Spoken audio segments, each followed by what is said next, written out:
and we'll get into it. So today we're going to be playing Big Ambitions for its 1.0 release. Now you can see here we've got our little prop. This is one thing I appreciate that the devs do that a lot of devs don't, is when it has a major update, it actually goes, hey man, here's what changed in a nice, like it's not the patch notes being like, the damage on this is increased by 2%. The cooldown on this has been increased by 0.1 seconds. That's cool information to have for when you want to dig into patch notes. But like for the player in the like 2 seconds, I want to just jump into the game. Here are the changes for 1.0 that are the bad things. The things that negatively impact us by the player. Energy burns a little bit faster if you're low on food or happiness.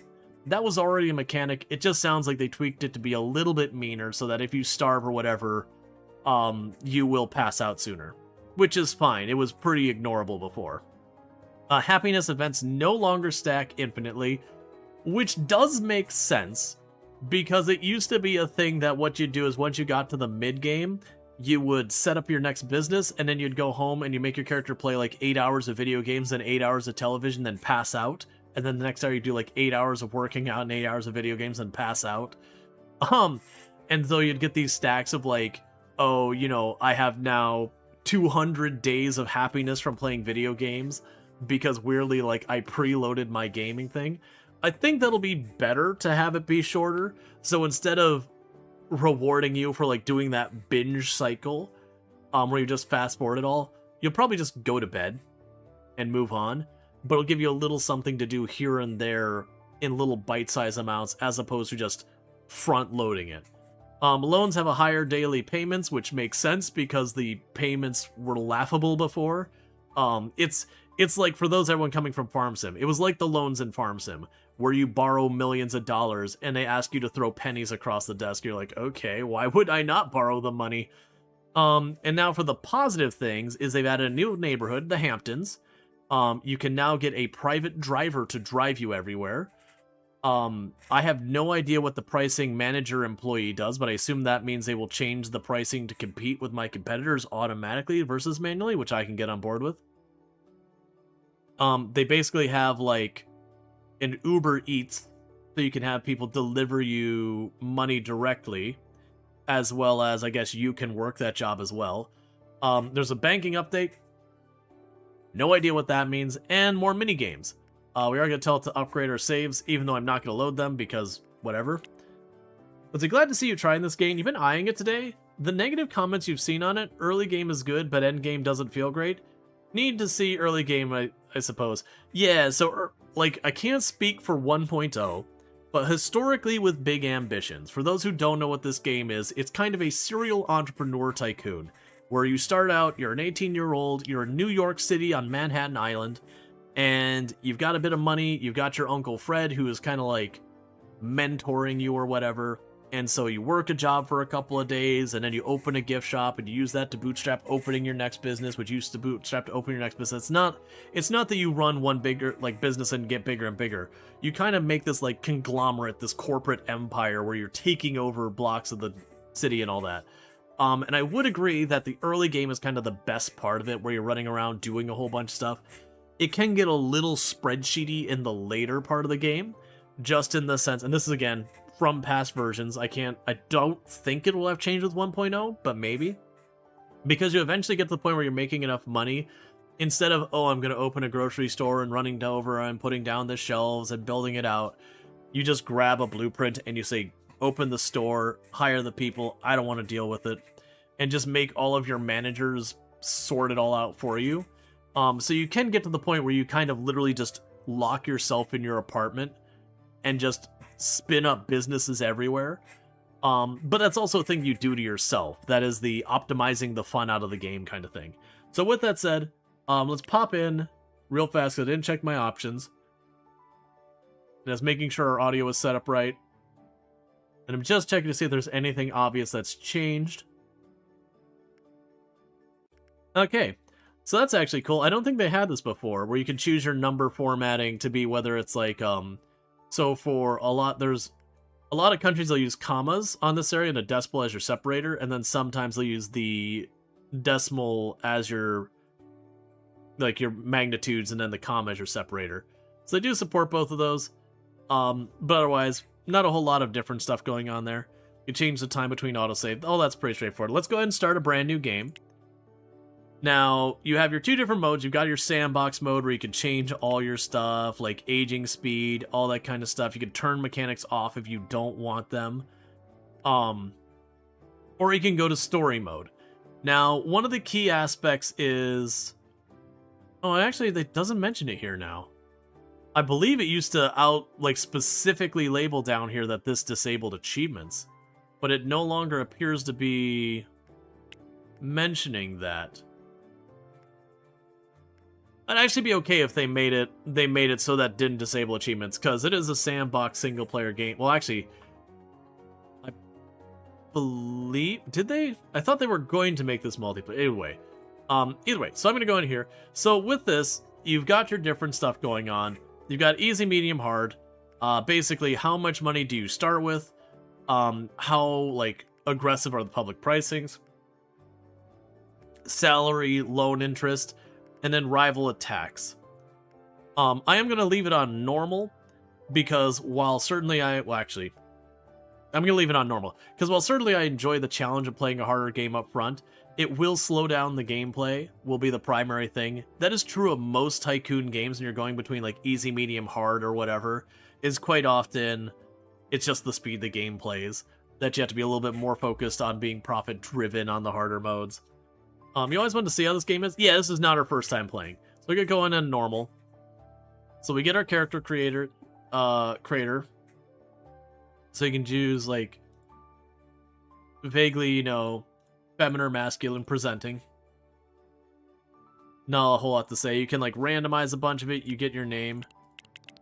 They've got a whole bunch of random ones you can put in here. Oh man, because we did disco stew one time, so we wore disco colored clothes, and our entire thing was that was when the nightclubs were at, so we wanted to open a disco, which we did. We've done just Rual Storge. I'm gonna do the not a mimic again.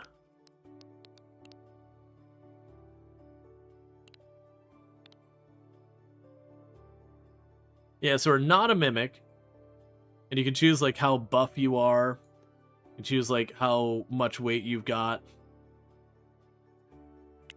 and all that. You can choose your different face styles, which they did add a couple over the years, but not too many. The character customization, it's fine. There's not a whole lot going on, but that's okay. You're zoomed out from your character far enough most of the time that it's not that big a deal. They don't have cutscenes where they cut in real close to look at your character, so I'm not gonna spend a lot of time on it. We already did the eyes. Whatever. Let's see. Oh yeah, that was the hairstyle we gave Disco Stew. I forgot about that.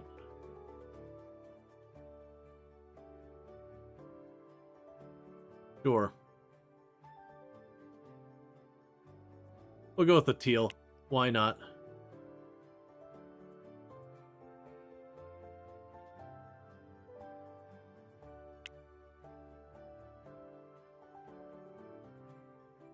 I want the bushiest of eyebrows. Can he have a lazy eye? I don't believe so. Most games won't do that, just because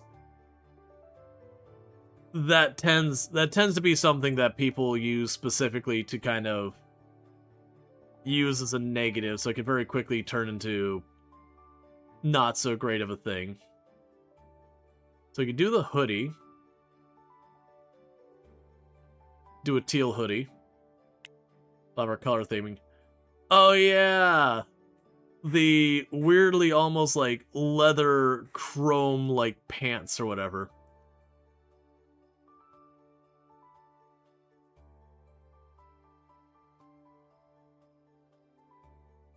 Okay, so the only pants that can make the right color are the gym shorts. So running around in a hoodie and gym shorts are very teal. What is going on with your hands? Something is very broken on that texture. This poor person clearly put their, like, hand into a meat grinder and had to have, like, the fingers surgically reattached. My god, man. Like, this hand, you know, it's got, like, a weird two-tone thing going on there, but that's just shading. Something got goofed on the texture here. This poor dude's hand, like, this person had, like, an industrial accident.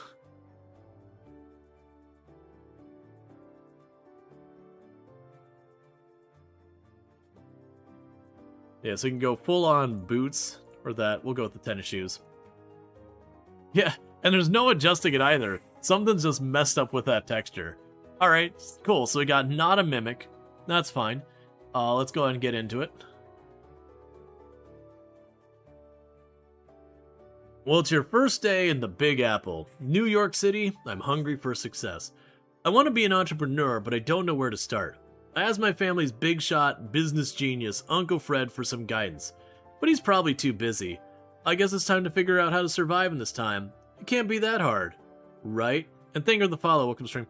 So, for those who've seen this game a long while back, the voice actor for Uncle Fred changed.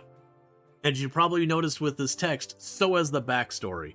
There was nothing negative that, so far as, like, they cheaped out on the voice actor. Unfortunately, the voice actor who was voice acting Uncle Fred to begin with did pass away. So they did just have to find a new voice actor, and since they were re-recording a bunch of lines, they just had to redo all of Uncle Fred's lines. So it was a bummer and all that. But the original backstory was like, I think it was like your grandparents had passed away and you didn't really have anywhere else to turn, so you showed up in New York hoping to connect with your Uncle Fred, who was like the business genius, and then like he takes you under wing to like build your business empire. So it like kind of built off of tragedy, and then this one's just like, hey man, you wanted to be an entrepreneur. So like this one's a little bit more, you know, you're a go-getter wanting to do it, and the other one's more like you're just trying to make it. I don't have a strong opinion about which one is better. It is after having the old Uncle Fred's voice and then the new one's just as good, but it doesn't feel like the character you were with along the ride. And again, you know, unfortunately the voice actor had passed away, so it's not like they could have just continued with the voice. You would have had to have two different voices. So they did make the call to be like, all right, well, we're just going to re-record it all. You know, and some of the lines change and all that because they needed to update it for changes in the game and whatnot. Alright. Hey kid, it's your Uncle Fred. I just got your message. Congratulations on taking your first big step toward becoming a massive success like me. But remember, you have to earn it. So let's get started. Now that park bench might look like a comfortable place to sleep, but I have a better option for you. A friend of mine owns a building with an empty apartment. Go claim it. Yep, okay. So the game's basically like, here's a cheap apartment, daily rent $48, and we need to drop an initial payment of $1,530 for renting the building. Cool. I got a new message from Speedy Bites.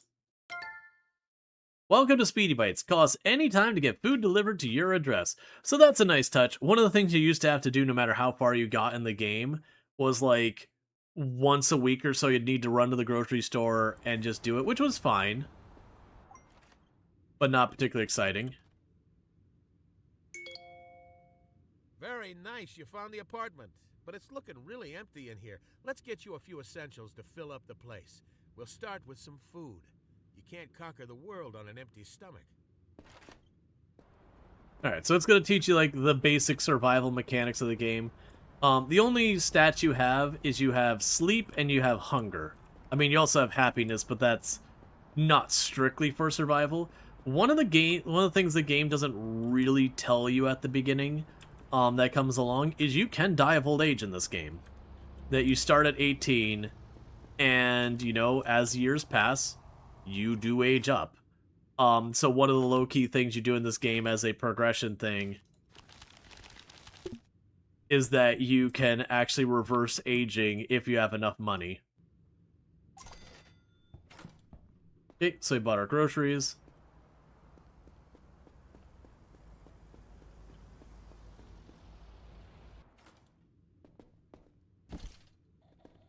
Okay, so it wants me to get a fridge.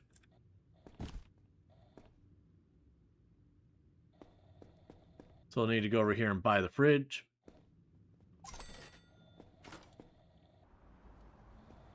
And then we go back home. Did an iPhone message go off and it wasn't you? Yeah. The UI of the game, so far as like a lot of your day-to-day stuff, is based on your phone. Now granted, when you pull it up, it pulls out like a more reasonable UI for the amount of information they're going to give you. But like you interact with it through the phone. I wonder if they ever did fix it where when you turn off the radio music that it does take care of that. Alright, so we need to eat some food.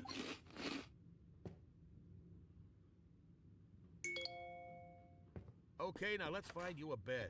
Oh, and someone told me you were walking around the city. That just won't do. So I got you hooked up with a free car. It's waiting for you over by the car dealership. Now, this thing's not going to win any beauty contest, but remember, it was free. Check it out. Yep. Definitely self-made man in New York. Our Uncle Fred hooked us up with, well, I mean, we actually paid for the apartment. Self-made man in New York, just casually given a free car and everything. Oh, they combined this. It used to be you got the car, and then later they had the furniture.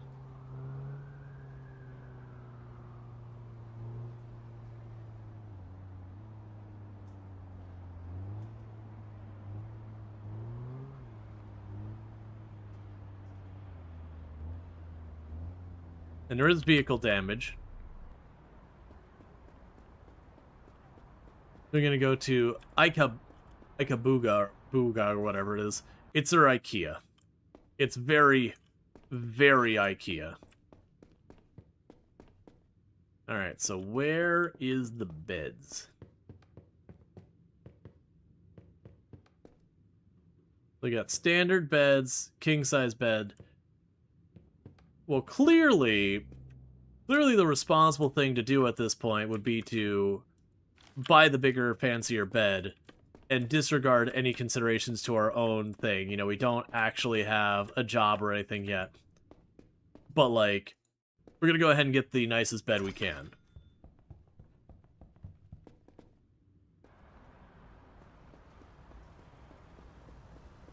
Oh, I'm parked over there.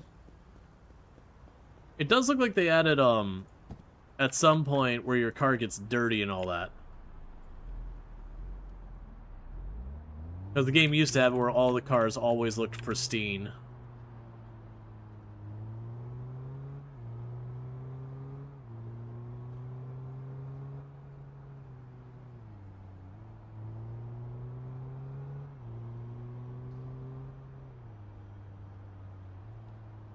It's like they gotta dress for the job you want, not the job you have. Gotta get a king-size bed, yep. And you'll find very quickly I will stop driving the car entirely.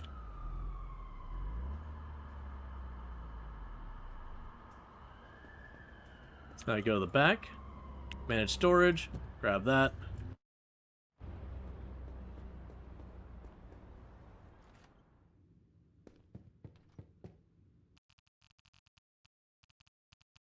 I have to move, I'm in the way. I'm pretty sure I've done this before. Not like, sorry. I'm pretty sure I've seen this before. Where you get a bed that's too big. You get a bed that's too big to fit your space. There are not that many two-way streets in Manhattan, no. Alright, so it wants us to sleep until 6 in the morning. They expect you to be new to the game and have to take time to figure this out, so they give you plenty of time. Alright.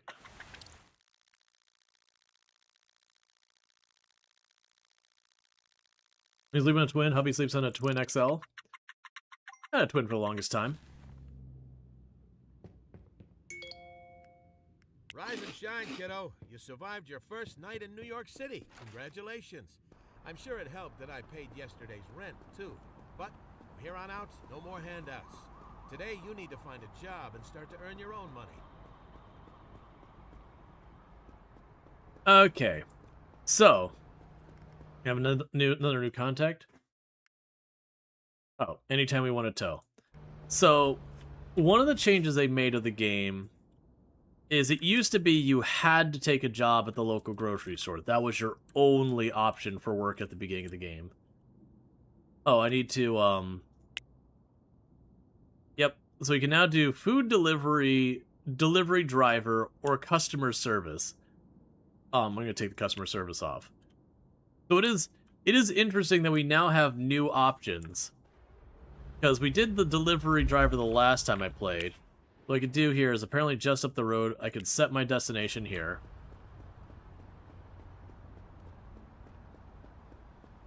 So we can go to the Brewed Beans coffee shop. Do that.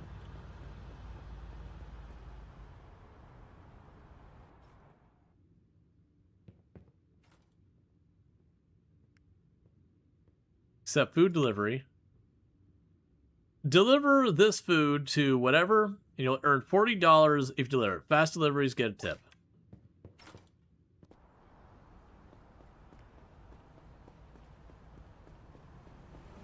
I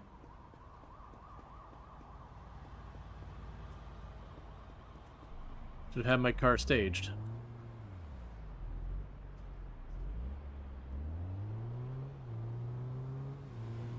So $40 is not going to do us too great. Don't worry. Oh, I mean, it's green. I was like, don't worry, it's green in my heart. It counts.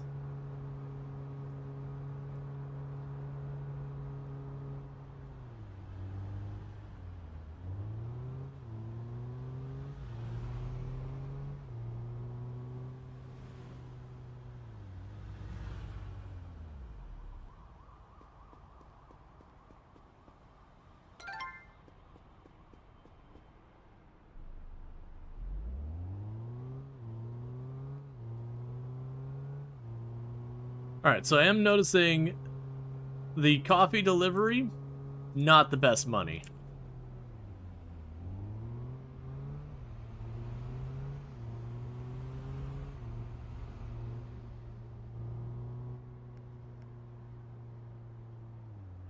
So let's hit the map. So food delivery kind of sucks. Let's make our way over here. We can do a normal vehicle delivery. And there is a radio in the game. I'm choosing not to play it because it does have a tendency to flag as like copyright music on YouTube and all that stuff. Yeah, but you're comparing real life values versus video game values.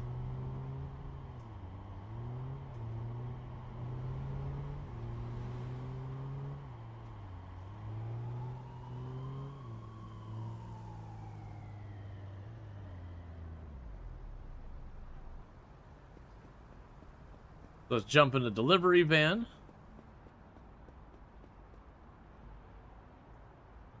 Yeah, so that's each successful delivery from the van gives me $100.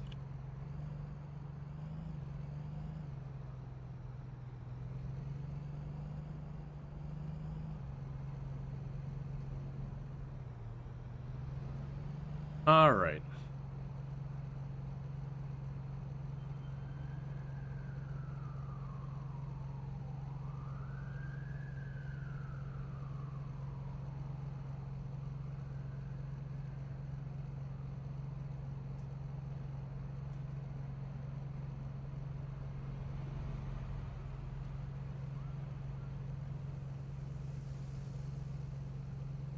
Yeah, no, that's the thing. It's not GTA, so you don't go driving around running over people or stuff like that. There's no, like, running from the cops or anything like that. And yes, you can get a ticket for all that stuff. Okay, so we need the hand truck, the 140 expensive jewelry, and the cheap jewelry.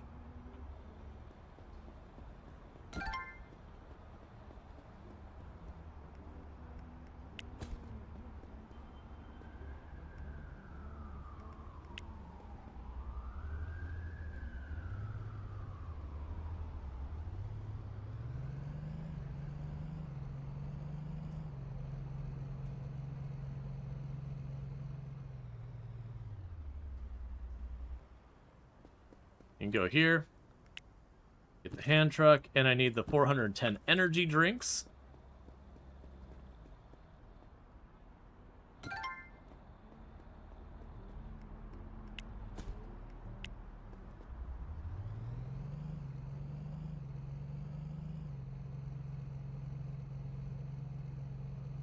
All right.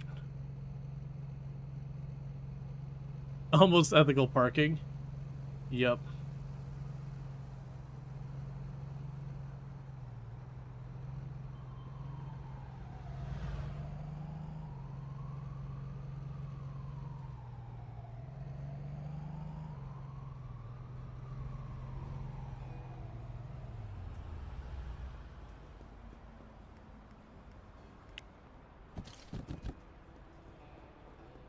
And grab all this clothing.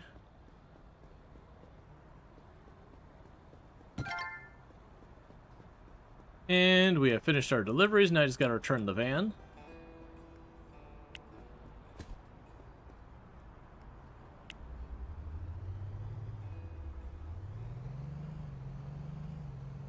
And it is a thing where you will get parking fines and all that if you park your place yourself where you're not supposed to, which we did. But, like, you don't always get the parking fine. I think in the entire time I've played, I think I've only got a parking ticket, like, twice.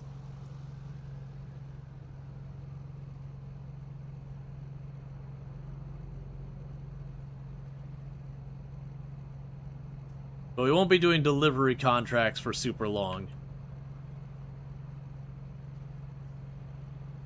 It's just, with the story mode, you know, your Uncle Fred's like, well, you gotta be responsible for yourself, and you gotta get yourself a job.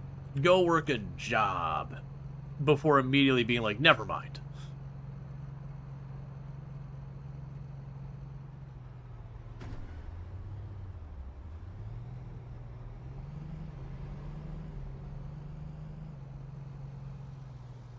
Very minor damage.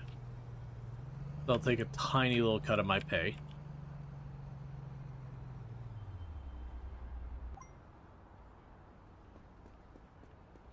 Oh, I actually didn't get penalized. There you go, you've earned a little money. But you know who earned more? The store owner. Are you ready to open your own store and keep all the profits yourself? Head to the bank to get a loan. I've already talked to my buddy Larry. He'll get you squared away. You know what's not happening in real life? You're not getting a loan for any meaningful amount of money at 18 years old. When you showed up, you've had an apartment for 1 day, and you've got, like, no anything for collateral or anything. No bank is going to be lending you any money of any measurable amount. And any bank that does is utterly incompetent.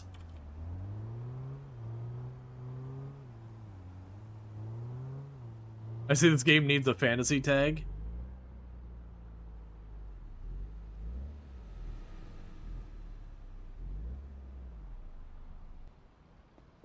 Okay.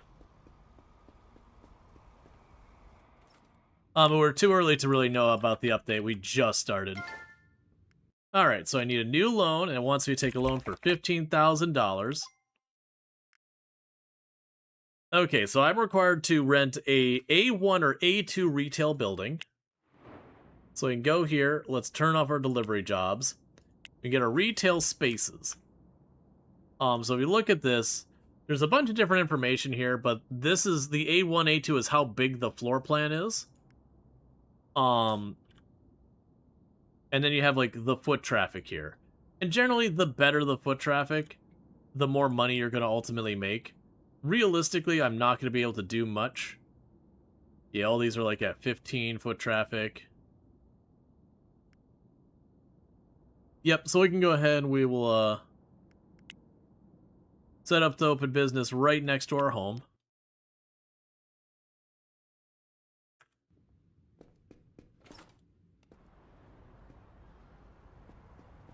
Okay. I wonder what balancing they did, because there was... I know they did a balance pass that some of the businesses were just ludicrously good money, and other ones were pretty abysmal. And I know they were doing a balance pass because it really sucked if you were new to the game and you got like one of the really poorly profitable businesses. So a lot of it was like just trying to rush there. So we're going to rent the building for $27 a day with about $2,000 up front. We need to start a business. So we're allowed for our objective, we need to start any wholesale business so we can do like, it used to be the tutorial you were required to do a gift store and then a fast food restaurant, then they cut you loose. Now they're just like, choose a wholesale place. So we could do a florist, we could do a wholesaler, like we could do florist, coffee, all that stuff. That's interesting that this one mentions headquarters on the bottom. Oh! I guess some of these require a headquarters now and a factory now that didn't used to require those. Interesting. Let's take 2 seconds. Let's put a little bit more thought into this. We can go to our... Oh, it was Market Insider. So we can actually look at the value of things going on right now. And so we're in the garment district. So things we can look at as being like, what is the demand? So it looks like cheap flowers, bags of carrots, cupcakes, wine, cigars, packs of cigarettes, burgers, sodas, and all this. So it's all the food stuff. Clothing is not doing well. A bunch of our stuff's not doing well. So it's honestly like the wine and all that seems to be in a pretty good spot. So let's see if that counts as one of the wholesalers. 1 second. So we can go to our Bizman, go to this, start new business. All right. Yeah, so the liquor store we can't do yet. We did see the flowers were on the list. We can also do hairdressers and all that. So there's not a lot of gyms in the area, but there is ways you can compare all that. So like honestly, for the moment, we can potentially look at doing the gyms. That's considered a wholesaler. Let's do that. I don't think I've done a gym. Less than ethical gains. Oh, I can't do it. Ethical-ish gains. Cool. Alright, so we've got ourselves a gym, but it doesn't have any of the things we need. Okay, good choice for your first store. You gotta start somewhere, right? Now, let's get your store set up for business. Listen and learn, kiddo. Okay. So we need to get all of our furniture. Is anything ever ethical here?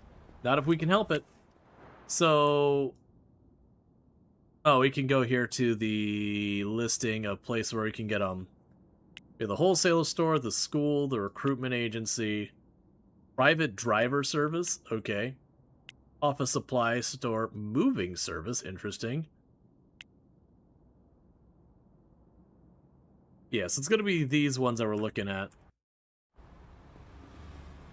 So... I wonder why that one's not being labeled. Can unmark that.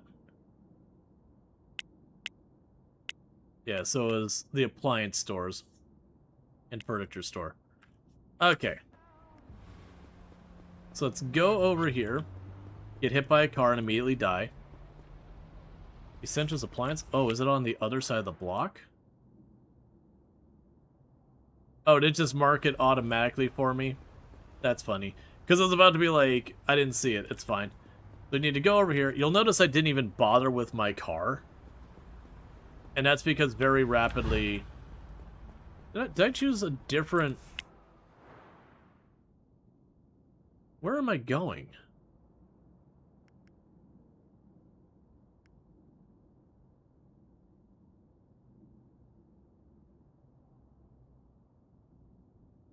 Okay. I was not expecting to do that. That's fine. We're right about to hit a subway entrance. We can take the subway over. Hey, Alana, how's it going? Can I get a shout out for Alana Rama, by the way? Another fantastic content creator, fellow member of the Halcyon Frequency stream team, the stream team I'm on. Definitely someone worth checking out. Definitely good times over there.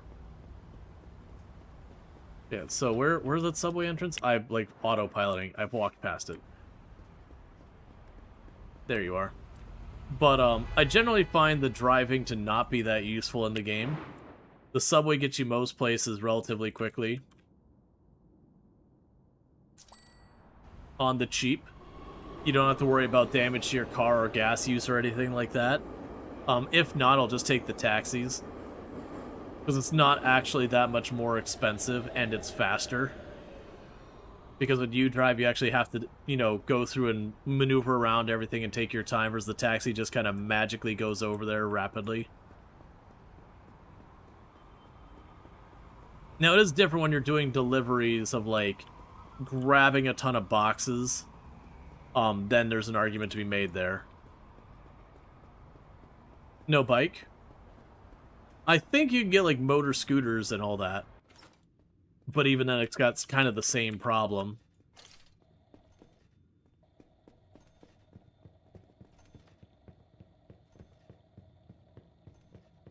Okay. So I need workout machines. Oh, this is gonna hurt. Alright, well, we will start with a punching bag. And I need gym lockers.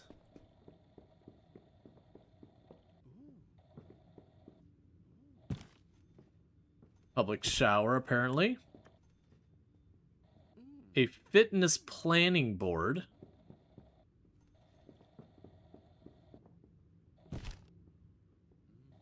A drinks fridge.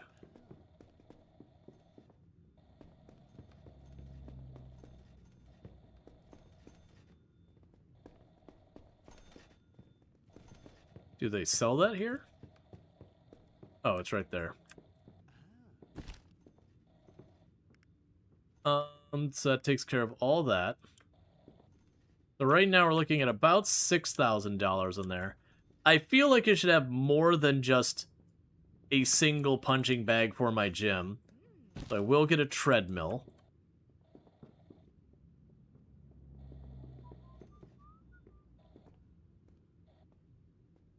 I probably need a bathroom stall. A modular sink.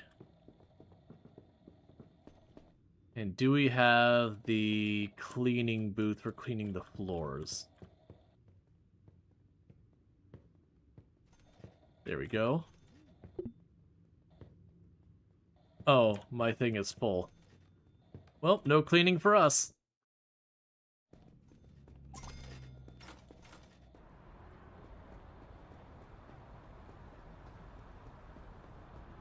Okay, and then the subway entrance was right over here by the freeway.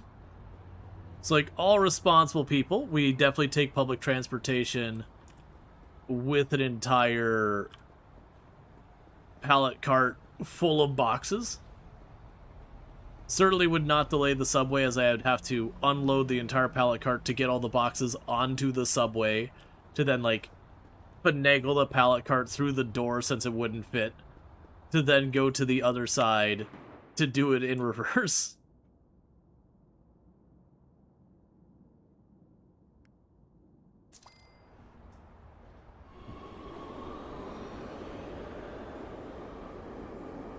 Not to mention getting down the stairs. Yep. What you know of New York City subway? This is normal. I mean, I've never lived in New York City, but I have done the tourist thing where we rode the subway ever. And, a lot of the areas didn't even have, like, you know, handicap ramp entrances. You had just a stairway going straight down, because they existed way before ADA and all that. But yeah, no, I didn't see anyone trying to, like, move big carts box. I definitely saw some people moving boxes here and there, and, like, people with big backpacks loaded up with stuff and all that. But not like a big pallet cart. Alright, so we're gonna have a punching bag. This is definitely 100% your neighborhood gym. Gym lockers.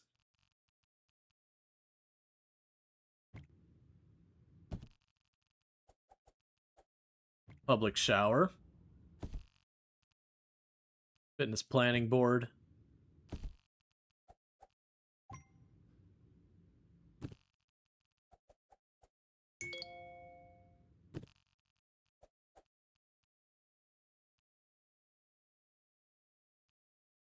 Look at that. It's starting to...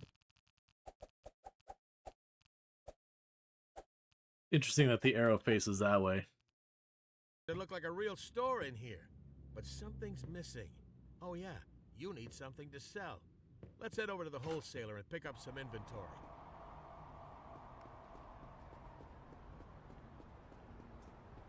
Okay. Space feels too small to be an actual gym? Mm-hmm. There's a reason. Because it is too small. I feel like the wholesaler I'm going to get over there are going to be closed for the day already.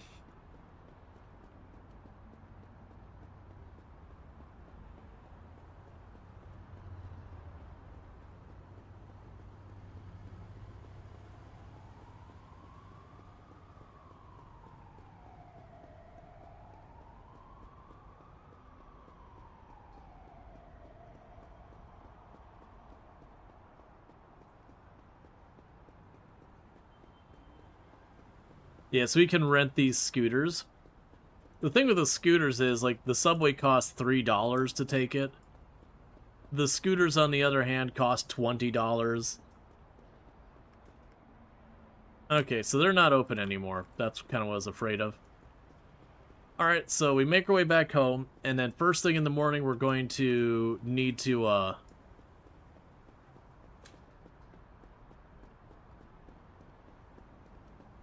The video absconded with the pallet cart? Oh yeah, no, it's like that stuff happens all the time where you just take the cart and you run off.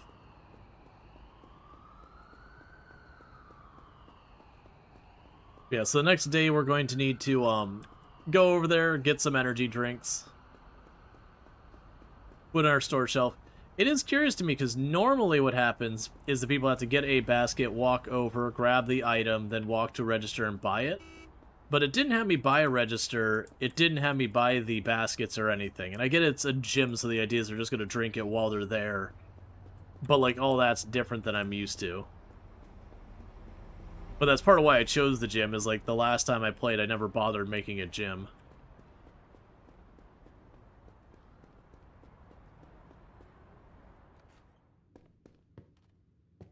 Okay. Ready to sleep until 7.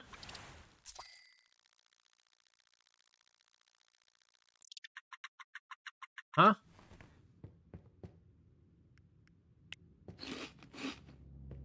So they made 100... I don't know how I figured it made 140 something bucks.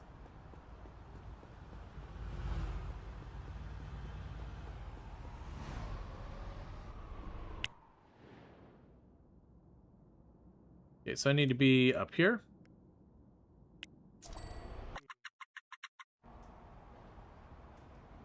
Yep, so we can ride the taxi. So we're a little bit early. We can do the all-important thing of dancing in front of the store, as you do.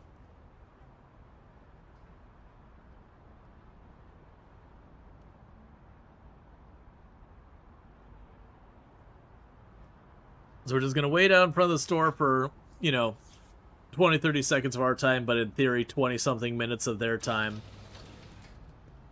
We just do the Macarena.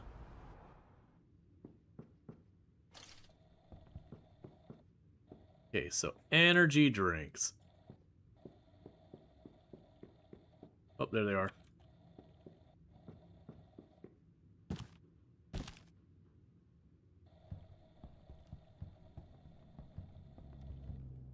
And also park the vehicle, and real fast I should talk to you.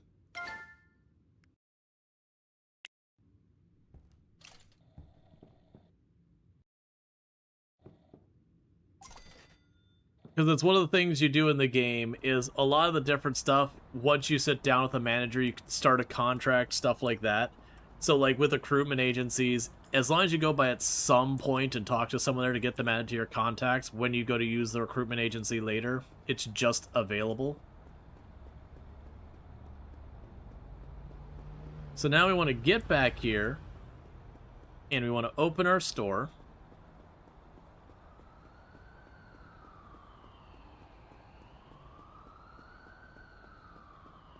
And so for your first business, it's kind of one of those things about you want to hire people so you don't have to do all your work yourself.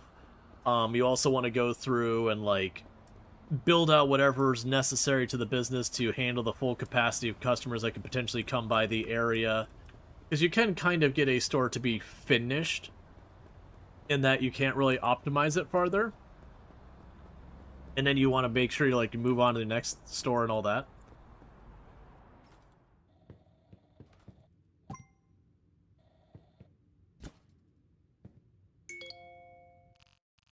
Now this is impressive. You got all the basics set up for your first store. Well done. You're making the family proud, kid, especially me. Now, open the business and start collecting that cash. I'm rooting for you, kiddo.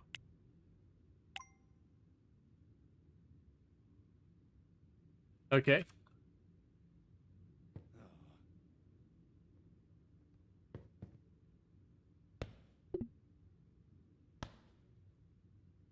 That's what I don't know. This is my first time running the gym. There's no cash register or anything. The person just walked up, there's no trainers.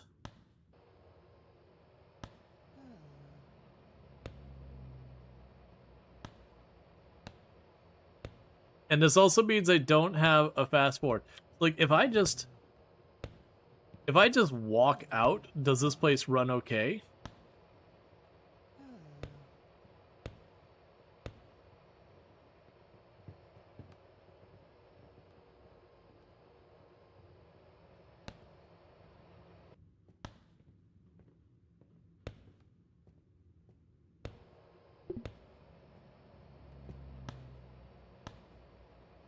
Ethical Gains has no employees assigned.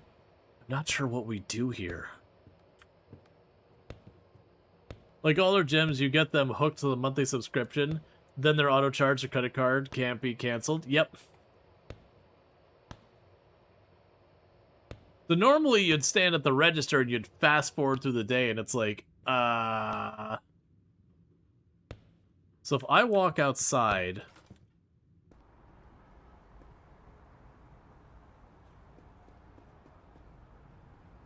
Alright. We'll get the cleaning equipment while we wait. This is kinda awkward. Is the board something operable? That is actually a good question. Maybe I could be a gym... a trainer or something. Do you want to start a personalized workout plan for today? You needed to assign a gym trainer to start a personalized workout. Oh, nope. Okay, that is a weird one. So let's go over here and get the cleaning stuff, because what's going to happen is the bathroom, or not the bathroom, but like the place will become a mess and it needs to be cleaned. So I'll need to hire some janitorial staff and whatnot.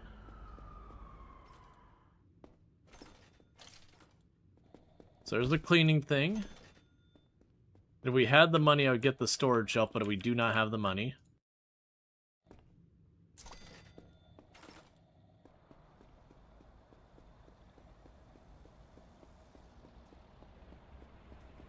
Alright. Yeah, normally you just stand at the register and you just fast forward through the day and, like, your character takes care of a bunch of customers also. Yeah, the gym I think got added similar time span to the nightclub. Those showed up around the same time.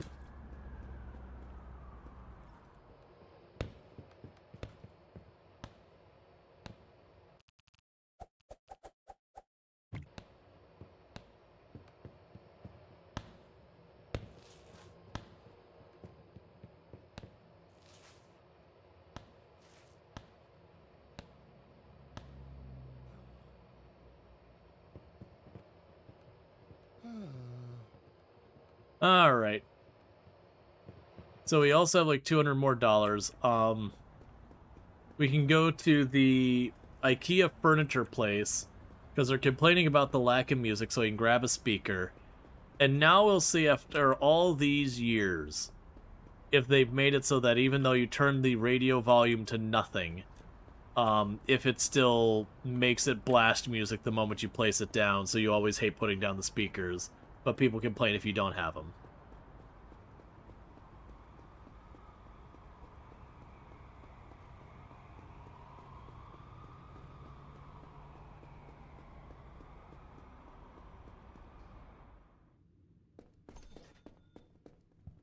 And also, we're going to sit down there so we have the contacts for them for in the future.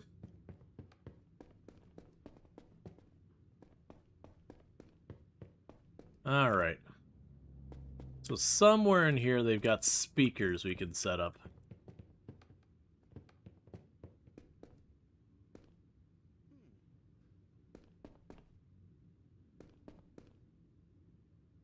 There's a speaker.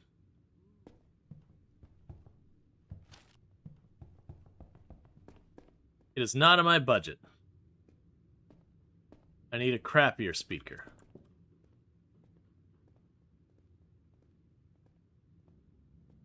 There we go. The cheapest speaker they've got. Whereas Uncle Lou, different game.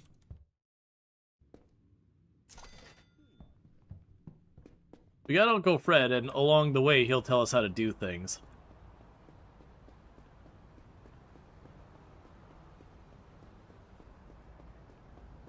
Okay.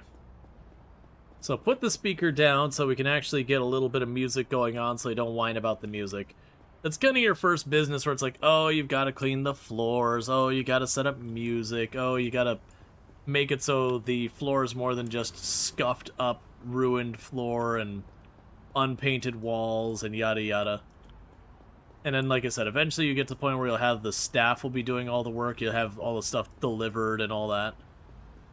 Where you basically don't even have to be involved.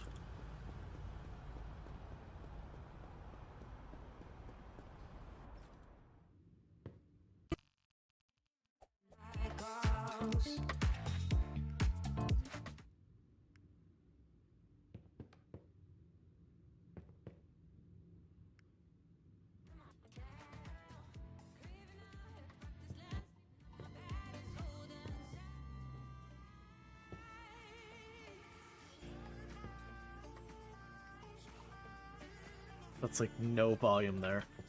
Let's check our audio settings real fast. See if they ever did add that. Yeah, so competitor music store volume, so you can turn off their music, and I turned off the car radio as well. The music can actually be good. I want to say it kept getting misflagged on the YouTube side. Because it wasn't like copyright safe, whatever.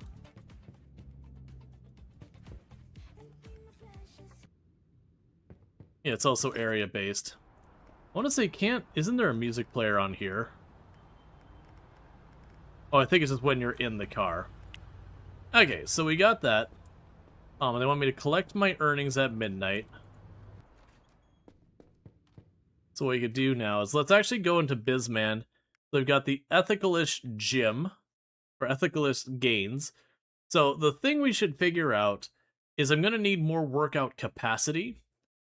But also one of the things we should figure out is what are competitions doing for hours versus us. We're definitely opening on Sunday. All right, so let's go and we can check on the map. And we can show gyms. So this gym runs... It runs 24/7 on the weekends, and it's okay. I see. So what you're telling me now is that I'm going to go to my gym, and I'm going to choose this, and I'm going to set its hours, and now its hours are just, it is open. If our competition thinks it's good enough for me. Especially since, as far as I could tell, I don't need anyone to be there. Which is weird. So, you know, that's certainly a life decision to leave your business open with no one working there at any time.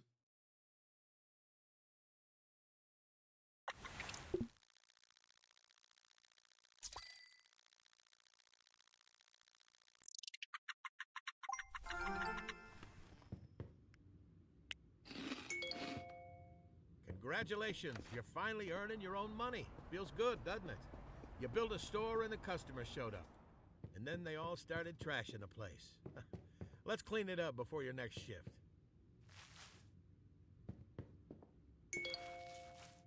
Hello. So I see you opened a business in our neighborhood, garment district. Listen, Junge, you're more than welcome here, but really remember who owns this neighborhood. So don't get any big ideas. Tschüss.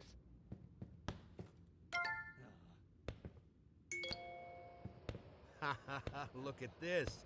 A fellow business owner messaged you. Now don't worry about this too much for right now. You're too small for them to care about.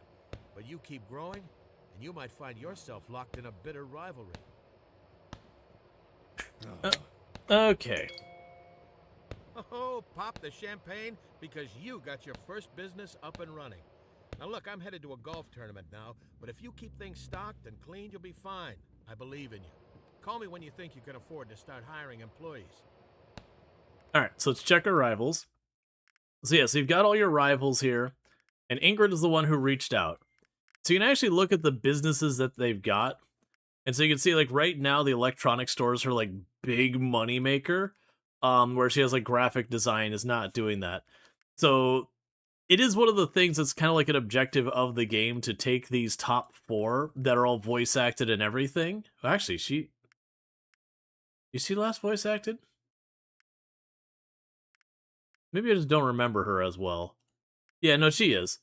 Okay, but I don't think I ever really competed with her in Hell's Kitchen.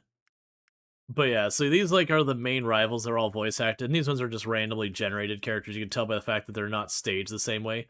So, like, right now, I'm like the worst business. I'm making about $1,000 per week. But the goal is to, like, knock them all down and, like, take over the industry and yada yada. Alright. So with this, it is time to call Uncle Fred. So that could get us our next thing. We are ready for our first employee. Hey, business kid. You know it can be tough to balance it all. Cleaning, restocking, running the cash register. Here's what you should do. You should hire some employees and put them to work for you. You'll need to take some business classes first, though, so you know what you're doing. Okay. So now it's going to be a juggle of doing our courses, and we do need to get more machines. If we actually look at our Bisman app, they'll actually show in here that our current capacity for customers right now is 4 out of the potential limit of 15. And the thing that's primarily holding us back is our lack of workout machines, which isn't surprising. We have a punching bag and a treadmill. And then we'll also need another public shower and another set of gym lockers. But all the rest can handle the capacity. So let's go over here, take our courses. Which normally the challenge here is you have to have employees working at your store when you're working, like, the gift shop or the flower place. So this gym has been weird in the fact that, like, you don't really need employees, which feels bizarre. But it makes it so it's limited in how much space you have to work with. So we're just going to go ahead and binge out a standard, nice, casual, a nice, casual 10-hour binger of class. Because everyone knows the most effective learning is when you pile it all on at once. And, like, really push yourself to the limit. Okay, so I won't be able to go to the recruiting agency today. They'll already be closed. That's what you do for tests? Yeah, the classic just... Oh, did I choose the wrong row? It's fine. The classic, like, just all-nighter binge and then wake up and be absolutely worthless in the morning. For those not collecting, that's sarcasm. It's actually really bad to try and... Yeah, so you open at 8. It's actually really bad to try and just push yourself that hard. You definitely remember everything from school. Mm-hmm. Yep. Yup.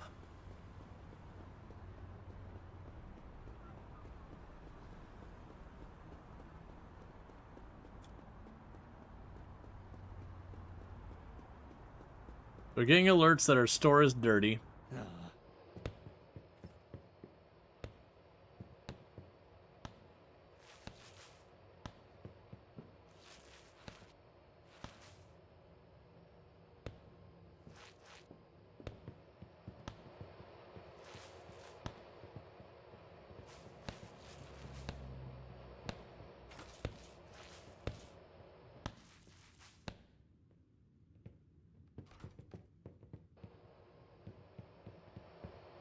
Oh, and we need to restock the fridge.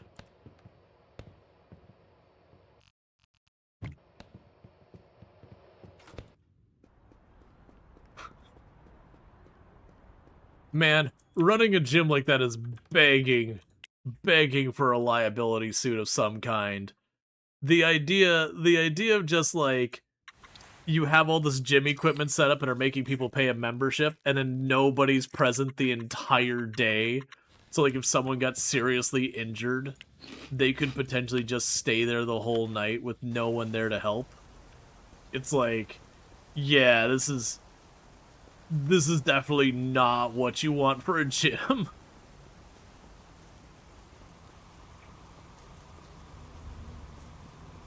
There's happiness. So we actually look at the happiness gauge. It'll show you the things helping and all that stuff. So we have like, we got our first apartment, so that's got a big boost to our happiness. Completed a personal goal recently, which gives us 15% happiness. Positive revenue gives me a little bit of happiness. Wet gives me a little bit of a penalty. And all that stuff. And it has all our current goals. Your high esteem achievements for any save. Ah, okay. So it's basically saying that being like, hey, we've got this tick box. I have gotten the silver one on a different save file. So it lets me know like which ones I've got sitting here kind of thing. Insurance, what's that? Yep. When you're in university, you'd explicitly not study the day before the exam just to chill and relax. I was mostly the same way, especially later on in my stuff. Was like I'd try and like study along the way, but like the day before a test or an exam was the do not like do something relaxing, that kind of stuff. Because kind of I saw it as if I didn't know the material by then, it was too late. Alright, so we can select a business, ethical-ish gains. We are going to need to select a person here. We'll want a gym trainer. I only want to consider full-timers. I'll need at least 2, probably 3. Because of how big my schedule is, so we'll start there. And then I'm going to start another campaign. And it's going to be for the same place. That's going to be a cleaning person full-time. And I'll honestly probably need 2. I can't do that. We'll do 1. And now we're out of money.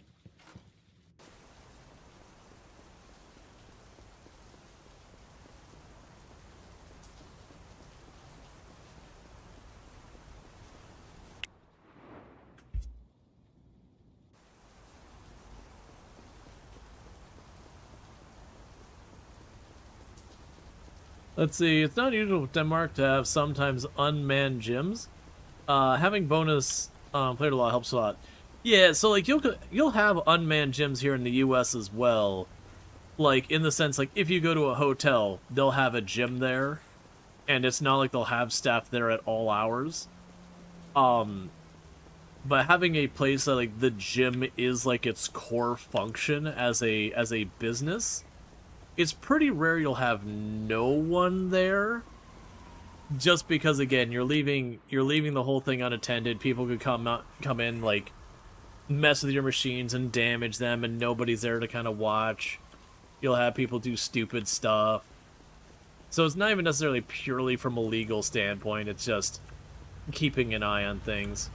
But yeah, like, a lot of hotels will have a gym that won't have anyone watching there, because they kind of figure if you're going to bother going to the gym there, you know, you're probably someone who genuinely likes going to the gym and has a certain level of competence.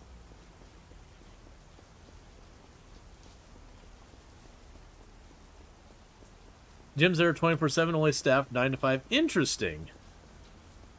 There are 24-hour gyms that have no staff at night, but you are required keycard access. Gotcha. That's I find that fascinating. Okay, so because we're walking around Central Park, we are gaining happiness.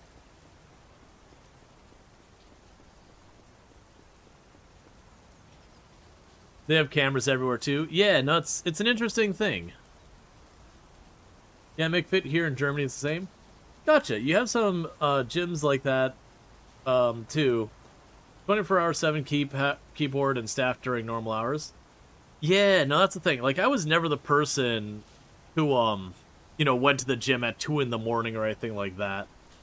So it's just nothing. Yeah, no, I know we have 24/7 gyms. It's the idea that there's literally no staff in the building in a 24/7 is the thing that gets me. 24/7 gyms, that makes sense. Like, people have to work out when they can work out. But, like, the idea that there's, like, literally no staff members of any capacity in the building at the time you're working out. Like, it's just an unattended gym. Again, for, like, the gym as a business, and not just, like, an amenity or something for, like, a hotel or, you know, apartment complex or, you know, neighborhood or whatever. That's an interesting thing to me. I understand there's definitely a pragmatism of paying staff in hours that almost no one's there. Love to go in the middle of the night with nobody there. Oh yeah, no, I could believe it. Like, when I was a student, like, the college campus I went to was a very large campus. And yeah, if you went during the busy hours, it was so hard to, you know, get a meaningful workout because you had to, like, wait on people on the machines or whatever. Or, you know, you just kind of did what workout was available by what machines people weren't using. But if you went on the, like, kind of the not normal workout times, you usually didn't have a big issue. Especially in college, it was a normal thing for me to go to the gym to just try and keep, you know, I wasn't trying to get the gains or anything like that. It was just, you know, you're stuck sitting all day. It was a way to try and keep good and healthy. Yes, the curiosity here is they did rework happiness where it now doesn't stack infinitely. So if we look here, we got walking in the park. Because I'm still technically doing it, it is actively building up, but these will drop off after a while. So I'm going to go ahead and do here is we're going to go ahead and sit on the bench.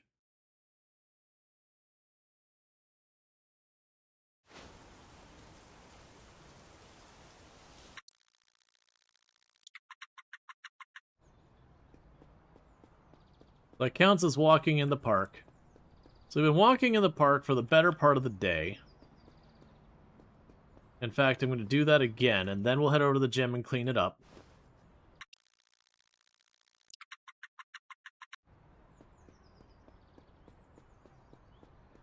So now what should happen here is we get 3 days of happiness from walking in the park. You saw a video of fully automated Dollar General. You get in with your debit card and it charges you by seeing what you got in the camera. Yeah, so a lot of those mayonnaise, because like Amazon's tried to run stores like that. The reality with a lot of those is the automagic thing where it's supposedly scanning what you're doing. A lot of that was actually people watching the cameras and adding the items. It was one of the things, I think it was the Amazon store got it outed for that, where in theory it was supposed to detect when you picked up each item and then walked out of the store, and then they found out there was like people manually dealing with a lot of it. Like, the tech just wasn't reliable enough to avoid having stuff just not get detected too much. Especially in retail margins and all that. if it misses like even 1 out of 20 items, you could end up having a store losing money.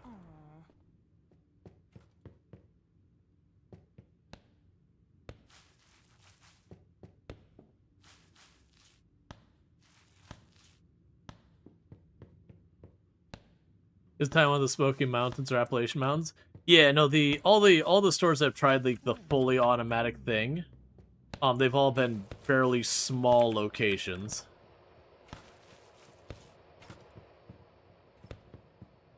Now, obviously, I can't speak for that one because I don't know about it. But by and large, most of these stores have been like, oh, we're fully automating, that kind of thing. You know, it's either been like vending machine kind of thing, or it's been far more limited than that. Alright, so let's go to bed to the morning.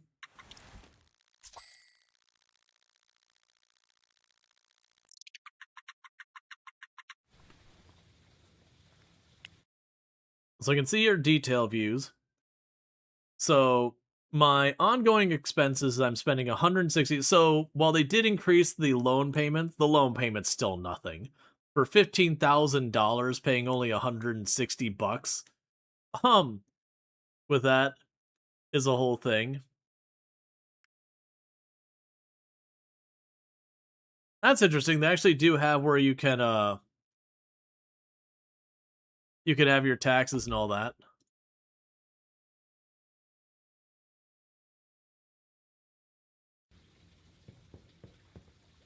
All right.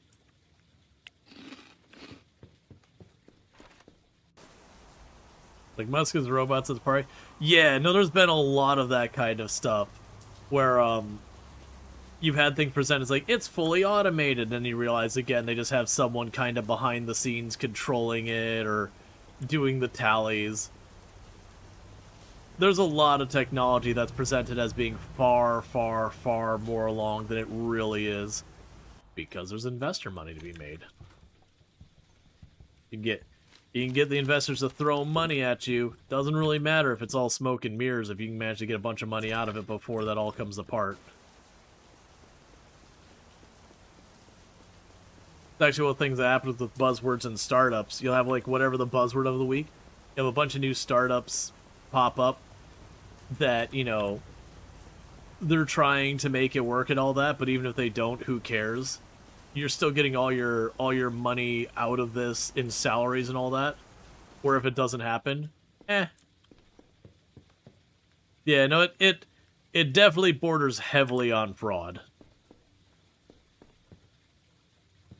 A lot of times they'll make excuses that's like, well, it wasn't fraud, like, we were working towards it. This was just, you know, this wasn't a demonstration of the product. It was for a show. It wasn't meant to deliberately, you know, demonstrate how the product would work and yada yada.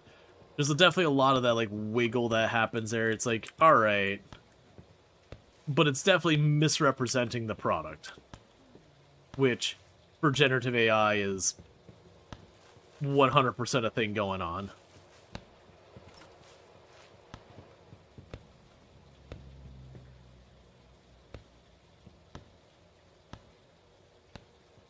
Deceiving the investors? Well, that's the thing, though, is with the investors, they sit down, like, that are actually letting them know that they're going to be investing. They'll sit down and they'll do demonstrations in person and all that, where they don't fake it. But, like, when they get on some stage, do some big presentation out to the public, that's when they do the stupid stuff, like have robots dance that are actually just controlled and all that. You know, heavily implying, like, or they'll do the thing where they won't say it's AI controlled, but it's heavily implied by context that it's AI controlled.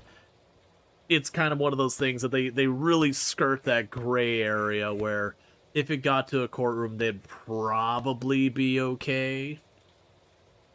Inventing a machine to do blood work, and they hired a bunch of companies to run the blood work for them. Yep. Yep, but there's a lot of that kind of stuff. Oh, we did finally get our... There we go. We got our calls back. Alright. So, you want to work full-time? Deal. We will hire you. You want to work full-time? And absolutely, I'm just watching for extra criteria. Okay, so now I can go in here. I want to go to the schedule. And I believe we can go... Oh, right. To do the automatic scheduling, I need an HR person. Okay, so...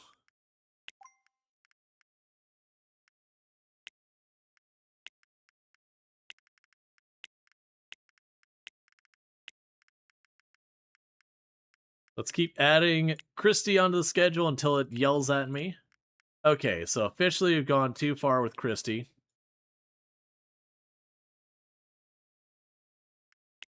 So we'll add 1 extra hour here.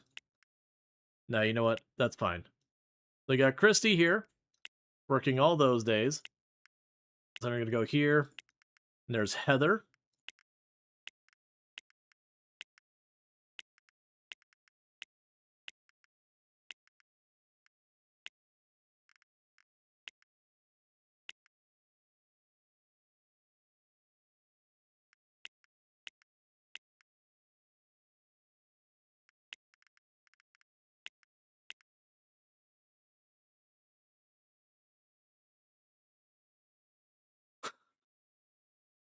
Martin working a solid 48 hour shift. It's probably fine. What could possibly go wrong with that? So it actually looks like I need 1 more person. Excellent. This is what I'm talking about. Make them work for you. The more employees you assign to clean and run the register, the more you'll be free to do other things, like expanding your product line to earn even more money.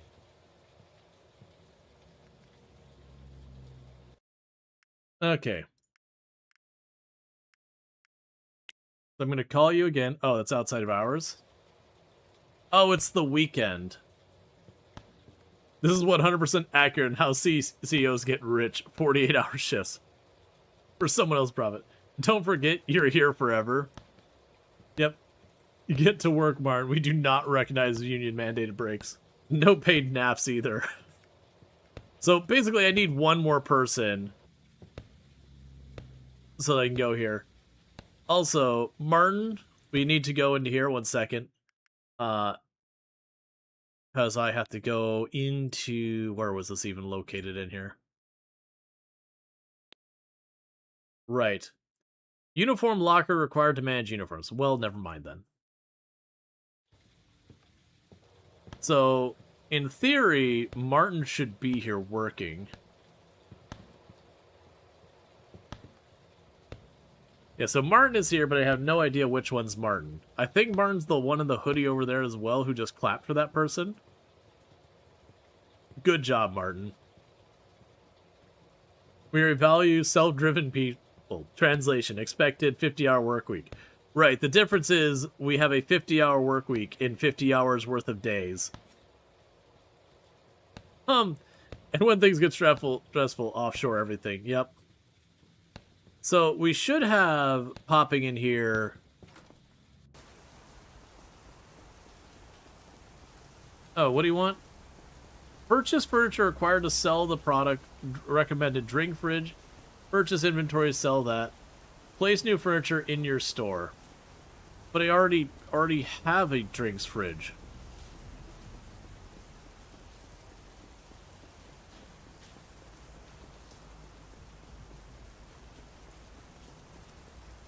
Okay, so where's the subway entrance? Oh, well, that's actually inconvenient. Oh.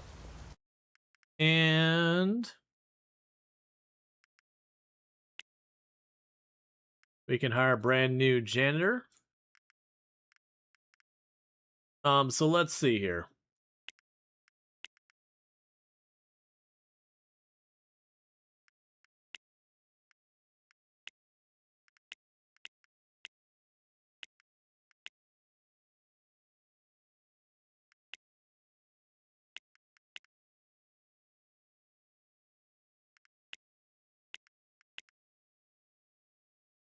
You just do a touch-up in the middle of the day, because I don't have enough to cover you for longer.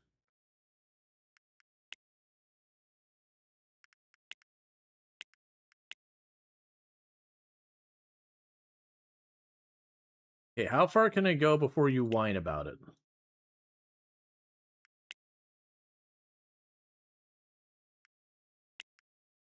Oh, that's to go... Okay. Because full-time employee, there's like a maximum minimum they want to work. And I think it's 48 hours is about the cap. Okay, so that's your cutoff. So we maximize the amount of schedule they take before they're unwilling to take any more hours.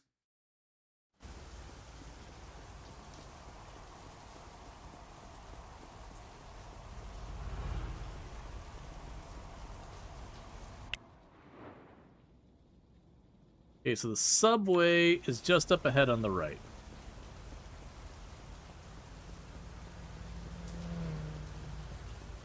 Our started, we expect you to work 192 hours a week. Exactly.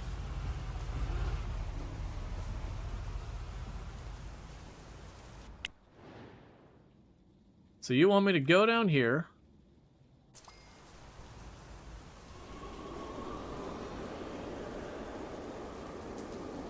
When you do a work rota, you like to stand in the middle of the street too? Yup.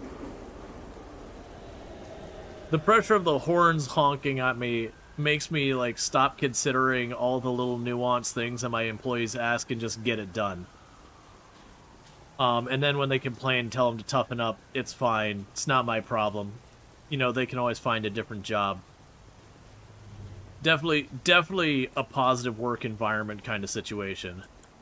Employee retention would definitely be more than abysmal.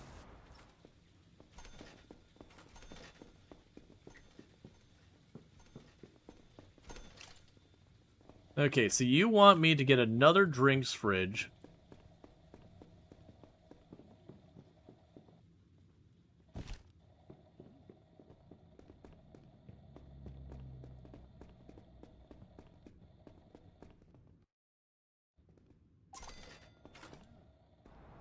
Oh, tutorials.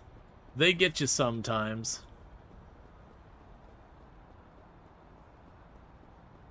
So then it wants me to tell it to have soda. My intention is to not do that. Take the fridge over there to complete the tutorial. Set it to energy drinks. Sir, our cart? Yeah, I've got our cart. Hey, Drongo, how's it going? You have yourself a good lurk and all that stuff, not trying to call you out a lurk. But I hope things are good for you and all that.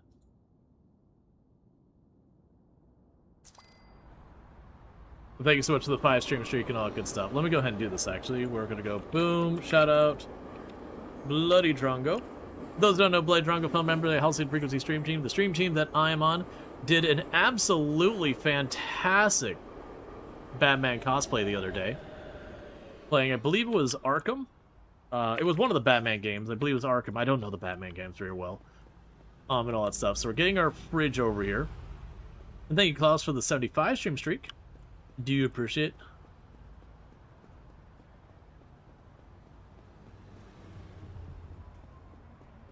Yeah, so let's get to the ethicalist gains. And like I said, I'm hoping it'll count for the tutorial by just toggling it to soda and then immediately getting rid of it and not doing what it's telling me to do.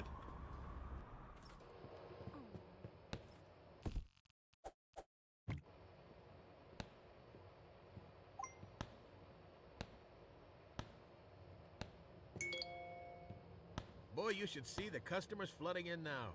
But with more customers, you'll start to hear more complaining. They're always complaining about something. Even still, you should make the place look nicer for them. Remember, happier customers spend more money. Alright. So we could do interior design and all that. So you can go and like do very Sims-ish stuff. I mean, actually, that's not that bad. I thought it was more expensive than that. I have $1,000 though, so I can't do literally anything that matters. So what's going to end up happening is for right now. Oh, boo. Because I skipped tutorial stuff, it's like, make sure you buy the sink and the toilet and all that. But I already did that. This is what happens when you've already played a game. And then, you know, you jump in and they've got a tutorial. You end up skipping steps in the tutorial. Well, the thing is, there's the step of purchasing them again. But that's me skipping tutorial steps and getting punished for it. So I need more money for that. Is 1.0 pretty good? I've been enjoying it so far. We haven't had much new stuff yet, but a lot of the new stuff is mid to late game. It's going to affect that kind of stage of things. This is where you get the module sync. Alright, we're going to wait for the next day because I'm going to need to be able to do that to have stuff. The other thing I need is I need to get more fitness equipment and all that as well.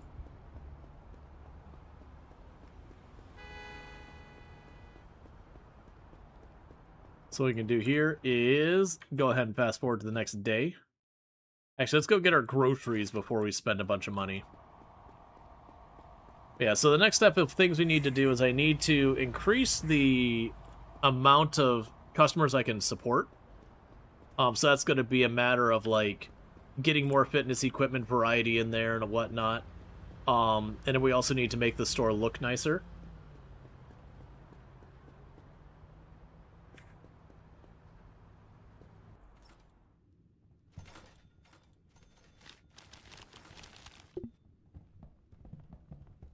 Now, generally in the game, they don't have the idea of, like, your food spoiling. So even though it's labeled as fresh food, it stays fresh forever. We just died. So yeah, sometimes it's not a bad idea to just do a run over there and all that. Another thing we can do, it's too late today, but if we have another day that I don't have other projects to work on, we can just go to the school and start training our next skill. Because that'll be necessary for a lot of stuff. So we can add this.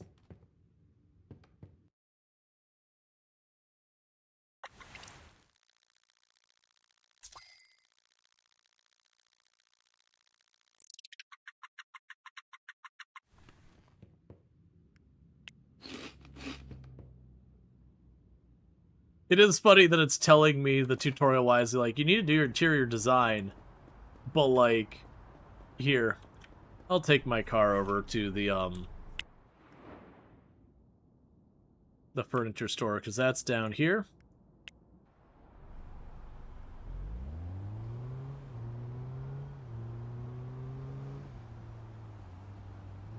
Because my plan is to buy the sink and just sell it back, and to buy the bathroom stall and just sell it back. The storage shelf I actually do want.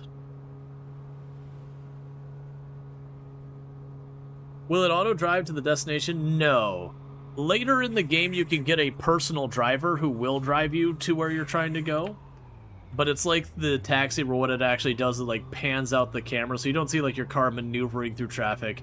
It just pans out and, like, slides the camera along the roads to simulate it, as opposed to, like, having to do all the calculations for the actual driving and whatnot.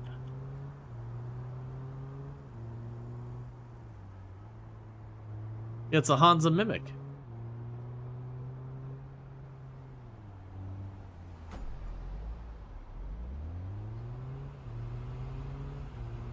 Minor damage.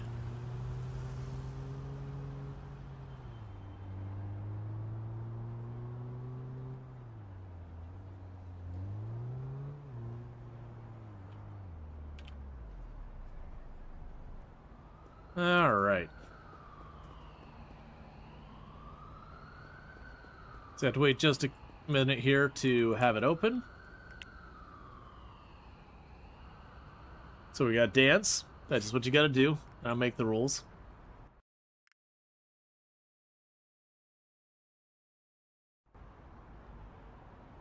Alright, so we gotta wait about 30 seconds for the store to open.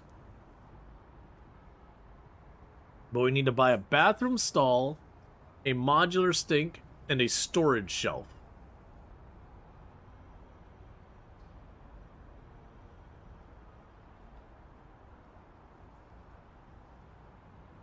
I also like that it's giving me credit for putting my top products on the storage shelf despite not having one. You drive a Civic and feel personally attacked by it being my first starter car? Yep. I used to, like, my first car in real life was a Civic. I have no complaints about it. So here's the storage shelf. Here's the bathroom stall. Oh, well, crap. The bathroom stall is already over our budget.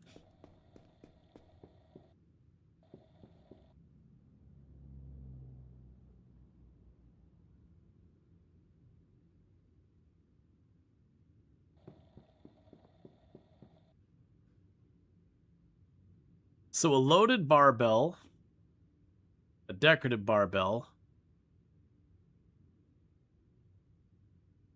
a trampoline,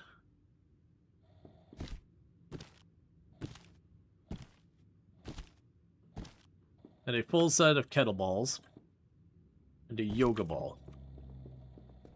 That, however, is in my budget.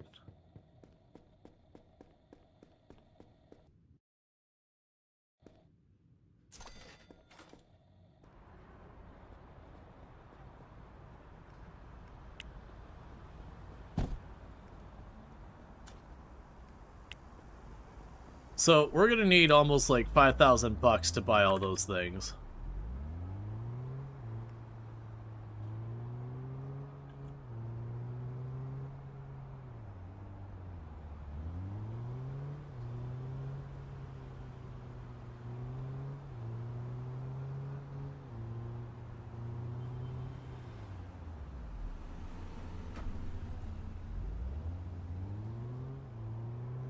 It's fine.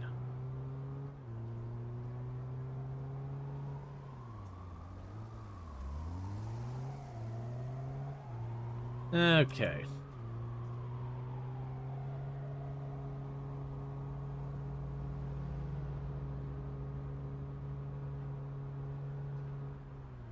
I need to mark on my map where I'm going. I used to remember this town way better, but it's been a little while since I've done a playthrough, so it's like certain things I know. It's like, oh, from where you start, the one furniture store's over here and the other one's over there.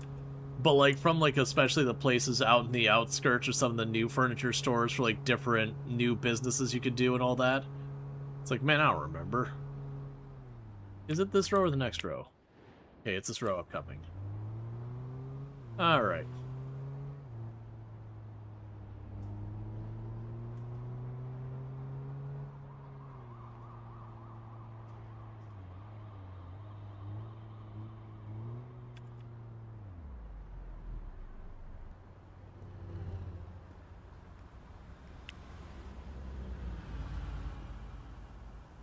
Grab the fitness trampoline.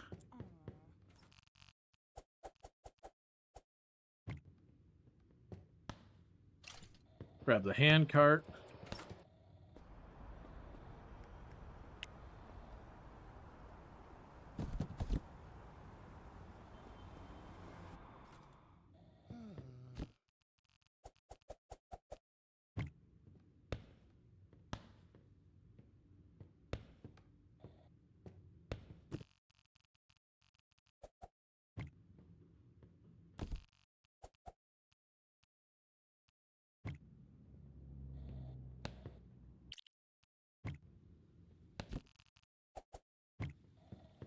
Okay, getting a set of kettlebells.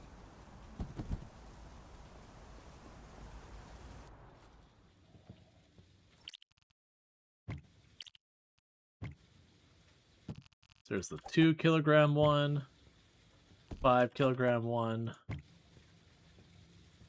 the 25 kilogram one.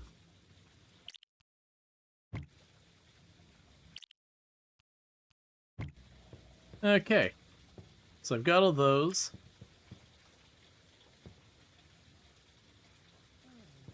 Refill our drink machine. Alright. Yeah, and we didn't have enough trainers to have them work these hours, unfortunately. So I'm gonna hire more, but I have to wait till we have another day for it. In the meantime, we can run over to the school. We could put a couple of hours in towards training up our next skills and all that, because they'll ask us to train that. And that one I already know in the past, like, it just checks to see if you finish the course and then it moves on. This one's only kind of screwing us because it's asking me to have bought the stuff. It is actually possible if I buy just the shelf, it might count it. So when we have money tomorrow, I'll buy just the shelf from the store nearby. So market demands course. Profits manufacturing business headquarters. Sure.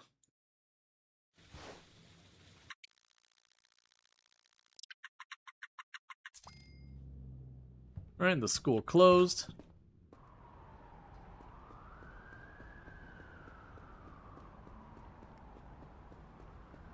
Okay.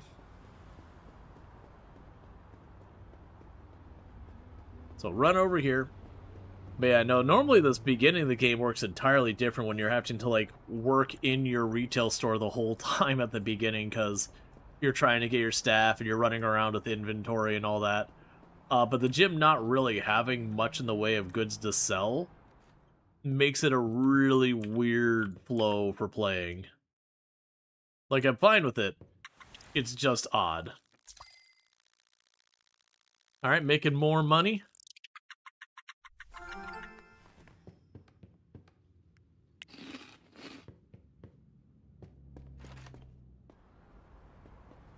Okay, so with this, let's try buying just the shelf and bringing it over here. Because I'm assuming the developers considered the idea that you weren't going to buy all of it at once.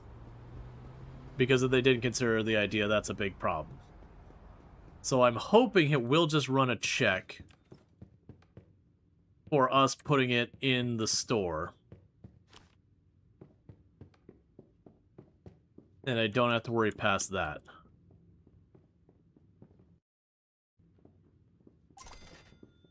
That counted. Cool. So I don't have to, like, buy it and resell it. Nice.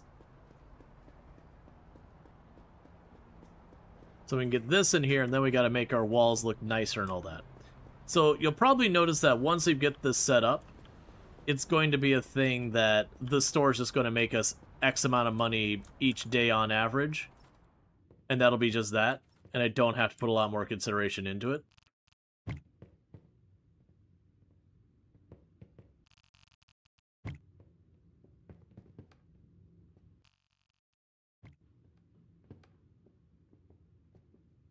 Actually what I wanted.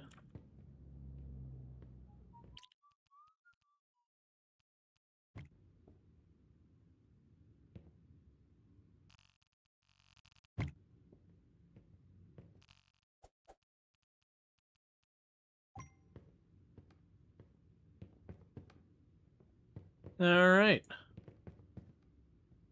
I don't actually know who in the store restocks the shelves. But that's fine. Alright, now before I forget, I need to call you.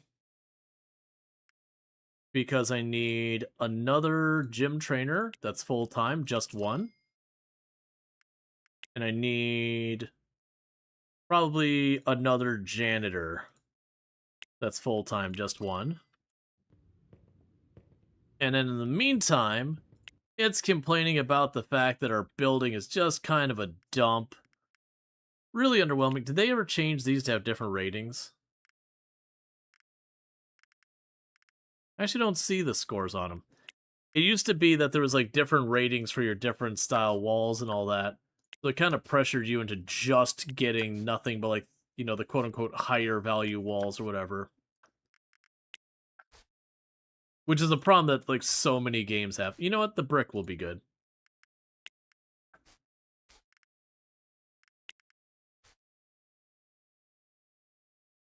Alright.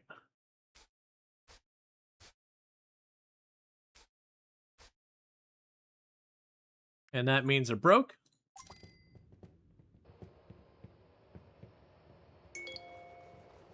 Great, things are looking better already.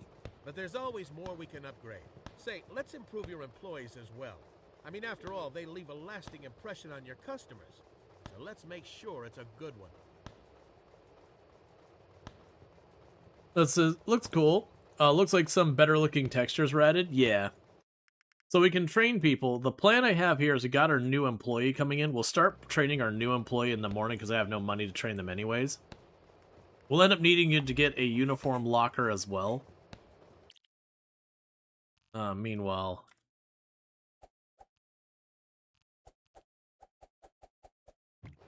we can do that.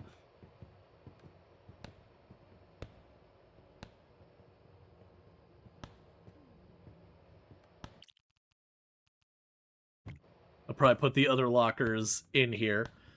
So yeah, so we check on the gym.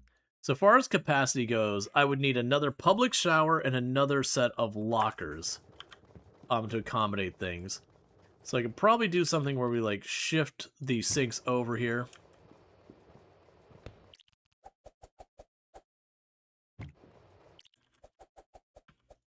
We can put another shower right there. Let's see, how rushed do you feel on the day-to-day basis? Do you feel like currently battling time? Not really. If anything, this game, one of the problems you run into late game is early game there's a little bit of rushing around, but once you kind of get going, you'll end up having a lot of downtime that you're like, what am I supposed to do with all this? Alright, so we walked in the park. That's going to drop off soon. Oh, a fresh start. Okay, so we have our happiness is currently locked in at 100%, and it won't go down at all for a while. So I've got no money. So we're just going to go to bed. Like a true CEO, we're going to go ahead and wake up, and by 11 o'clock just go back to bed. And then pat ourselves on the back for a job well done, and then take all the profit out of the company.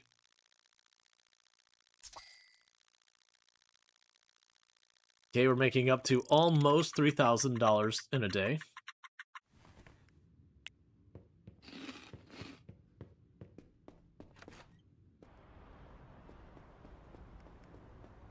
So we should get our employee today. We need to get the uniform locker, so let's go over here and make that happen while we're waiting.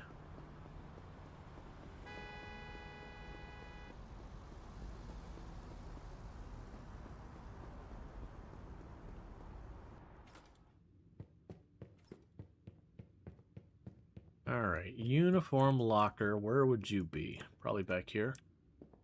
Changing room, hairdresser. That's stuff for your own employees cleaning. Uniform locker. Use expensive. How dare.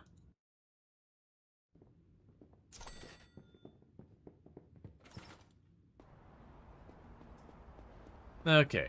And pretty early in the day, we should get the call from the recruiting agency being like, hey, here's your... There it is. Here's your candidate for another janitor and another trainer. And so this trainer, we're not going to immediately put them on the floor. We're going to start training them.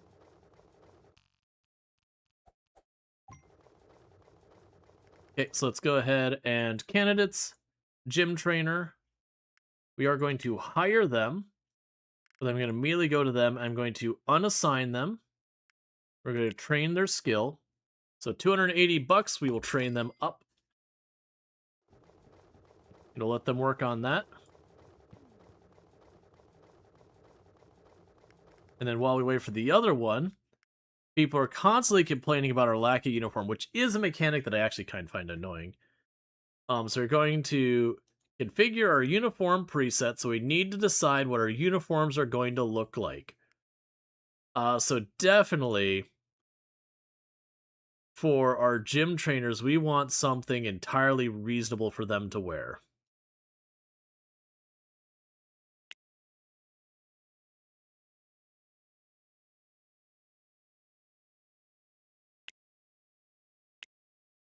Oh, right. I was going to say, it's like those are not a pants setting.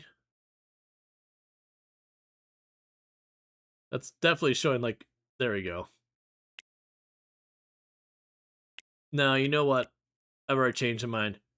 I want this to be bright. Whatever it is, I want it to be a bright, obnoxious color so I can tell my staff immediately upon walking in the building.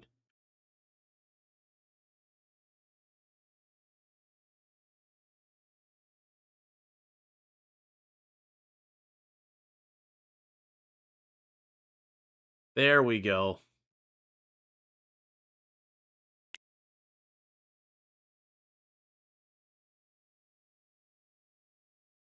I need bright.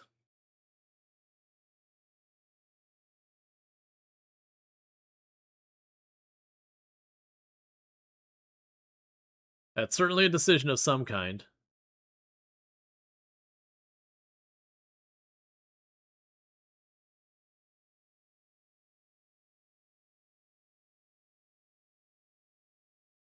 Cool.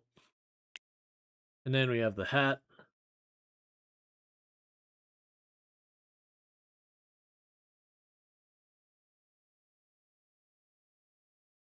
Yep.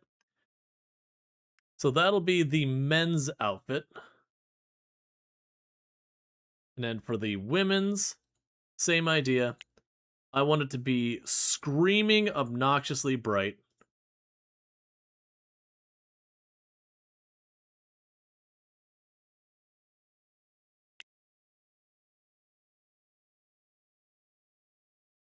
Yeah, so your pants are bright red.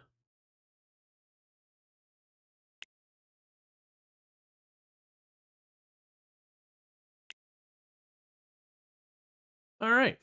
So we've got our preset for default. They've got the gym trainer set to that, the security guards will be set to that, and the cleaning staff will be set to that. So now we'll know our staff based on the ones wearing the bright orange and all that.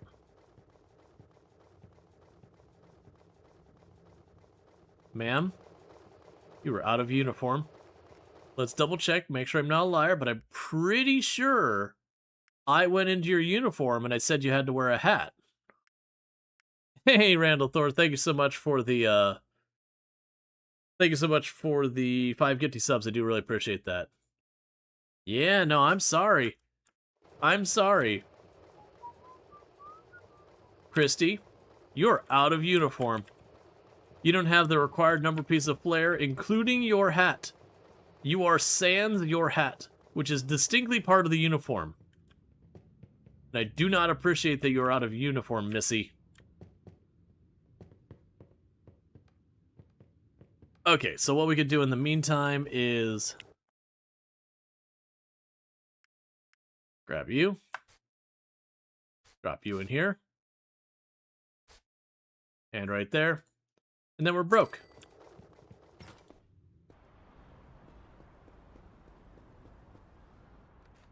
Okay, so when we wake up tomorrow, our employee is going to be trained.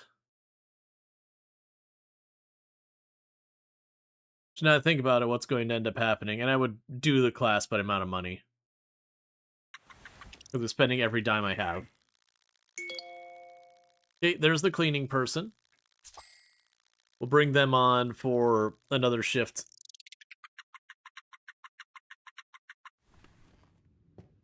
Going there, so we can go here. Get our employees. We got a brand new candidate here. We'll hire the full-time cleaning person on. We can go to our schedule. And a lot of the schedule stuff I'm doing and all that, you can automate that later. Let's shift you forward.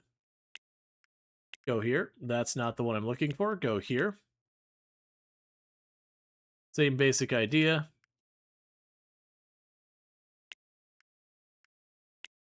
I'm just adding a second schedule on here to try and give a little bit more coverage.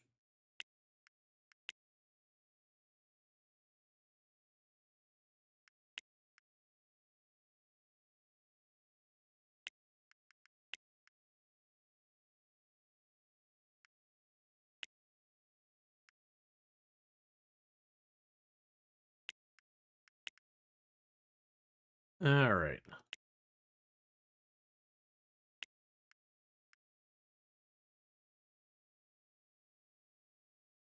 Okay. I was trying to see who had what hours on there real fast.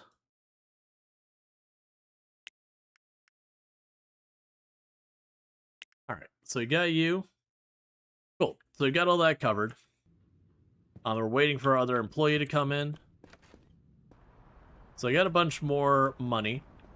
So the next thing to consider is that we check on our business here. I can't handle my full customer volume, because I don't have enough gym lockers and public showers. Hey, Doppelganger, thank you so much for the 310 street streak. I do appreciate that.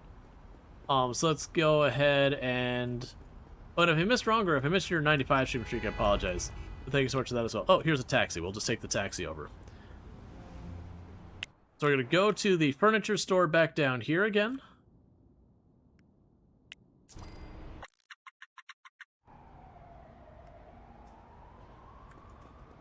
And so we just got to wait for this to open, which means we need to dance. So we're going to do our shy dance. Required number of flare. Wow, I haven't heard that in a bit. Such a fun movie. Yep. So we're just waiting here real fast for the place to open, awkwardly dancing in front of the man in the suit top and shorts. We clear those off the list. Those are our things saying that we got the employees. So what should happen is relatively soon, we should have our one employee who's currently being trained.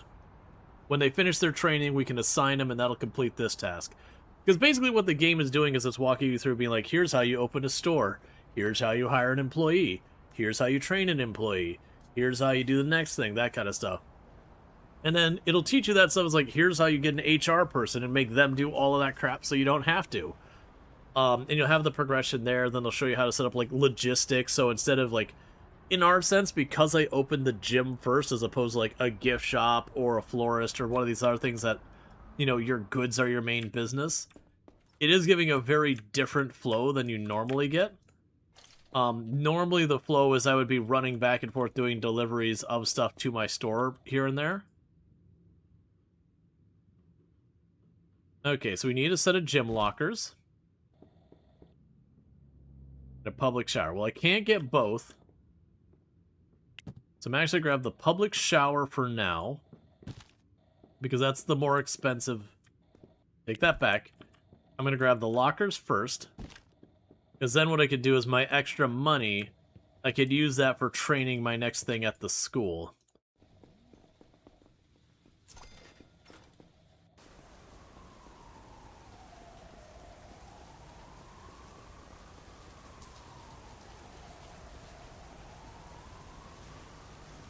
Oh, there's the Cap's taxi.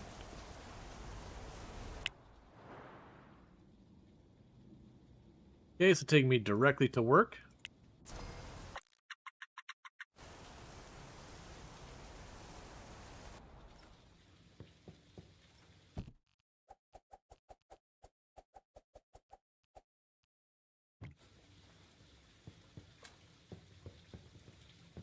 Okay.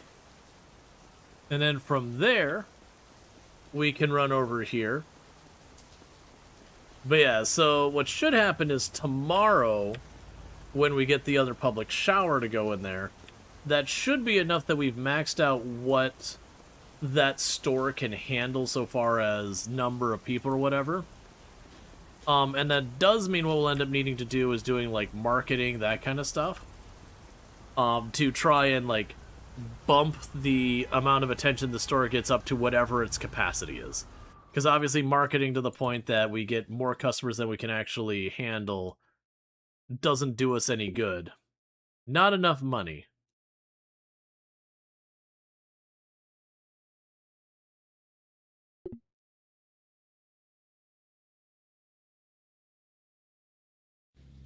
There you go. We get 3 hours of class. Imagine college being something you pay by the hour.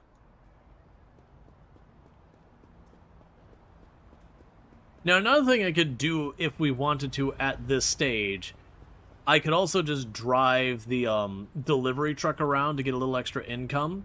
But as you probably saw earlier, if I do like a really good job driving the delivery truck, I might make $400, which is not a terrible amount to make per day for it. But considering my store's making $3,000 per day, it's not that significant of an amount of income. Yep. And everyone's over here doing their thing. Pulling entirely perfectly in unison, as you do. that all the other stuff, perfectly fine exercise.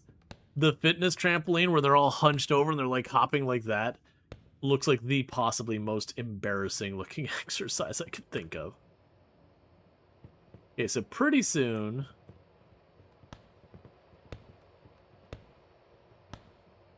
I'm gonna need more energy drinks. Imagine the joke is that you do actually pay for classes by the hours. Right, but usually with a lot of classes they'll have like this is a X number hour class and you just pay that. I mean, I guess it depends. There's definitely training you pay. You know, it's not by the hour. It's like, hey, I'm paying for a session and it's a 3-hour session. Okay, so we got our employee back just now. We're gonna go ahead and take them. We're gonna assign them to the schedule. We're gonna go Bizman. We're gonna go in here, schedule. So we're gonna go ahead and drop you in there for the full 24-hour shift. And Martin, I know you're gonna miss having that nice long shift there, buddy.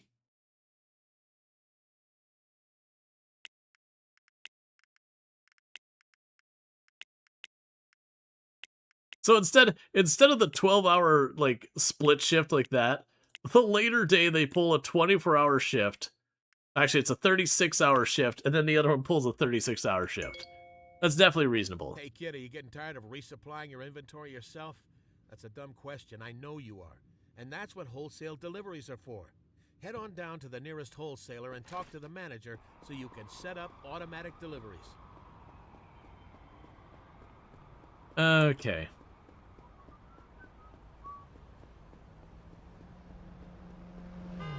And there we just died again. Not really. There is actually death in this game. Sort of. Ooh, I wonder if I have to have the money in advance or not. We'll figure it out. And the way that works is you can, like, unless it's changed, which is very possible, because this will be, like, going way back, is you can die of old age in the game. Right now, we are the ripe old age of 18 years old. And I don't remember, I think it was 100 years old is, like, your old age thing. But my understanding is one of the major goals in the game, if you're kind of a forever player, is there is a thing you can buy to de-age you. And that's just the idea, is to make enough money to just de-age yourself back down or whatever. But, like, that was something very early in the game, so I don't know if that's still a thing or not. Start contract. There. Accept. Open this. So what we're going to tell them to do is I want them to deliver 100 every week.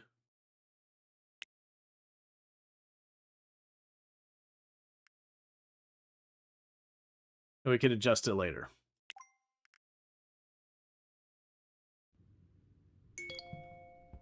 Okay, there's one last thing we need to talk about. Marketing. Now, you might have a great store, but if people don't know about it, they won't show up. Now, let's get you set up with a small marketing plan, okay? 1,000% delivery fee. Yeah, that, like, for the record, it makes no sense for you to do that with what we're doing. In fact, what I'm actually going to do is I'm going to go on here. I'm going to go to you and do deliveries. Yeah, because, we're spending $47.53 to order the sodas, but, like, the minimum delivery cost is $400. So ultimately what it means is I'm just literally losing money by selling that good through them. We will ultimately have distribution and all that, but right now I'm going to kind of leave it alone, because I'll probably only need to refill it, like, once a week or something like that, and I could just grab the 2 boxes or whatever. Now, if we were to grab, like, 1,000 of them and load up the shelves, then that'd be good. It's going to be too late for us to go by the e-marketing place today. I want to say their hours are, like, 7 p.m. or whatever. Then go ahead and run over there and do that in the morning. And a lot of these things we have to, like, run over and introduce ourselves to the various businesses and all that. Once you've done it, you don't have to do it again. You just pull out your phone and do it by phone. We'll eventually get to the point where even where I'm like having furniture delivered and everything, I'll stop, or sorry, that I had to pick up the furniture. I won't even do that. I'll literally just get delivery and have it arrive.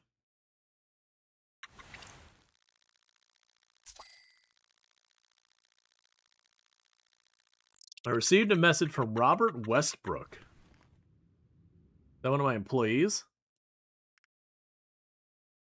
Hey boss, I've been enjoying working here so far, but moving forward, I demand a water cooler. You. Absolutely entitled. How dare you demand such things of me?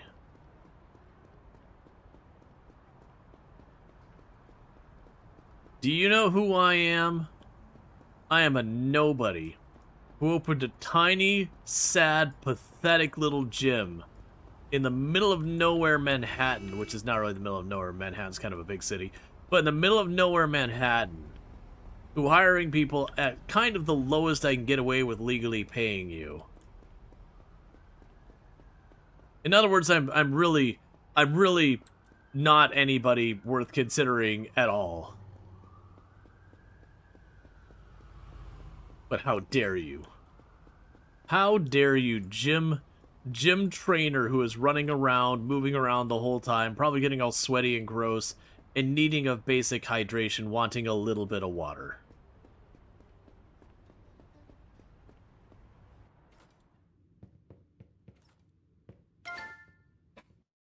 Alright, so select business, and we need to create a marketing campaign. So we're going to create the cheapest one I can get.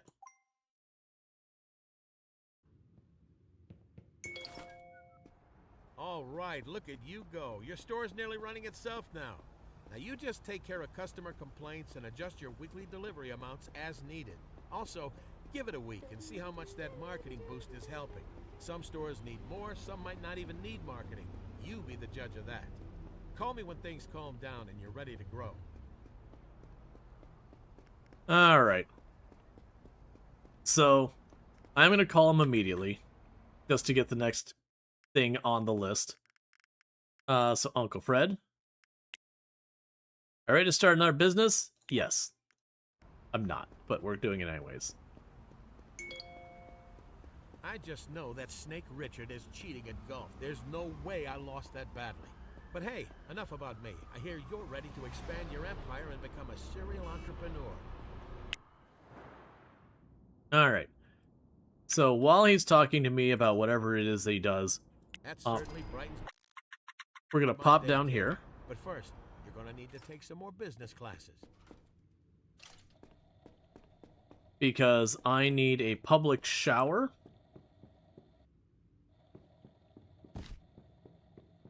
Do you have a water cooler here? I don't think you do.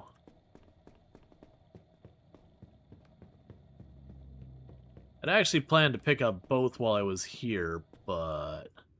Oh, one second. Park the vehicle. So just getting to know the manager, because then when we have more money, I could just order that. So I'll have to go... I believe the office supply place will have a water cooler. Because if I don't get them the water cooler, what ultimately will happen is eventually the person will just quit.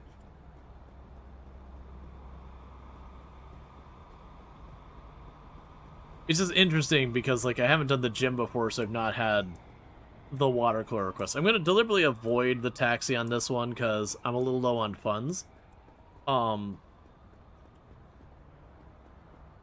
wonder if the IKEA would have a water cooler.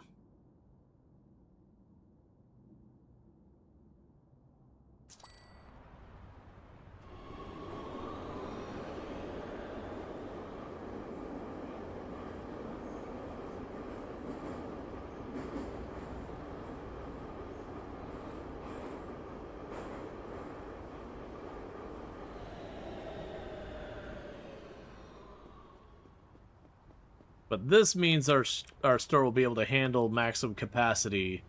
There'll be a matter of, like, finishing cleaning up the walls and the floors. We've already got the music set up. The staff still need training, and the marketing. I chose to do the minimum marketing because it was a quest, and I haven't done any of the, like, what do I actually need on marketing and yada yada. I'm curious what this one will give us, because we didn't have a marketing demand course before. That's new. There we go. So let's run over here to this store and see if it has a water cooler. And then if this one doesn't, we'll run over to the IKEA and see if it does. Because the water cooler might be really, really cheap. I honestly don't know. Because there's a water cooler in the back there, but that's not... We have to find it where it's on sale on the floor. It's not looking like it's here. Okay, actually, one second. Are these props or these actual things I can use? Okay, and let's sit down. Sit down at your desk, get your contact.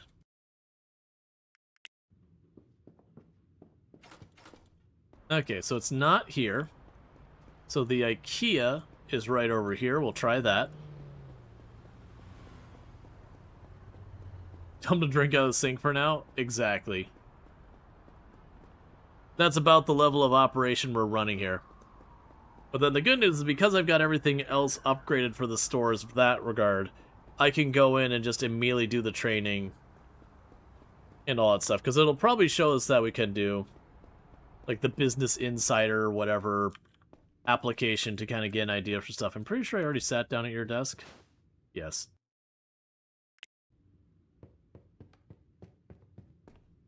Okay. Water cooler.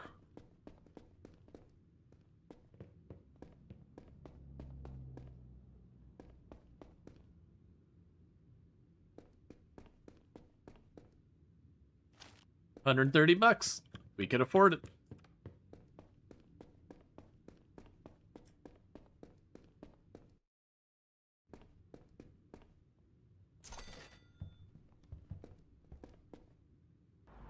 Now, this is definitely, you know, staff only. Any one of our customers wants a drink, they must purchase an energy drink. That's just sound business. We don't provide free liquids to our customers. If they don't want to die a heat stroke, they either need to bring their own, which is also not allowed in, they'll have to leave it out front, or they need to buy our beverages. It is $12 an energy drink, though. You know, since we are providing, and it's inconvenient. Not really, I actually don't know what... It's probably like $3 in the game or something. I'm guessing they probably have an automated way to handle pricing as, like, a new mechanic. Okay, so that takes care of his needs. And it might be able to get 1 hour of courses in before it closes. Yeah, so we get our next course done, and that'll be good. But as time goes on, we'll start setting up like a headquarters, getting our logistics set up so they'll do deliveries and purchase orders, and then eventually we move into manufacturing as well, all while running our stores. We got our first store mostly set up and ready to rock and roll. It's definitely got a couple of things yet we can do to improve it.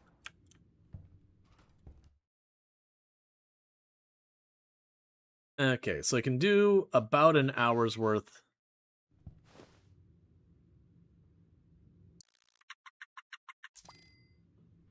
Okay, looks like I have about 3 more hours till I finish the course. So we can knock that out tomorrow nice and easy. Yeah, and right now I got this thing that, a fresh start. Subway travel is now -5. Okay. That I don't believe used to be that way. Interesting.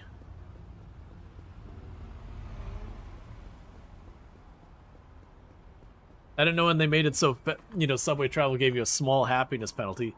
It's a really small one at 5%, but still.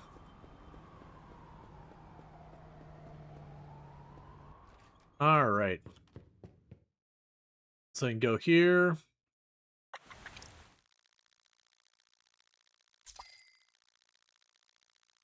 Still making about 3,000. It'll take a little while for a lot of stuff to go. So our gym is making a weekly income of about $10,000 or so. Does it actually say? Yes, we're making a daily income of about 2,600. So yeah, about 15,000 a week.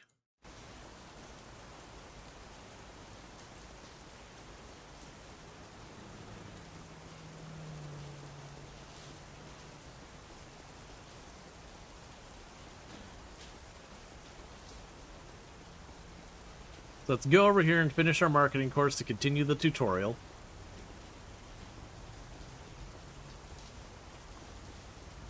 And then when it's like, okay, open another business, we'll probably take the time to just finish cleaning up the walls and floor in our business we've already got to get the 100% interior design. Because at that point, we basically got it done. So far as optimization without getting, like, HR training involved. Well, those business classes must be working. You sound like a real pro. Now let's get your new store set up in a building with lots of foot traffic to get the most customers. And make sure you're starting a business that sells products people actually want. Use the Market Insider app to find out what's hot right now. Okay. With at least 40% traffic? I'll have to look at that.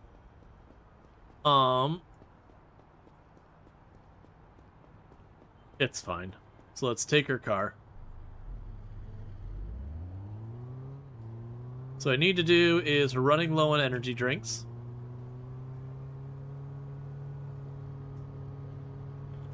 Go zip on over here and buy a couple cases.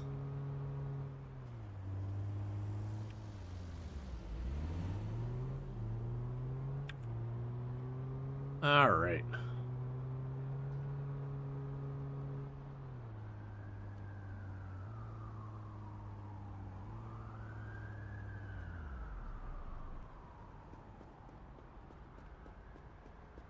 So let's say like 4 boxes maybe. That's overkill, but that means I don't need to worry about it for a while.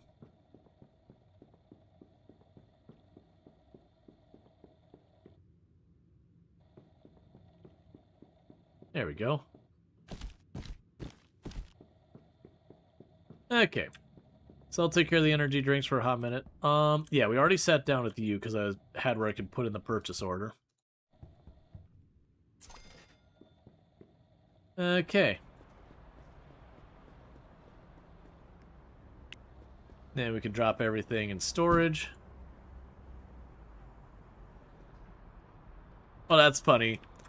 It used to be you could actually put the pallet thing in your car as well, if I wasn't mistaken. But looks like they made it so only the handcart goes in, which is reasonable.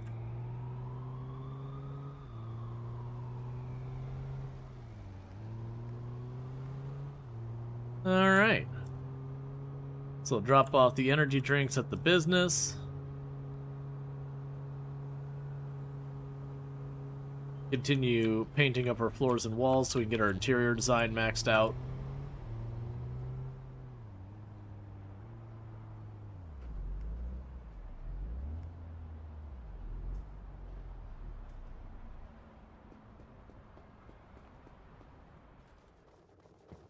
Grab our hand cart.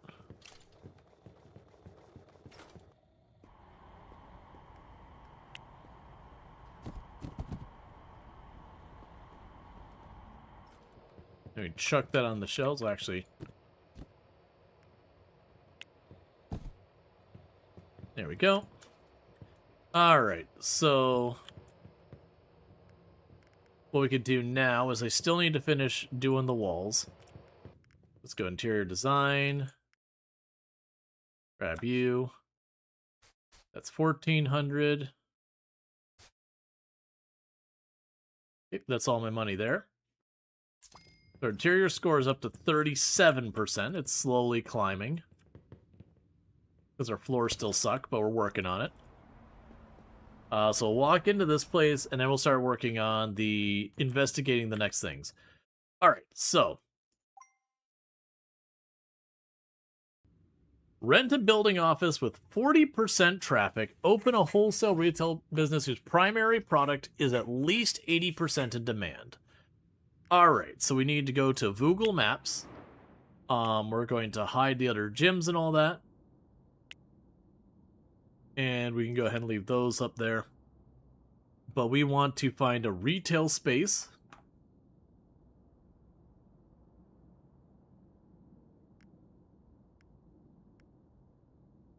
Yeah, so it's a retail space with 40%. That says 29, 36, 37, 40. Alright, so we're going to open that. So that's what we're going to go for, is over here. That should satisfy it where it'll get happy with all these. And then we can go that. But right now I don't have the money. And like I said, our happiness is currently locked in at fresh start. So I don't need to worry about that. We're working on our education stuff as well. So I guess for the moment, we're just going to sleep the night through.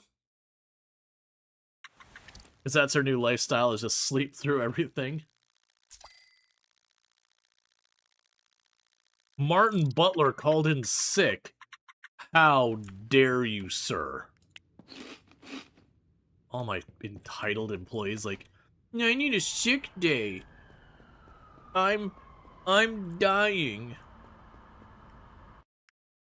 Do you see me taking sick days? Nope. I also might not show up to work most days either, but like, you know, that's besides the point. Alright, so this is the space. We're gonna rent the building. Let's actually go to the Market Insider. So we've got groceries, flowers, fast food, hair care. Could be another potential one that would be less effort. I'm technically already selling is he one of the 48-hour shifts? Oh no. Oh no, we're okay. We're on the mixed day. We're on the mixed day. It's not that bad. Because if we look at this, today is the mixed day, so it's only no shift for half the day.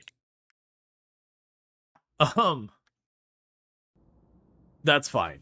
Luckily, we don't actually need someone running that business for whatever reason. So, looking at the Market Insider, what we're looking at is it's showing demand. So, people want coffee. There's demand for umbrellas. So, there's a lot of grocery store stuff.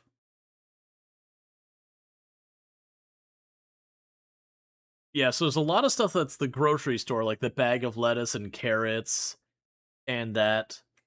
The hair care product, I'm looking at that. That'll be another one that'll probably be easiest to deal with. And then once we get down there, we're starting to drop off. Yeah, because I think the hair care product is the same kind of thing as the business we're already running, in that like you have stylists and some products as opposed to just being heavy retail. So I'm leaning towards the hair care. Even though the ice cream is a higher one, because I know the grocery store is very expensive to set up because there's just a lot to go into that.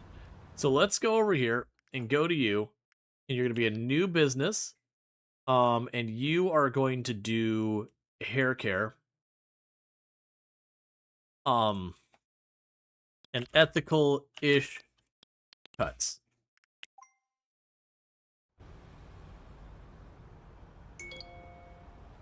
Kid, with that building and business, you can't fail.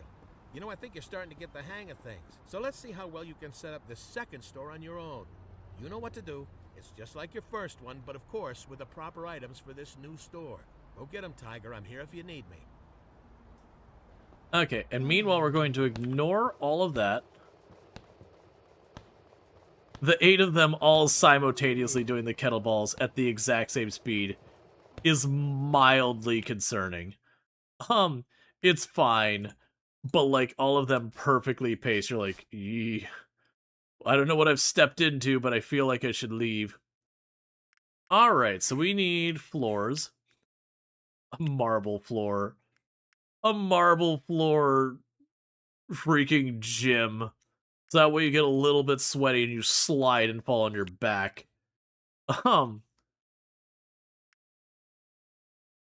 Like any any type of that,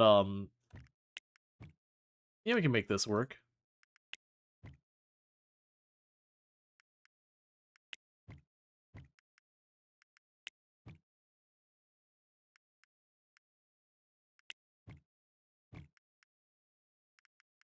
Just a mosaic.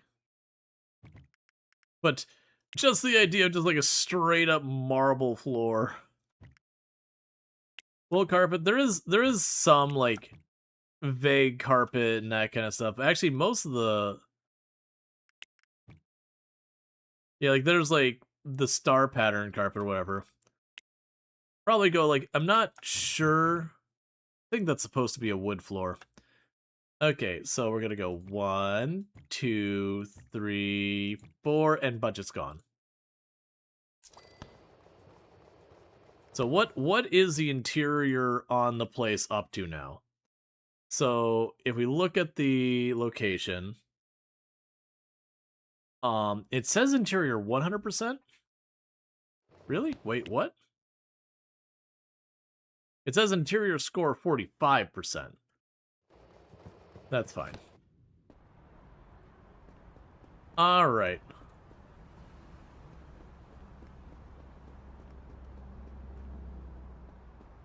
So now's where we get a part-time job. Just working a counter, making the money. So we would need a cash register and all that. Obviously, I don't have these things. And I don't have the money for it now. So we're just going to go right back to bed. We woke up, we took a look at the day, we walked in, and we went, okay, paint that wall. And then we went back to sleep.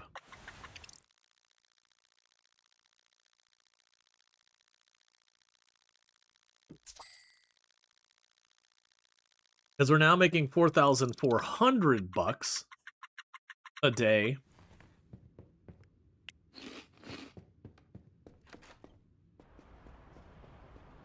Because I'd like to get this place, like, properly done.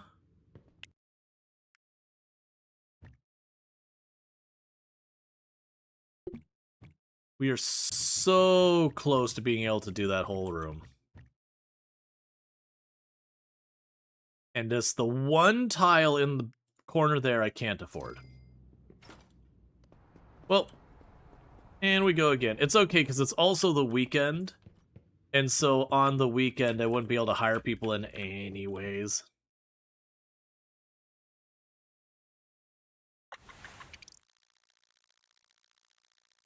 Just, like, later on you'd have, like, your television and your computer games and everything else you could do. So it'd give you a little bit more than what we've got going on right now of just wake up, go to sleep. I believe what's going to happen is after we get this place set up, they'll be like, you need to get yourself a desk and a computer so you have something to do. You know, I don't want you to go crazy working all the time. Or whatever the actual dialogue is, I don't remember. Okay. So that main room is done. Let's go ahead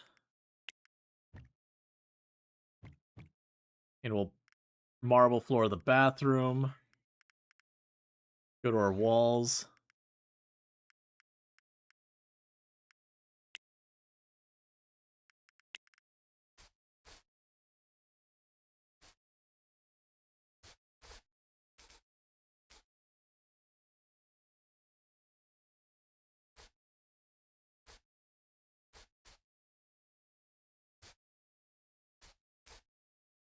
That puts us up to 88% interior.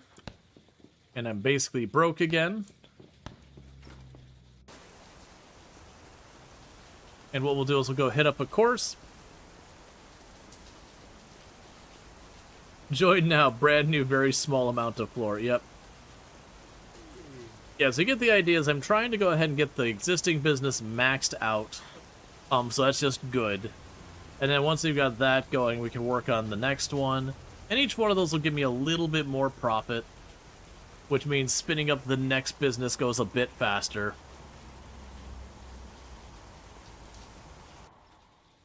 Alright, so we got our next course it's telling me we can do here, which is the headquarters. So it's 160 per hour, so we can do 1 hour.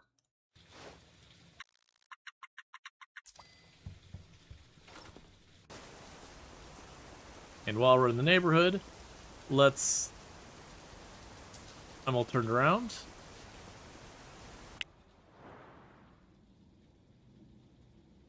Yeah. So... I think you need to go down this way.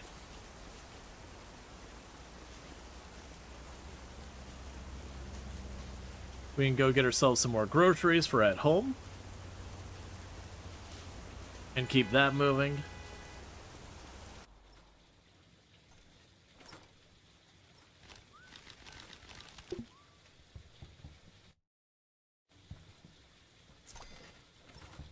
And we are once again broke.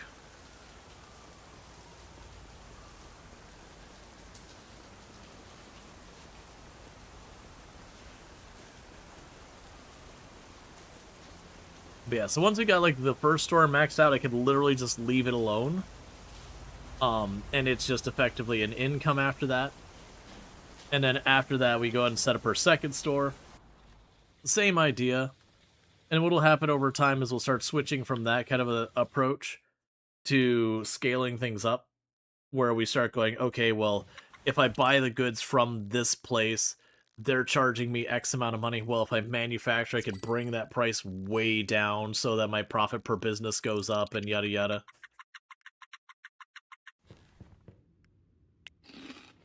Okay, so with having another 4,000, I should be able to potentially max this out now. We just had this last room over here. So we're currently at 88% interior score.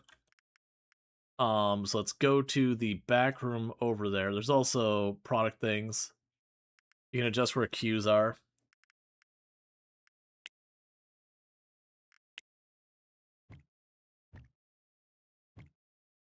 $93%.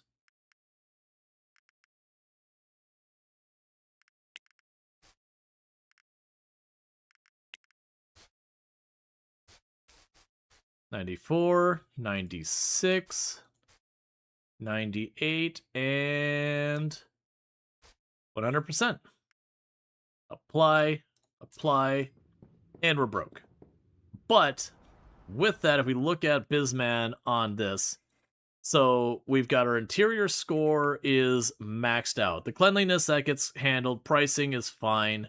The customer service isn't going to get better until we get to human resources and training our people. There is a traffic index, which is how much traffic we'll get through here. I've been trying to remember with the combination here. So I believe that's implying that what I ought to do is, so it's plus 27%, plus 50, and plus 80. So we look at our interior, if we look at our insight, yeah, so we're getting 27%. So yeah, so we probably want to axe this and go all the way up to the 80%er. That's going to be a pretty big spike in our costs, but what that should ultimately do is it'll bump us up to, that says 91%. We'll let that run for a little while, but that should massively improve our foot traffic and all that. We go ahead and have ourselves go back to sleep, and then tomorrow we get to open our new business.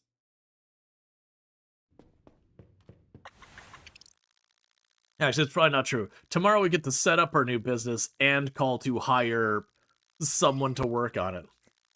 Christy? Christy? Are you about to demand things of me, Christy? I don't like it when my employees demand things of me. Hey boss, I've been enjoying working here, but moving forward, I demand a clean work environment. That's fine. I have janitors. Sure. Alright. So, what we want to do is go over here. We need a cash register, a hairdresser head wash station, and hair care product shelf. And even though it doesn't mention it, we also need the cleaning shelves and all that. Alright, so let's start with the actual required things. Okay, so the hair head wash is that much.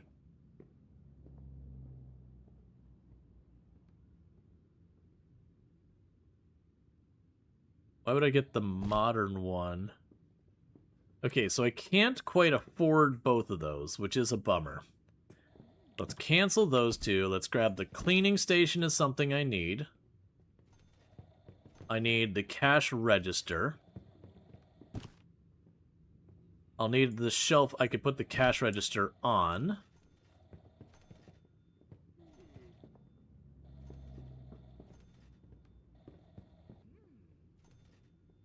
There's a hairdresser shelf.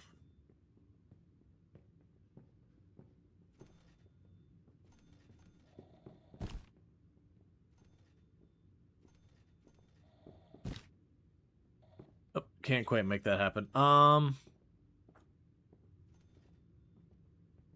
Where did you go?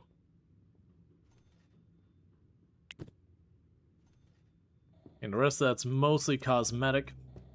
We'll also need a uniform locker, which I also can't afford. We'll just go with this, I guess. Okay. So that gets us our start. And then we could drop this off. Oh, good. It's right across the street. Oh, you know what I just forgot? Do I still have this set up? Give me 1 second. I'm pretty sure. Oh man, I had to remember where it was. So, what you can actually do in the game is you can set up your own custom art and everything. I'm not going to go through the whole time to do it now. Yeah, I think it was save games. Would have been 0.9.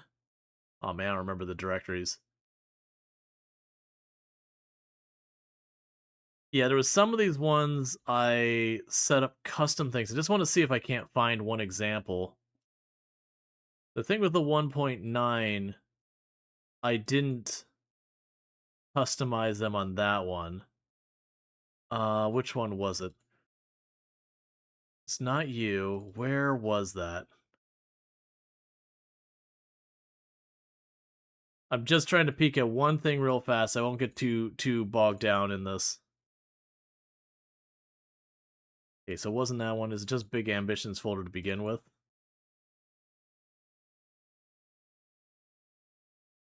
I thought it was... Yeah, that's it. So, like, one of the things we could do, I'm going to pull this up, is you can actually customize your banners and all that in your save file, where when you make your banners, you can replace it.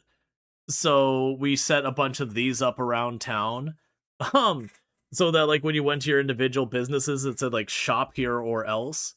But then you have, like, for your digital billboards on the walls, it would be the same thing. That it's kind of a fun thing to do all that. I was wondering, I feel like we had, was it graphics or else? No. It'd be the earlier businesses. Fit or else? No. Close or else? Yeah, okay, it doesn't matter. But either way, so you can go in if you're, like, enjoying your save. Like where this says on the wall here, ethical-ish cuts, you can override that image by just dropping your own, I think it's like a PNG file in there, and it will change the actual signs in there. So we'll do cabinet with drawers. I'll put the cash register here.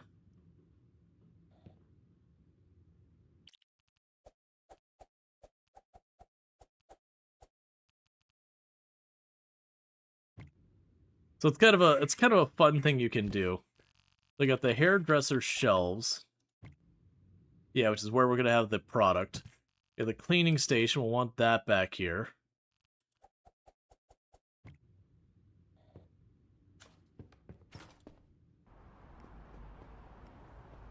I was frustrated that the shop banners were quite plain. Yeah.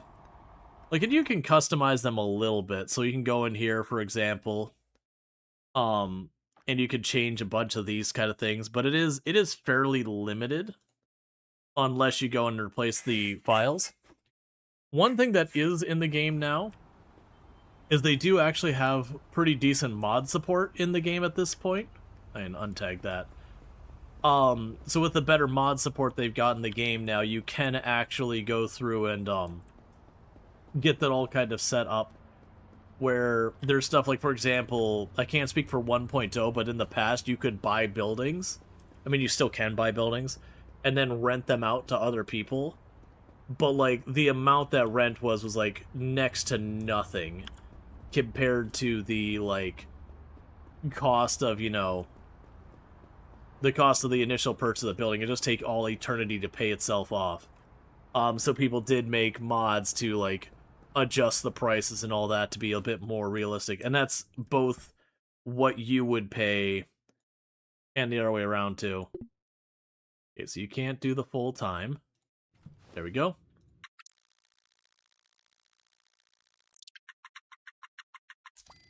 Yes, it's a little tricky to navigate to find the save folder. But yeah, you can just drop in the PNGs. And there's basically 3 sizes. There's one size that's for, like, the banner. Let's try to find an example. There's one size that's the banner for, like, over the door. There's another size where you'll have, like, an advertisement up on this wall for this size advertisement. And then I want to say there's one more that's for, like, a smaller advertisement space. But if you make the 3 of them, you can just swap out the files that are in the folder. The thing is, if I swap out those files, I believe I have to reload the save just to do it. Which isn't that big a deal. Like, actually, like... Because part of me was wondering... That's a local rate. Oh, yeah, you can also change the music in the game if you want to as well. Part of me was wondering if they have it where you could just jump into the directory where the art is. Directly. But yeah. So, let me see if we can't do a quick example here. So let me go to Big Ambitions, save games, do this, grab you. So we can grab one of the ones that we had that changed to... Is it hair wash or else? Yeah, so you can grab all the your files, copy those, and then what I would need to do is quickly find my current save file. Like I said, it's not always clear. Yeah, so this would be the current one. So I could paste you in here, replace those files. And then go in here, replace those files. What I'm going to try and do here real fast is I'm going to pin this folder. Maybe. Let's see. Pin the quick access for later. All right. So we'll go to sleep right now. I don't think it'll take effect until I reload the save, but I'm going to go ahead and just check real fast, because I believe it loads all those graphics at the beginning. So it's kind of one of those things that once you set it up, it goes nice and quick. Yeah, so if you notice that, it just says ethical-ish gains. So if I save and quit to... Save and exit to desktop, it's fine. I was like going to main menu, I'm like, but it doesn't mention save, so I'm concerned about like doing that. I'm just gonna demo this. I'm not gonna sit here and each time we set up a business do this. But we'll reload the game real fast. It's just a cool thing. There's a lot of this kind of stuff you can do. You can also do this in like Planet Coaster. Planet Coasters is a bit more elegant where you can just drop the file in a folder and just do it. So we can reload the game where we left off.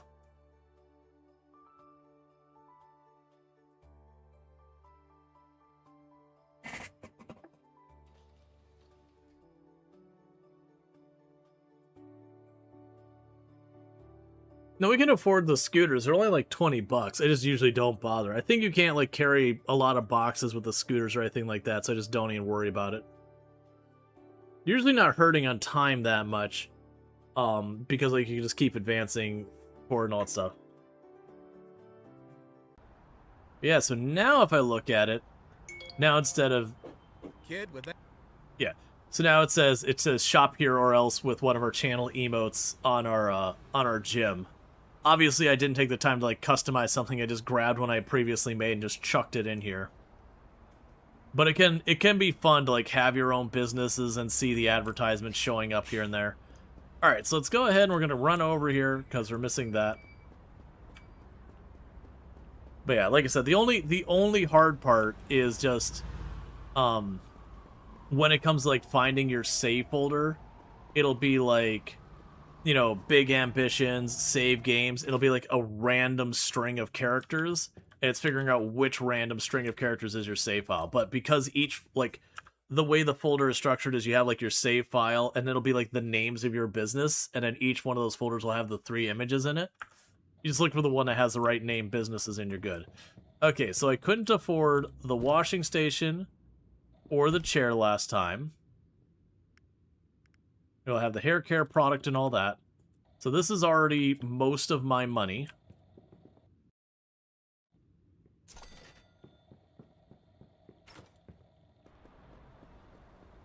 And then we can go over and get a couple of boxes of hair care product.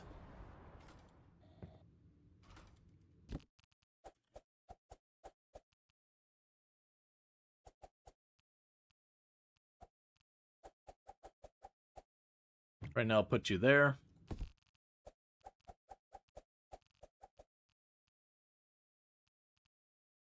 So it's interesting, like in real life, you need enough space behind it because the staff member would get behind and, you know, like, they would do the suds in your hair or whatever.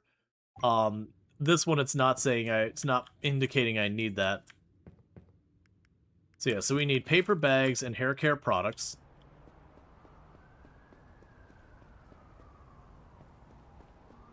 Oh. It was telling me to go sit down here. Let's go, Jack, I think we actually just need to call them. Okay, yeah, we've already got this. So, unfortunately, it cost me a bit for a campaign to hire. So that's no good. That's fine. Now I'm all disoriented. Yeah, so the wholesaler's over there.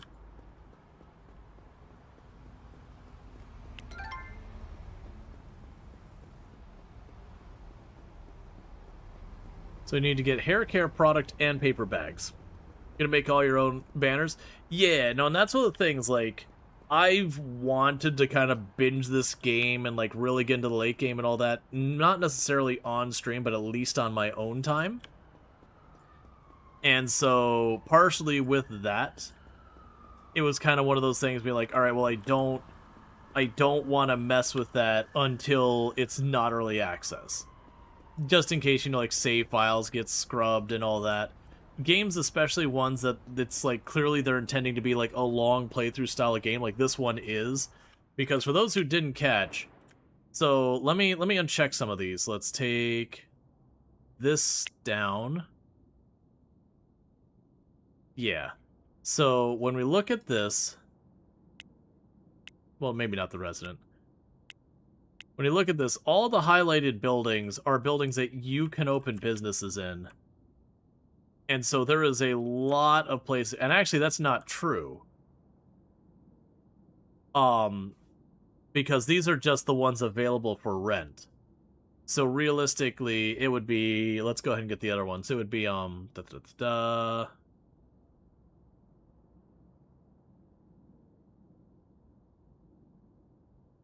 Yeah, it'd be all of these buildings I'm toggling now.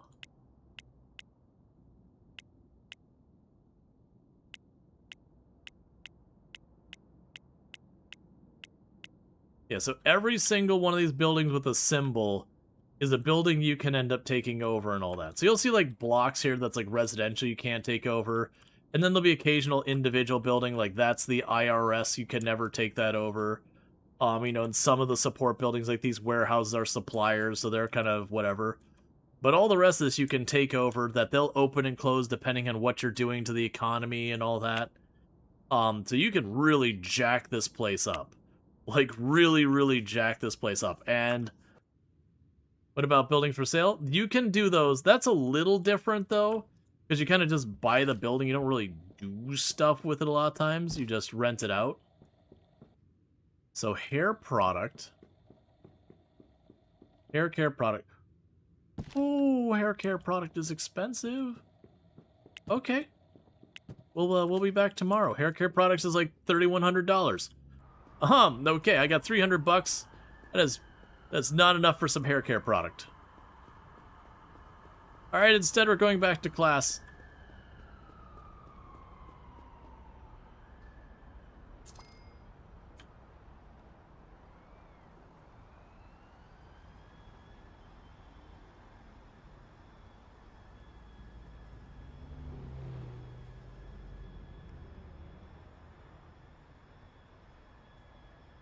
But yeah, you can also buy buildings as well.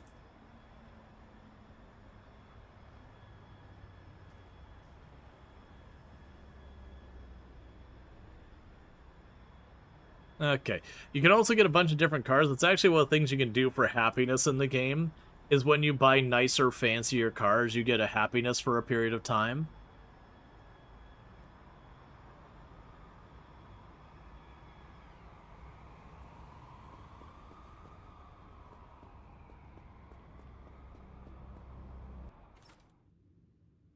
Okay.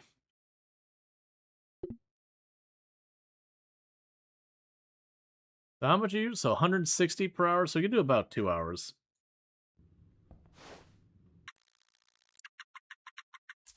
Okay. So, the next day, what we're going to need to do is I'm going to want to put out to get more people hired, because that'll be a delay of 1 day, and Friday is going to be the last day I can put out that call. I don't really know how many stylists I need before, like, we're at capacity. But we'll get, like, 2 or 3 stylists and a janitor. Alright. And then the next day, when we'd actually get to bring them in, I would buy the merchandise.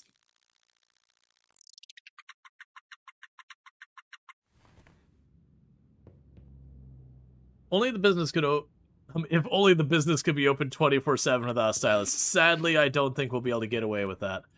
Alright, so we're going to do our call. So we're going to go over to the recruiting people.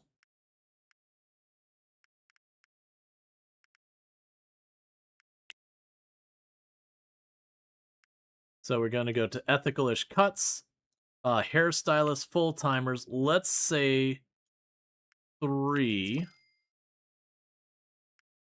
We'll do a new campaign. We'll do ethical-ish cuts. We'll get a cleaning person. For right now, 1. I do see that customer service is a separate role. Ethical-ish cuts, customer service. We'll do 2. And then rip all my money. It's all gone. What has happened here? So with that, we're going to go right back to bed. It's been a long day.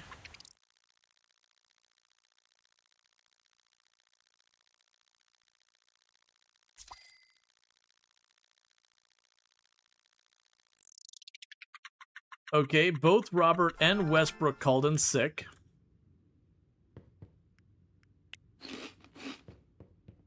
Okay. So what's that mean for you? So it means there's no trainers today. Cool.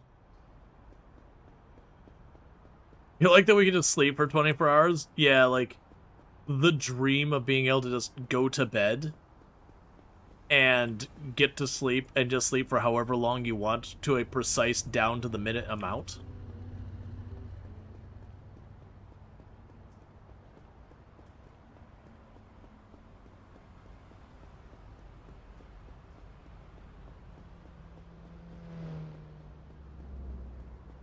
Yeah, they want me to set up to do the deliveries from the wholesaler. That's the biggest ambition so far. So much sleep. Yep. Okay, so we can get over here. We're going to need to get our paper bags and our hair care product. I should have plenty to do that this time. Interestingly enough, we're probably going to want to go and, like, the problem with the deliveries from the wholesaler is the way the wholesaler delivery works. You say, once per week, deliver me 100 items or 1,000 items or whatever. But regardless of if you need that many, you will receive that many. And so it ultimately ends up happening... If you run into traffic, do you get injured? Nope, not that kind of game. So it ultimately ends up happening in the game is you do get into the situation where, like, you'll either order too much and it'll just become, like, a real problem of just, like, ridiculous overstock to the point that you stop delivering because the shelves are full and it causes issues, or you end up running out of product. So it's a little rough to use the wholesaler. But later on, you can start setting up your own logistics where you have a warehouse and then you ship from the warehouse to the individual stores and have it delivered and yada yada. And when you do that, you can control being like, hey, I want to keep, 5,000 of this product in stock in my warehouse and this much in my individual stores, so that you'll get the weekly order pop in to replenish your warehouse, and then during the week they'll ship it from the warehouse to the individual stores, where it's, you can have a lot of control over the sales and all that. Alright, so we can go in here.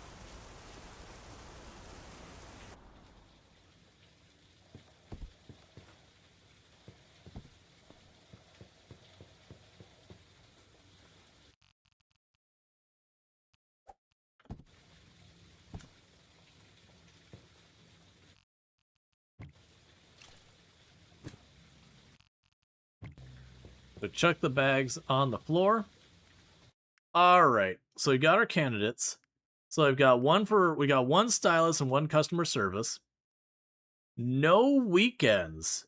You are pushing my buttons, friend. You're lucky I actually need a bunch of people. So go ahead and hire you. No morning shifts. 4-day work weeks. You are all awful. Could you imagine actually trying to ask that stuff in a normal business? Like, not in a fancy position, but you're like you're working something like your local Sizzler or whatever, and you're like, well, I don't want to work weekends or evenings or these other times. You could be like, all right, well, I'll just hire someone else, man. Like, don't get me wrong, you should be able to have that kind of stuff, but absolutely in the game, like absolutely in real life, if you're like that picky about your scheduling, you're probably just not going to have the job. Okay, so let's see. Let's consider, so you're opening from 10 till 8. That's bold to have two of you right next to each other. 9 to 6. 9 to 6.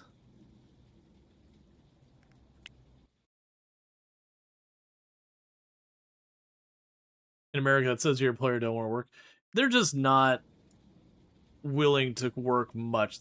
It's different once you start getting to, like, salary jobs and all that. But, like, when it's customer service, you have so little power. Alright, so I'm seeing a lot of, like, 9 to 6, 10 to 8, stuff like that. So what we're going to do is we want to make sure to compete with our competition as much as we possibly can. So we're going to go to our store and whatnot, and we're going to go to our schedule here, and we're going to say, okay, well, if they open as early as that, we're going to open slightly before them, and they went all the way to 10. So we're doing these shifts. That's what we got going on. We will be open on Sundays. Now, the downside is I can't actually open yet because we did get our people in here, but unfortunately, it is the weekend and the one person we got for a stylist says they won't work weekends. So that doesn't help, and sadly your character isn't allowed to deal with that. So it is just what it is. So we can't open today. Can you train her on the weekends? I can train her on the weekends. Alright. So let's look at our people. So right now, I've got a full-time stylist who does not want to work weekends. So let's go to our schedule here. So Monday, no weekends.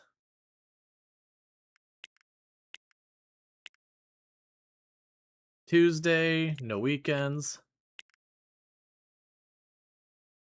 Wednesday, no weekends.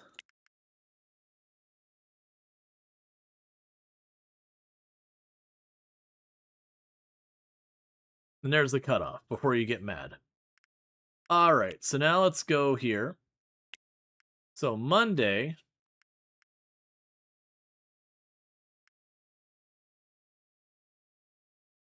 Oh, I was trying to... Oh, I have you in the wrong shift. Hang on. I put in the wrong person there.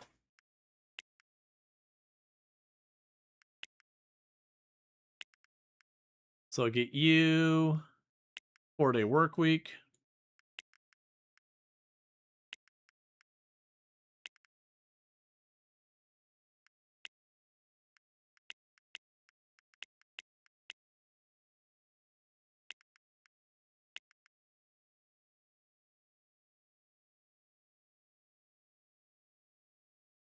Four days a week.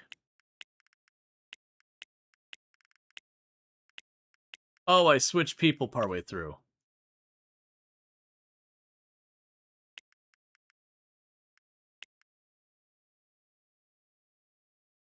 Then go down here. There you go. And then we can go here, and you want no morning shifts.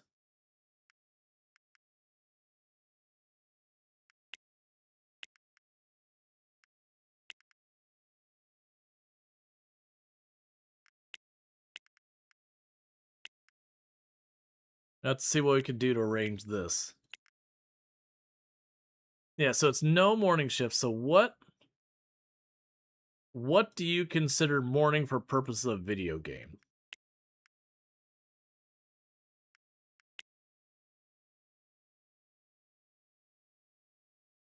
Okay, so that makes it so you have no morning shifts.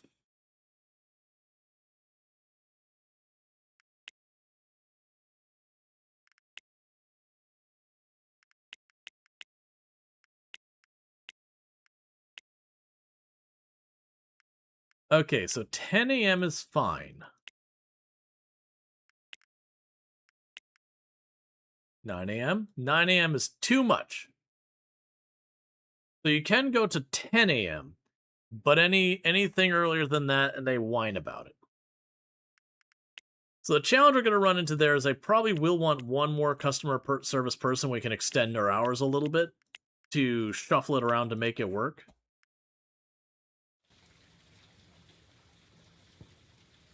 Okay. They also want me to set up the wholesaler to deliver products. We're not going to actually do that, but oh,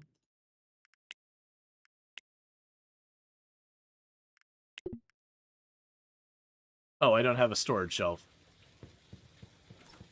Okay, so I can't call to bring more people in.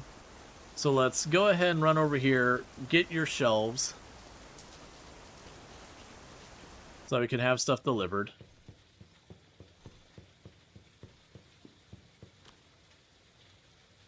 Hey, Joachim, how's it going?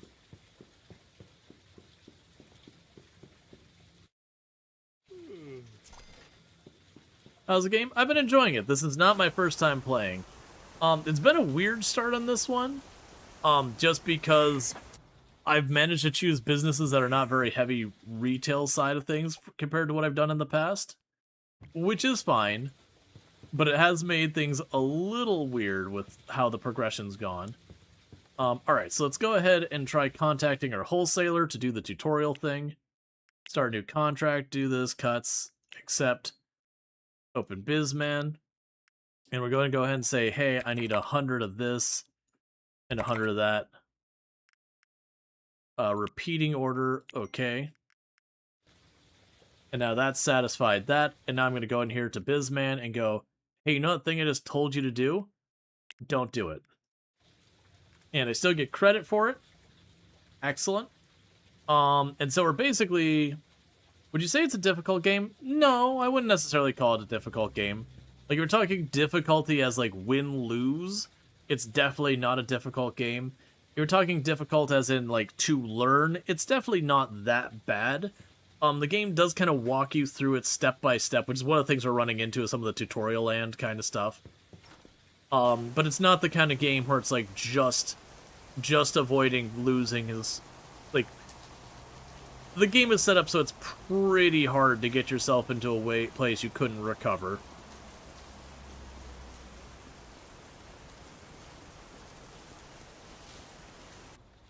Generally speaking, you're always going to do relatively fine to well financially in the game. It's just whether or not you're making good money or okay money, that kind of thing. Okay, there's the other two potential applicants. I just didn't want to sit there all day waiting for them.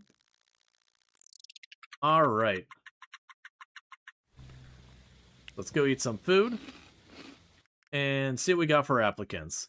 So we got our cleaning person. We definitely want a cleaning person. You are just a simple full-time schedule hairstylist with no weird requirements. And same with you. Let's go to our hairdresser person. I look forward when we have an HR person and be like, this is a you problem, I don't want to deal with it. So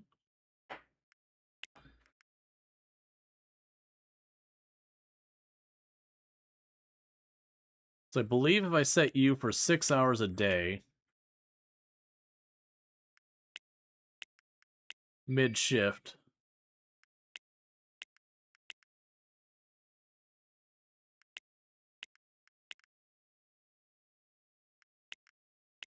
that'll be enough hours to satisfy your full time. And I probably won't need a second cleaning person. Actually, it looks like we can go longer than that. So let's go and bump it up to 8.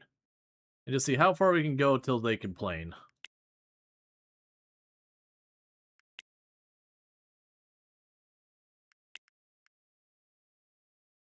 Okay, there's a limit. Alright. Yeah, so we do need another customer service person for the weekends. So for right now, I'm going to untick those boxes. And thank you for the follow. Welcome to the stream. Cool. So we get that going. So let's pop over here. We'll start with the weekends. So you. And you. You. And you. That's not the one I'm looking for. And you. You. And you. Cool, so you're all good for the weekend now. So we can start Monday. You. That's too much. Okay. And then you. And there you go.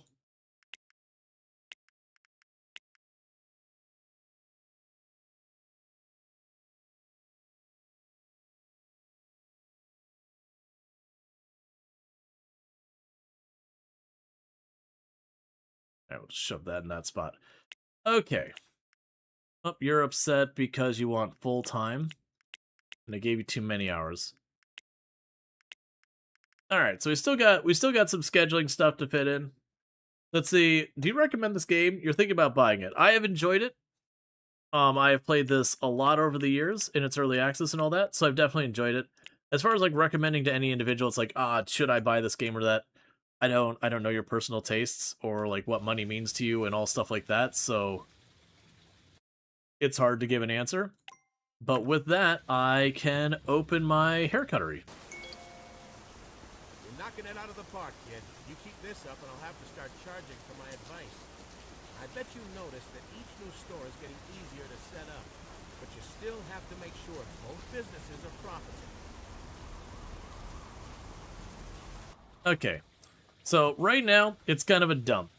Let's see, will you develop business thinking for real life? I mean, not necessarily, no.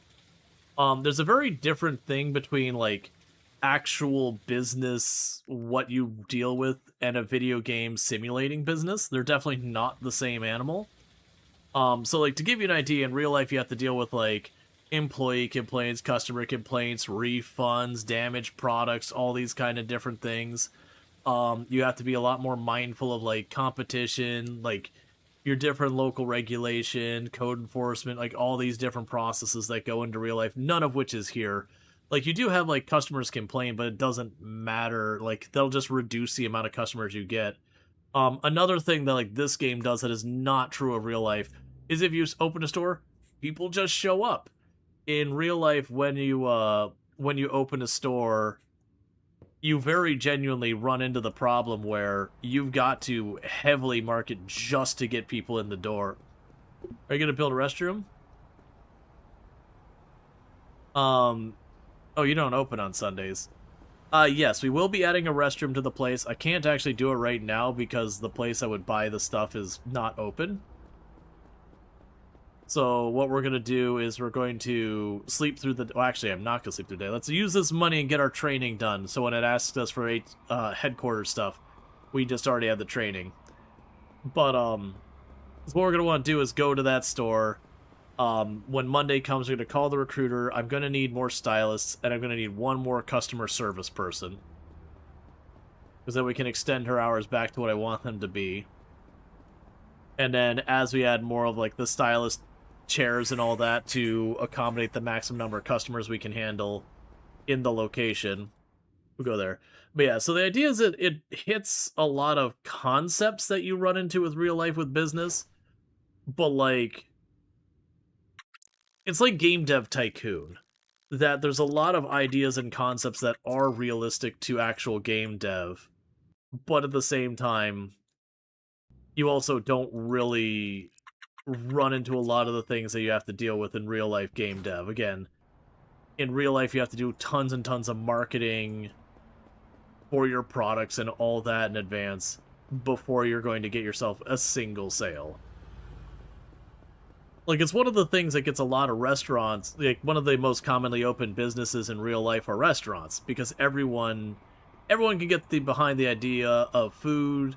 You know, there's people who've got a passion for food and all that. So people start it up, but it's like very expensive to start up a restaurant. And then on top of that, you can't just open a restaurant and expect suddenly you're going to be doing well. You put a lot of time into getting the word of mouth around. You spend a lot of time, you know, advertising in your local paper and whatever else going on. Maybe you do TV or radio commercials, maybe not. Really all depends on what you've got going on there. But that'd be unfun as a video game. So how many of your friends are running two businesses? Probably not many. But don't forget to take care of yourself. You know, life isn't only about making money. Sometimes you need to relax and play a little. Okay, so now they've turned on happiness. So where our happiness was maxed out because they gave us, you know, 100% fresh start or whatever, that no longer is present. But some of the skills from video game may be applicable. Yeah, so some concepts like that you need to be profitable, that you need to provide certain basic services. Yeah, those will translate. But you know, the idea, will I develop business thinking in real life? That I wouldn't be comfortable making that assertion because that would definitely overstate it to a point of misleading. Like, and that's not a criticism of the game, it's just real life. Like, games will take out the not fun parts of dealing with these things in real life. Those are changing rooms. Does this one not have the toilets?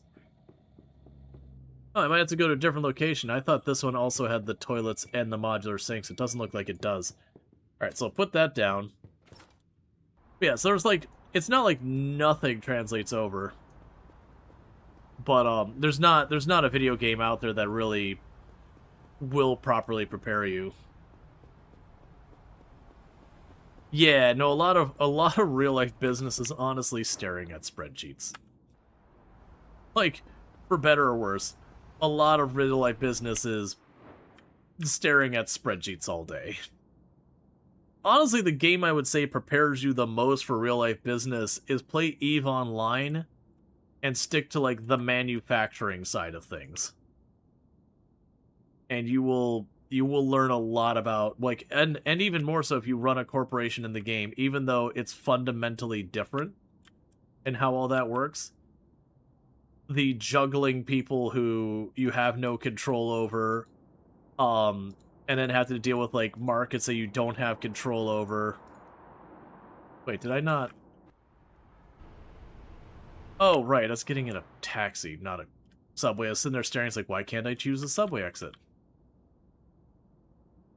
So we need to go down... Where are we? There we are.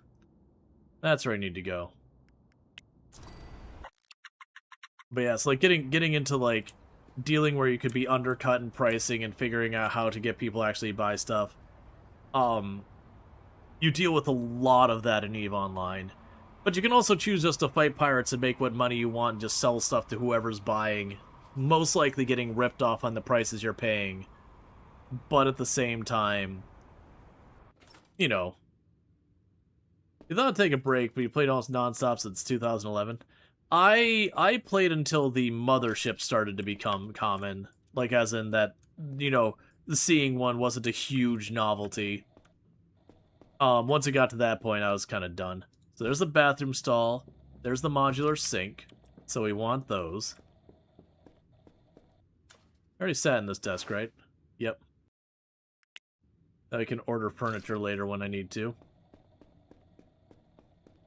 And you don't have all the other stuff we would be looking at. That's fine.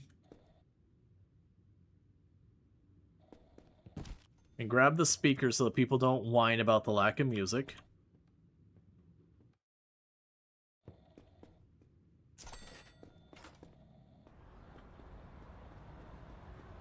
Okay, so let's get back up there.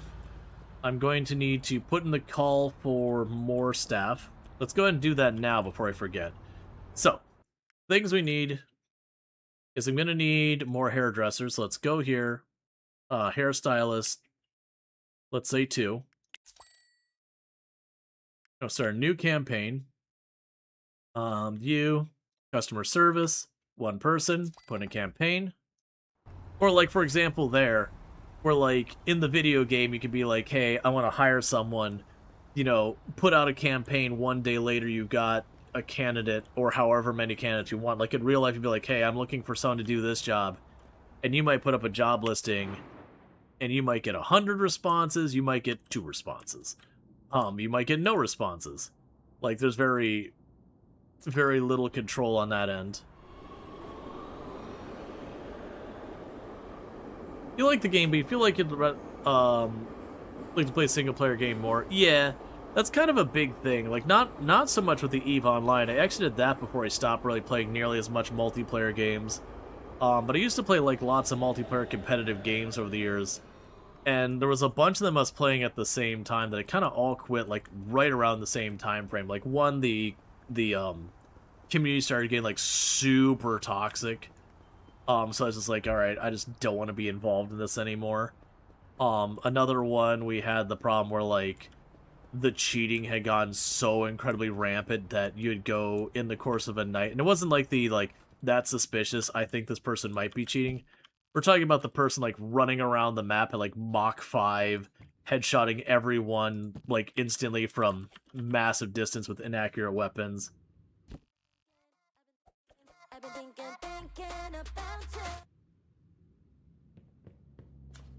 Okay, so I've got that all set up. So we've got our staff here and all that. So, if we check on the business, we got to go and figure a couple things out. So one, if we look at this, I'm going to need 3 hairdresser chairs and 2 head wash chairs, and all the other stuff we're good on. Because we can handle 15 people in the place at once. And we don't have the capacity to do that yet. So let's go ahead and get the hairdresser chairs. Awesome, I'm glad. Like, for the record, not sponsored, nothing like that. I've gotten to have conversations with the developers, and it's been wonderful and all that, you know, they're a fantastic group and all that. But also it's one of those things that, you know, just putting that out there that my opinion isn't, you know, my opinion is my own, like, there's no, like, conflict of interest of misrepresenting it to be better than it is or whatever. Wait, what? Oh, I'm looking at how much money I'm getting. So we'll dump one of the chairs for now, because I couldn't afford two. But yeah, the pro and con of the game is, like, the early game you do have a lot you do to, like, set up each of your businesses and go on. As you start scaling up, you'll get to the point where you just go to a business and be like, stamp out a business. You're, like, not really putting much of an individual touch on it. And I do know for some people that kind of starts to lose the charm. But, like, that's the classic. Some games, the late game is a lot more to be involved. Okay, so we're good on our money there. Let's see if we can't go over here. You want me to go and buy a computer chair, desk, and all that. I definitely don't have the money for all of that, but we will buy what we can. Because I'm partly trying to scale up the business and partly trying to do the tutorial missions. You can bypass the tutorial. There is a sandbox mode that lets you customize. It used to be that the sandbox mode disabled achievements. I did notice the prompt that says, like, hey, no achievements on this mode isn't there anymore. So that implies... Yeah, no, I have a car. It's just driving through traffic and all that. I usually prefer to just run around because then I don't get stuck in traffic. The traffic's not super bad or anything in the game, but it is a thing that'll slow you down. So I'd much rather use the taxis and all that.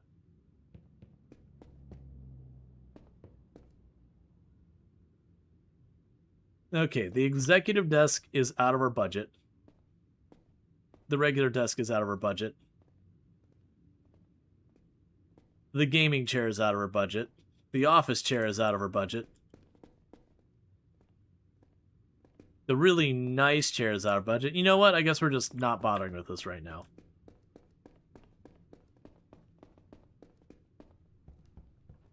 But yeah, like, the cars can be worthwhile. They give you lots of options for transportation. I just choose to ignore a bunch of them. So, like, you can take the subway, and that's, like, your cheapest travel, but, you know, they only go to static locations, and while there are most of the map covered with them, sometimes you have to, like, go to the subway and walk a block or two. They've got, like, electric scooters you can rent for, like, 20 bucks so you can just zip around. You've got your car you can drive around with. And you can get, like, bigger cars and delivery trucks and delivery vans and all that kind of stuff.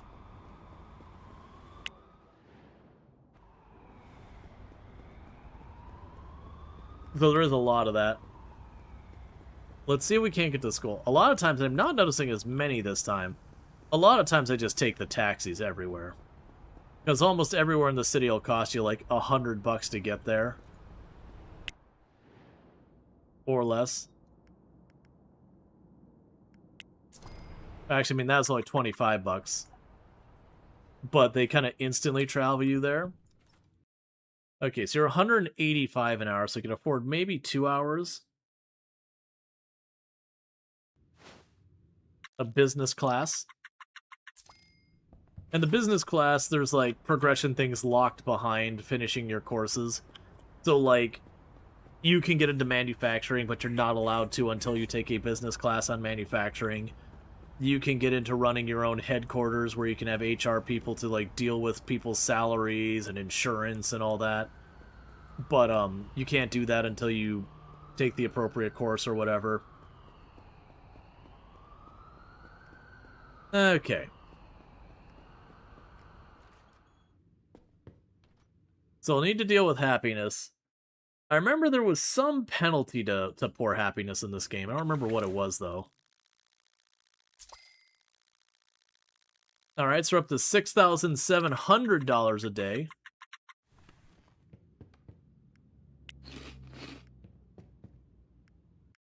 Okay. So our happiness is bad.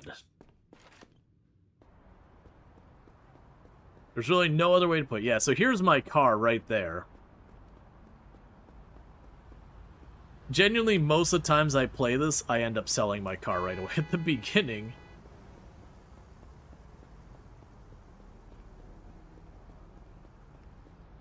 Just use it for, like, an early game influx of cash.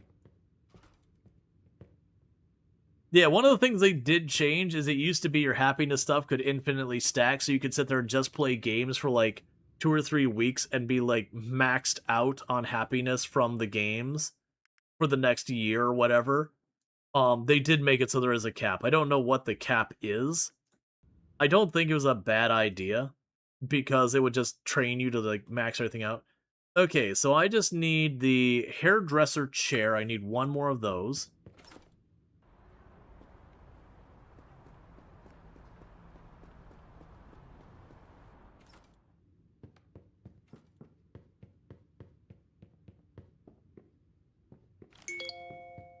Okay, and there's the new employees starting to go there. So I'll need to get that all in business. Then we're gonna want to get enough staff to staff everything the whole week.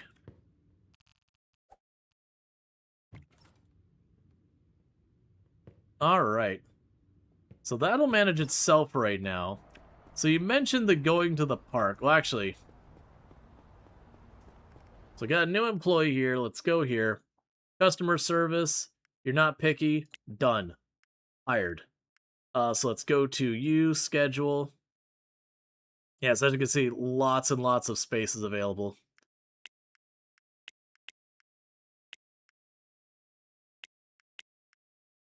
So it's Tuesday, so we do have time to open up more of the week.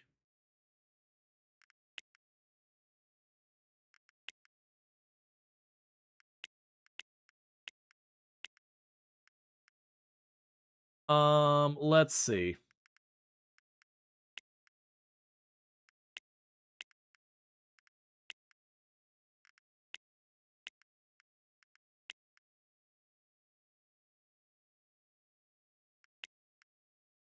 Start cutting into your hours because you're picky.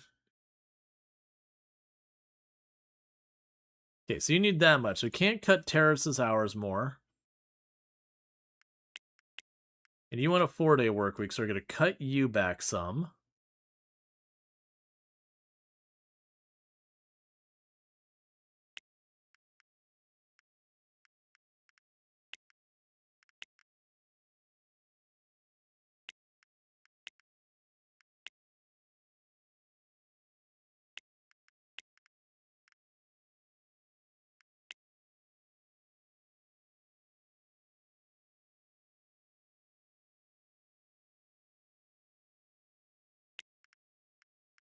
Alright, so we need you in there. So that maxes out your hours. And you need a couple more hours to be happy. And once you get, like, HR people, they can handle all that stuff. You need washing your hands took 4 minutes and gave you 6 hours of happiness. You'd spam it and get, like, 100 days of happiness pretty quickly. Yeah, no, there was a bunch of those that you could, like, get set up. Alright, so we got our brand new person. So customer service, we're good for the whole week. We do need more stylists. So let's go ahead and just plan to get even more. So let's go ahead and recruit our agents, call our recruiter agency again. Do that.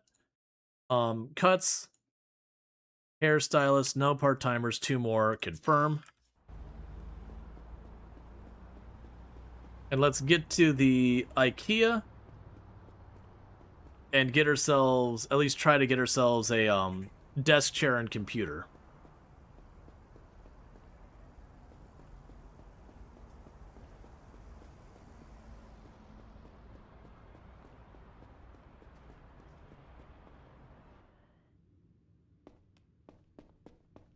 Okay.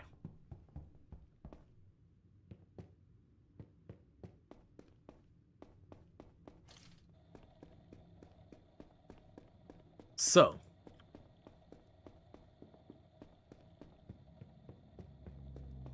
And we could get ourselves the big fancy desk and all that. So we got a standard desk.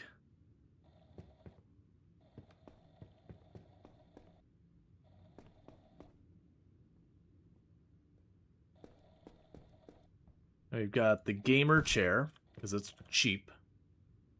A couple $1,000 to work with. So that's a $1,200 computer.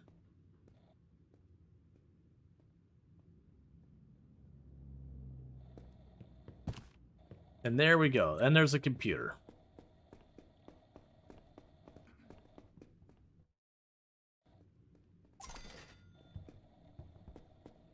Okay. So now I can hurry on home. And then with that, we can set up our computer desk and all that stuff at the house. And that gives us a thing for our happiness, because you see our happiness is really, really low. I actually don't remember all the consequences of happiness. Yeah, so you have all these things that boost your happiness, and these ones that penalize it. That actually was one of the playthroughs I was recording for a YouTube series, was not having any like home or whatever, and just living out in the park and all that, and running a giant business empire while being homeless. Unfortunately, the game did add a ton of penalties later on that was like, you can do it, but it's just kind of got these obnoxious limitations. It was fine. It wasn't the end of the world, but it's just like, oh, okay, I see. I also think if you did like the tutorial or anything like that, it forced you constantly to have a home. Because it was one of those things, you got a bunch of happiness for walking in Central Park, so if you went to sleep in Central Park every night, you just had so much happiness to work with.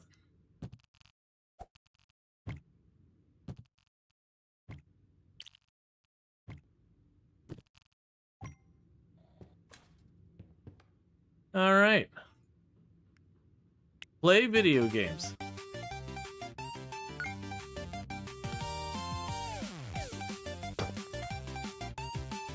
This didn't used to have an actual game.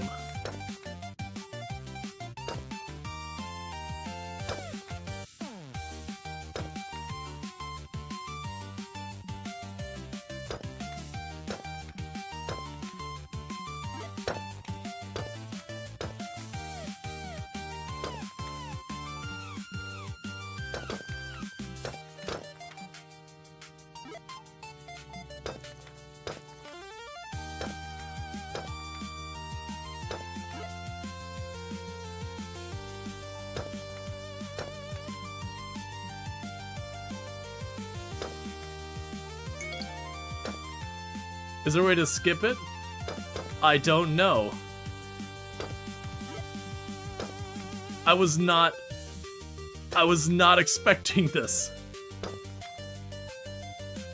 I assume some of the happiness options got mini games, and I assume other of them.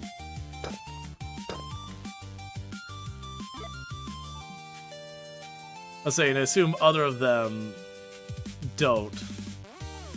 Because time is passing here.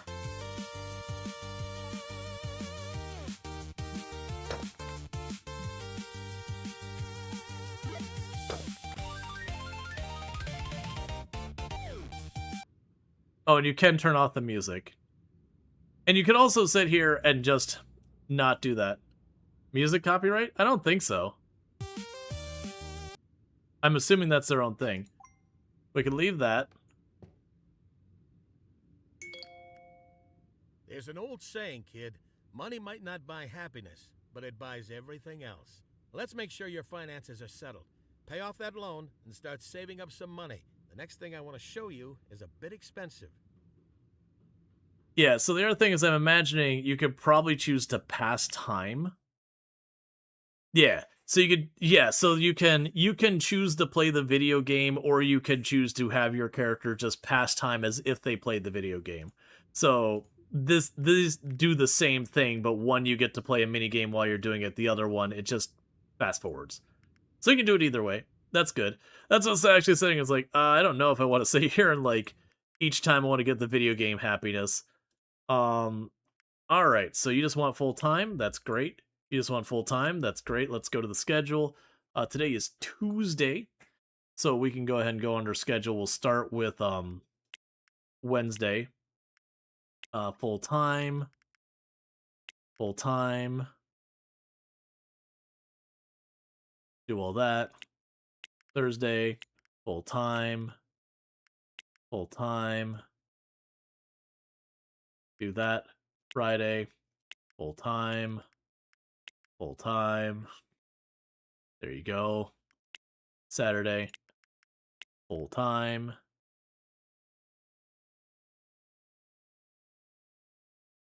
Okay, that's what you can handle before you get mad about it. Wait, can't you do 1 more hour? Nope, that's too many. Okay. So with that, we've got what we can handle in here. So yeah, so I still need more stylists. The cleaning person's fine. The customer service fine. We already got recruiting 2 more coming in here. We're going to actually need more than 2 more probably. But that's fine. So with all that, we can go over to ethical-ish cuts because I think we've maxed out your hardware to be able to handle everything. Yeah.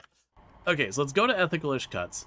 Yeah, so playing the video games like we did only gives us so much happiness for there. We'll probably end up needing to spend some of our evening doing, like, exercise, and then needing to use some of our evening to, like, you know, go to the park, and some of our evening to do that. You can get it down to where it's just you rotate the things that make you happy, and that'll be good. So let's go here and go interior designer. Let's start with the floors.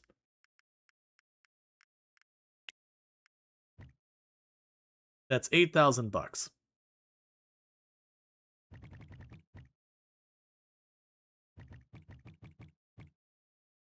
Okay, and we're broke.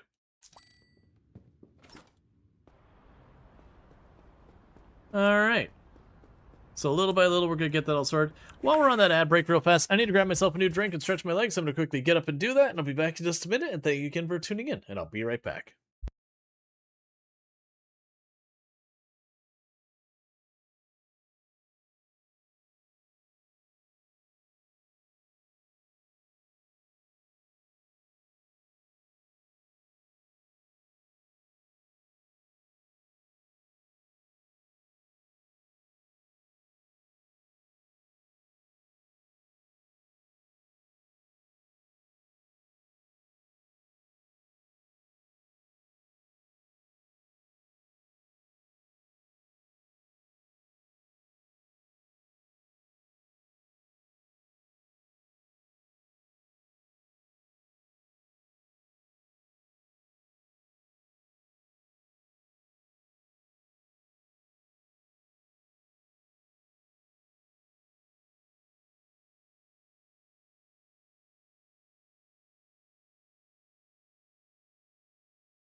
Okay. And I am back. Okay. So, right. I spent all my money. That's what we already did. So, what we're going to go ahead and do is try and help out with our happiness. That we can...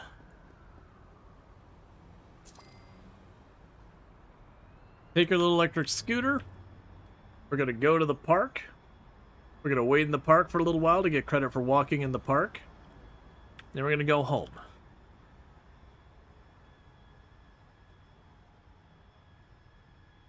Because we're going to need to get that happiness under control. I really don't remember what the happiness mechanic even impacts. I know it does impact stuff.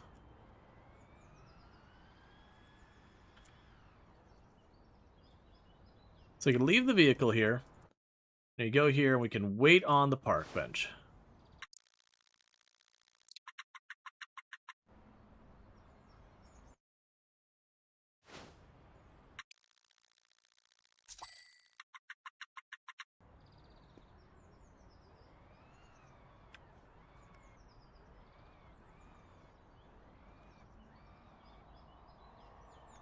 Some Austin Powers junk going on there.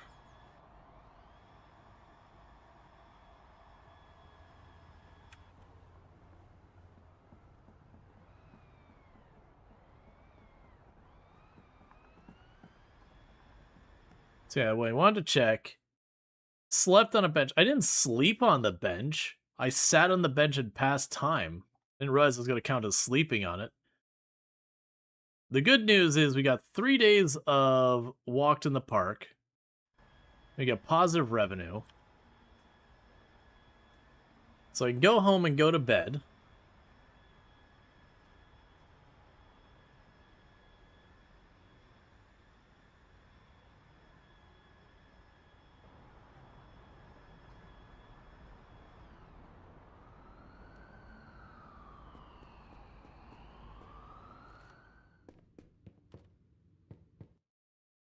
I can wake up in the morning.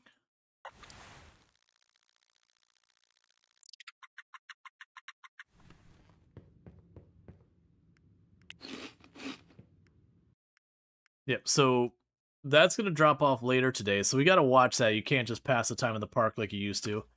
That's all right. They'd also be able to play games. So let's go ahead and do one binger of playing games.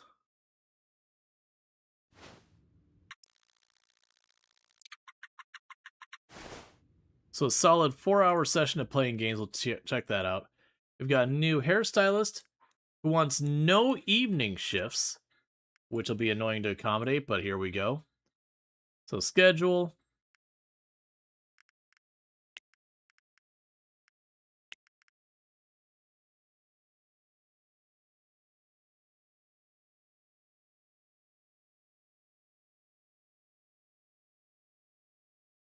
Okay, so we can go till 7 p.m. before it qualifies as an evening shift.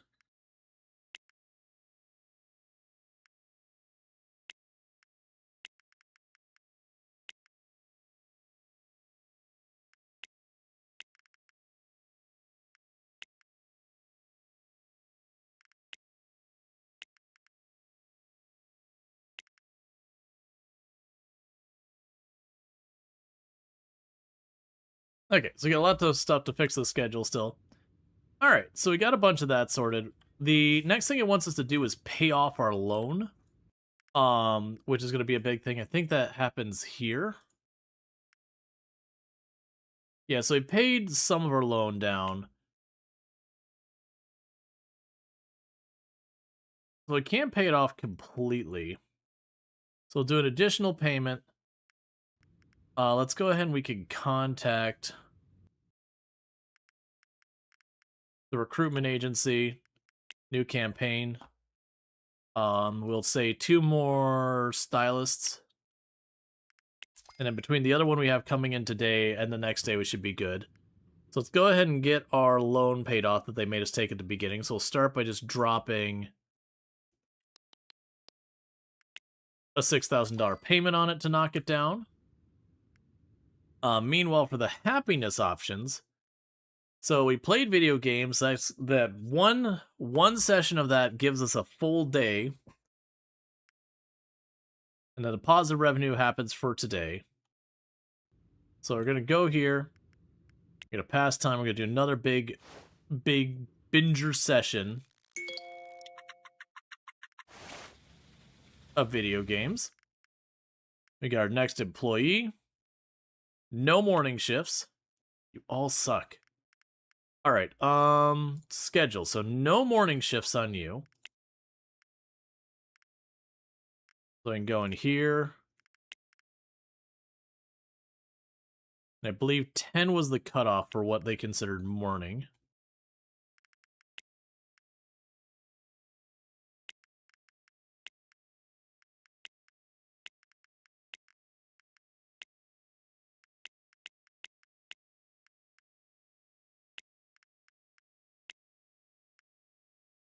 Oh, you're already working that day.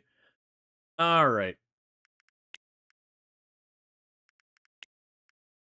Okay, so you've got you working that day. I can fit you in a little bit over here.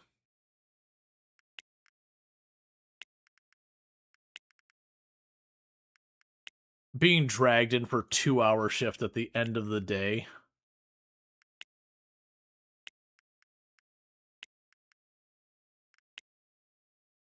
Okay, and that's gonna have to do. Alright, that's fine. So let's lock it in for another day. So the question is, can we go here? Will it give us 3 days? Or, like, what's the cutoff? Because we do know there's a cap now. So we still have 3 days worth of video game. Let's go ahead and do one more binger on that.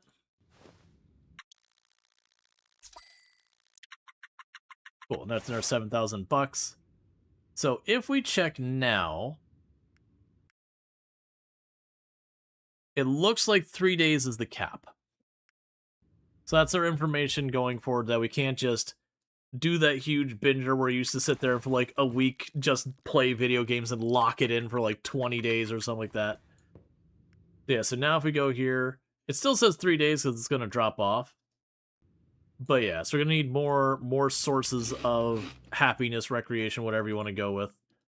Okay, so we got another full-time one. 5-day work week. All right. They're all impossible. Okay, so our new person who wants a 5-day work week, there's day 1. Day 2. Day 3.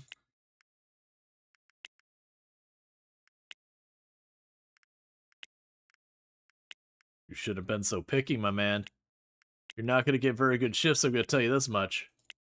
Yeah, so that's where you hit your cap.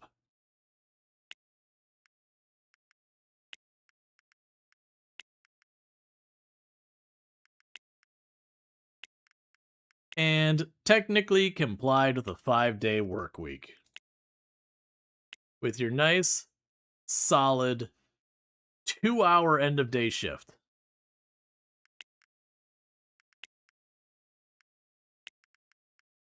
Do you have enough capacity to do that? No, you're already full.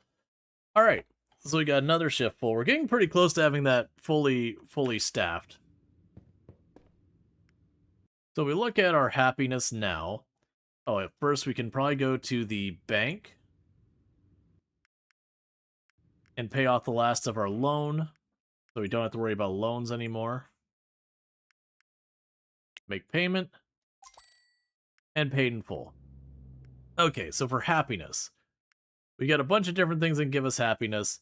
So we can have a positive revenue, completing personal goals, achieving important goals such as opening a headquarters and all that stuff, walking in either park, walking in the cemetery, visiting the beach, swimming, donating to street performers, taking care of your hygiene, playing computer games, watching TV, reading books, using a DJ booth while at home, gambling on Friday evenings, playing golf, exercising, and all that. Okay. So visiting the beach, because I don't think I've ever done that. I don't even know where the beach is in this game.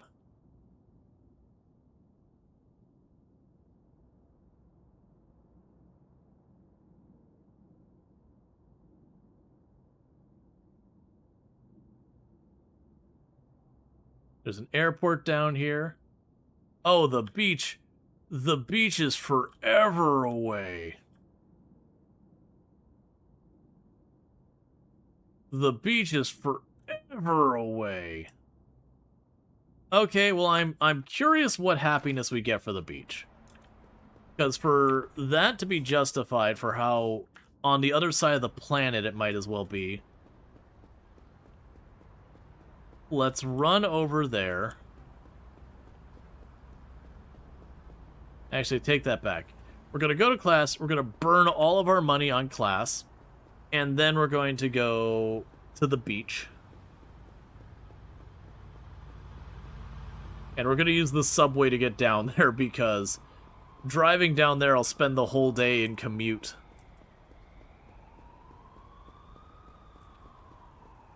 Oh, it's a gambling boat. Well, ferry, I guess, technically. It's a gambling ferry, so you, like, have to go to port, you meet it there on Friday, it goes out that evening. Alright, don't be picky. No weekends. Killing me. Alright, so no weekends, so let's go to our schedule. Monday. That fills in your hours. There you go.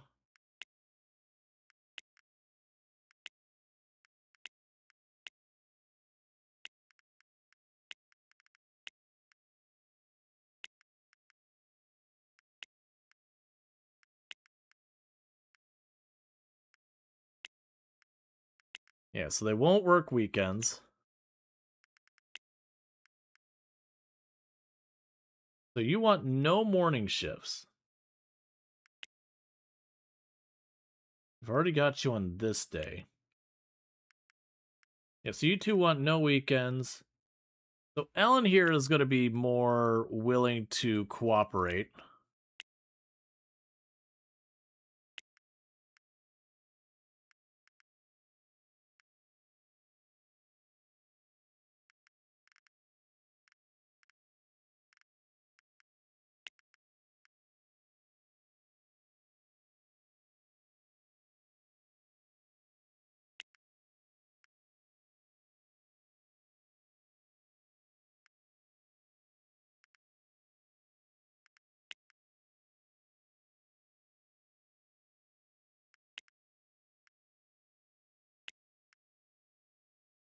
I've already lost track of who is the one we were hiring into positions. Okay, so Ellen Browning wants full time. We want to put you on the weekend, take you out this day, so that makes you happier. We had one of you who didn't want weekends. So you have too many hours.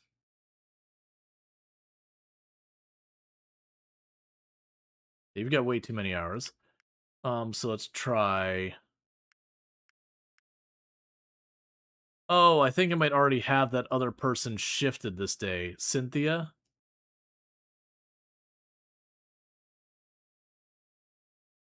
Yeah, so you could take up the whole day.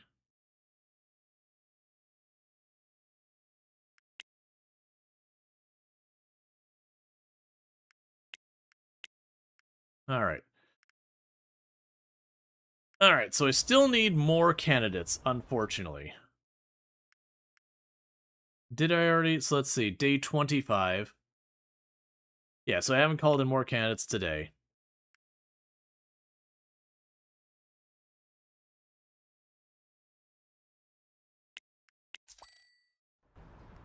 All right, well, there goes the money I was going to spend on class. So instead, where is the subway entrance? Isn't it like right over? There it is. Let's see if we can't go to the beach. Which apparently is all the way on the moon down here.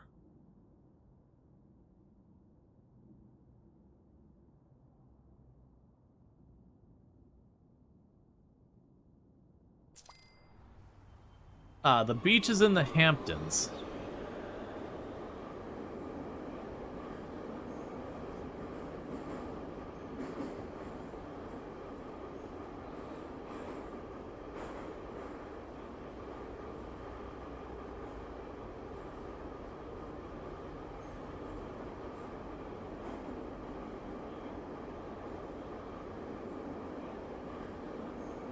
Which the Hamptons is a new part of the map in the full release version that just came out today. So as you can see, it is on the far end of everything.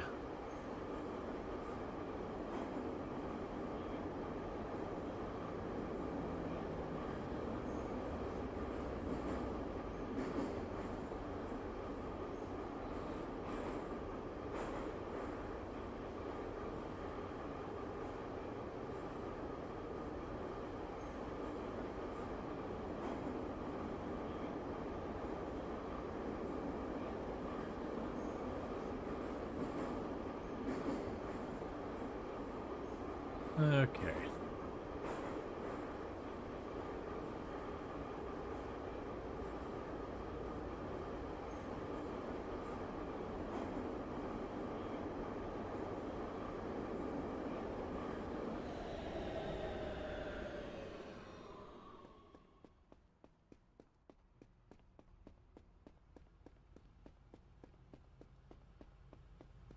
and are supposed to gain happiness for visiting the beach.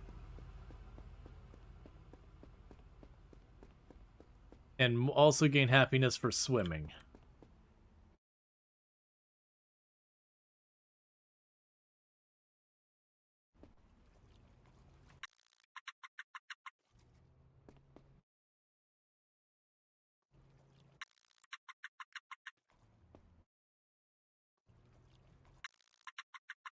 So if we assume the cap for the happiness of all these things is 3 days, we got 3 days of happiness from that. We got 2 days from playing video games, a couple days for walking in the park. We've got nearly our maximum possible amount for a bunch of this. We can get a glizzy at the hot dog stand. Unfortunately, we are getting tired. So let's see. I'm wondering if the walking on the beach and the swimming are kind of like combined. So how long do we get walking on the beach?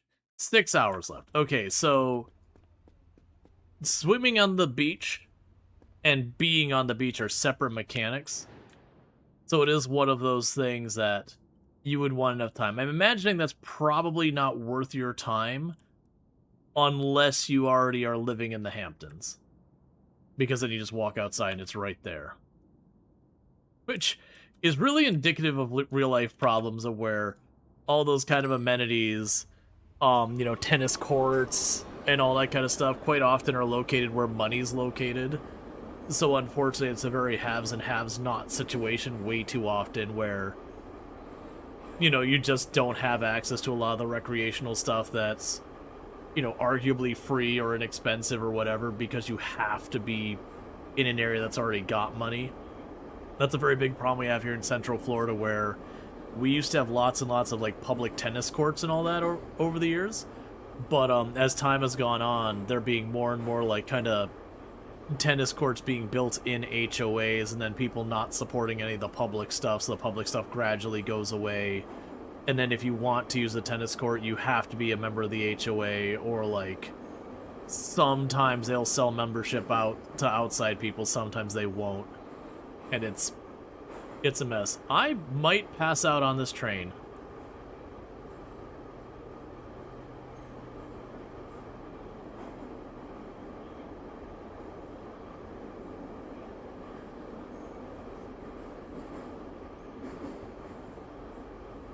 Riding the subway all day is apparently an exhausting thing.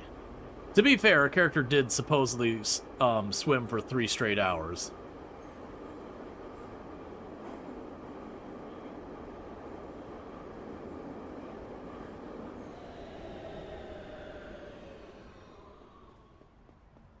Hurry home. We don't want to pass out. We'll have to go to the hospital and we'll get real sad if we go to the hospital.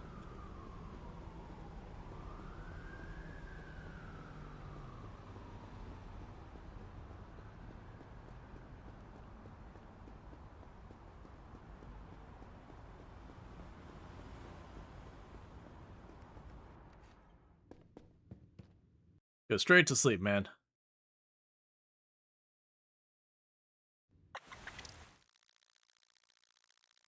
Okay. We made 7,300 bucks yesterday. Cool, cool.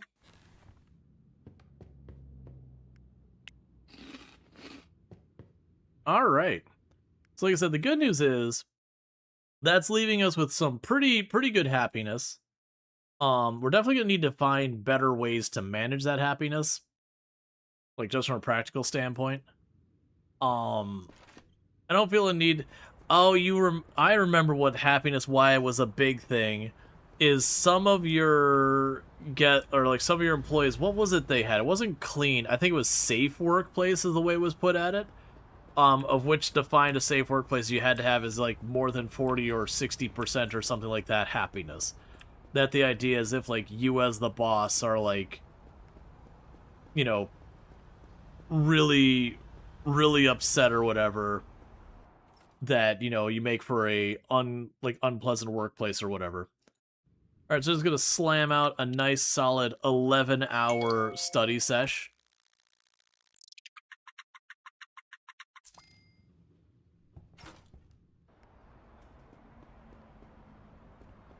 Can't be showing up to work. Yep. Well, this one's been out a while, but it went 1.0. Okay, so no evening shifts, no restrictions, done, sold. All right, let's see how you fit in here on the schedule. So check for complete gaps in the schedule.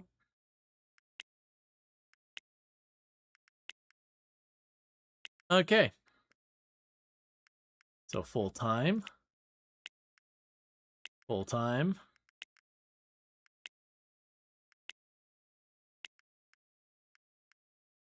Full-time.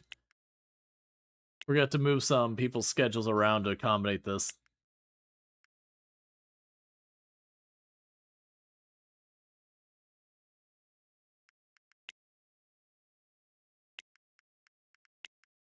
Okay, so she needs more hours.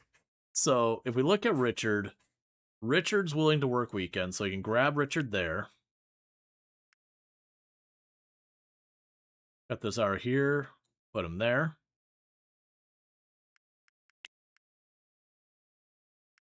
We've got Rebecca here. Rebecca actually could use more hours.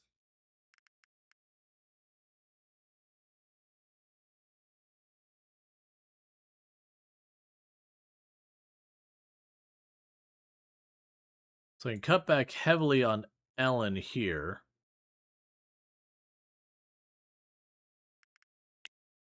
Then that potentially allow us, because this is Ellen down here. They've already got Maria there, so let's not worry about that one. So we can go to you.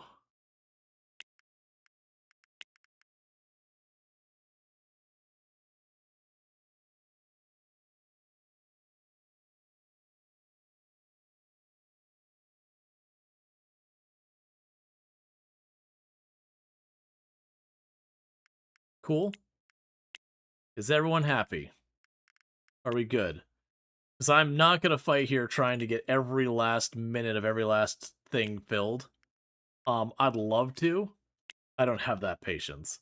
Because we have so many people on the schedule. Like, no, sorry. Can't do.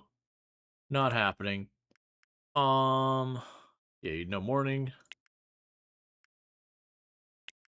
Yeah, you can't do that hours. No weekends.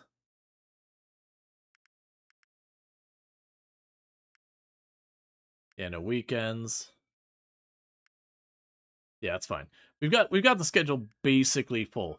All right, so what we can do here is now if you look at this place, it's already got 40% traffic. We're outside their hours. We're gonna go ahead and pass upon that last candidate.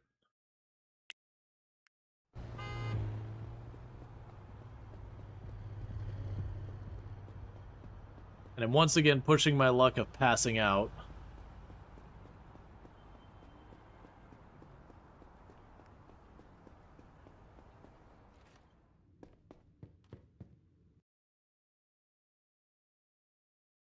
Okay.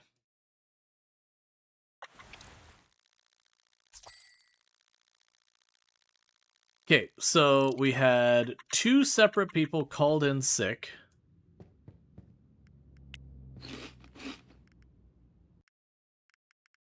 Is it on their shared shift again? I think I need to adjust their schedules because these 2 keep getting sick. It's something about making them work 36 straight hours apparently doesn't make them the most constructive employees. I really don't understand.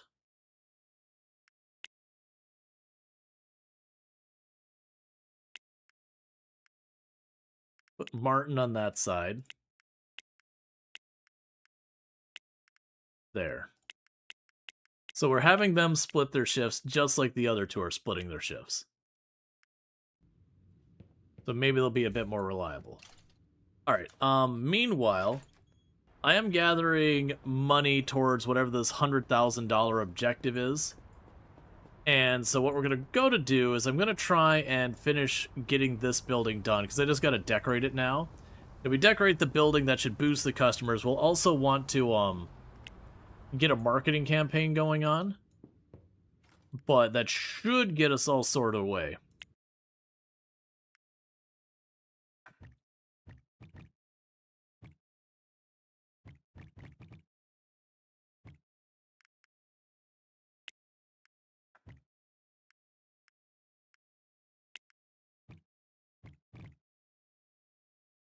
Okay, so the floors will be all done.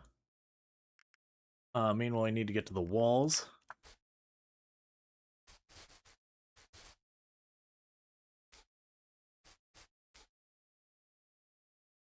Okay, and that's going to be me spent. Okay.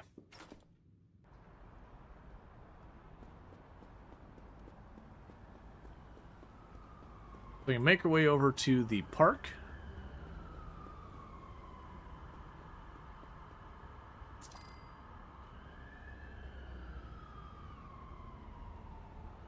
And see what we can do to maybe double dip stuff in the park. Another thing we could do is get a TV at home, get fitness equipment at home. Actually, the fitness equipment is probably the better call. Let's see if we can get a cheap television and some cheap fitness equipment at home for more opportunities for entertainment stuff to keep our happiness up. It seems like they've made the happiness mechanic a little bit more effort than it used to be. Which all I think is going to be is it's just going to be kind of a cycle of like, okay, what don't I have a bonus in? Alright, do a day of that. Okay.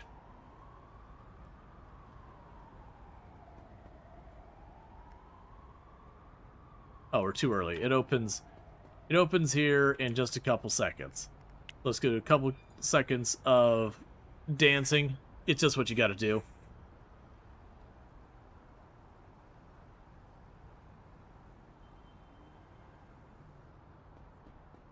Alright. So, we want something to exercise. That's what you do while stores open. I imagine it would weird the heck out of people. $300 television? Sold. I imagine weird the heck out of people if they're like trying to work and it's just while they're waiting to open, there's just someone dancing in front of their store just like waiting for it to open. You're like, come on, man.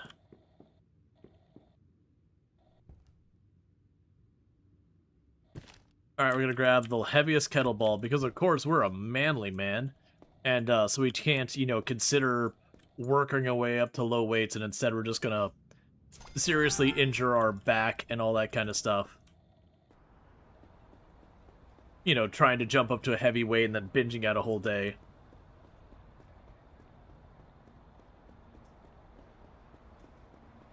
Yeah, no, that's, I do really enjoy that they've got, like, an IKEA in the game.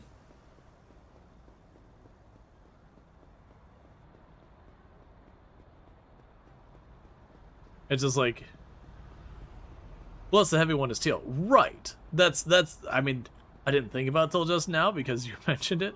But it's like, right, of course our character got the teal one.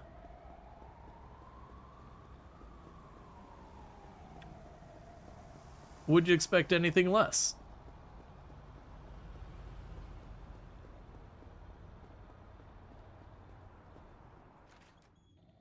Okay.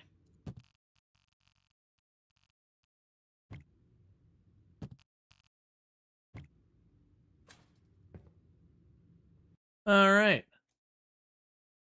So doing a 1-hour workout does lock me in for 2 days there.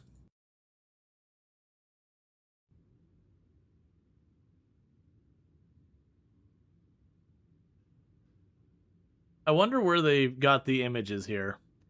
Because obviously, like, this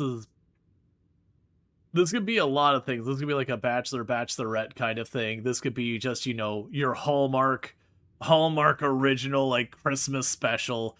There's a lot of things that could be.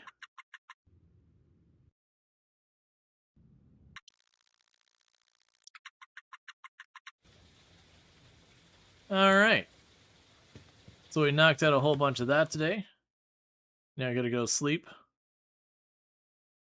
Yeah, it definitely looks like very bachelor bachelorette kind of thing.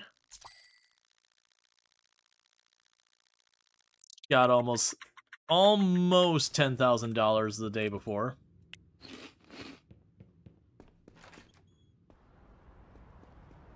So I'll finish the interior design here. And then tomorrow we can call the marketing people to get marketing on for our hair cutting place. And then that business will be done. And then we have the weird thing about it wanting to save up the $100,000 for the next step. Okay, so we've got this started, so interior design. We already got the floors, we just need to get the walls.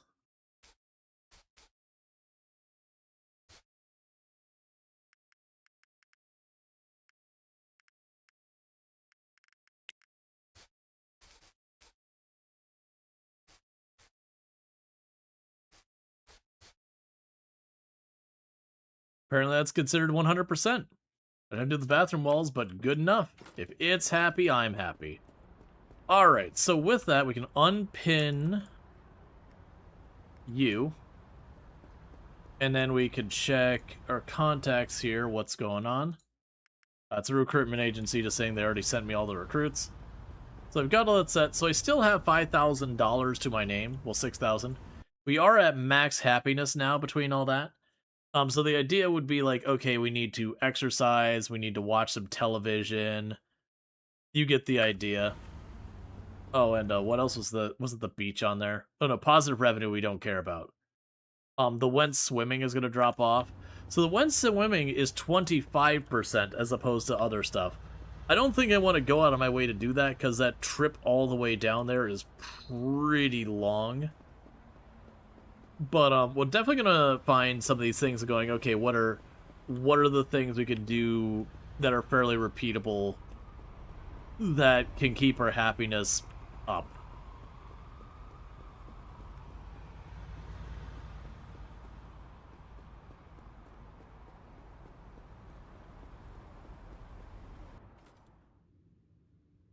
Hey Bob, thank you so much for the tier 1 sub. I do appreciate it. Been subbed to the channel for half a year, and it does mean a lot, so thank you so much for that.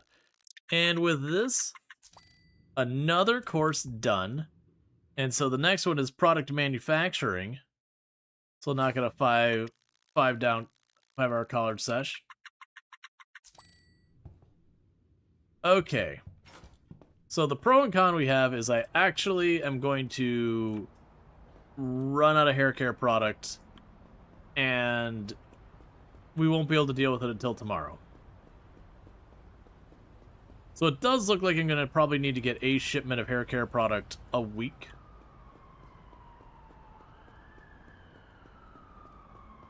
So I want to wake up in time to run out, grab the hair care product, and pick it up and bring it back. But checking on our stuff here, Persona, we have finished all but the product manufacturing, and once we get that, we have all of our courses done. Apparently, our current net worth is $6,305, of which more than half of that is our personal, like, just cash in the bank. Our weekly income is now $51,000. So with that, we should be able to get things going in a big way. So let's go to sleep. I want to wake up in time tomorrow that we can then run over, get hair product to drop off at our salon before it really has time to be open much. I also apparently need to do a run for energy drinks.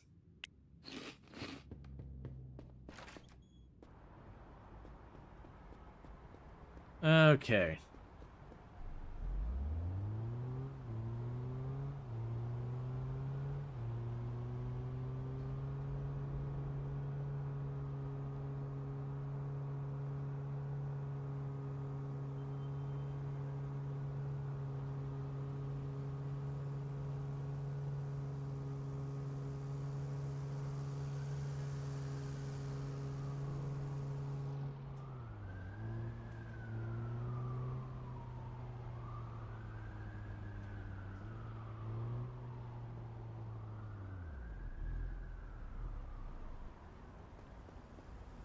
Okay, so I need hair care product and energy drinks.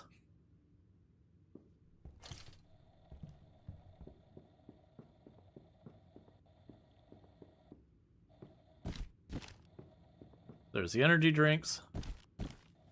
There's the hair care product.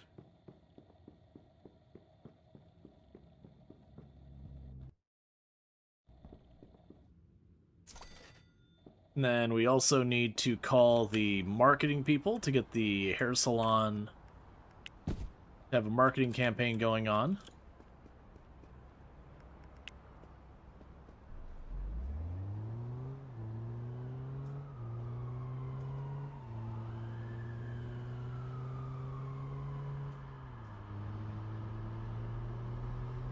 All right.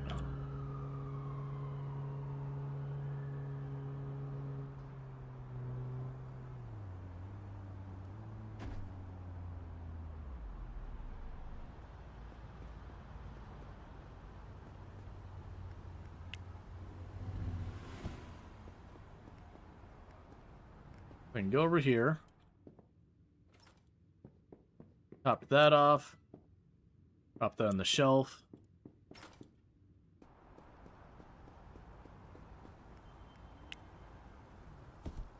Grab more hair care products.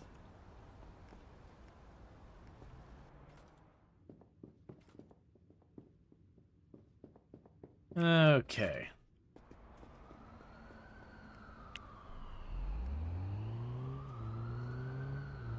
And get around the corner here.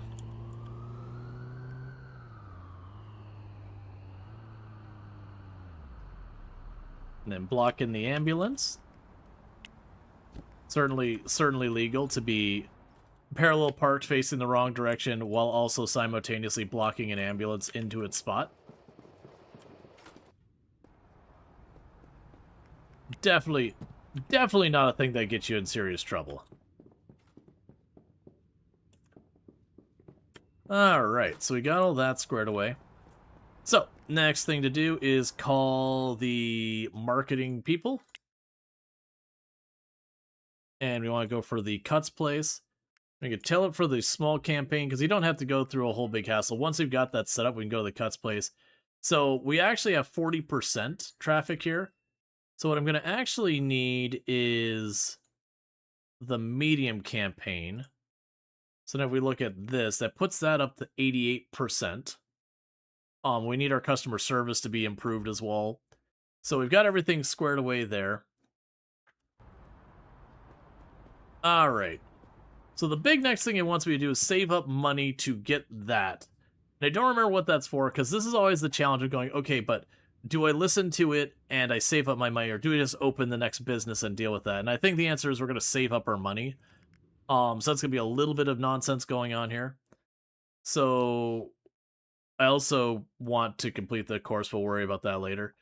All right, so let's see. So we need to exercise, watch TV, and play video games. It's a hard life. Let's knock out a round of kettleball. Let's slam some television. Apparently we're watching football. We're going to play some games.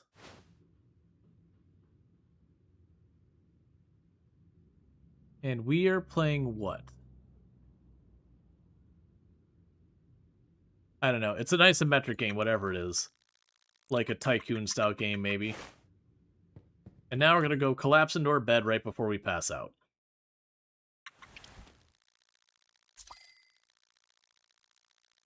And another $9,000 day.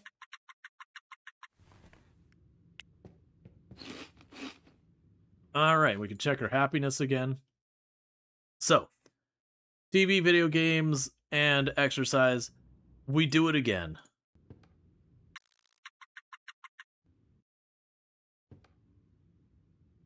More football.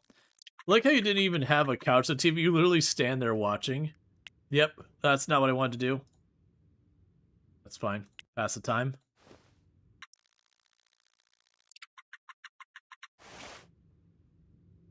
Okay, we can check on our list here. So the next one to drop off is going to be the watch the TV. So watch some more TV.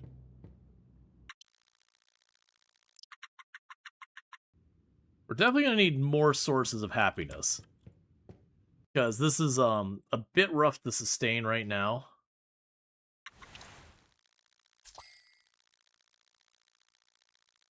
Another 9,000 bucks.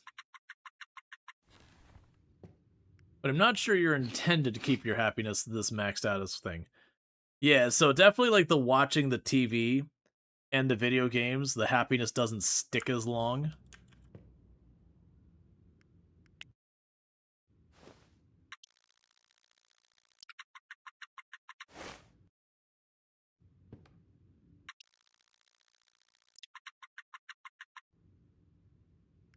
Alright, so we got those.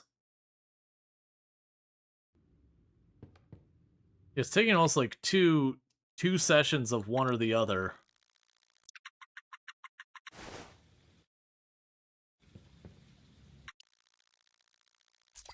Just all day watching TV and playing video games. But how good do we lock that in? Alright, so we've got that locked in until tomorrow. We're gonna go ahead and do a round of exercise and then immediately pass out. Yeah, it's definitely got to be a better way to maintain the happiness, because this is a little just grindy now.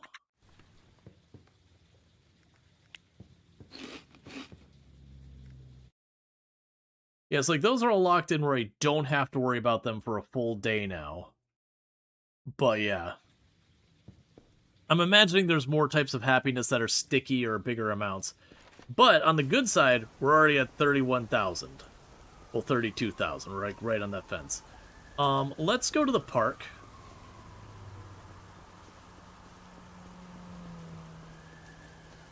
Yeah, because it lists the stuff you could do for happiness. And if you look at our list here, so you've got positive revenue. That's one that, as long as you're not failing as a company, you're going to get your 10% there. There's completing personal goals. Those will come, but like it's a temporary bonus. Achieving important goals, that'll also be a temporary bonus. These are all recreation kind of things. So it's definitely a thing. Relaxing on your boat. I'm imagining it's a thing that later on you kind of spend time. I do wonder if stuff like getting a fancy apartment just takes care of things.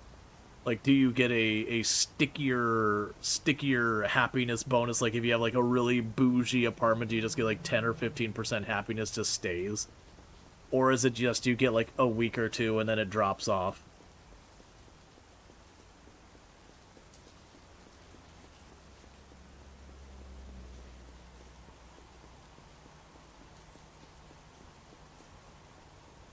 Okay.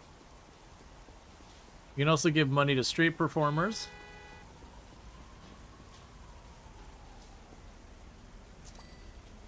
So if I pay $100 to a street performer, how long does the happiness stay? Donated money 2 hours. Get out of here. That disgusts me.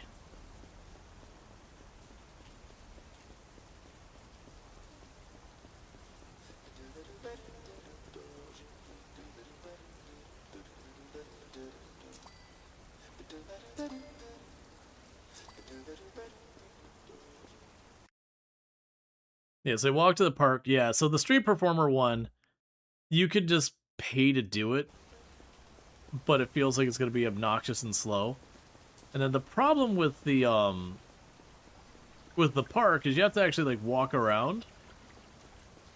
You think trying to this thing is trying to tell you no one is truly happy. Yeah, so you can sit on the park benches, but when you do, it's like slept in the park, but it's like I didn't sleep in the park.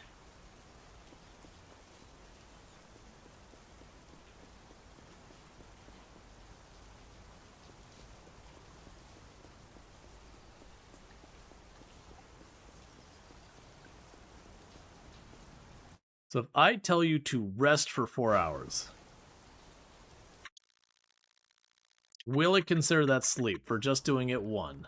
Or is it like an overnight thing? Yeah, so it does say, it does consider it slept in the park. But we did get the full 3 days for walked in the park, and that's the kind of the cap.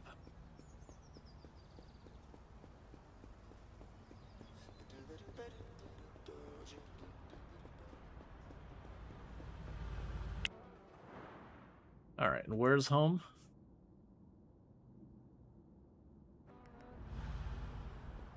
This way, I believe?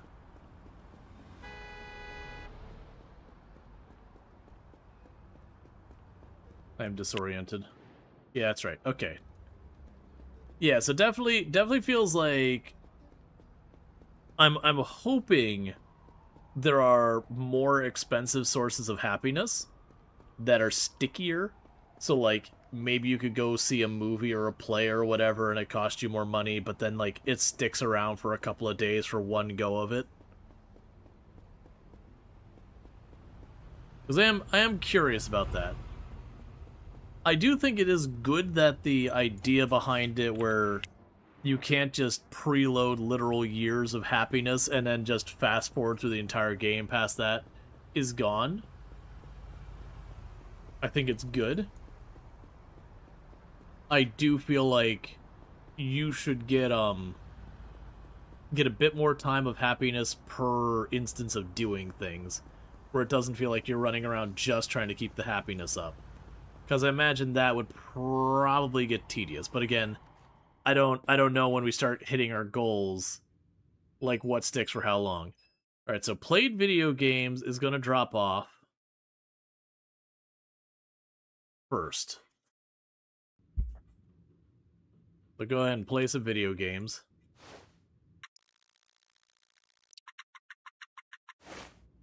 I'll do it again.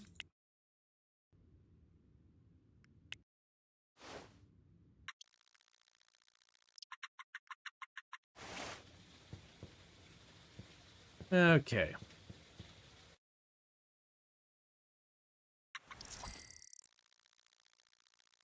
Made another $9,000.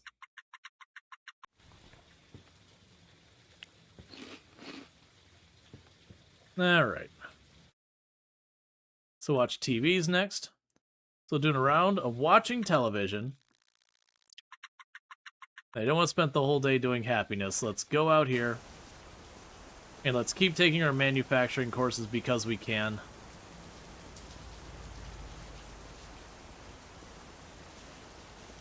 But yeah, so it seems like it's $9,000 each day. One thing I should probably also do before the day is over, I am going to set up to deliver product to the store through the wholesaler, which is going to be a little painful to do. So let's go ahead and we can check our business stuff. I believe it will tell you somewhere in here how much you sell of a product per week. Okay, so we are selling about 569 hair care product from this location per week. So 569. And then if we check on our other business, we are selling about 700 energy drinks. So let's go to deliveries. Energy drink. And it'll say 700 repeating order. Cool.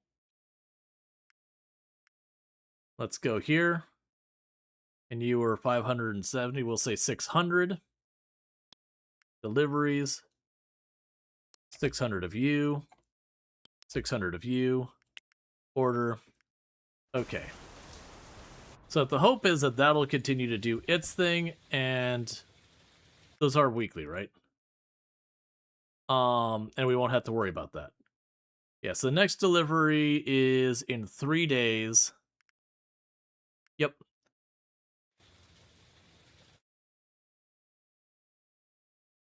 Yeah, so we got 18 hours left of this course.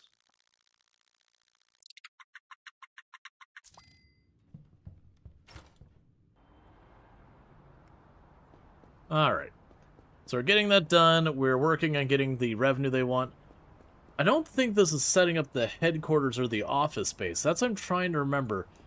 And it's also definitely not the manufacturing, because you can't do the manufacturing yet until you have, like, your headquarters, delivery vehicles, and all of that. So I'm blanking on what the 100,000 is for. It's also not purchasing a building. You get that way later.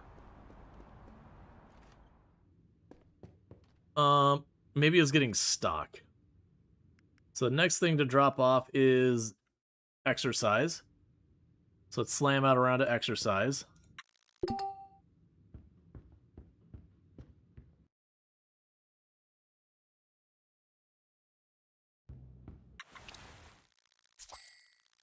we pushed as far as we could before we were ready to pass out. Made almost 10,000 yesterday.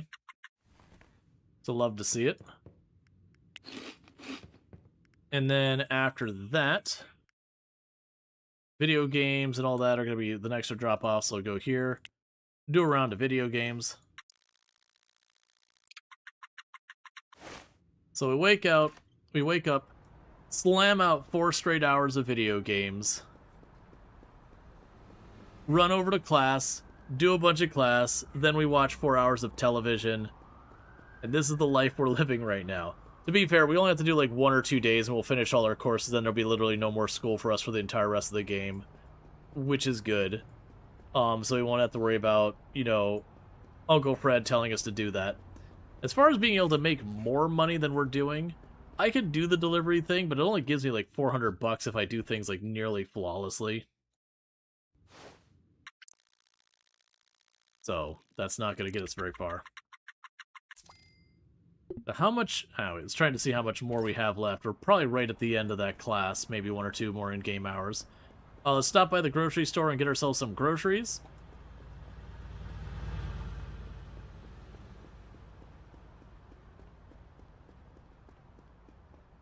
Okay.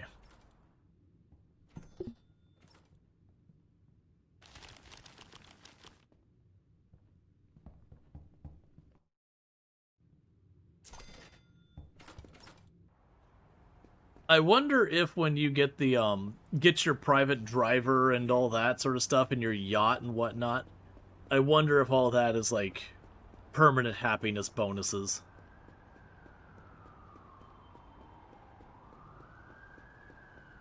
Because I know you're upgrading your apartment gives you a bonus for a while.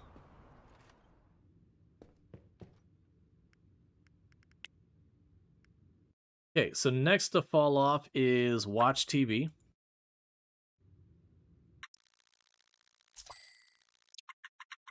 Made 10,000 yesterday.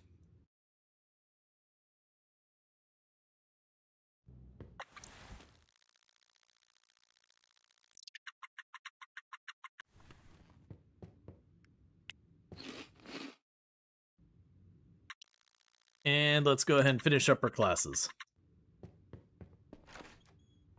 And we're up to 60,000. So progress is progress. Kind of makes me wish I could, like, earmark some money to the side and do, like, with the saving up for the 100,000 while also opening up another business. So it doesn't feel like I'm just kind of waiting for the money to go up.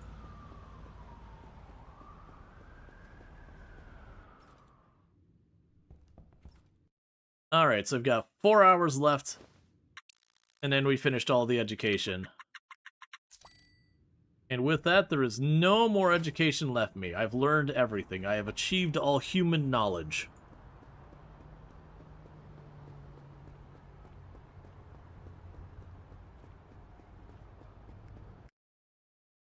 And so yeah, we got exercise and video games will drop off. That's also the thing, we actually had to pay for those classes, and it was costing me like 1,000 and some change a day, so taking that off the schedule means a little bit less money getting spent. Okay, so let's go to this.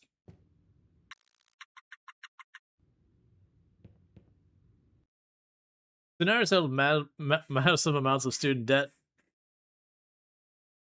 No, you know, we're completely self-made. We just went to New York City as an 18-year-old, and our uncle hooked us up with a car and paid our rent and, you know, a bunch of other things, and hooked us up with a banker who was willing to give an 18-year-old who didn't even own any property of any assets on their name $15,000, among other things. So, like, definitely 100% self-made.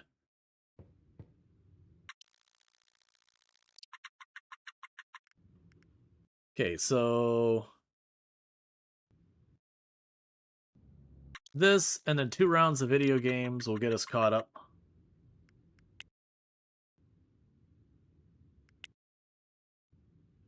And the wrong buttons.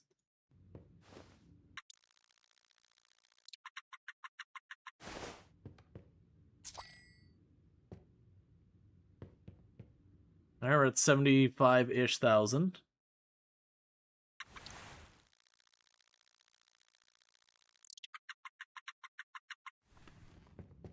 It's the daily grind of a CEO. Don't you have to put away the deliveries yourself? No. The deliveries will be... Those deliveries will automatically be handled by the staff. The deliveries you have to do yourself is when you order furniture to a location, you will have to take the furniture and put it where you want it kind of thing. Hey, Mark, how's it going? Alright, so we're at about 75,000. So we'll do a round of exercises. That locks it in for 3 days. So 2 rounds of video games and some television.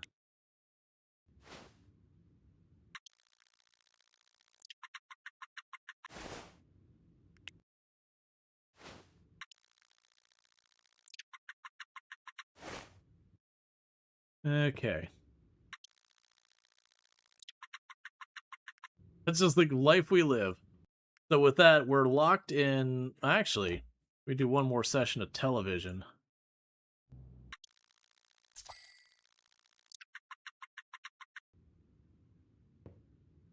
That should be good for that.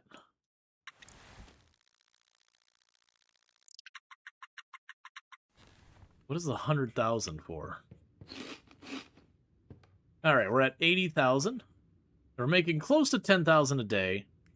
And so if you check here, I do 1 round of playing video games, and then that'll handle for right now.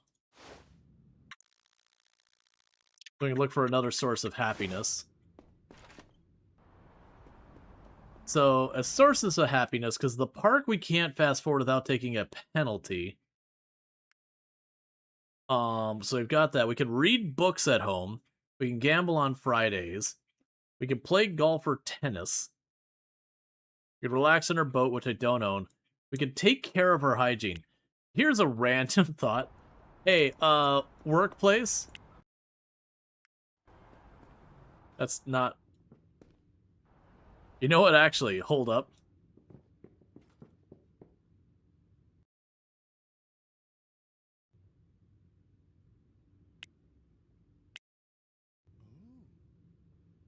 Don't mind me, I'm entertaining myself. Washing my hands a bajillion times.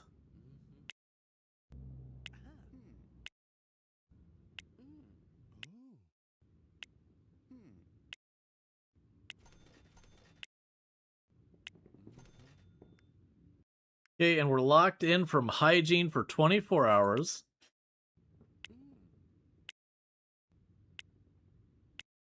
So every 4 times we do this is a full day's worth of that.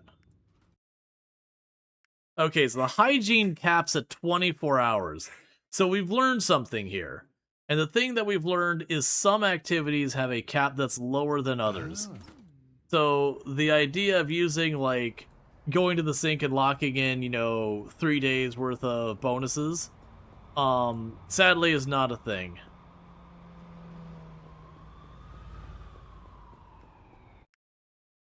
So other than that, what other options do we have for that? Walking in the cemetery or the park or visiting the beach, completing personal goals and relaxing on your boat and all that. So where's the cemetery? It's not nearby is where it is.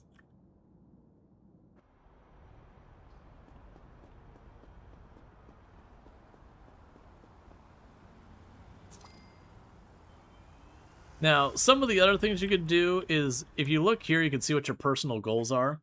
So any of these, when you get them done, you'll get a personal goal bonus.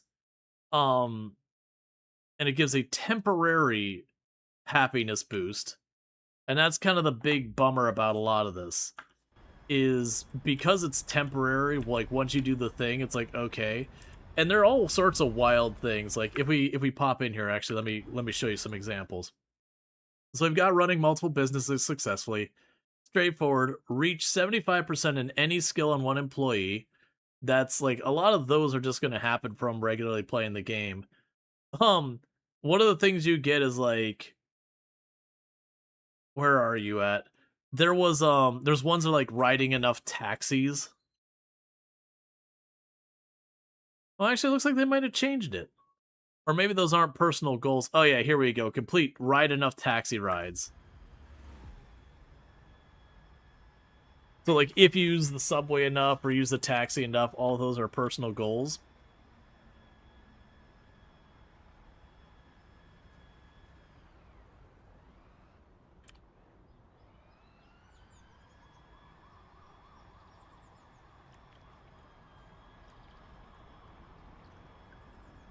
And now we're a nuisance to society. As we're walking in the park, just electric scooter full go, just spinning around the center, cleaving through everybody. I'm not gonna keep doing that. That's gonna get people motion sick. I wonder how many in-game hours of walking in the park it takes to get your 3 days. So we're not in the park anymore. Instead, we're doing tricks. So with that, just a little peek in. That was enough for 16 hours of happiness.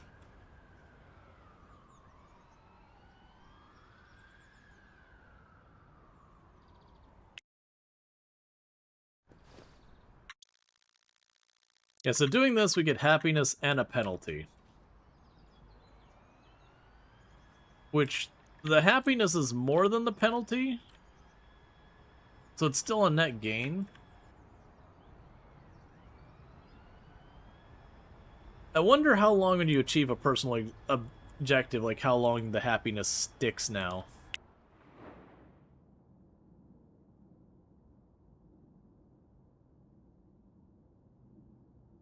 Okay, so I need to turn left, I believe. I should just set a marker on my home and keep it there.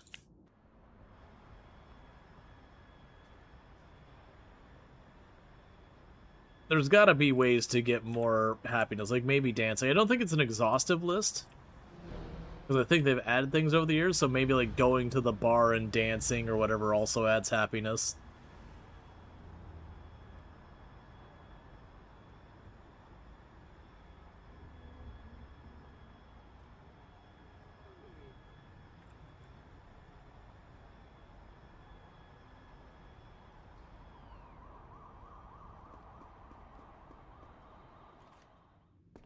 Okay.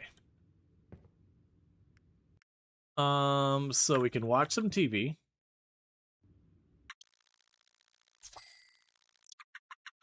There's another 8,000. We go to bed.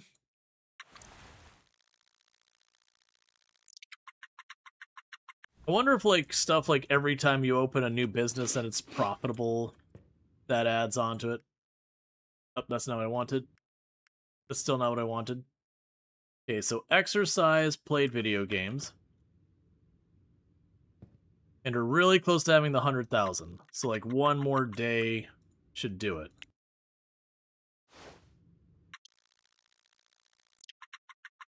Dancing in front of the stores, just dancing in general, because you can't fast forward it. So very genuinely, I think dancing in general should add happiness.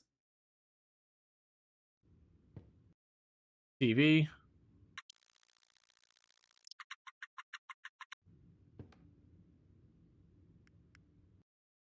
Oh, I meant to click here.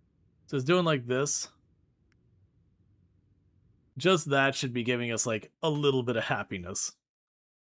So yeah, positive revenue. All of these are sticking for a while, so we're at 100%. I don't really know what the benefit is of happiness beyond keeping it over a certain amount if you have employees that have the like safe workplace kind of thing. All right, so you should be able to go here, and with that, I should Reach a bank balance of 100,000.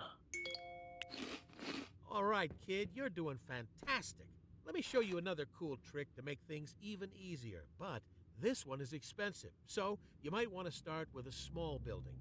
Open a business and then head over to the retail installation firm. Trust me. Oh, right.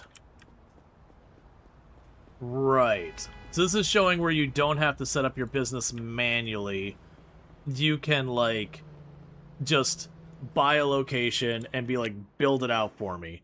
I'm surprised they put this one ahead of HR and all that, because HR is way less expensive to set up and is also an important automation step. It's not the end of the world. So you want me to go to Market Insider, find something that is 80% or higher. That one, the clothing, well, that's all way up there. Oh man, really? Okay, so we have a problem here. And the problem we have here is looking at Market Insider. The only thing with the demand over 80% is clothing. And that might not sound like a problem, except if we go, let's see, it says wholesale retail. Except if we go here to the retail spots, that's got a lot of traffic. So let's go ahead and we're going to open this and rent the building. If we look over here, the clothing store was marked as needing a factory and a headquarters, which I don't have, nor can I get yet. So that creates a problem, that if I want to stay in the same district, I'm going to have to deal with that. So let's find the retail. What we can go ahead and do is, in the meantime, we can go to the retail interior, whatever interior design place. Uncheck that.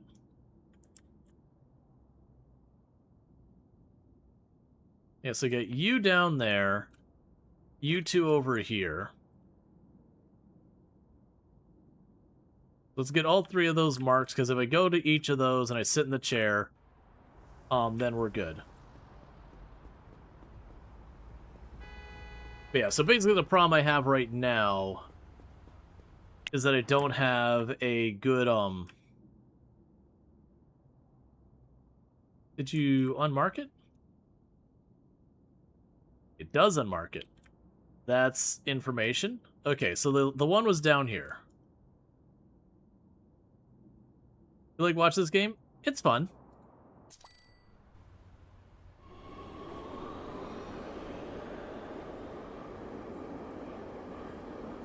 Yeah, so the problem we're gonna have is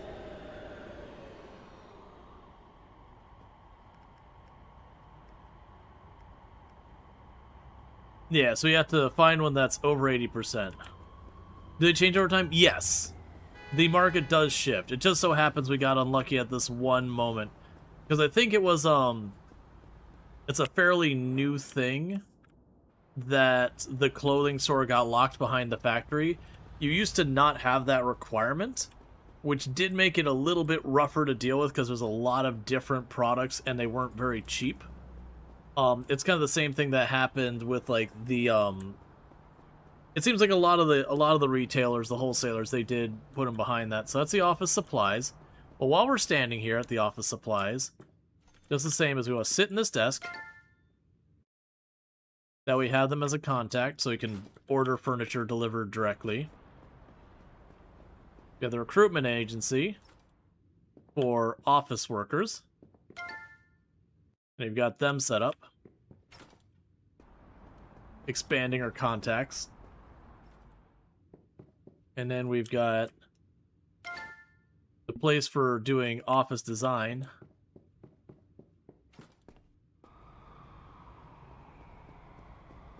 So that's that all done.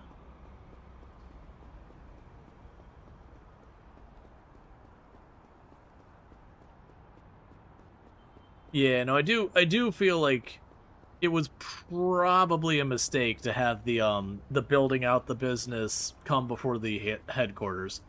Maybe that's because I don't mind building out the business. Maybe for people who don't really want to sit there and plan and figure it out. Maybe they did, you know, with their play tests, that they found it was much better to just hand that over first.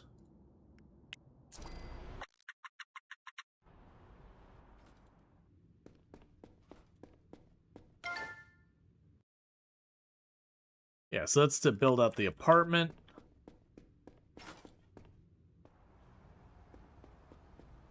Then just up the road from here.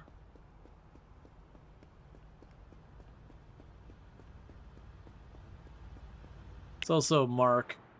let's see, is there any other place I need to be marking on here while we're up in the area?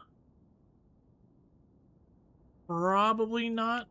Oh no, there's a marketing agency up here. Yeah, so I'll hit this marketing agency while we're in the neighborhood. That way I've got them on my roster. So later on when we go to expand, I've already got that unlocked.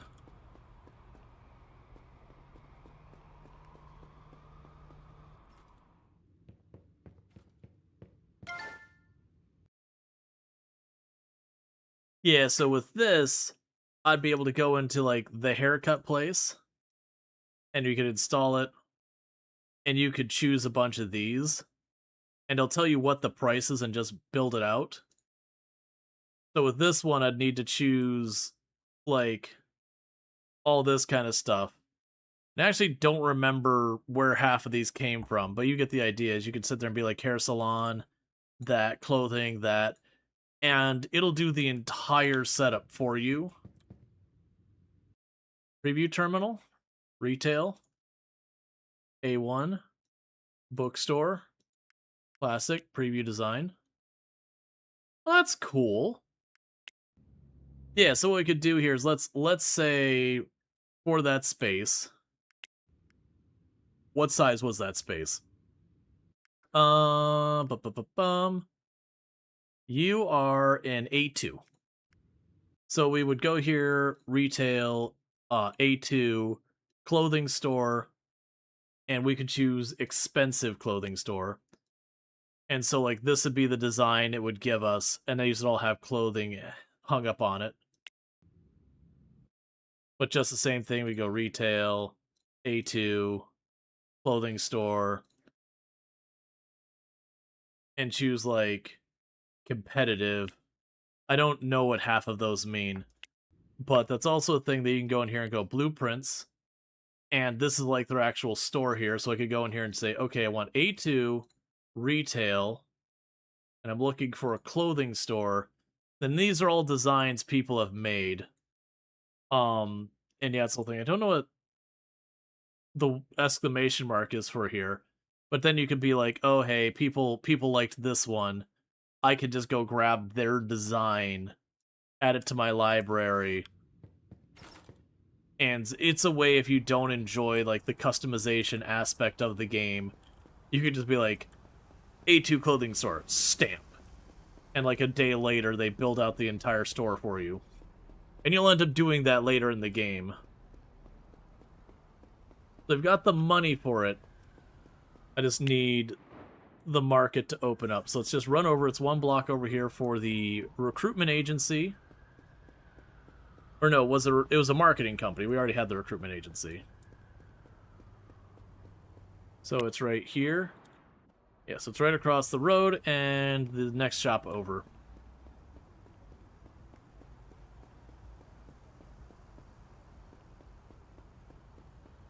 Because we're just building out our contacts while we're in the neighborhood.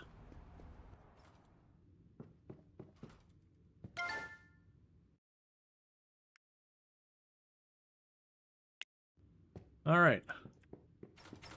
Honestly, building the design would be your favorite part. Right. And that's kind of one of the things that's making the comment. It's like, for me personally, it's like, oh, it's weird that that was such a like, the prioritization was to get you to do the build-out stuff first. Just because I feel like, for me personally, I don't mind / enjoy that content. But I could see, potentially... Alright, we can go down here. I could see potentially where, for some people, if they really don't like that aspect of the game, getting there earlier might be better.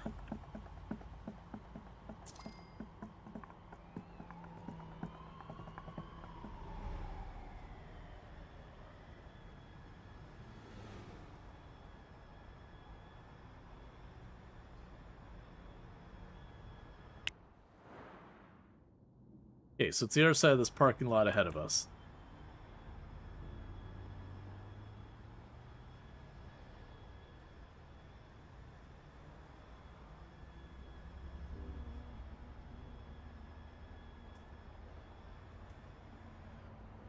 Wait, is it on that second floor? Oh, okay. I'm unfamiliar with this building. Okay, so it looks like we have to go up to the second floor here, and it's some type of other wholesaler.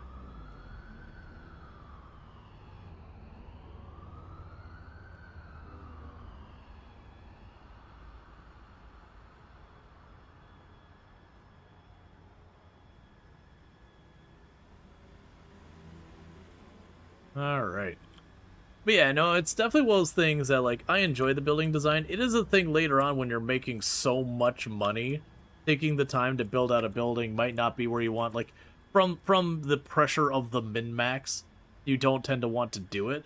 But at the same time, like, you could just choose to do it. Just, like, have all the furniture delivered that you've, like, planned out and go ahead and do it.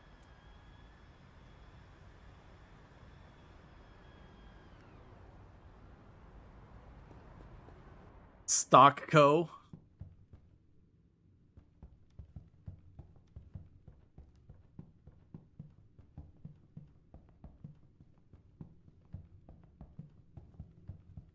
So yes, it does seem to have a pretty large selection here as well.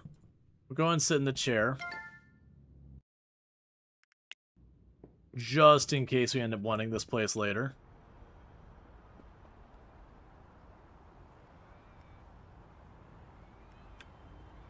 Okay. They're probably getting close to the end of the day so far as places being open to get contact lists. But I feel like that's not too bad.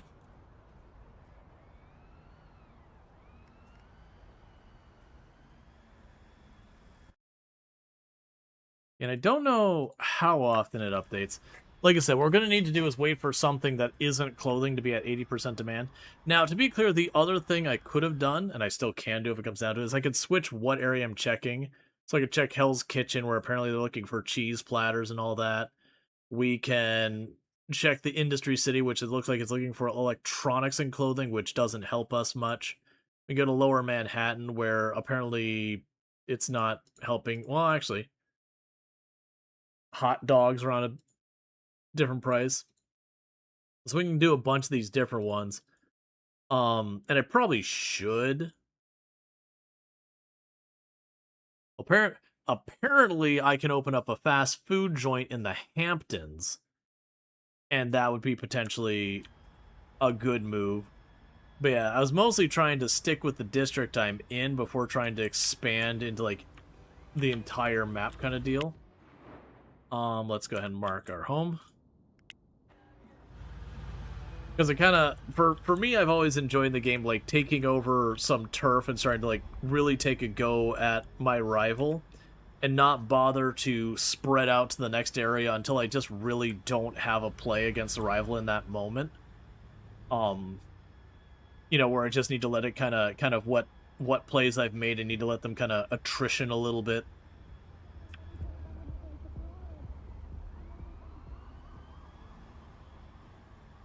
Okay.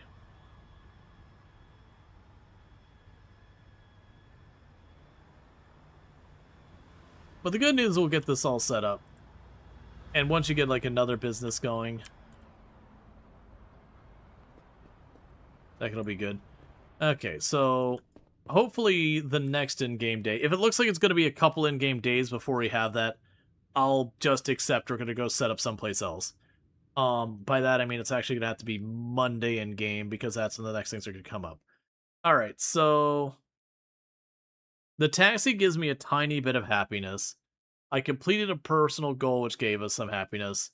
We walked in the park. Alright, so we don't have anything specific that's an urgent one. We'll go and slam out some video games. And then call it a night.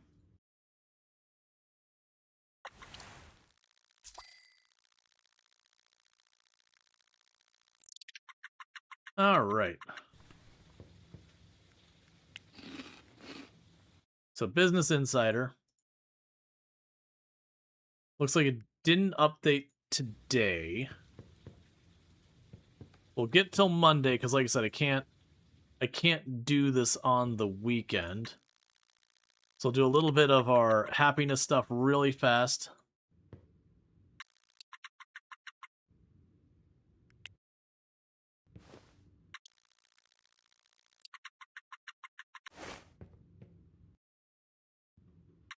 We're going to race to Monday.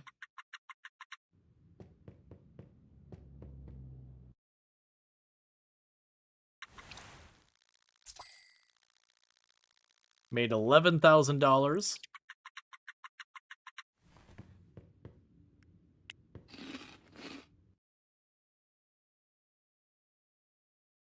Yeah, I'm wondering if it's weekly it updates.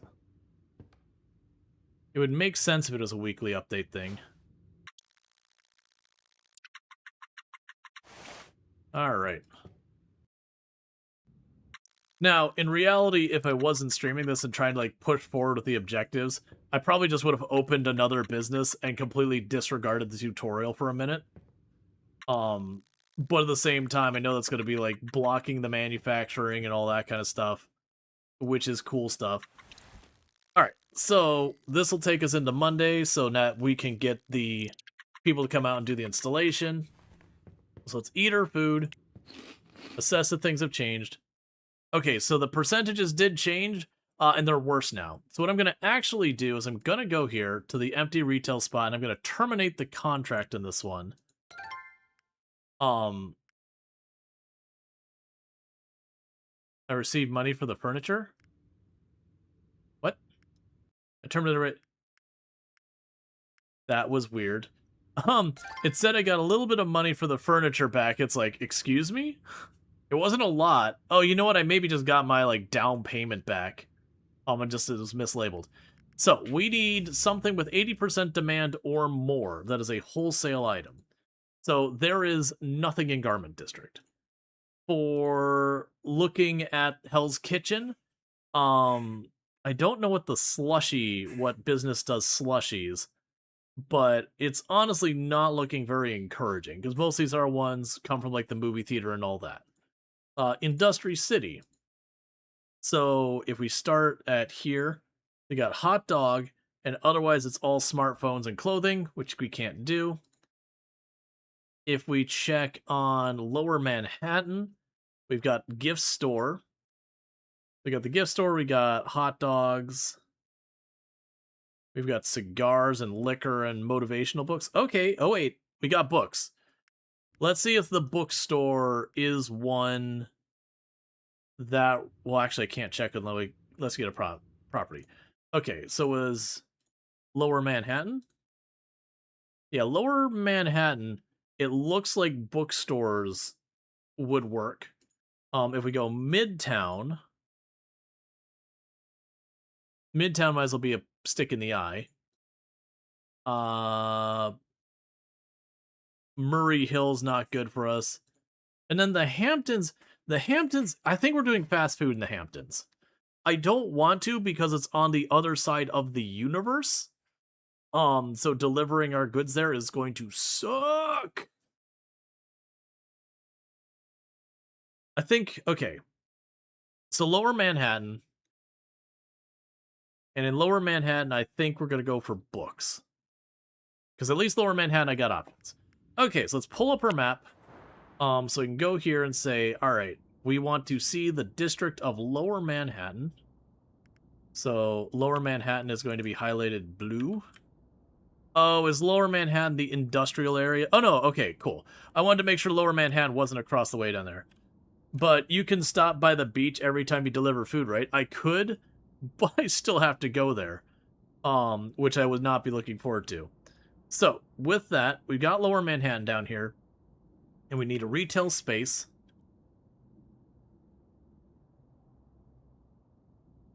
So that is a huge space over there.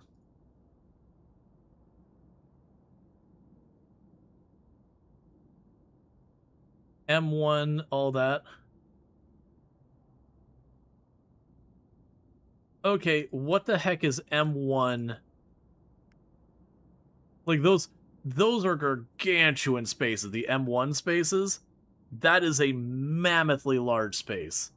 I think we will potentially consider this space here. So if we open you up, we can rent the building, start a new contract, bookstore. Please let the bookstore be over here on the left. No! Bookstore's not one on the left. Alright, the fast food place covers all that. You give me my money back. Okay, so we do get our money back. We're saying the furniture, it's just giving my down payment back. Alright, let's close Google Maps. So Lower Manhattan. So we could do, one second, gotta go demand. So I can't do the clothing, I can't do the cheese platters, I can't do the electronics. Hot dogs specifically, there's a shortage on. So I gotta watch, because it does mean it's gonna be more expensive to buy, so it having higher demand doesn't really actually help me. The novels don't help me. I mean, we do have some stuff from the grocery store, like the fresh food and frozen food. Like, honestly, most of the stuff is up there. I guess they're making a grocery store in Lower Manhattan.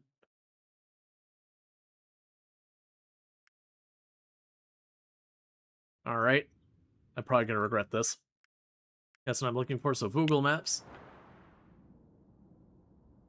So, Lower Manhattan.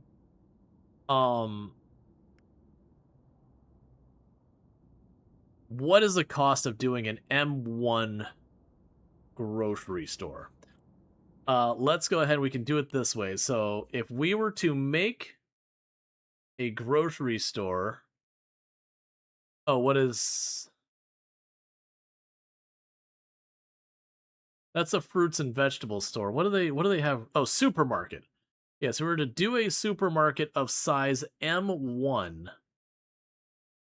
What are we in for? 1.5 million. Okay. What about a C... Was a C1 or a C2 grocery store? That's gonna be there. Yeah, so I feel like this part of the tutorial kind of set up in a bad way. So it is a M1, and you're a C2. What would a C2 blueprint cost me for a grocery store? Supermarkets are expensive in the game. 240,000. Well, that's better. All right, let's consider the Hamptons. So the Hampton, their fast food place would be an improvement. So let's go down to the Hamptons and see what our options are for retail wild way down there. And this is something we're going to absolutely depend in a big way on all that. Where's your businesses? Oh, that is not much for options. Does this even have businesses in it we can rent? Is that the gimmick? Is there just nothing down here? Or is it like the far end? No, there's like nothing here. I've got an appliance shop, and there's physically no property to rent. Okay. Fair enough, I guess. Sure. Alright, so the Hamptons market doesn't matter. It could also be that there is properties, but they're all rented. So we could go to Murray Hill, and we could do the gym again. It's a bummer to do the gym twice. But, oh no, have to be the energy drink that'd be up. So we could do the hair care product in Murray Hill. That would be one option. That's 86%. Or in Midtown. It really sucks that the district right by me doesn't have anything I can do. So Murray Hill, we could do hair care product. Okay, so what's Murray Hills looking like? And this is because tutorial thing. This is definitely not the best experience. So Murray Hill, I want to say, is down here on the other side of the bridge. No. No, that's not Murray Hill. Let's go ahead and run back. Oh, no, that's Industrial City is down there. So Murray Hill is where?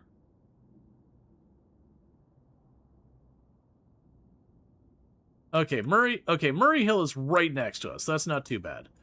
All right, so we've got A1, A2, A2. That's perfect.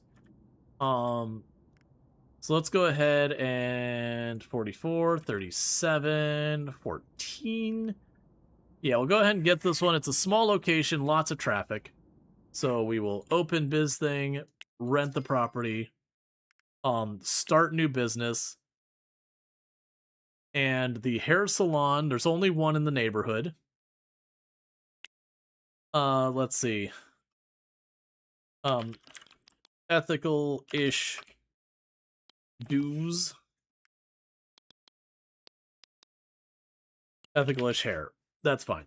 So we've got that. So we've got our place set up here. Alright, so the next thing they want me to do is we want to contact our installation people. Let's see. Interior installation. I do wish these had mentioned... Oh, I guess it's office. I can't read that text. It's too small.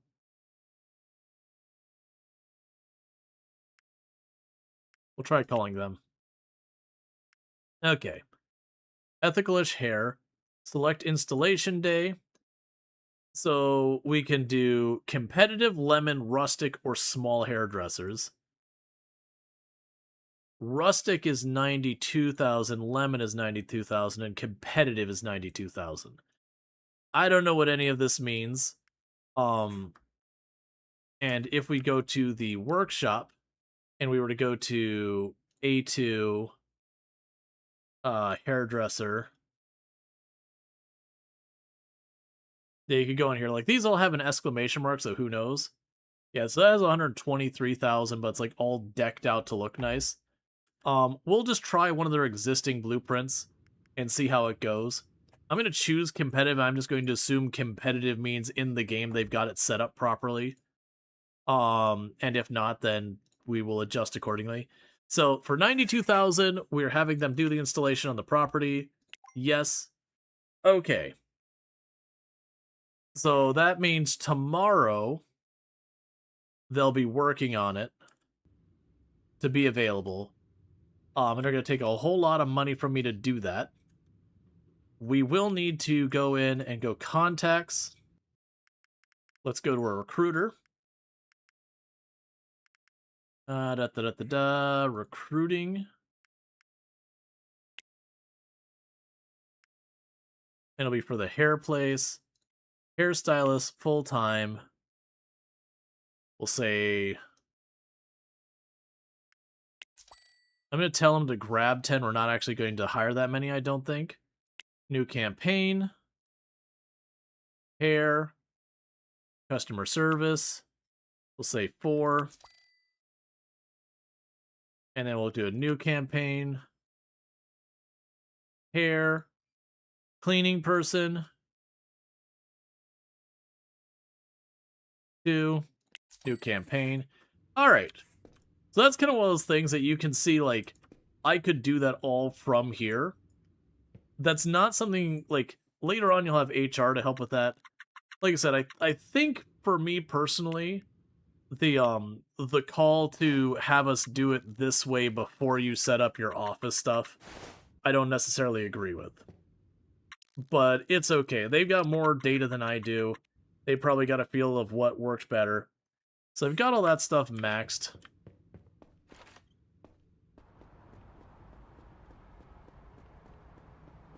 Let's grab an electric scooter. It definitely feels also like, now that happiness is more of a thing, it would genuinely make sense to really want to get moved to the Hamptons, just so the beach is right there, so you can like stand on the beach, swim at the beach, do your entertainment inside your home, that kind of thing.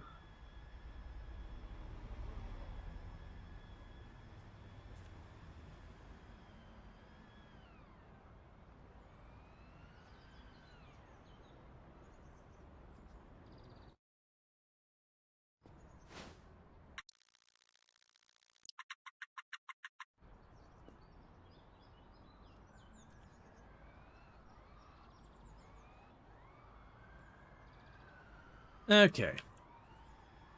So now we go home and eat. Actually, I'm going to go home and go to sleep, which is going to be a bit of a waste.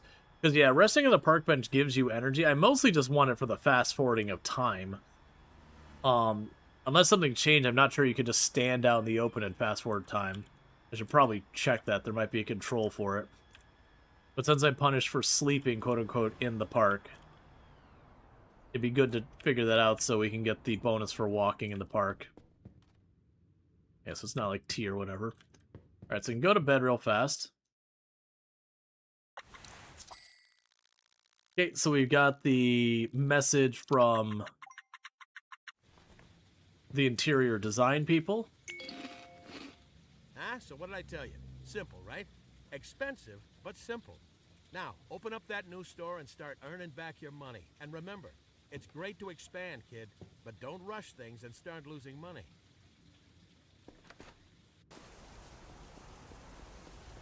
Okay. But before we can do that, I need hair care product and paper bags. There's a little bit more damage on our car.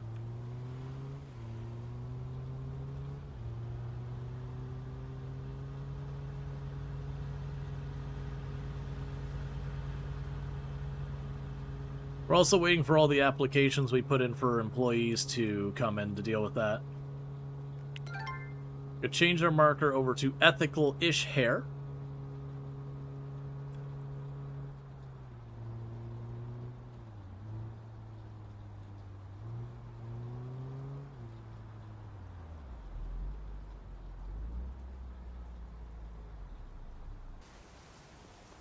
Okay. So grab this. 2 things of paper bags. 2 things of hair care product.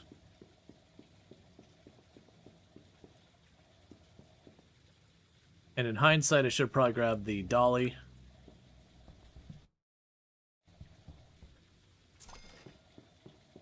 But I've got a solution to that problem that is definitely not something ethically questionable. Where are you going? Sure, why not? So, I don't want to have a pain dealing with the other location going in for, like, the handcart and all that. So, like, any responsible person, we're just going to go inside this place. We're going to grab the hand truck and we're going to walk out with it. And then we're going to add it to our car.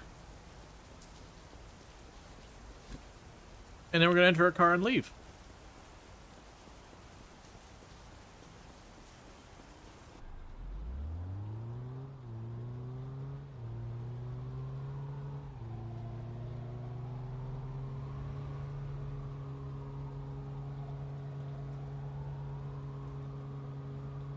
Okay.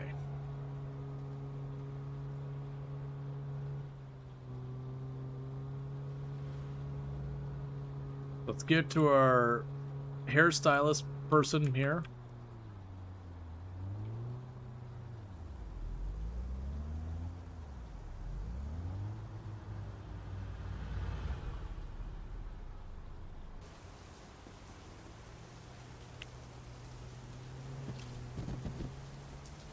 Okay.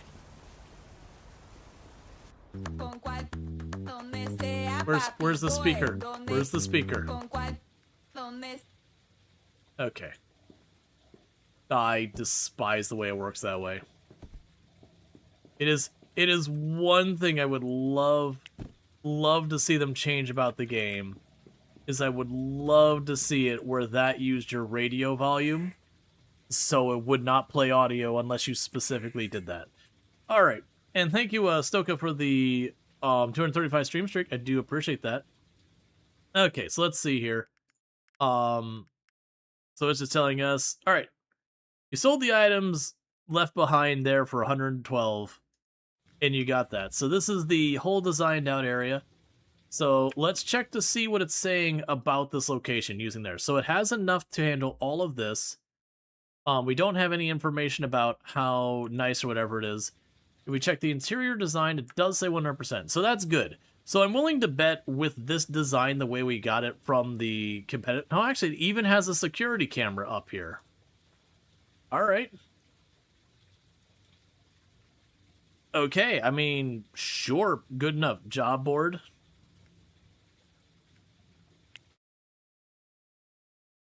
Cool. Okay, so we can go ahead and get this started, the hiring process. So we're going to need customer service and all that. We're still waiting on the customer service person.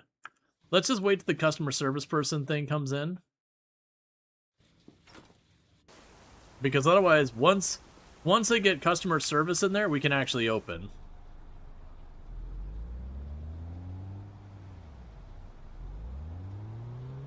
We're just waiting for that application to land here.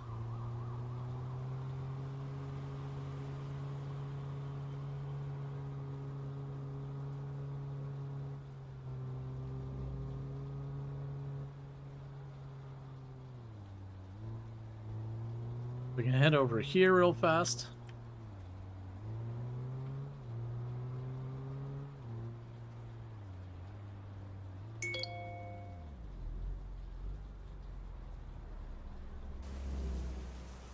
Uh-oh. The police are parked outside my door. Okay. So we got here, and that's telling us that we've completed the campaign for cleaning people. All right, so let's see what we got here. I still don't have the customer service, any of them showing up. So let's slam out a round of video games to speed up time. There we go, because that'll be all of my campaigns just finished. So I got 16 potential hires we got to go through. So, with all this stuff here, we can go to our candidates here, and we've got customer service. Oh, good, they're both terrible. So you can go ahead and hire you. And hire you.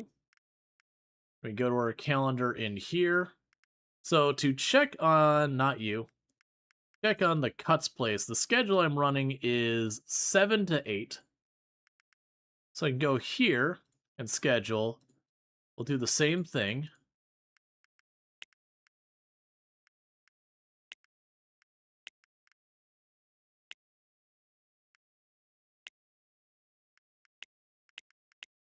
Okay, all of those are opened.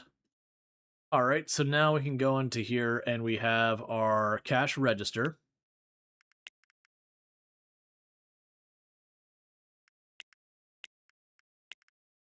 So you get 3.5 days on the front half of the week.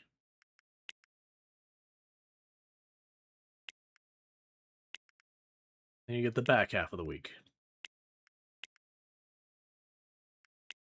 I'm assuming the next thing it's going to teach us how to do is to set up a headquarters, because then you can go and train your HR people and be like, just do the schedule for me, and it'll do its best.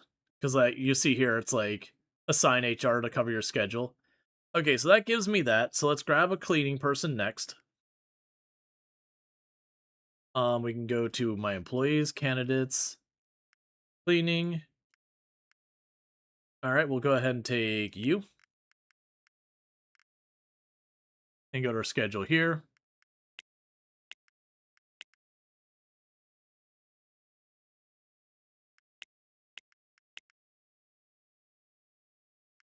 And 7 days a week, 6-hour shifts.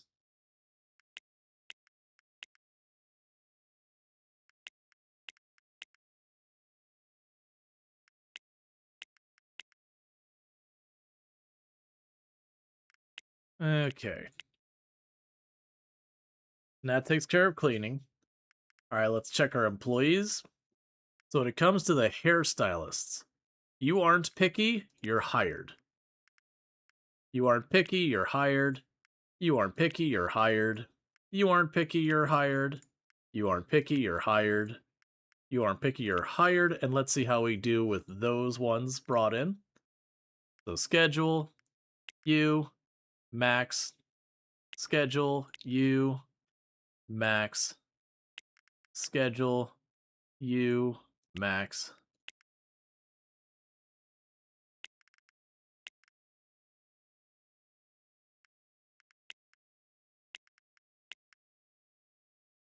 All right. Just copy paste that.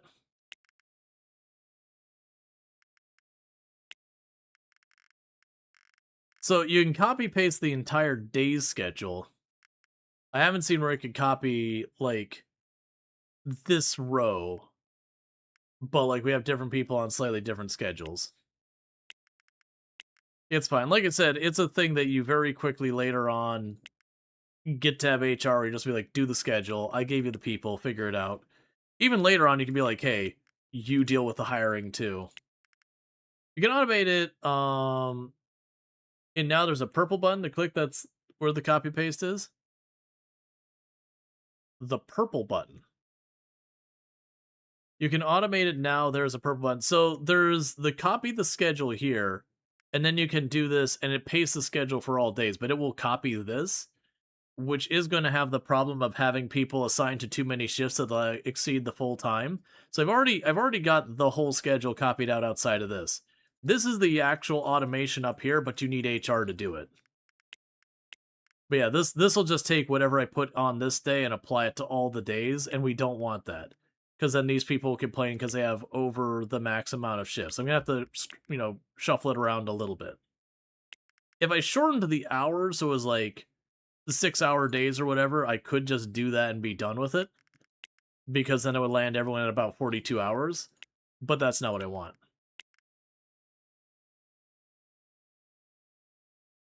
Okay, so you're over your limit on hours.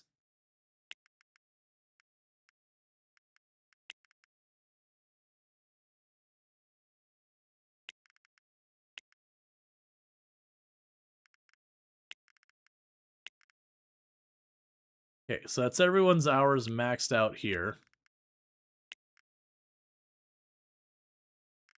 Except we have one more person here. We don't have their schedule at all yet.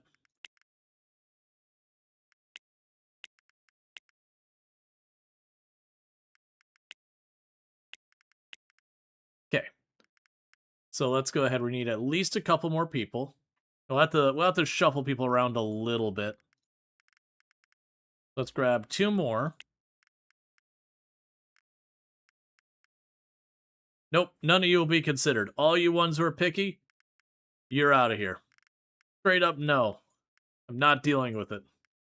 I'm not dealing with the people who are like, no, well, I only want to work on weekends. I want to work on weekdays. That's a very practical and reasonable thing to do in real life. But also, me dealing with video game, no. Not happening. Okay. So we probably need 3 more hires. So we can go here and go to contacts.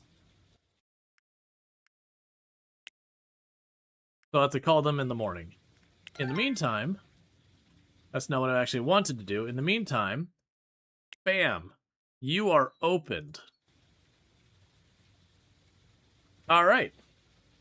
So we can go ahead and slam out some TV.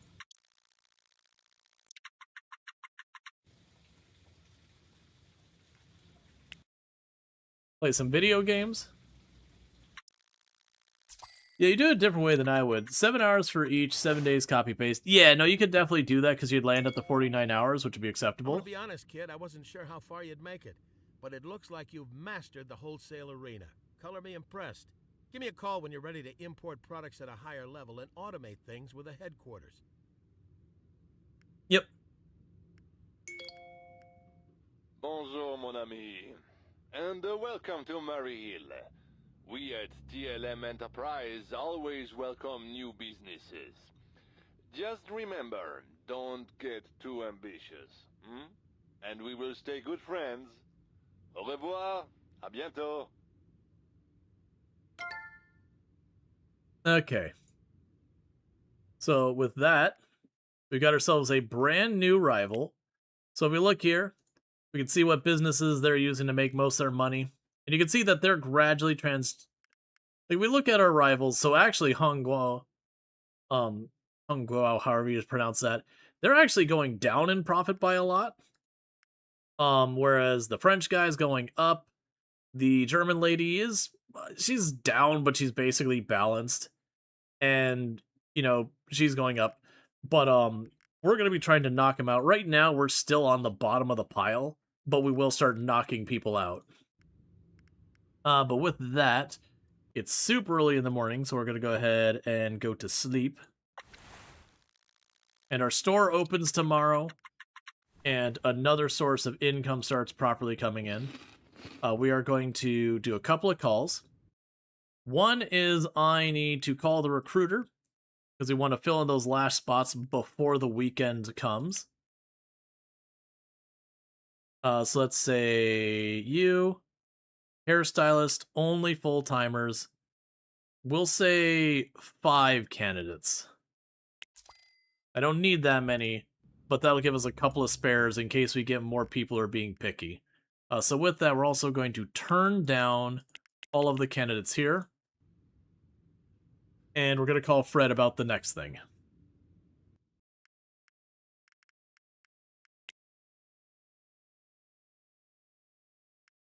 Yep, we're ready for the next lesson.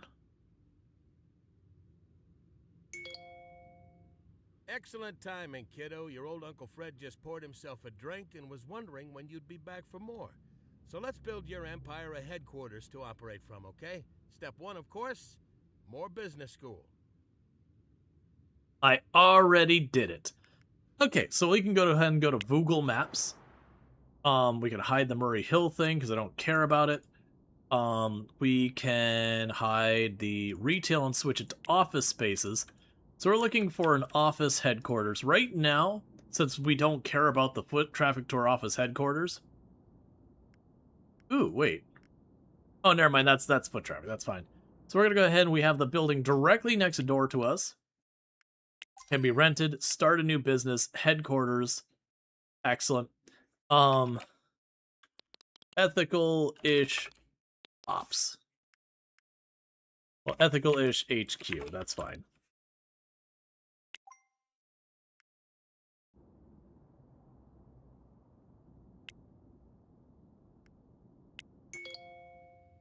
Okay, I think it's time to kick things up a notch and start importing your inventory.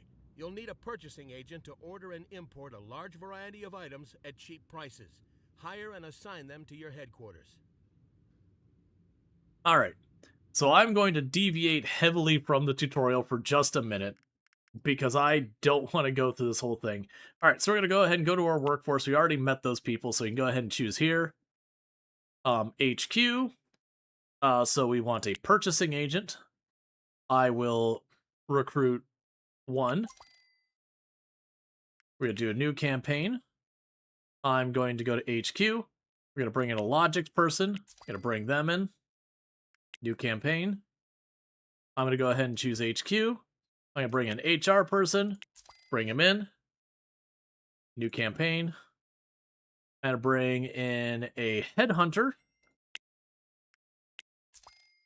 And so some of these people aren't going to have anything to do. But the goal here is I want to get them all set up. And the pricing manager is new. I'm not familiar with that one. But that way we've got all that coming. Buy a desk computer and chair from Mr. Scott's office supply. So I could, in theory, walk over there and schlep like some kind of not CEO person. But I'm pretty sure I already have that person. Where are you at? The office supply. There's Mr. Scott's. We can actually call them, and we can go and say HQ. We could select delivery time tomorrow. Actually, that's today. Okay, that's even better. I didn't know they do same-day delivery.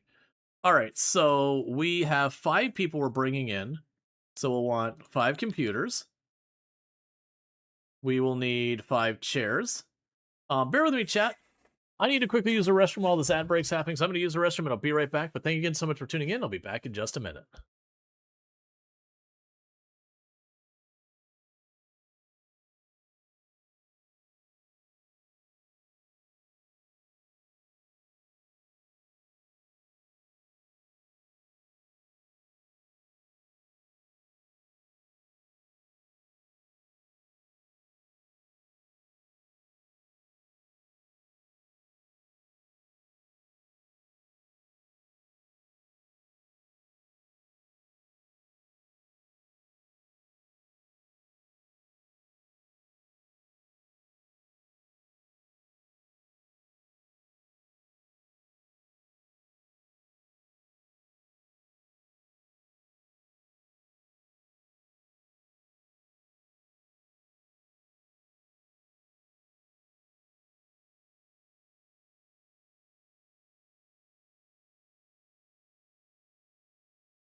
Okay, and thank you for the follow. Welcome to the stream. Okay, so we need to get the desks, that's 5. And we need the chairs. So the office chair is the cheapest one. We're at $8,000. I could skip up to the nice chair. For right now, I am just going to go with the, the multi-purpose isn't much more. So that'll be the multi-purpose chairs. We also will need... Do they have the cleaning thing here? They do not have the cleaning thing here. That's okay. So we'll end up needing a bunch of other stuff they're going to want. But for right now, we can do that.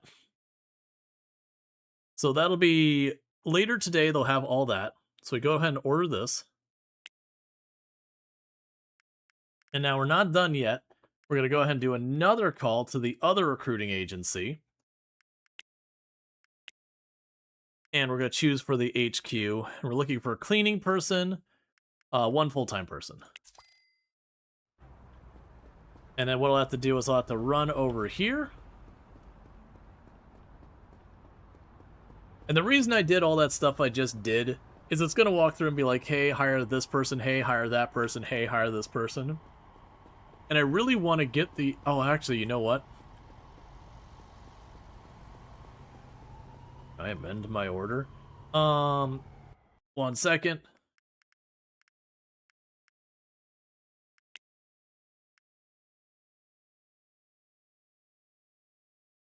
Wait.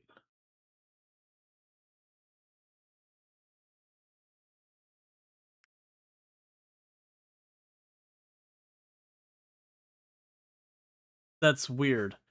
So it's saying... I don't know if we have the order anymore. Because, like, it says it here, and this one says, never mind, I'm no longer interested when I called them again. Well, it's definitely not going to have canceled my order. I think that was just it saying we're hanging up. So what I need to do is I'm adding 1 more desk on there. So we'll need to do 1, 1, 1. Okay. And I'll need to call over here 1 more time. To this recruitment place, do this, new campaign. And I'm actually going to hire a second HR person. So this is going to absolutely murder our profitability by just introducing a ridiculous amount of overhead. Considering we're building out what's basically a complete headquarters with administration and everything for 2 small businesses. But the idea here is then I can have HR start training each other, and HR start training all of my staff between all of my businesses, and we can start working on getting a bunch of the other stuff lined up. So let's go ahead and we're going to place you.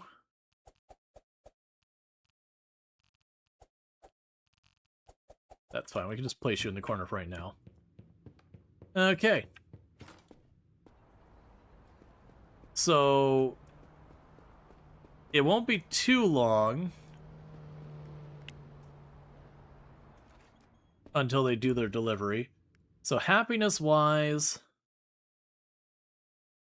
exercise about to drop off. So let's go ahead and slam out around to exercise. And then chase that with some television.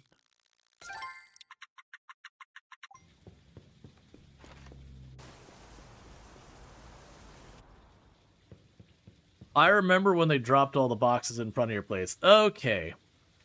So office desk.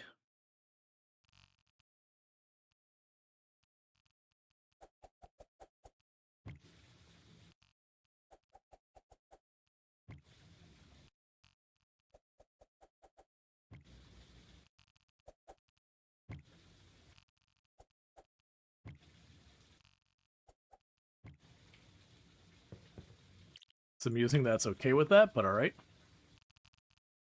Multi-purpose chairs.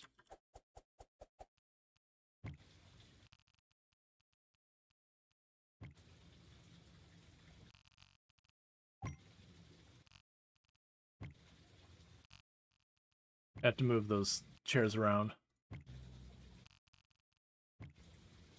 Okay.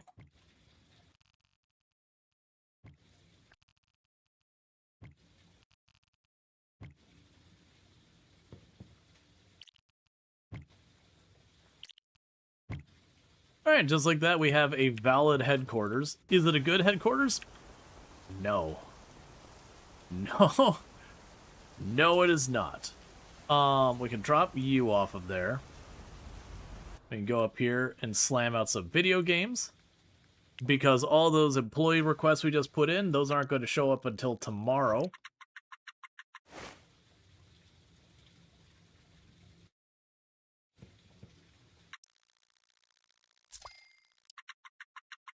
And we made $14,000. Because we have been slowly expanding our business into more and more. And now we're going to be hiring a whole lot of people.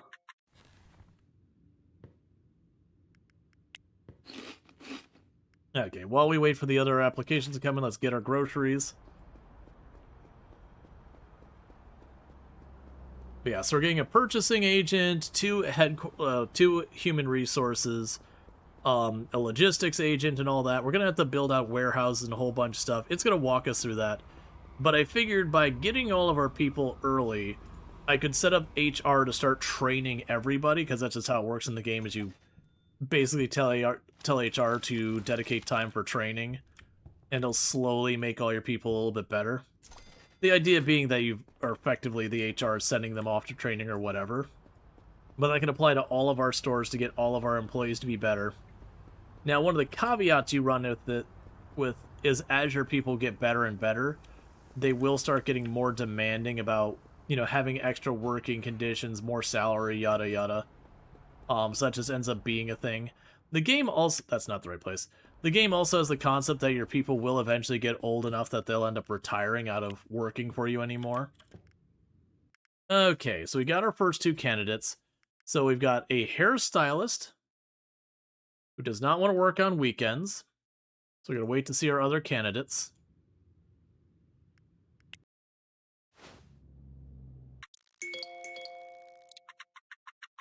Okay.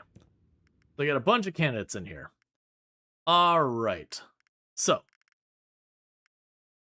We have our hairstylists. You aren't picky. Welcome aboard. No weekends. Alright, so we'll start with that one because that's the easiest one to deal with, which is just shove people onto the calendar. So you don't care. There you go. You don't care. There you go. You don't care. There you go. And there you go.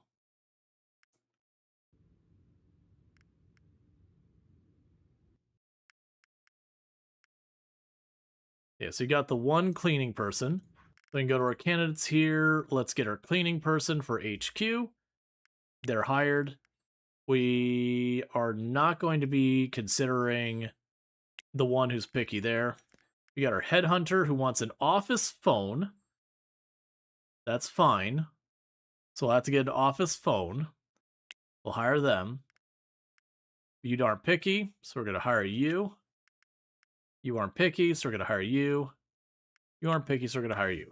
So, what we're going to need to do now is I'm going to need to get an office phone. Oh, you know what? I might be able to get the office phone at the IKEA. If not, I have to go all the way to the office supply place. Alright. So actually, what we can do before that is you've already got you here. So I need to go to my businesses. We go to HQ. Oh,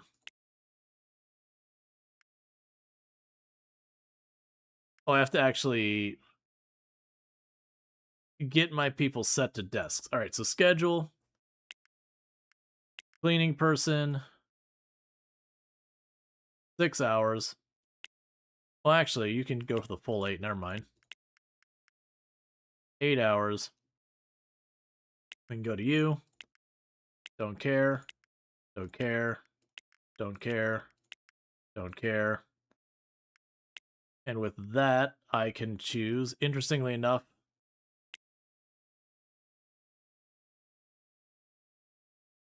and with that, now I could use the autofill schedule and I don't have to hit a bunch of buttons to figure everything out. Which means now I could go to my headquarters. And we can start with pricing manager. We have this. You'll be assigned to Danny. Select neighborhood garment district. Apply suggested prices.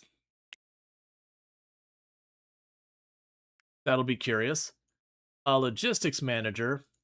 We don't have anything to do here yet. So I could add a plan and put you on it. But there's no buildings to do anything. Same with that. We can go to our purchasing agent, which I don't have one yet. We have our HR manager.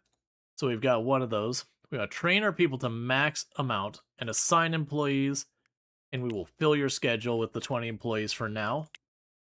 And then when we get a second HR person, we will get them all sorted. Then we got the headhunter. We can assign a headhunter. And so what we could do is while we're waiting, hairstylists, we can leave it there. I want full-time. Oh, sorry. I do not want part-time.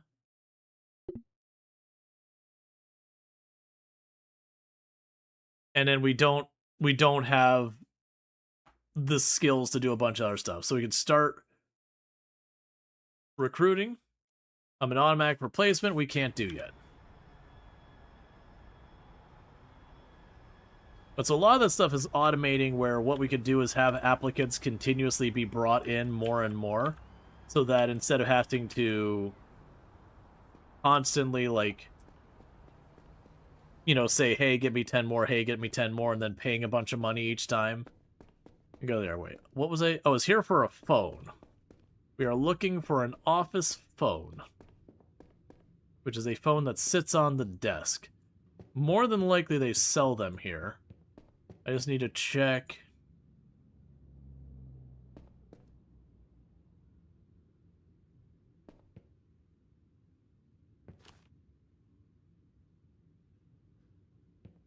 These desk setups. Oh, I don't want that.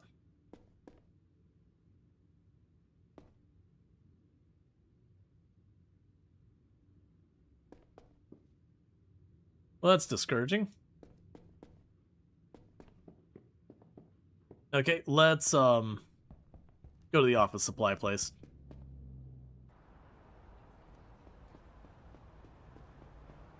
Go try and catch a cab.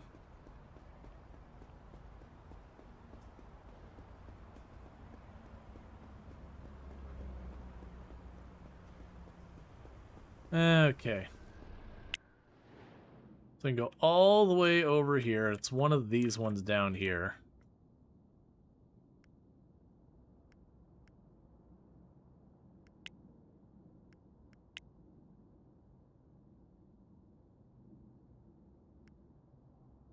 There we go. So it's Scott's over here.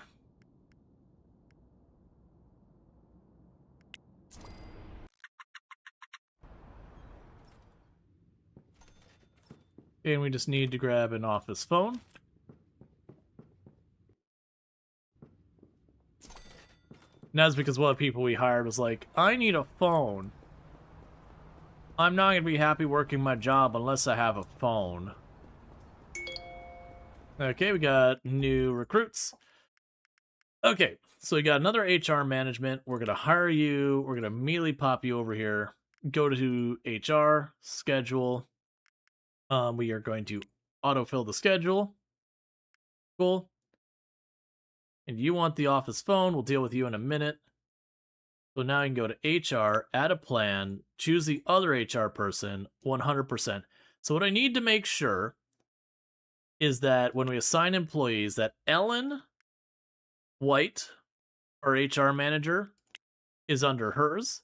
And we're going to go this one and assign employees. We're going to take one of them off. And we're going to make sure the other HR manager is under her. So they're cross-training. Yep, so we do have everyone under training now. So that's good. The other candidates we have are 2 hairstylists, neither of who's picky. We're going to go ahead and hire both of them. And then go to our hair company or hair people over here. And go full-time on you, full day. Full-time on you, full day. Same deal here, and this should be enough to cover our needs.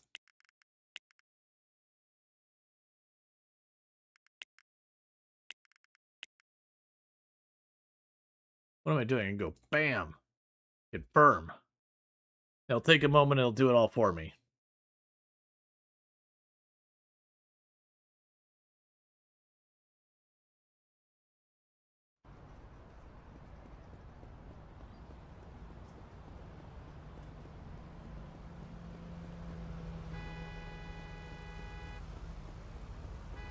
This person seems mad about something.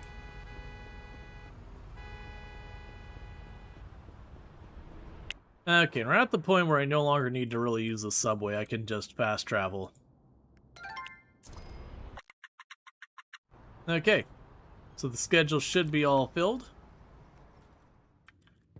Right, so we're gonna want to place the box, or place this on someone's desk. And then we can go to our, let's see, Bizman, headquarters. Did I not hire a purchasing agent? I was pretty sure we did. What I can do is I can go to our headhunter and stop recruiting and switch you over to a purchasing agent.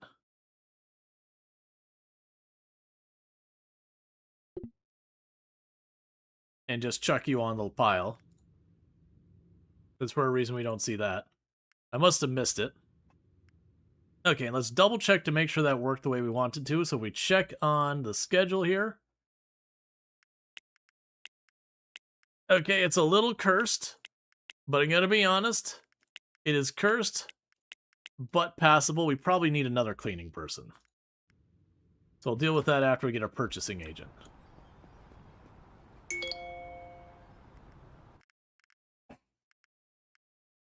Never mind. So I don't need this person anymore. And we'll bring on the purchasing agent.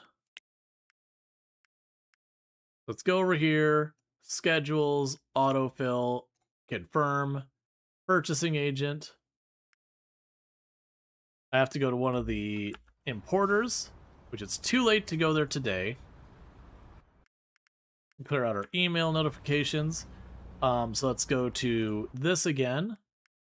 We'll want to go to HQ, Headhunter, go to there, Stop recruiting. Change it over to cleaning people.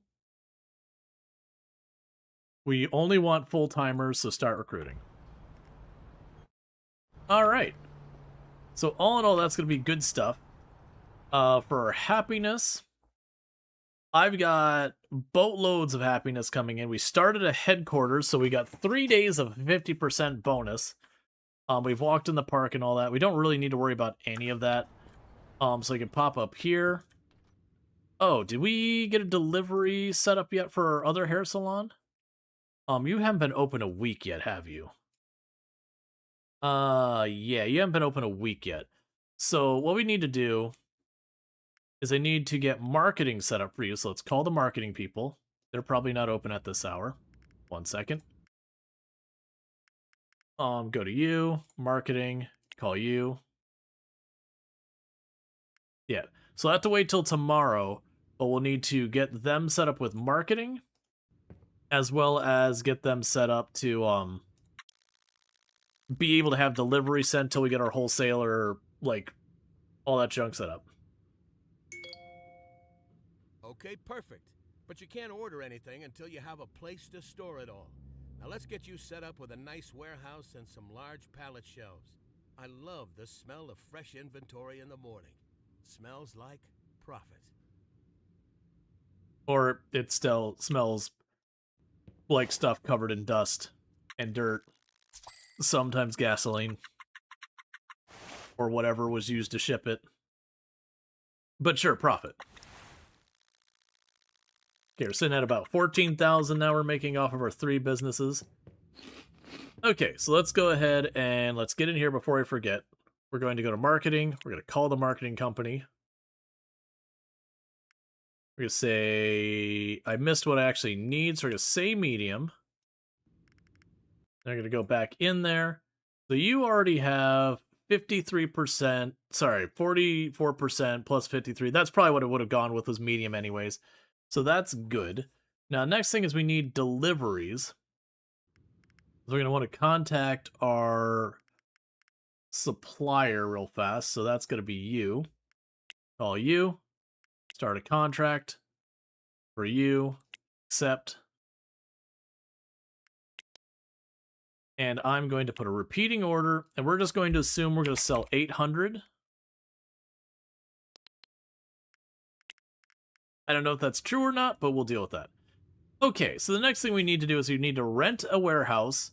We need to rent a warehouse location, make it into a warehouse, and then buy some pallet shelves. So, for that, we're going to pull up Google Maps. We need to toggle on to warehouses. And there's a bunch of different things that go into warehouses, like you don't really care about the traffic there. The size can be an important thing. For right now, for what we're dealing with, I'm just going to get a tiny one. So I'll go ahead and open that, rent the building, start a new business. It will be a warehouse.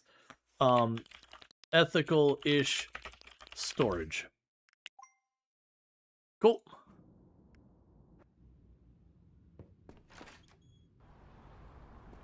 And so now I'm going to need to go over here and get a large pallet shelf. And then we're going to need to be able to order to have stuff delivered.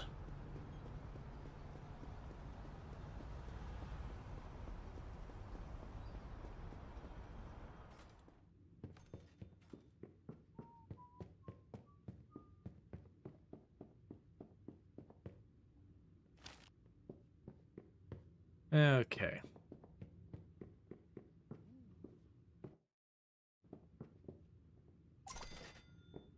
Cool. And with this, I need to go to our warehouse, which is probably right around the corner. Yeah. The warehouse is right around this corner. We are going to need a delivery vehicle.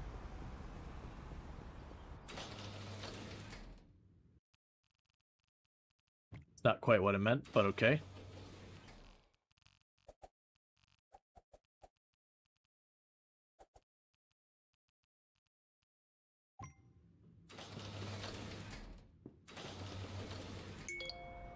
Let's get that purchasing agent an import contract so they can order your first batch of goods.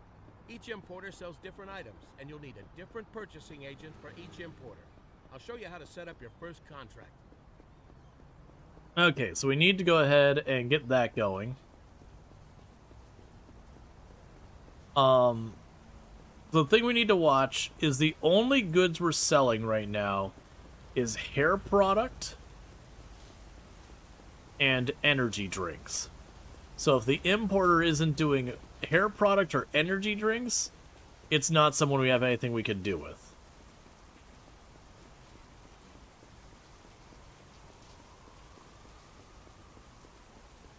More than likely they'll have to have one for each kind of thing.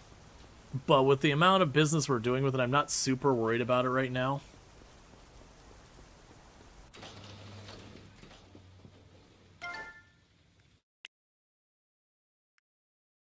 Okay. Before we do that, we can go to you. We can go, sorry, it's the maps, I believe. Open the biz. Okay. So you do sell energy drinks. Does the first hair place still have the gaps in the schedule? If so, maybe our HR could fill them. Yeah, I should probably check that. So you do sell energy drinks and food stuff. I will go ahead and set this up because I know we will need it. The new partnership, Tammy LaBeouf. Accept. So I can open this. All right. So we will want to, with the smart delivery turned on, the agent will ensure the entered amount is the total available in the warehouse. If the target amount is already reached, no additional products will be delivered. So you can go repeating, smart delivery. Yeah, the smart delivery is what we want. So we're going to say ethical storage on you and the energy drinks. So there is usually a minimum order amount.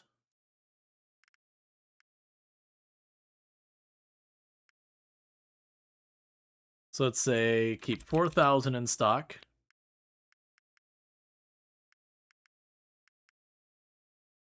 I don't...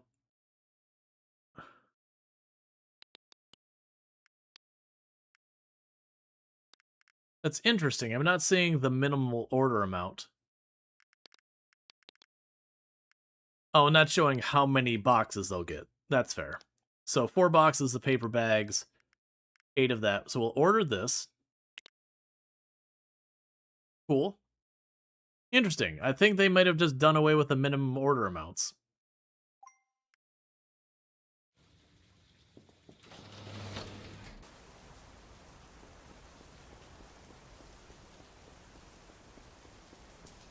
Okay.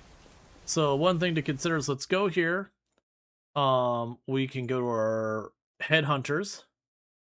So add a plan. Delete that plan. Go to our first one.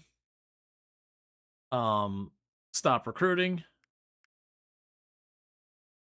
Go to purchasing agent. Start recruiting. And do I have candidates in here for cleaning? No. I guess this is their first day working. But yeah, so what we're going to end up doing here is I want to get another purchasing agent. So I have one bringing in the hair care product and one bringing in the energy drinks into the warehouse. Again, this is adding a lot of overhead that's probably just going to cut into my profit margins a lot. But at the same time, once we get this set up, I can go ahead and get things moved around a bunch. So tomorrow, well, actually, what day did it say it was going to be delivered? On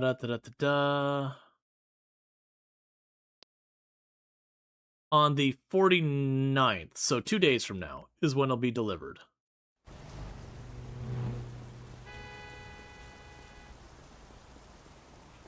Okay.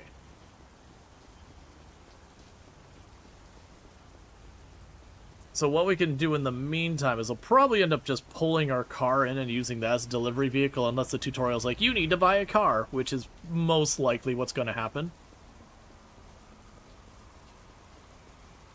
Right. So what we can go ahead and do here is go contacts, Furniture, Scott's, call, okay. AHQ. Yeah, they do same day delivery now. I appreciate that. So phone, desk, chair, okay, order. And they'll be in here by the time we get a round of exercise or whatever done. I didn't actually do the full session. There it is.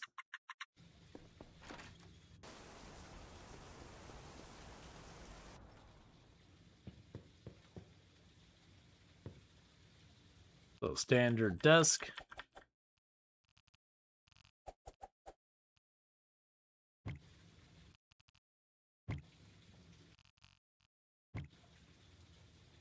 Cool.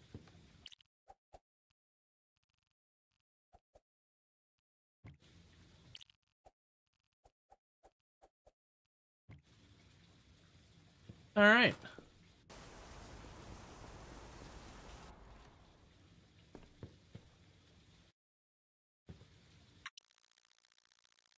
So with that, we're getting everything else set up.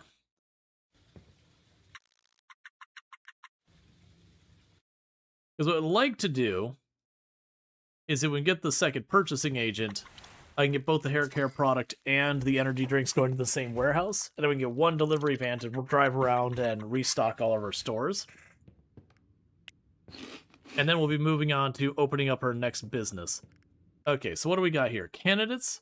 We did get a purchasing agent who is absolutely terrible, but it is a new purchasing agent.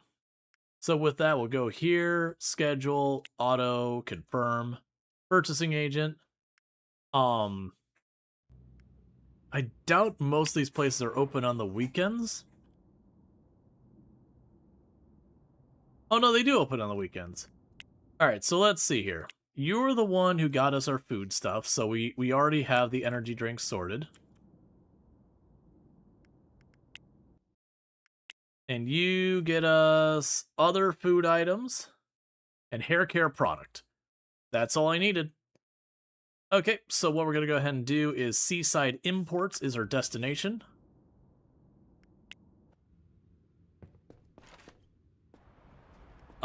Did I already assign the purchasing agent to their seat? I don't even remember anymore.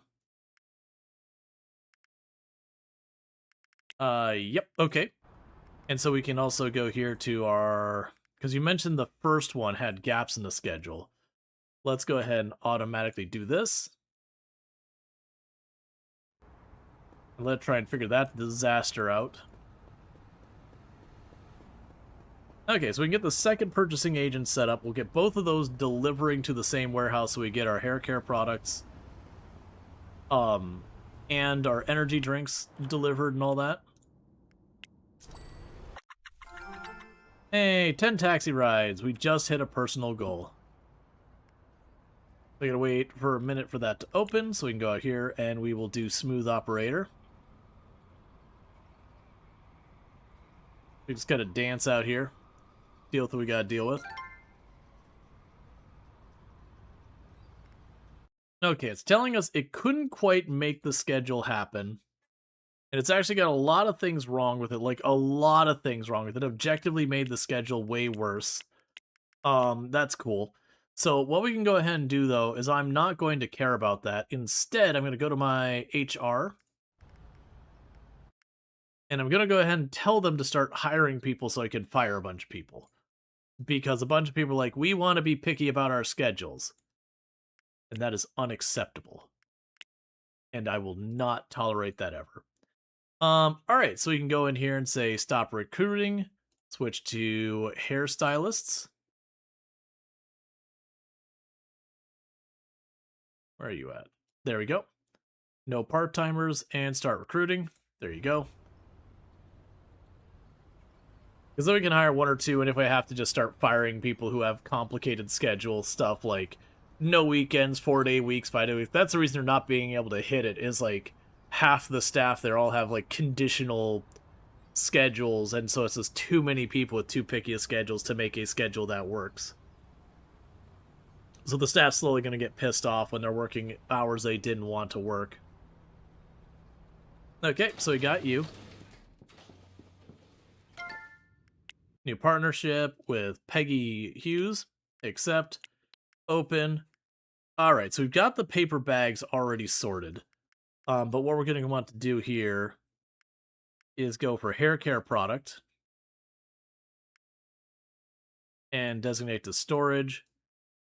And we'll do 4,000, which is going to be monumentally large amounts of money. Okay. A repeating smart. Order. Okay, so we'll need to save the money for that. But once we have that, they'll just kind of fill in what's missing. So we keep the backlog. So with that, we've got both of those coming in. There's a very good chance I am going to need a second pallet shelf. So we'll go ahead and get a second pallet shelf.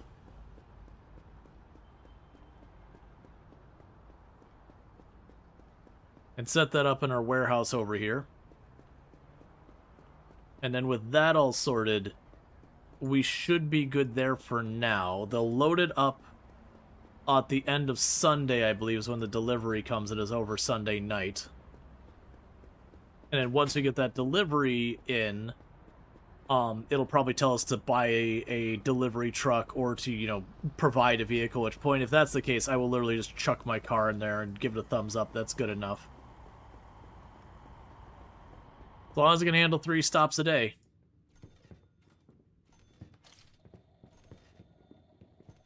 I don't need that. I'm grabbing one thing.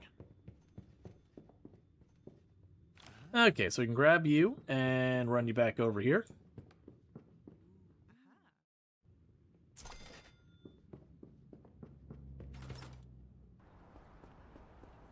And our warehouse is right down here.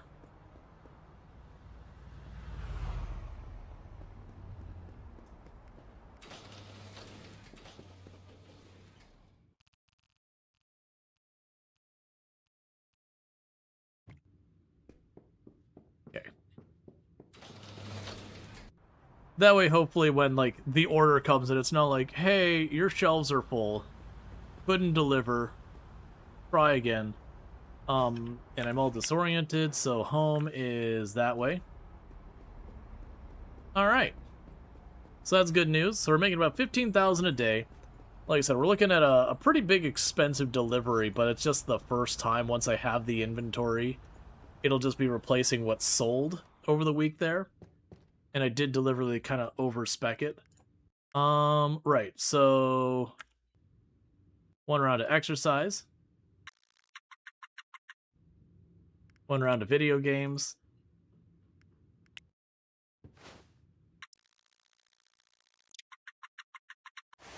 And 1 round of television. And then good night.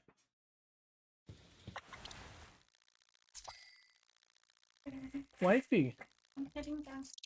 Okay, you sleep well. Remember me? I will remember of you. Okay.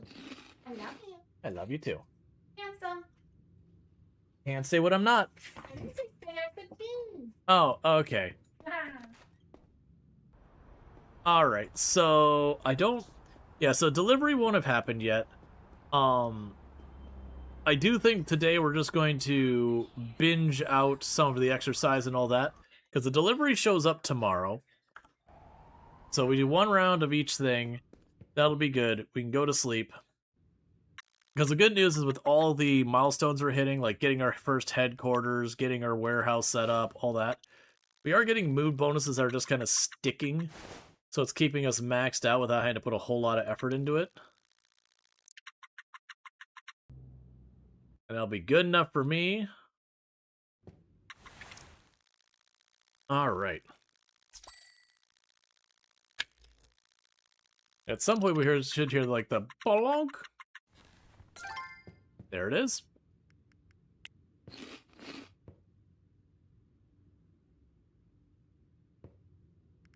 Okay. So we did get 1 cleaning part-timer. Why did you get part-time offered? Oh, right. There's a hiring board in those places. I forgot that was even a thing. Okay, so we need to verify that the stuff was actually delivered.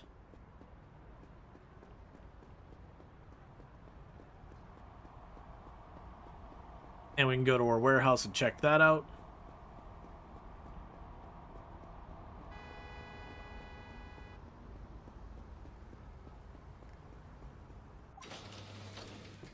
And yep, box is on the shelf. We're halfway there. You got your inventory to your warehouse, but now we'll need a delivery driver to get your new goods to your stores. You're doing great, kid. Okay, so now we need to check on how much this vehicle costs. Meanwhile...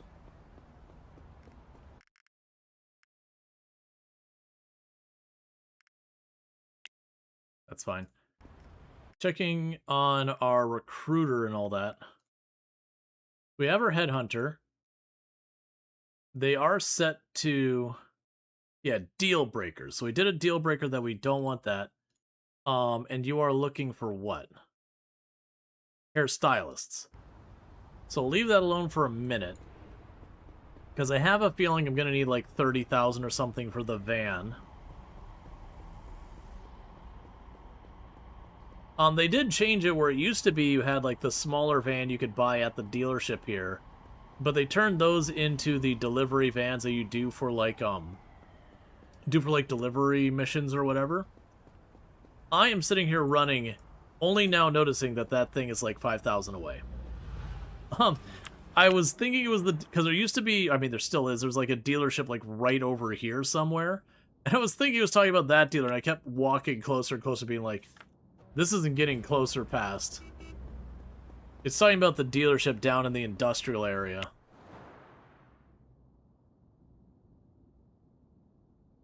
Way down here.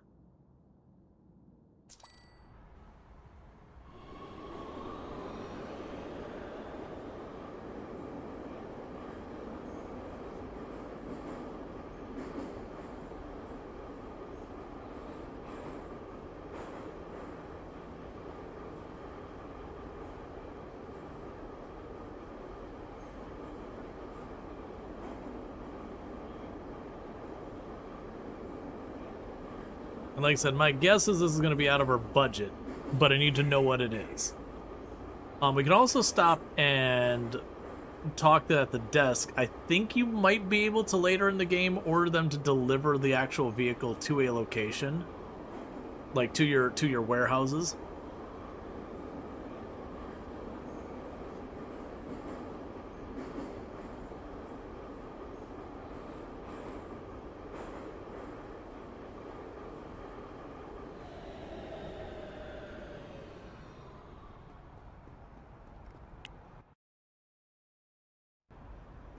Okay. So I can run over here. We'll need to get a delivery driver as well.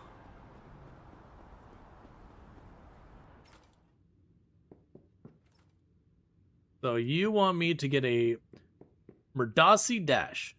48,000 bucks.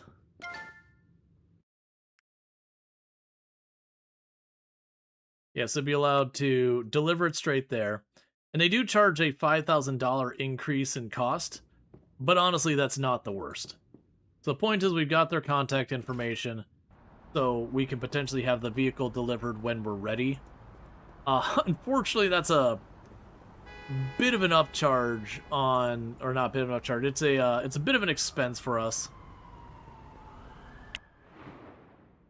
So we're going to go ahead and head back up north and go to Garment District.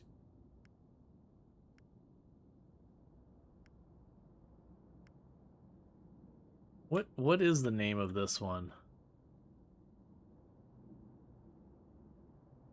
So it's Hell's Kitchen. Alright. Yeah, so we're going to need to get the truck from there. That's going to be 48,000. And with that, we'll be able to start committing to doing deliveries. And once I do the deliveries, I can get rid of the direct delivery thing and go through my warehousing. which does remove a lot of overhead. The other benefit you get from going that route is you can have like the one delivery vehicle, like the one warehouse, like deliver to a whole bunch of businesses.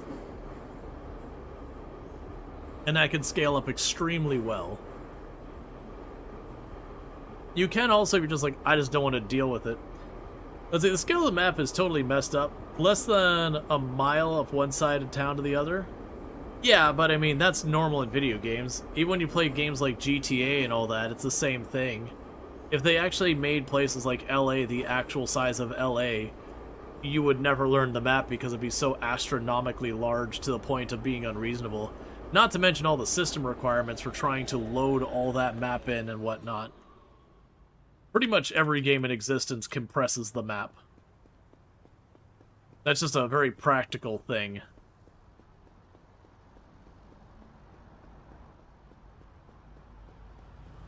At least make the labels make sense. Manhattan isn't exactly large, no. At least make the labels make sense. In what way?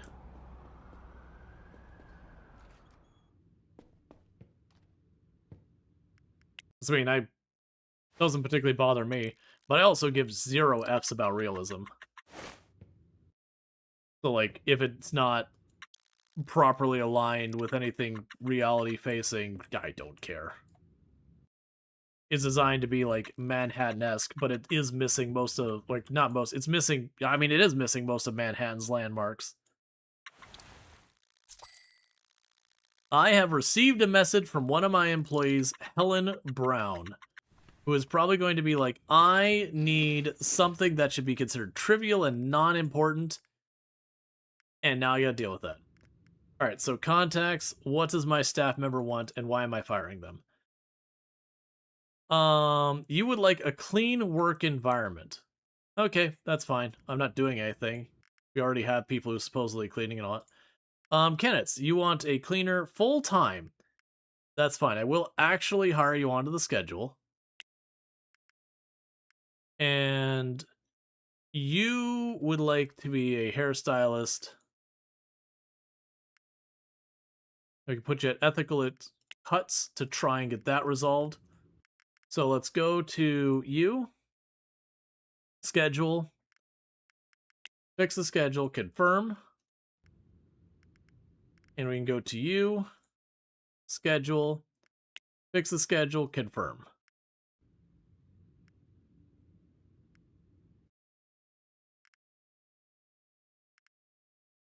Yeah, they're working on that now. Alright, so we need to get the truck. So that's going to be another day it's going to take to bring in the money. I shouldn't need another employee to fill out that schedule. If it's still a problem, I can hire another one on and fire one of my people who's being like really ornery about what's going on. You thought you needed to wait for the schedule process? Yeah. So it's going in there.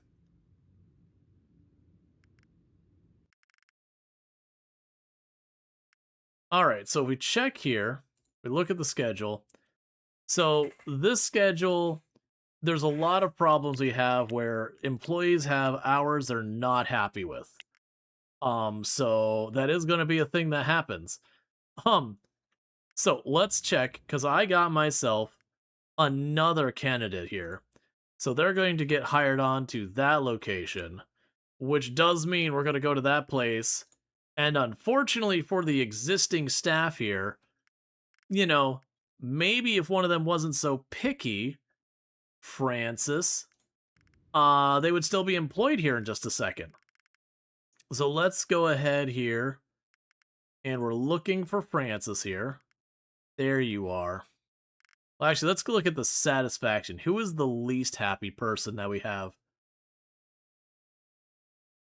Hey, Gord! Thank you so much for the raid. Can we go ahead and get a shout out for Gord McLeod? I'd really appreciate that. Yeah, so you're going to be upset. Francis here is going to be really upset. So we're just going to fire Francis now. But I hope you had yourself a good stream and all that good stuff. We are starting to fire a bunch of people who have picky schedules, and I don't feel like dealing with them. But check out Gord McLeod playing some Star Wars Zero Company. I'll probably be streaming that, I would guess, in the next day or so I also got a key for it, but, you know, I really wanted to play this today, and so we did. And so we're letting the schedule get fixed up. But yeah, so Gordon McLeod plays a lot of similar games that we play over here, so if you like the content here, you'll probably like it over there. But yeah, no, I hope you had fun with the with Star Wars Zero Company and all that stuff. Like I said, I'll probably be checking that out in the next couple of days. But we're checking out Big Ambitions 1.0 release. It's been a lot of fun so far. They've definitely made some adjustment on like the pacing and the sorting out of stuff. Some good, some bad. I would still say the game is in like pretty good shape. Could not be fully optimized. Yep, that's because I have too many picky people there. So how are we looking? All right. So Nicholas here is looking pretty unhappy. We are probably going to have to let someone else go. All right, so Jeremiah there. Yeah, so if we get rid of Jeremiah, we might be able to fix this schedule. Because Nicholas wants more hours, and Jeremiah wants to be picky.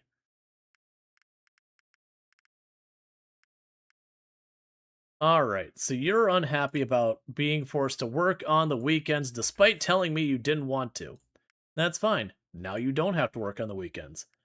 Because now you don't have a job. Yeah, it's XCOM with Star Wars skins and a story. Yeah.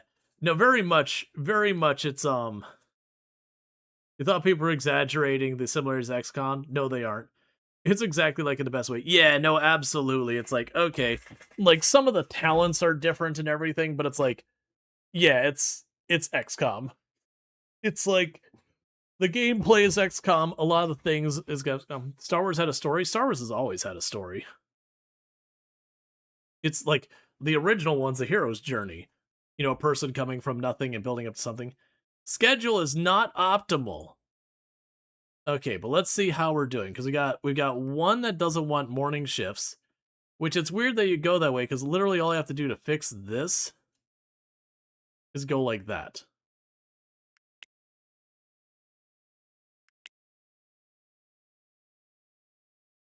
And you don't want morning shifts. I genuinely just gonna fire every single one of these people.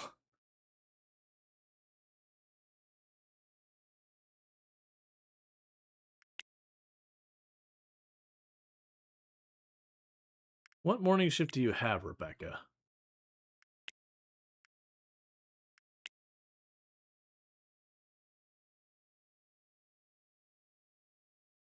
Right, so no evening shifts.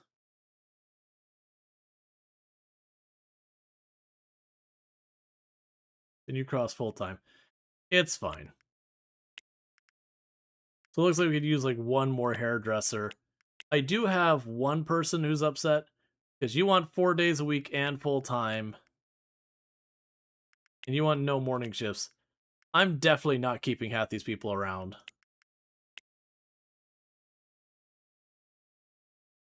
Okay, either way.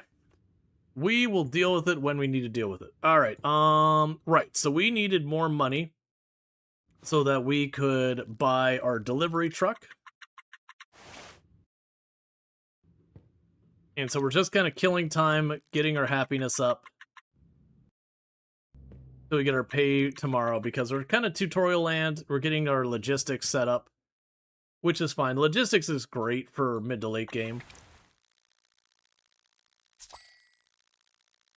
Okay, another 16,000.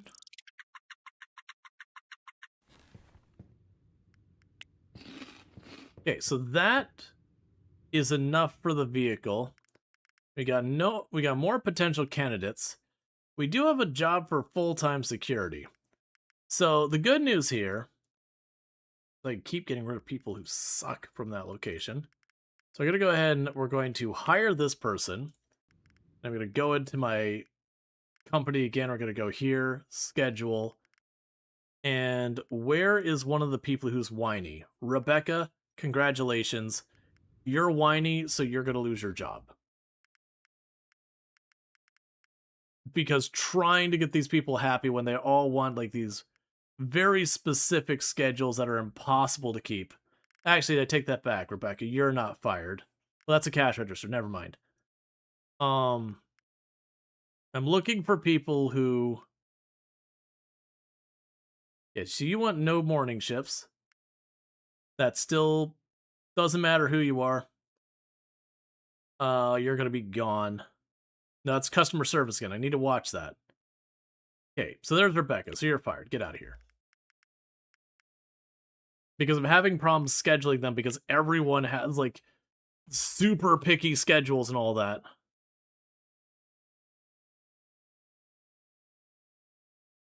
Okay. So we get this all sorted, where I don't have a bunch of people who want all sorts of wild, strict schedules and all that kind of stuff. Things should be in relatively good shape. Once you get people who are just like, I want full time, deal, easy, we can make it work. If we have too few hours, I can just nudge someone's schedule be slightly longer and call it a day. Still not fully optimized. So Cynthia is still unhappy because they do not want to work weekends. We're getting there. We've almost got everyone who's being whiny off of the schedule. And then Stacy here wants different schedule as well. So we can go ahead and get out of here, go there, do this. And we get another hairstylist for the cuts place. And we're going to hire you in. And go back over there. Because make sure, actually, sorry, we want to go here to my employees. Cynthia, where are you? So you are a hairdresser and you don't want to work weekends, so you're fired. We are giving up some training we've done and all that, but like I said, it's been impossible to schedule these people. I'm pretty sure it's been doable for a while, but now the AI can't seem to make it work. So the AI will often make it work, but like when you have 2 or 3 or 4 different people who are whiny about their schedules, it does seem to just be like, never mind, get it out of here. But as long as you have like your straight up, you know, part-time, full-time, that kind of stuff, and just like one person who's like wants specific shifts, it's always falling apart when you start getting 2 or 3 people with strict schedules. And thank you to follow. Welcome to the stream. And once I get this done, because the other place didn't have so many people. Okay. So it's looking like our hairstylists are sorted. That none of them are crabby. So now we just have our people up there. That's how are you finding the game so far? You've been intrigued. I very much enjoyed this. This is not my first time playing it by a very large margin. I don't need you or you. I played this a bunch over the years. But let's see. So let's go to our headhunters. And you were looking for hairstylists. So we're going to stop looking for hairstylists. And let's start looking for drivers. Okay. And let's see from here. We can go ahead and get the vehicle. And then we can drive it back up. But yeah, no, I've enjoyed this game. You need to add new HR people to the managers? You're right. I need to go to my HR managers real fast. Assign, fill. And we're good. Let's see, you want to work 4 hours every other day, not in the morning and not when it's going to be rush time. Oh, and I want full-time benefits. It's basically like, it's not that ridiculous in the game, but it is one of those things, like when you have 1 or 2 people who are like, oh yeah, I can't work weekends, that's not the end of the world.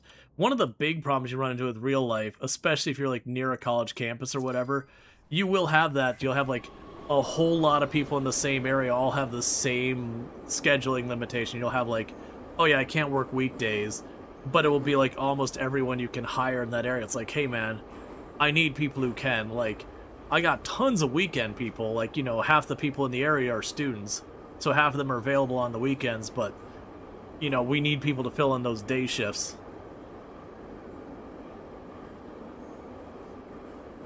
And that does happen a lot. That's one thing I was very appreciative with. The only time I've been not in charge, but involved in hiring, it was software developers in a 9-to-5 job.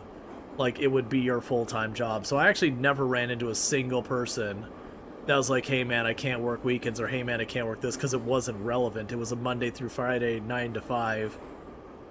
And like, that was just kind of it. Hey, Italics, thank you so much for the raid. 1 second, let me prevent the ad. There we go. Got ahead of it. But I hope you had yourself a good stream. If we can get a shout out for Italics, by the way, I'd much appreciate it. Another fantastic content creator and someone I highly recommend checking out. I do hope whatever you were playing tonight, it all went really well and all that. I didn't get to see what it was. Here, I can get you a shout out myself. So, Italics. Alright, getting you a shout out. Playing some Project Zomboid. Nice. Yeah, no, it's 1.0. It finally happened. Alright, so let's get a Mercedes Dash. But what color? Oh yeah, we're doing the bright pink.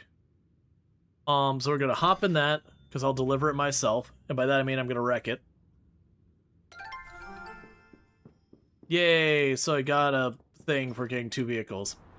But yeah, again, for those who don't know what talks, absolutely fantastic content creator. Plays a lot of similar stuff to what we play. You know, RimWorld, Project Zomboid, all that good stuff, Vintage Story. So if you like the content here, you're probably going to like it there. Excuse you, taxi. As bad as a real one. So we need to set our marker towards our warehouse that we're driving to, and this is going to be awful. So our warehouse we're going to is all the way up there. And then, so we need to go 1 block south and then west. Or east, whichever. Okay.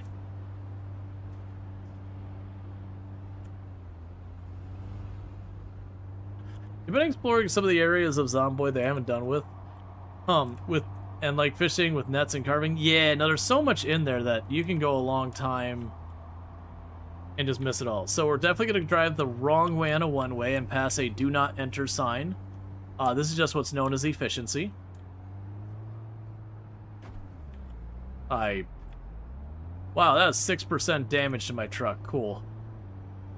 I was confused by why there was 2 raised outer areas and a lower middle area, but, you know, sure, whatever. But yeah, no, there's definitely a whole bunch of stuff. And shooting guns can be fun. That used to be the thing I would always do, is as I played through and I'd collect stuff, and once I got a decent amount of ammo, I'd wait for a helicopter day, since I play with multiple helicopters.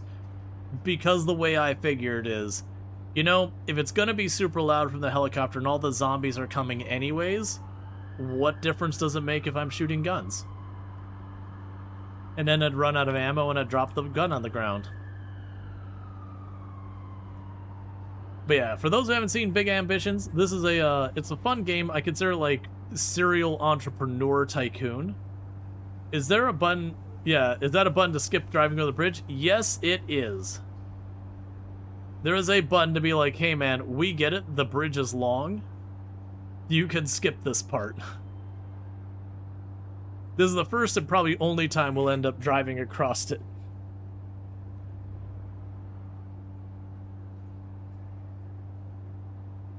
But yeah, for those who haven't seen this game, basically the premise is you're 18 years old, you show up in New York City, Manhattan Island, New York City, and you've got your wealthy uncle who's like, I'm going to take you under my wing and help you, but first you got to get a job. So you go and you get like yourself a part-time job delivering things or working the cash register, and it means like, you know what, it sucks to have someone else make all the money off your labor. You should open your own store, and then open another store, and then get a headquarters and a warehouse, and, you know, build out this entire like corporate conglomeration where all this stuff goes on. And so where we're at right now is we've got our headquarters built, and we're kind of, it's walking us through all that. And for the record, I've played this game and I've done this stage all before, so it seems like I know what's going on. It's because I know what's going on.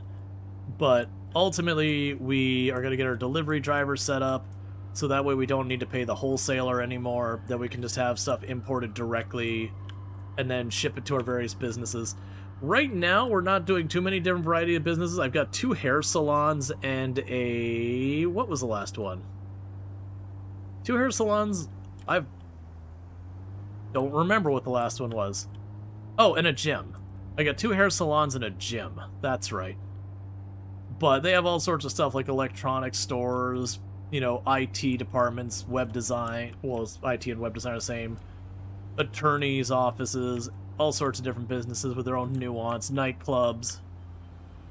You can get like theater, like movie theater, and then theater like, you know, Broadway play. Okay. So I could pull this in here. Cool. Hey, Allison. Thank you for the raid as well. Let me get you a shout out in just a second here real fast. You can untick that box. Yeah, so that's one of my hair salons over there. Okay. But check out, let me go ahead and get you a shout out here real fast. Shout out for Allison. For those who don't know, Allison Adventures is another fantastic content creator playing some Enshrouded today. Also plays RimWorld and Project Zomboid. So again, for everyone popping over here with italics and everything, Allison's right up in the exact same set of games. So very much, if you like any of these channels, you probably like all those. Let's see. Hi, Rual. Got nearly to the end of Enshrouded. One more flame level and boss to go. Nice. So we can go ahead and we can hire our delivery driver. Okay, so we'll have our new delivery driver. We can hire them. We also have a new customer service place for... Ooh, did I want you to go to Ethicalish Hair or Ethicalish Cuts? I think Ethicalish Cuts was the one that's having the scheduling problems.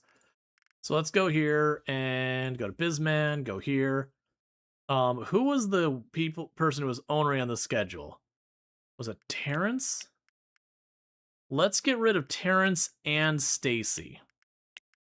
Yeah, we're gonna fire Terrence and Stacy because they're whining. Yeah, no, I very much enjoy the game a great deal. So we got Terrence here.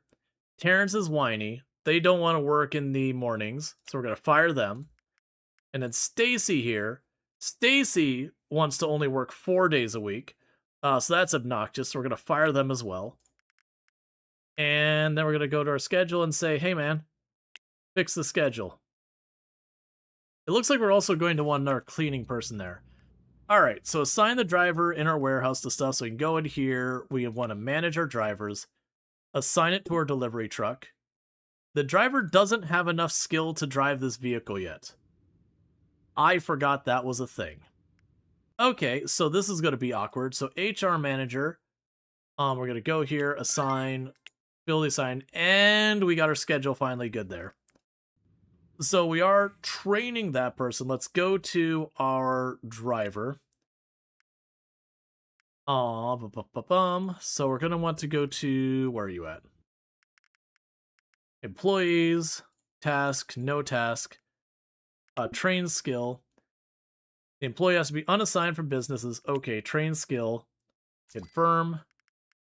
I didn't check what level of skill they need to do anything. But that's alright. So we're going to have to deal with that. We don't have a whole lot of money to our name because we keep spending it aggressively. Let's check in our happiness. So we haven't played video games enough recently to have that capped out. So let's go ahead and play some more video games.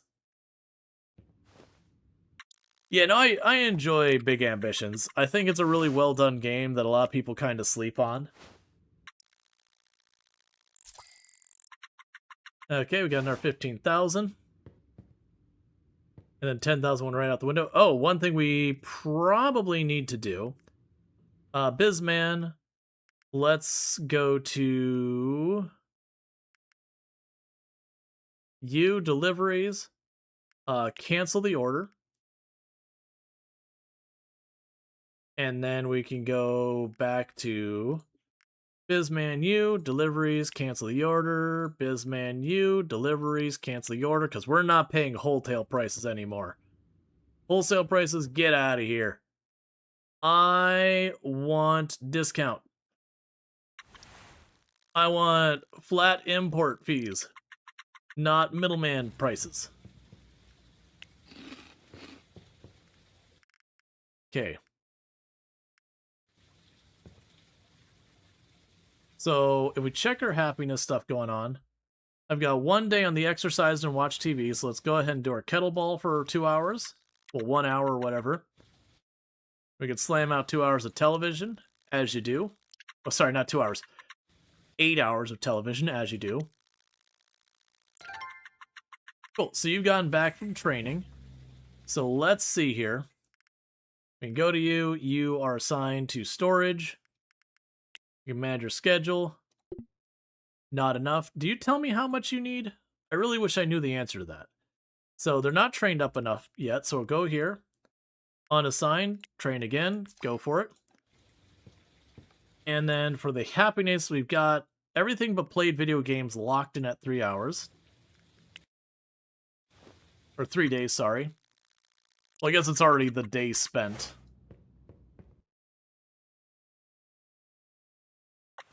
Yeah, definitely the happiness feels a little bit more tedious than it was before, that I'm having to put a lot more effort into it. Because it used to be you could kind of front load and do a bunch of extra all at once, and that would be fine. But I do imagine it's one of those things, though, as we hit milestones and they stick, we get a bunch more. So more candidates. We got a ton of delivery drivers. We got a part-time customer service person. I don't need them. But we're going to keep, like, recruiting for delivery drivers. I don't really need more delivery drivers. We'll keep it going. And I need to go to the grocery store and get my groceries.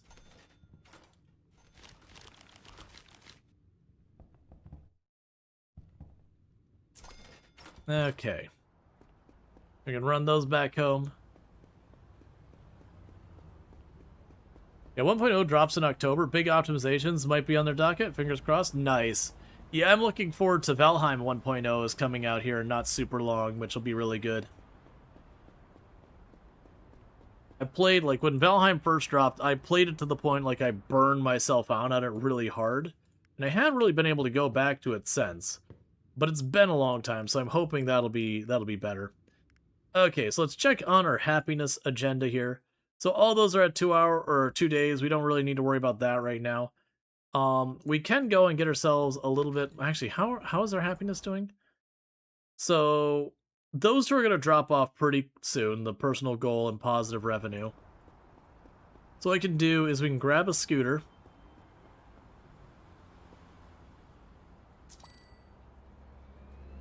And we can roll on over to Central Park.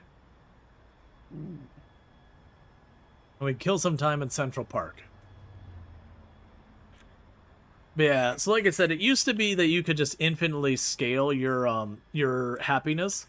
So kind of one of the gimmicks you'd do is you'd sit there and do like the play of the video games for 4 hours, and you would just spend like a week in game while you're working on stuff, just playing video games again and again. So you had like literally months of happiness locked in. But now that they've kind of got a cap on it, it means like every other day you end up having to run and do something here or there. Okay, so our delivery driver is back yet again. So let's see if they're skilled enough yet to drive the truck. They are not. Okay. We'll take them back off of that and we'll train them again. Because they're getting about 10% training per time, so it's not that bad. As far as candidates go, yeah, all of them are pretty terrible. I didn't offer to pay very much. And thank you, Fistful, for the 125 stream streak. I do appreciate that. Okay.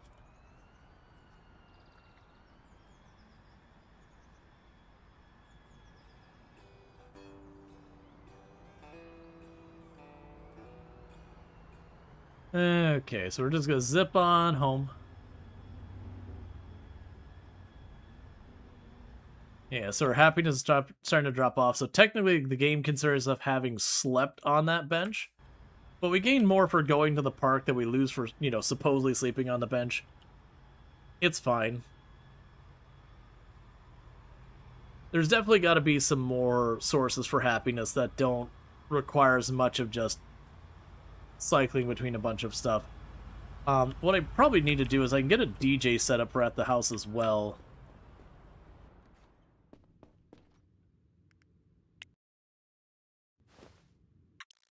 Alright.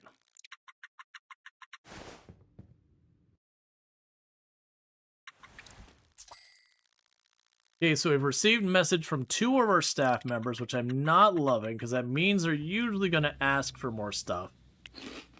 So let's see what our staff members want to whine about. Hey boss, I've enjoyed working here, but so far, I demand a calculator, and you demand an executive desk. You should be ashamed of yourselves. How dare you have small and reasonable demands of me? Do you think this looks like an operation where we accept any kind of demands? So is Scott's not open today?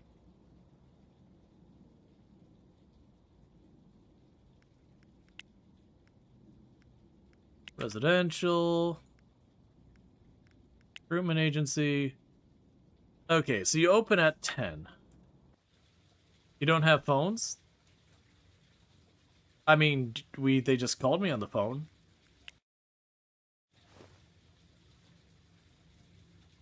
Calculator's $10 on Amazon. Executive desk way more. Yep. Okay, so let's go ahead and we can call them on the phone again, because they weren't open when we first tried to call. Okay, so I want you to deliver to my HQ. They won't deliver until tomorrow at the earliest. That's fair. And I need you to send me a calculator for $10 and an executive desk for $2,200. One of those 2 employees had slightly harder demands than the other. Let's see. So we'll need to do a round of exercise.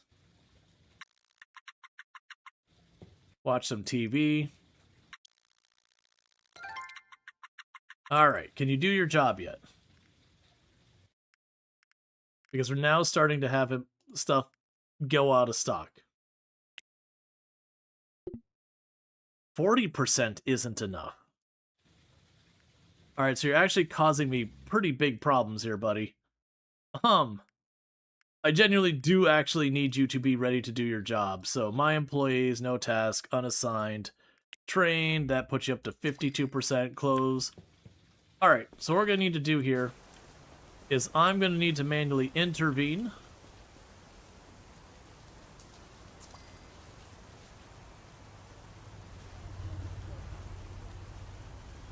I mean, they're basically relative. A desk is pretty much a calculator.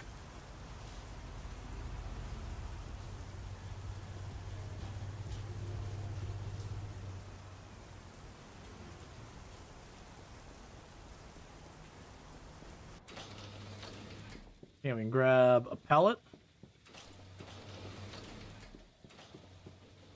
And 1, 2 boxes of hair care product.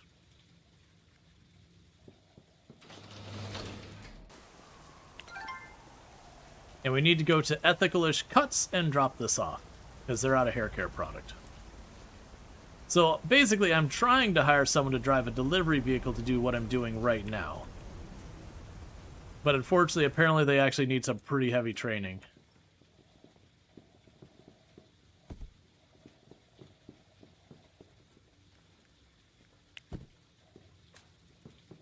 Okay.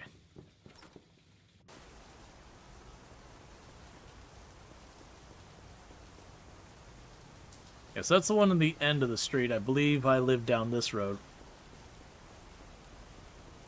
And so tomorrow morning we'll have the furniture for my headquarters will be delivered.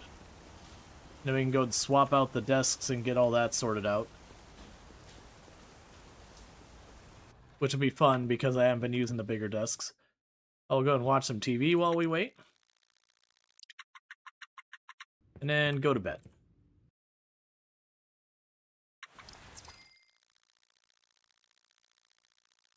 Alright, so we're making almost 18,000 a day. That's good news. The other good news is by the time this all gets sorted, we'll be good for other stuff. Yeah, and we're good on our hairstylist and all that, so we don't need to worry about that. So we can do one round of video games real quick. And then the delivery will arrive, and we're like literally our headquarters building is there.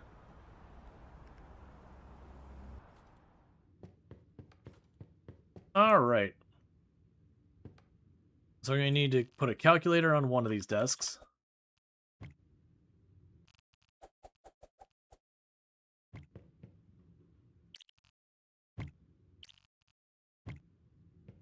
Okay. And now we'll need to go here, headquarters. I don't feel like coming up with everything, so we'll auto schedule. So everyone's all sorted. All right, so everyone should be doing well, and make sure everyone's assigned. All right. So yeah, boss, you're here for the delivery job. Wait, I'm supposed to drive? I don't have a license. Yeah, it's definitely one of those things that, like, you do have your commercial license, right? You're like, well, you know about that, man. Like, commercial licenses, like, there's a whole test you have to do. And then there's, like, an expense. It's not a lot of money, but it's not nothing. So, like, you know? Okay. Finally. Cool. So we got our driver. Look at you getting all fancy. There's just one last step to set up your own logistics network. Now you need a logistics manager to tell the delivery drivers how much inventory to send to each store. Cool. We already have all of that set up, so we can go boom, Bizman, here, logistics, choose you, assign to storage, add new destination, ethical cuts, ethical hair. Actually, sorry. Ethical cuts, add new destination, ethical gains, add new destination, ethical hair. Cool.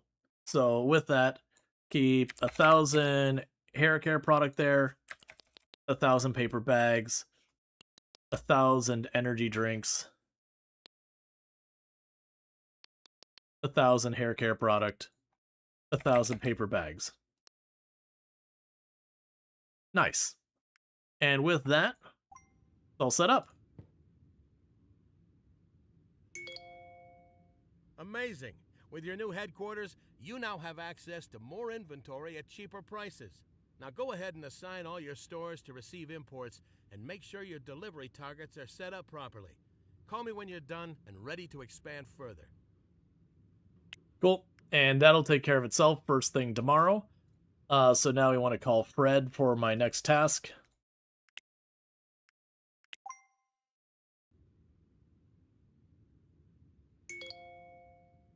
Well, hopefully your headquarters is running smoothly and making things easier on you already.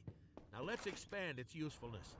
Hire an HR manager to automatically train employees and provide them with a healthcare plan. All right, so with that, before we go over there, what are the hospital's hours for the healthcare thing?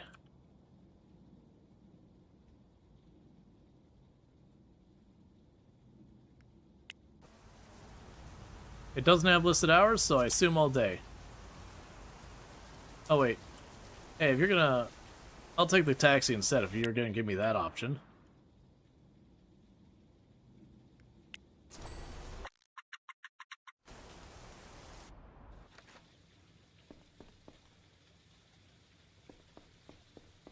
Okay. Start a new partnership with Ellen. Gold. You can't do gold. Silver. Accept. Alright, start a new partnership with you. Gold. Can't do it. Silver. Accept. Alright, so we're gonna have silver insurance for our employees. And then we can take the vehicles back. And part of the reason is, like, weirdly a lot of fast forwarding is I've done this all before, so I kind of pre-set up everything with the staff I would need and all that. And so where normally I'd have to hire someone in and all that kind of stuff, I just have people on standby ready. So cleaning full-time. Didn't I have someplace that needed our full-time cleaning person?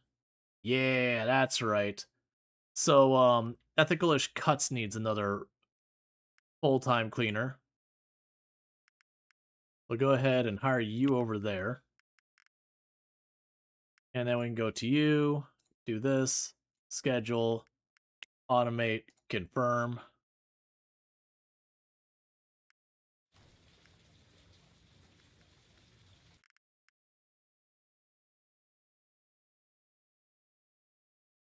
Why are the bunch of them not full-time now?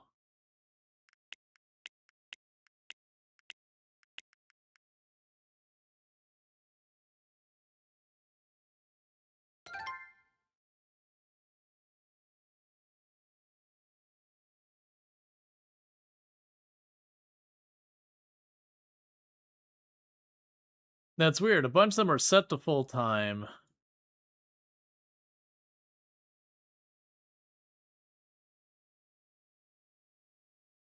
Like 50 was acceptable, now they're getting upset about it. You know what? I don't care. If they start quitting, we'll just let HR deal with it. It's not a me problem. Right, I completely lost track. Oh, right, they were adjusting the schedule. Yep, okay, so that's all fine. So you have one thing here. I'll tell you to go ahead and just do that. Okay, so that should get delivered in the morning and take care of that themselves. The hospital should call back with my new shift stuff tomorrow. So go ahead and go to sleep and wait for the hospital to give me my insurance rates and all that, which is just a perk you offer. So we're now up to 22,000. And we're reaching a weekly income of over 50,000 from one business. Cool, so they've got their schedules all sorted. Let's also check to see if our headhunter... Yeah, so we don't... Okay, so you have to be at 75% before we can do an automatic replacement plan. That's fine. Okay, so we got like $75,000. So pretty soon we're going to want to... Let's let this run. But pretty soon we're going to want to start up another business. So let's see what the results are from the health insurance. There it is. So health insurance. We're going to go here and we will accept it, and we will accept it without any further consideration. Oh, and I'll show you one more thing to really boost your headquarters value. Headhunters.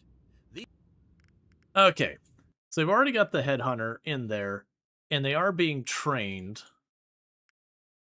Let's make sure, first of all, so you've got more capacity, assign, fill. Cool. The headhunter's at 55%, and until we hit 75%, we won't be able to do the next thing. So we're going to open a brand new business. We can get this out of the way. So right now, let's go to our logistics agent. We can have up to 3 stops. And I think that's a limitation based on the logistics agent, not the driver. I'm actually not sure on that regards. So what we could potentially do, pay $20 to take a scooter 10 feet to a taxi. Yep, that's what you gotta do. So what we could do in the meantime is we could look for another office space. That's not what I'm looking for. Another office space we can rent. So let's take a look at Market Insider for the Garment District. And what I'm going to actually do is I'm going to approach this differently. Let's go to our rivals. So Ingrid is the local rival here. So Ingrid here is our immediate rival. So let's look at what Ingrid is doing and where we can stick the knife. So it looks like one of Ingrid's main things here is they have a web company, a web design company. It's in a K1 slot with a lot of foot traffic. So what we're going to go ahead and do is go Google Maps. And I would love to directly compete with Ingrid on this. Let's make sure we're dealing in the Garment District and trying to locate ourselves about the best we can find for a location to go after Ingrid with. So this one's a D2 size, nice setup here. We're going to open that up, and we're going to go ahead and rent this. We're going to start a new business. Ooh. Is the business that you have, Ingrid, was that considered graphic design or web dev? And then to the follow, over to the stream. So again, we're going to look down here. Web development agency. Okay. So I'm going to go to our brand new property here. You are going to be a web development property. Because we're not going to consider what's good for us. We're going to consider what's bad for Ingrid. So we're just going to try and go into where she's already got her established business. And just see if we can't take a little bite out of her market share. There you are. Ethical-ish dev. Start business. Okay. So we've got ethical-ish dev. So if we were to look at that again, what was the size of that location? You are a D2 location. So if we wanted, we could go ahead and call our contacts over at the office installation place. And if we were to go ahead and use ethical-ish dev, tomorrow, competitive, I would need $261,005.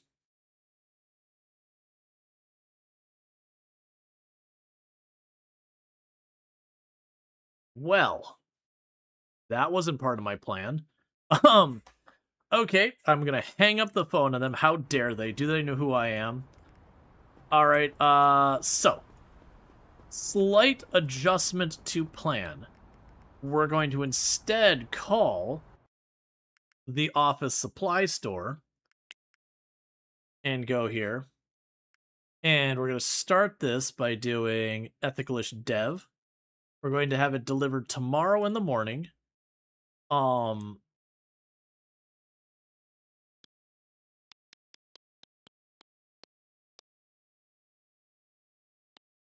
I'm going to set up 10 desks. And for right now, they're all going to get, like, crap tier stuff till I have enough money to build out the whole place and make it fancy and nice. Right.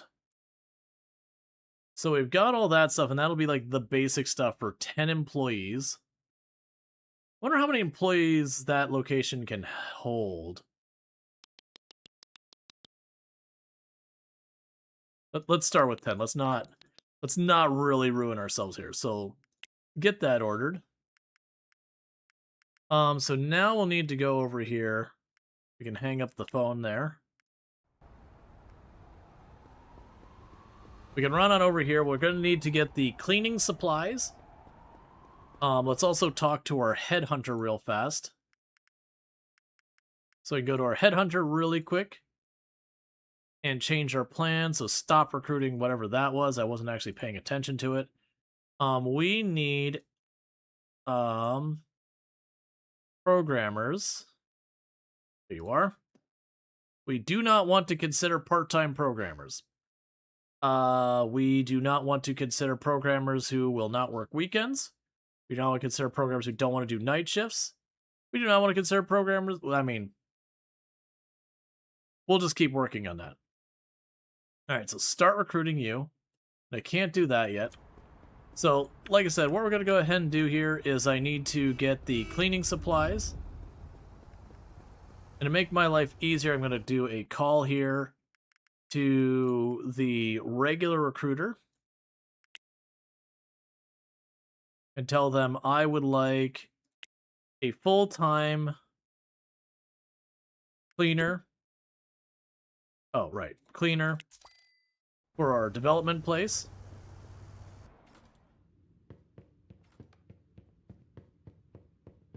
And where was it at in this place? There was... Yeah, there you are. Okay.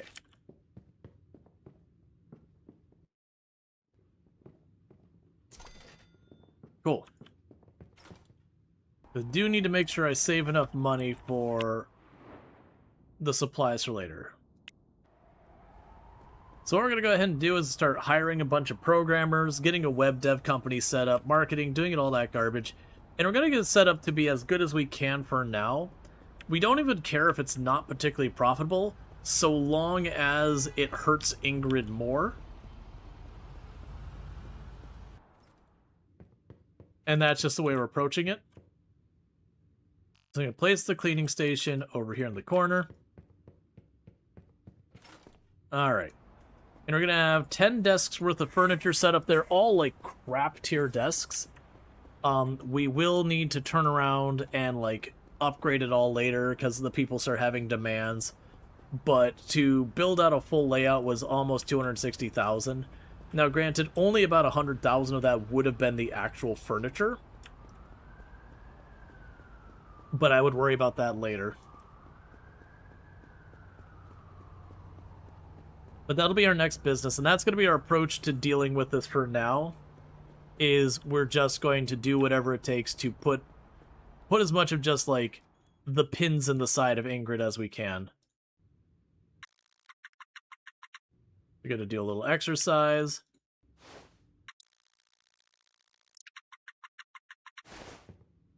Knock out a bit of video games. Watch some TV. And the reason I'm approaching it this way is our objective up there with the headhunter. I could take him off headhunting and then just train him to jump him ahead. But we already have a training plan that's raising him a couple % every day. So this is the thing I could go in here and check from time to time. Oh, interesting, we have a bunch of cash register options. Oh, that's my actual employees. Okay, so you called out sick today. That's not what I care about. Alright, so we got our first full-time programmer. That'll be good. The headhunter's going to just do their job. So by the time we get over here to ethicalish dev, I can be in position for when they deliver all the desks to start setting up, you know, a bunch of the different desks, getting it all there, and whatnot. And once I get an employee there, we can open it, and we just keep adding more employees as able. And then we can aim for when we get enough money to just build it out with, like, the whole maximum nonsense so that I don't have much to worry about.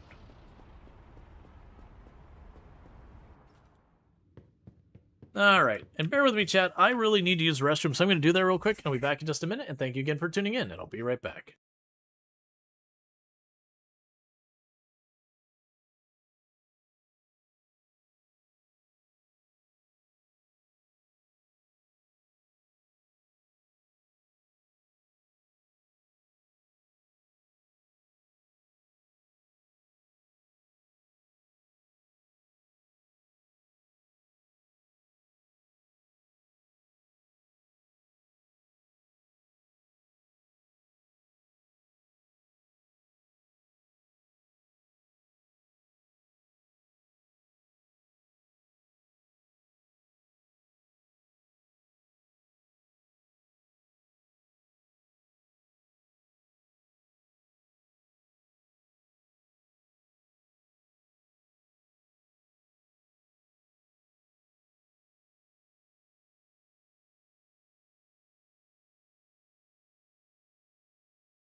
Okay, and we are back. Alright. So in just a minute, a bunch of boxes are going to show up at our delivery spot, and we can start setting up all our desks.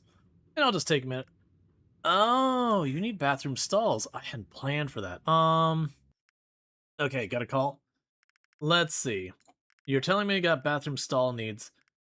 Are you going to have that? I actually don't remember which one has it. So, devs add today? Yeah, today at 2. Do you have bathroom stalls? You do not. So it's bathroom stalls and 2 sinks. Okay. So let's check the next on the list. So they aren't what we need. It's not them. Essential appliances, maybe? I have reached you outside your working hours. Right, they don't open till 10.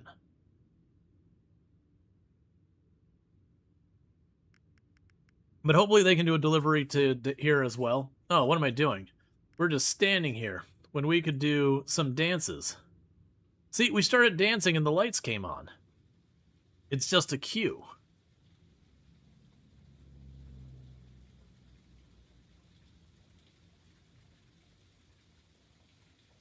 All right. We can hopefully get in here. You know, I do appreciate that even though like the game is fully released, they still have a bug report thing. Is this a good game? Is this good as TV or videos? Oh, the dancing? No, sadly the dancing doesn't do anything at all. It is one thing I like, you know what? They should actually change that, because it does take you time, and you can't really fast forward it. So it's like, you know what? Fair enough. Just make it okay with that. Okay, so we're going to add items. So I need 3 toilets and 2 sinks. So there's the modular sinks. There's 2 of those. And there's the modular toilets. So there's that. And order to be delivered here. And that will be 2 o'clock today.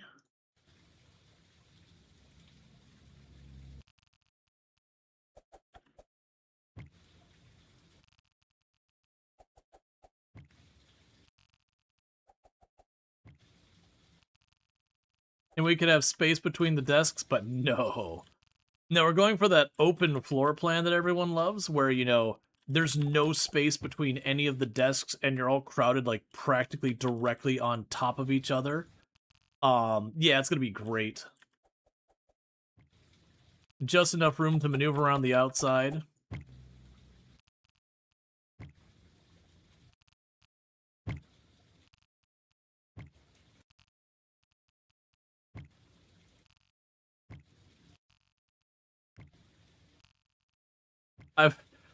I've worked in many an office setting. I've had where you've got like the full-on cubicle stuff going on. I've got where it's like the cubicle block where it's like you have a large cubicle space, but you kind of share it with like 3 or 4 people. And I've had the one where it's like your desk is a borderline bench that's just shared with like everybody nearby kind of deal.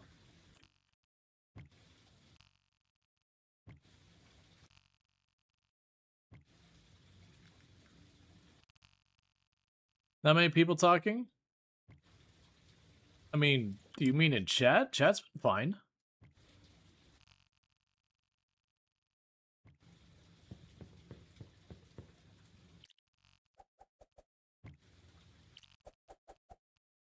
Gotta keep in mind, we just had a bunch of raids and all that, so there's probably a lot of people who've been hard lurking and everything.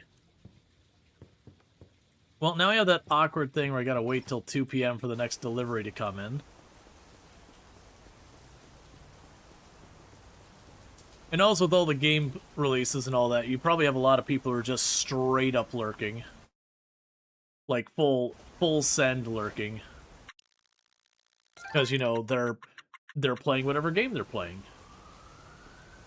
Probably a bunch of Star Wars, probably a bunch of other stuff. Seems a bit slower. I mean, it's fine. It's not a thing that was even registering with me one way or the other.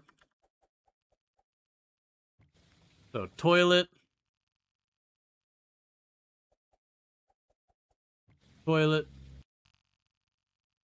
Guilty playing Star Wars? Yep. And I do not blame anyone. Yeah, honestly, we're gonna probably have a lot of that in the immediate future of, like, while we're streaming, people being, like, full lurk.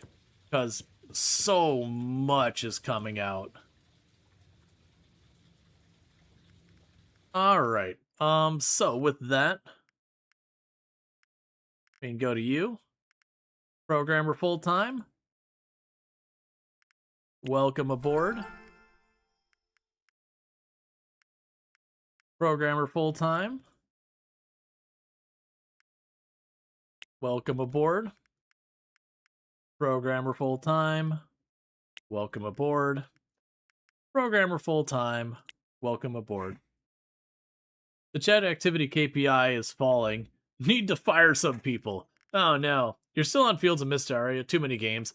Yeah, I'm close to 100%ing Fields of Mysteria. I've got like one or two things left for the museum, and then it's the gifting stuff that's going to be the ones I'm not looking forward to. The gifting stuff in Mysteria, where it's like, gift everything that a person wants and loves on one character, and then, like, gifts, you know, stuff that people or gift a loved item for each and every employee on their respective day or whatever. It's like, oh god. That shouldn't be that hard. You have 4 employees. Okay, so meanwhile, we also need a cleaning person. They haven't come through yet, that's fine.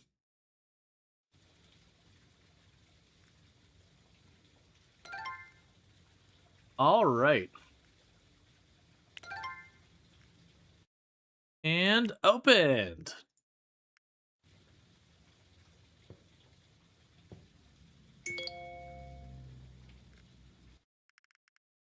Did you get my cleaning person? Heck yeah, that's perfect timing. Welcome aboard, you. So I'll go back to this. Web dev, schedule, fill it in, confirm. There are bathrooms. There is no snack shop. You might be the only streamer you watch that not only plays games on their free time, but also 100% many of them.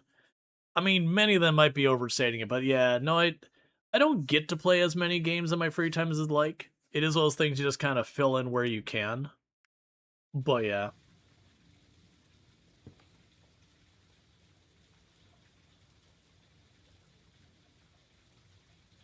Yeah, no, that's, I brought that up on the Discord. Like, right now, it's not just our Discord, but Discord in general is going through a kind of a bot wave.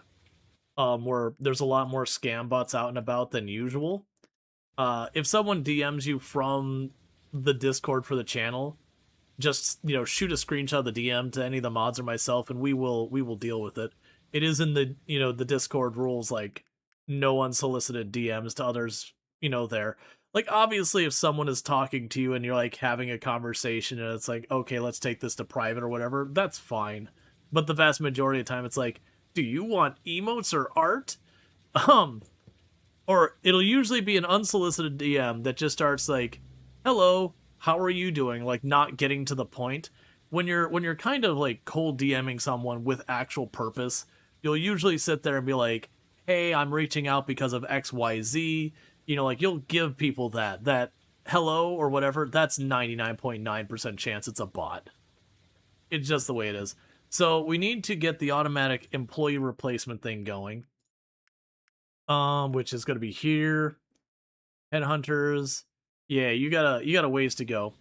So we had them show up. One of the things I didn't check that I probably should have is if we check Google Maps, let's go ahead and look for the web dev competitors and see what hours they are running. So you run from 10 to 6. You run from 10 to 6.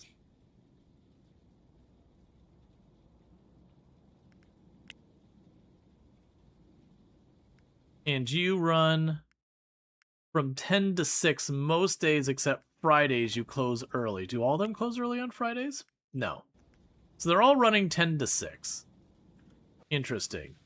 And so if we look at my hours that it started with, it is running 8 to 4. Honestly, I don't see a reason to care about that. So we get one customer per desk.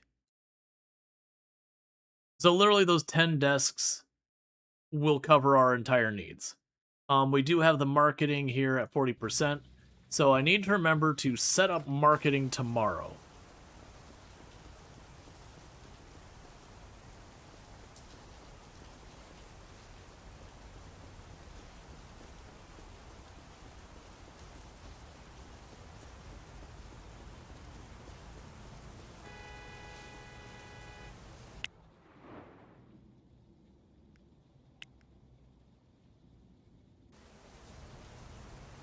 It's amazing how many totally not AI artists have dying grandmas in the hospital these days. Yep, or they just, you know, things are really tight. They're good, like they can't make they can't make rent this month unless they can get a couple more jobs, or like their cars in the shop. Every one of them is an urgent crisis is usually the way it's presented. And that should be your immediate red flag with anytime someone's reaching out to you like that. If someone reaches out and they make it a time urgent thing, and that what it is a scam strategy that it's all entirely around putting you off balance. Where normally you would take the time to like vet things, it's kind of trying to like rush you through the process so that you make mistakes and you overlook things that you know without that time pressure you'd otherwise do. It's just kind of one of those things that anytime someone you're not expecting reaches out about something time critical, you should always approach it with suspicion. Even stuff that seems legitimate, like, you know, you have what's supposedly your bank or the, you know, like whatever the appropriate delivery company is nearby, like, oh, we need you to verify this thing. It's not something you're expecting. That should be an instant red flag if it's like, hey, you've got 2 days or we're going to suspend your account. The moment you have that level of urgency, it is a near guarantee that it is a scam. And so usually what you want to do with that kind of stuff is don't go through whatever that communication, if it's supposedly your bank, don't use any number they provide or contact, go call your bank. But again, like the supposedly like, oh, it's an artist who has a dying family member and that, it's a scam. There's no dying grandma or whatever, because you know what someone who does have a dying grandmother's not going to do, who needs that urgent money? They're not going to randomly pull up someone's Discord and DM you and be like, hey man, I need $1. That's not the way you're going to be trying to resolve that. You're going to be going through people you already know, trying to see what you can manage there, or you're going to be trying to find something like a bank to give you a payday loan or something like that. All right.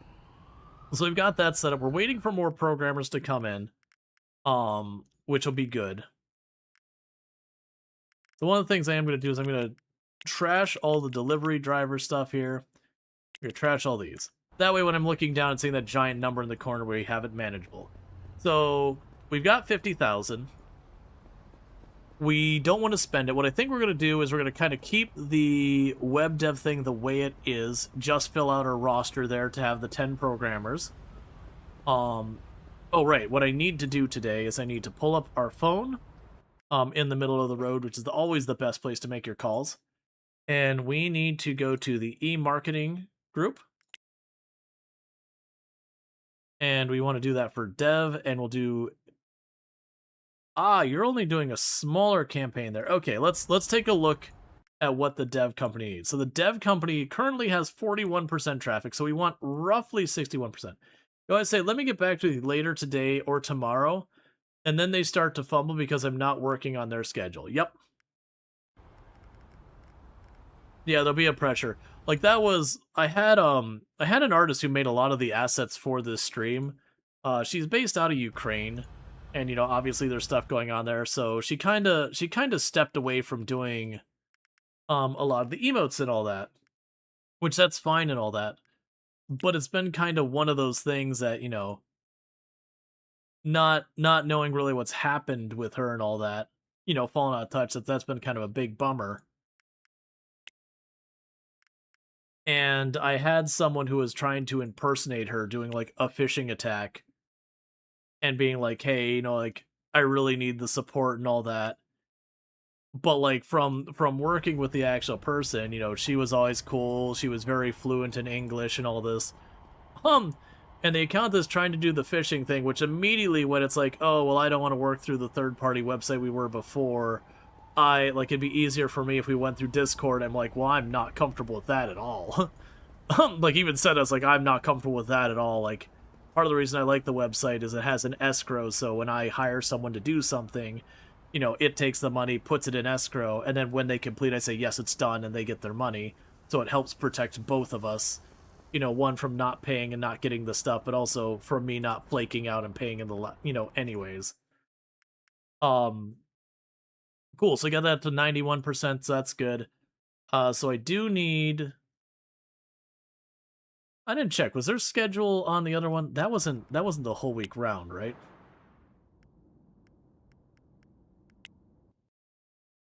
Yeah, they're closed on the weekends. Let's try and mimic that schedule a little bit closer.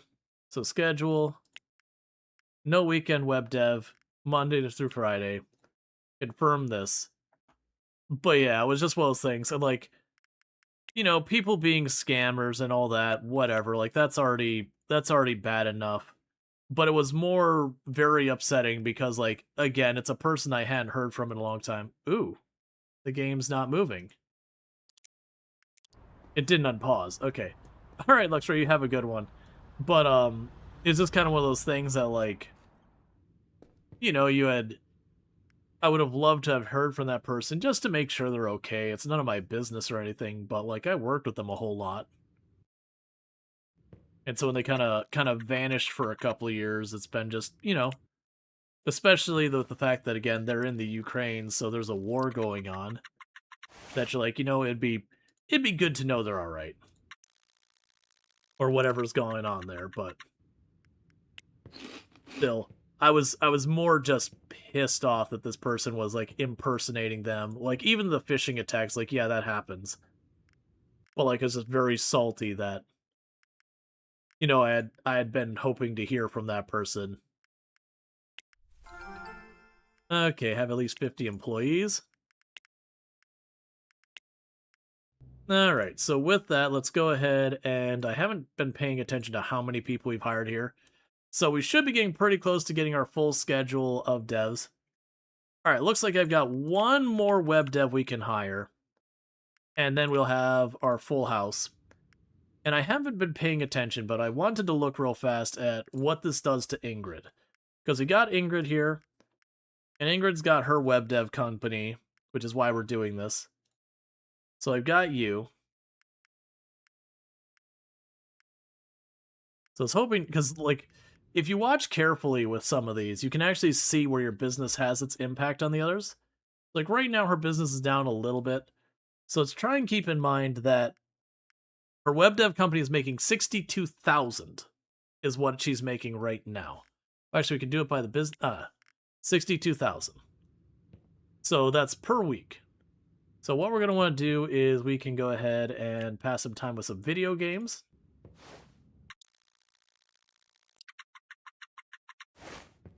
And did we get another one in the candidates? Not yet. All right. So I can sleep until tomorrow. Oh no, the Internal Revenue Service has reached out.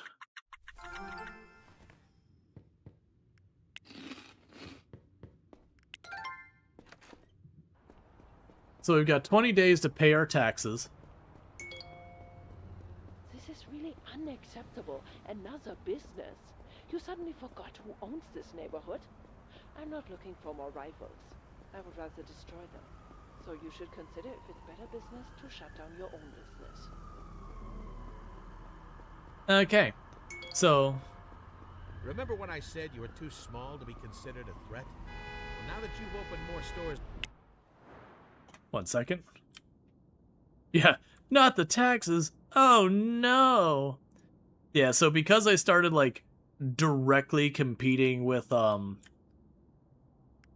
Ingrid on one of her main businesses, where she was all like, you know what, just, you know, you can be here, you're welcome, but, like, you know, don't... in their neighborhood. Like, don't harass me. They're starting to consider you a rival. Nice. You must be doing something right.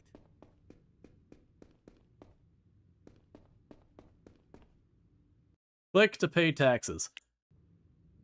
I have to pay $3,000 in taxes, which is way below what you're paying on taxes, making hundreds of thousands a year.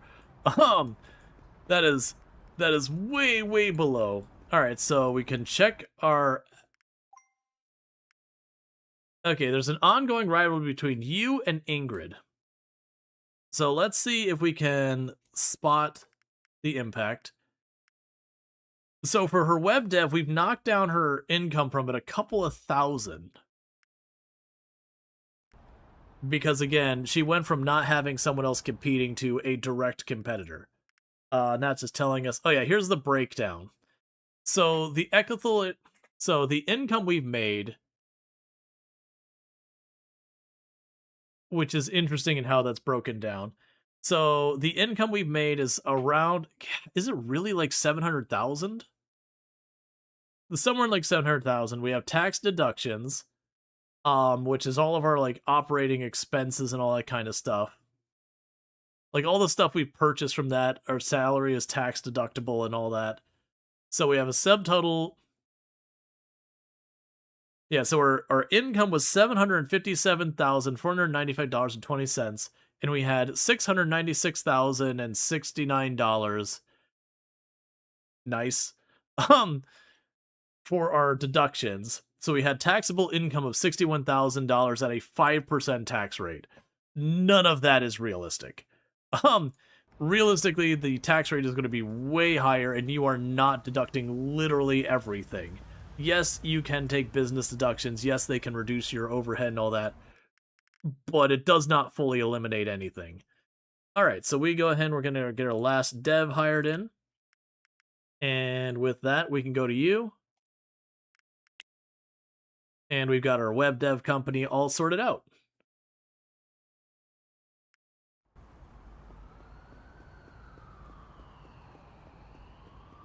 All right.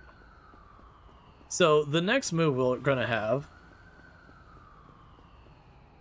as the taxi continues to just race away from me, is we're going to have to figure out what business we're opening next and getting that set up. Because we switched to doing Ingrid, like the office side of going after Ingrid versus another wholesaler.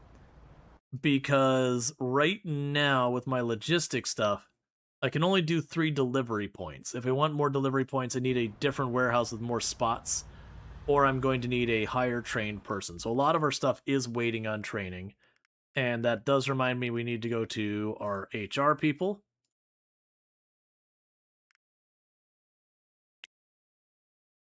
We can now jump that up to gold insurance. Don't say it didn't do nothing for you. And then we've got a bunch more people being trained there.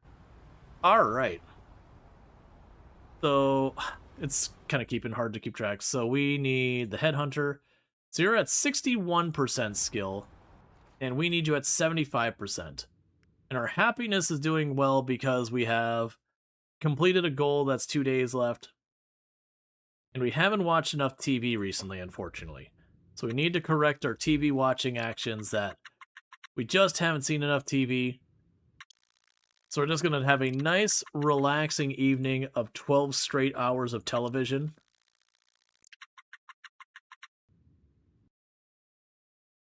We're going to go to bed and wake up in the morning. Yep, so we're making over 20,000 now.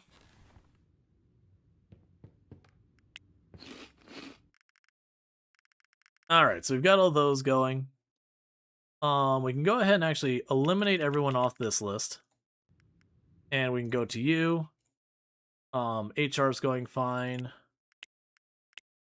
Go to our headhunter. We're going to stop recruiting for the time being. We're at 64%, at 75%. What about sitting in the park for recreation? Yeah, we could probably do that now anyways. Because what I'm thinking is either one, I want to save up money enough that we could go to the office that we got our web dev stuff and like do the proper build out of it. And I could do that where I buy like the nicest desk and the things and place it all manually and yada yada. Or I could just wait till the money comes in and then just like stamp the whole thing down and be like, not have to worry about it at all. Otherwise, the next thing I want to do is get another wholesaler set up. But realistically, to do another wholesaler, I need my logistics person to be a bit better trained, or my driver, so I can do more delivery spots, or I need to open another warehouse, which is fine. You'll end up adding a lot of, like, logistics overhead and all that as you expand, and then you'll have your warehouses, you'll have your factories, all that. Okay.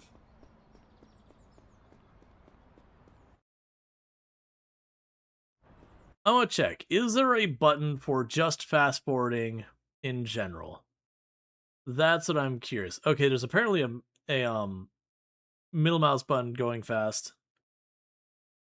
So C is to sleep.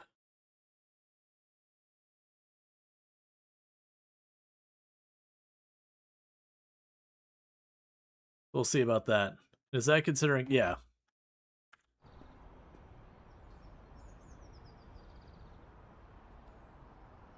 No. Doesn't seem to work. That's fine. We'll rest on the bench.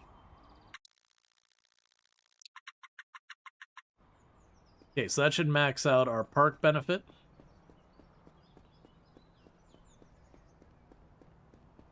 Alright. Because we can get that money happening,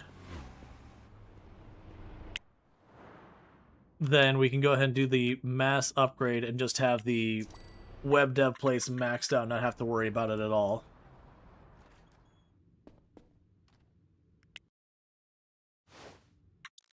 So pass the time with this. Pass the time with that.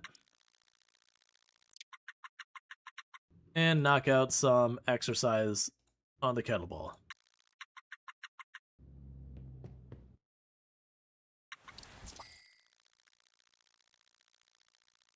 Yeah, because it was like 260,000, and if we do that, we'll probably make another 20,000 something back.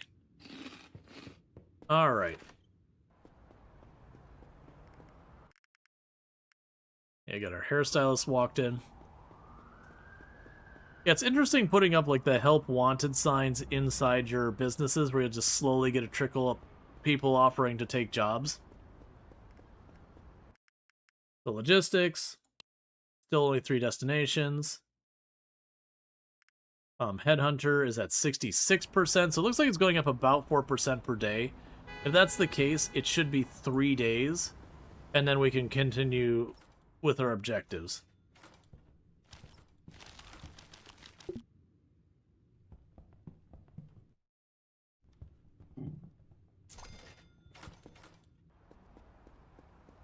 The other thing we'd also do is get a DJ set up for a house for extra recreation. But that's all just another thing to figure out. I do kind of wish there was an easier way to see if I was going to gain benefit from doing the stuff for, like, for fun. Like, if I'd already capped out, it'd be like, this doesn't, you can't, like, you're no longer going to get anything out of this.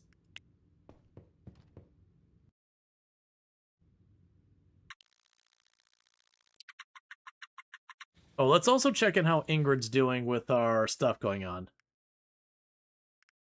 So if we check on your place, so she's still down a couple of thousand. So we did chunk into her revenue a bit. Not as much as I was hoping, but that's okay. Because the idea is we're going to want to kind of pressure in on a bunch of the different things she's doing for money. And that should ultimately allow us to start really cutting into her bottom line until we can eventually overtake her. And I focus on the actual, like, main rivals and not just everyone on the list, like, work my way up. Because I can take down the main rivals. I'm going to be taking down the smaller ones as, like, collateral damage. Okay, so, not you, we want the logistics. 3 delivery spots. Headhunter, 68%, so not as much as I was hoping. Yeah, so we're doing a lot of fast forwarding right now, because that's one of the fun things you can do is you can sit there and spin up a bunch of small businesses and run them kind of manually, and then as you have the ability, add stuff there. I'm kind of focusing on these main objectives, because I know locked behind it is manufacturing and all that, which means retooling your entire logistics network. So I don't want to, like, tool it to just disassemble it to do it again.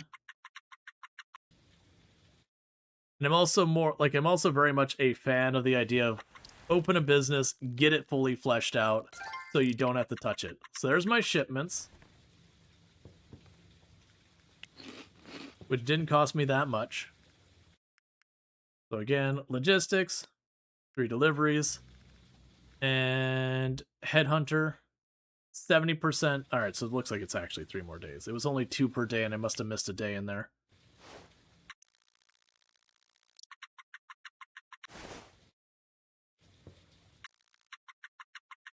Okay.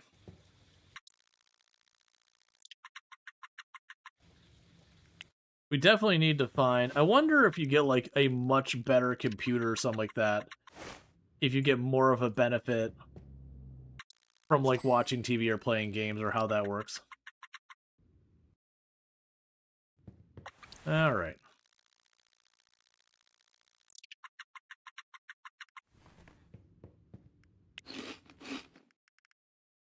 Okay, so we got a trickle of candidates coming in. Same thing. Because we either get, if I get that where I can have another destination, I will open another spot. We can upgrade your insurance. So that's good news. The headhunter's at 72.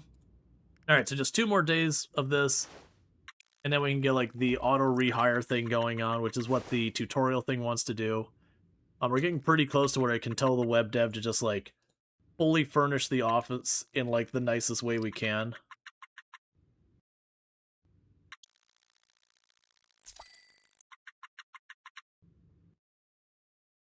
And another thing that'll end up happening is eventually our sorry, I was gonna say eventually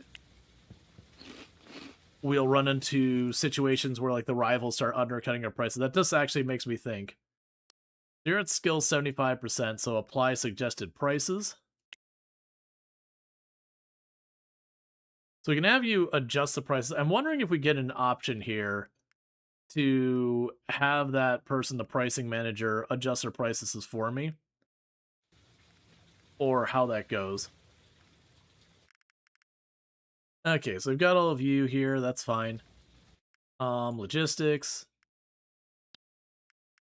3 destinations. Headhunter. 1% off. And 1 more percent, we are able to do the plan we need.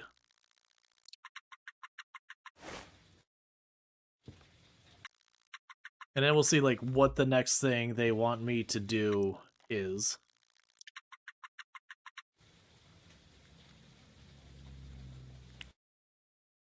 Okay.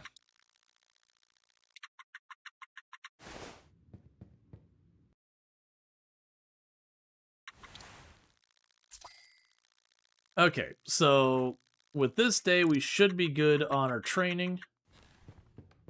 That I can get the objective done it's been telling me about.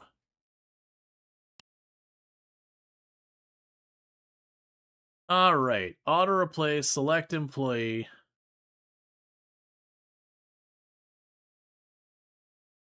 Automatically replace them when they resign, automatically replace them when they retire. And that'll cost me some money to do that. So that only handles 1. So we are going to end up needing a second person to work as a headhunter to cover the other one. Which I wasn't prepared for.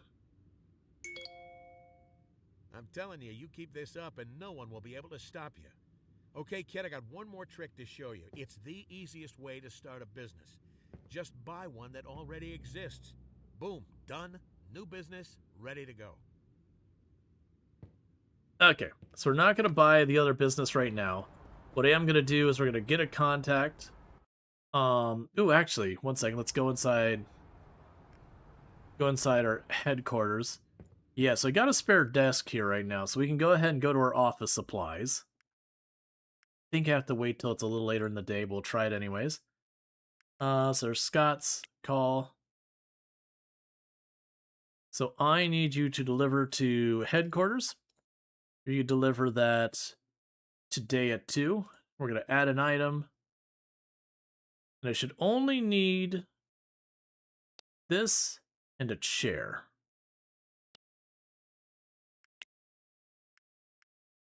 Okay, so I'll take care of getting that to be a valid desk. Now we're going to go to our headhunter. We're going to go to your schedule. And I want you to hire me not a logistics agent, what I was looking for. A headhunter to start recruiting. Because then what we're going to do is we're going to have the headhunter start training up so that we can have them replace the other one, and I can have like one that's just constantly giving me, you know, different employees and whatnot. Yeah, let's get the web dev set up. Then when it comes to like buying another business, we'll have to figure that out. Because I'm assuming businesses are going to cost us a small fortune. Okay, so we can go here.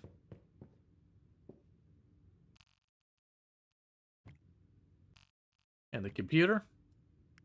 We can check on our candidates. Like a headhunter. You're picky, you're picky, you're picky. You're picky. Okay, so the headhunters are all saying I need to get them an office phone. Cool, I guess. So I'll go ahead and grab you. Yeah, because they're all pretty terrible because I'm underpaying. Alright. Before we get caught up in that too much, we can call. Go to you. Oh, you're already closed for the day. Alright, so I have to call them in the morning to get another phone delivered.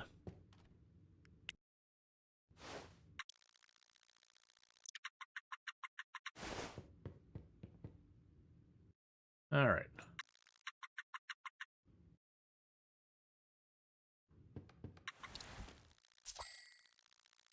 And then we can get the phone delivered so that our new employee doesn't get pissed off. Okay, so let's go here. Call you. We're going to pay entirely too much to have them deliver a phone for us. So today at 2, we need an office phone.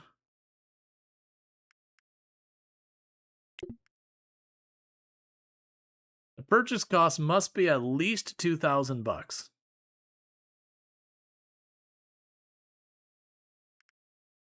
Fine, I'll go get the phone myself.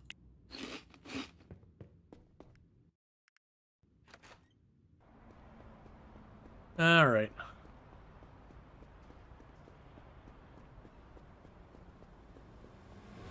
Let's go over here and try and get a cab. And like I said, we're going to have to figure out what it's going to cost us to buy out a business in the area.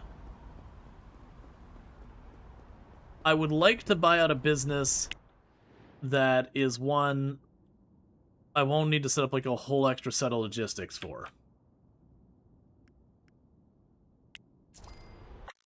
We're going to be probably looking for like a small retail shop that's doing like gym stuff or whatever. So there's that phone we needed.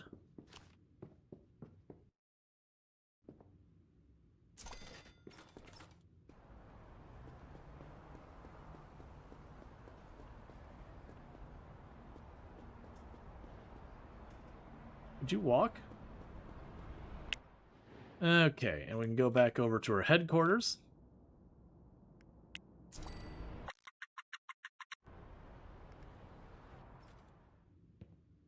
And place you on this desk. Alright, now with that, I should be able to go here. Headquarters, schedule, automatically do it. And that gives me a second headhunter. And you're not trained nearly enough to do anything, so we're going to go to HR now. We're going to go assign, fill, okay. And we'll leave you alone for just a minute, and we can cancel your recruiting. In the meantime, we just go to all of our people here. Not here. Go to all our potential candidates. We're going to wipe all of them out, because I don't need any of those. Alright, so headquarters is situated. So if we were to consider nearby businesses, we can check on our districts real fast. So right now we are just doing hair salons and gyms. So let's consider the hair salons and gyms for neighboring districts. Yeah, so you're Murray Hill. So if I wanted to buy this business, 1.2 million. All right, let's look at a different business.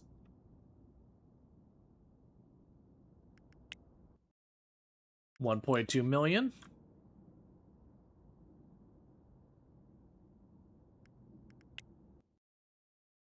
$600,000. About 600,000. I'm looking for like these ones here. Man, those are all worth way more than I would have anticipated.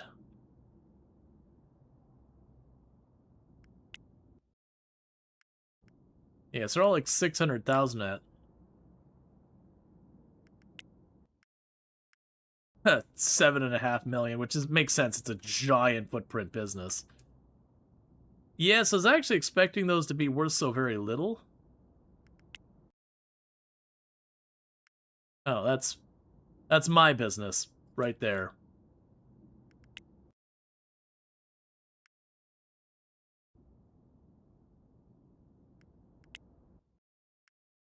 Yeah, 400,000.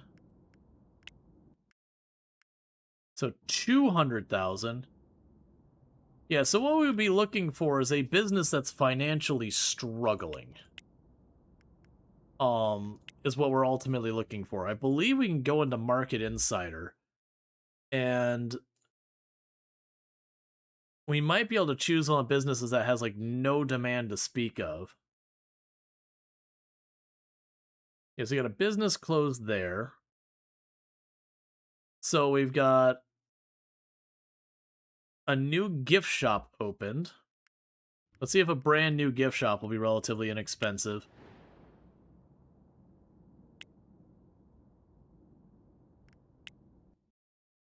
$139,000, $180,000, $149,000. So I mean, we can actually afford to buy those. I don't have the logistics set up to just take them, like to keep the supplies going. But you know what? This will accomplish our objective. Send business takeover. Let's see if we can't cheap out on it a little. Send you 2/3 the value.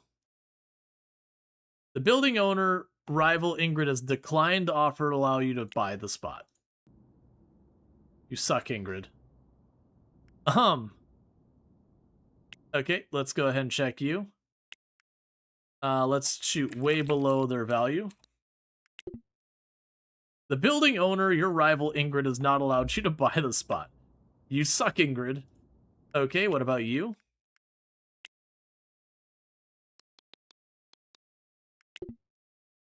The business has rejected your offer. They've rejected my offer. They've rejected my offer. They rejected my offer. Dude, come on.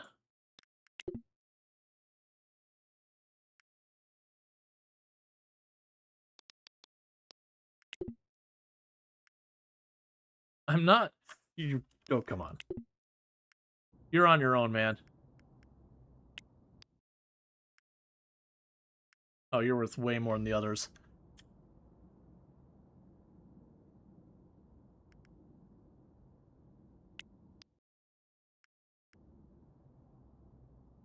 That's pretty cold that they wouldn't do that. Alright, fine.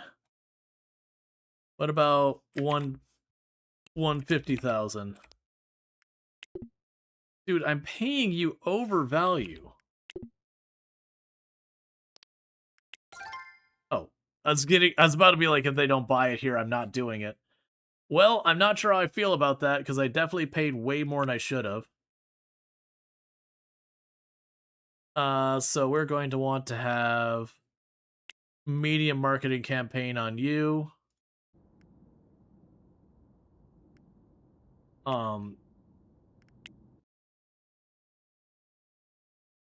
Ooh, probably a large marketing campaign, actually.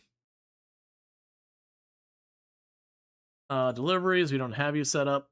So the good news is they've already got staff and all that set up that we brought along, and I could just put no farther effort into it. You are a functional business. Now, the problem we have is I don't actually have any of what I need to support that. That's ridiculous. You're trying to rent one of my buildings to expand your laughable little enterprise. Forget about it. Sei nicht albern, mein Liebling. Set up deliveries to a new location. So what I'm probably going to do, because I don't actually want to expand in this way, so we'll do deliveries. We'll need to call the distributor.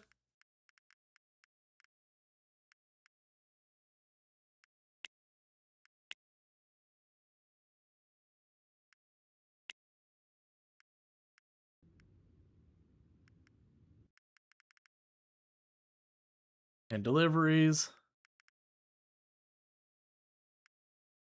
Does it tell me how much they sell a week? It won't tell me yet.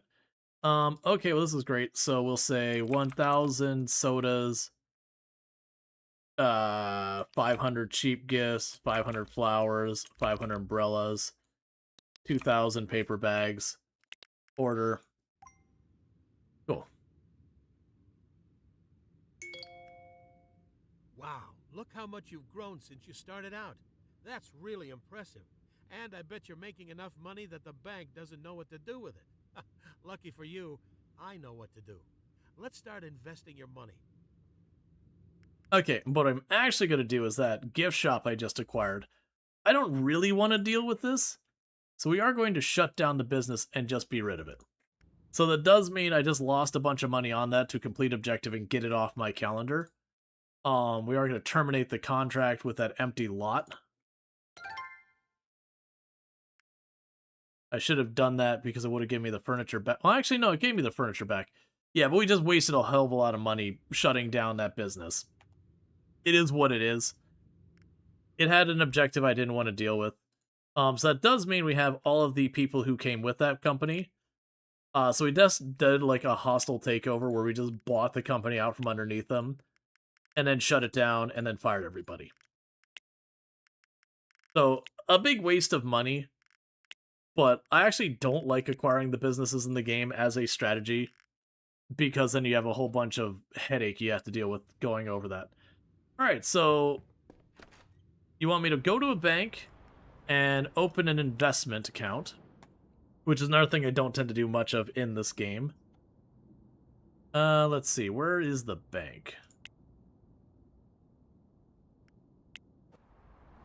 But it's just teaching you all the different mechanics so you can sit there and do a bunch of investment shenanigans and whatnot.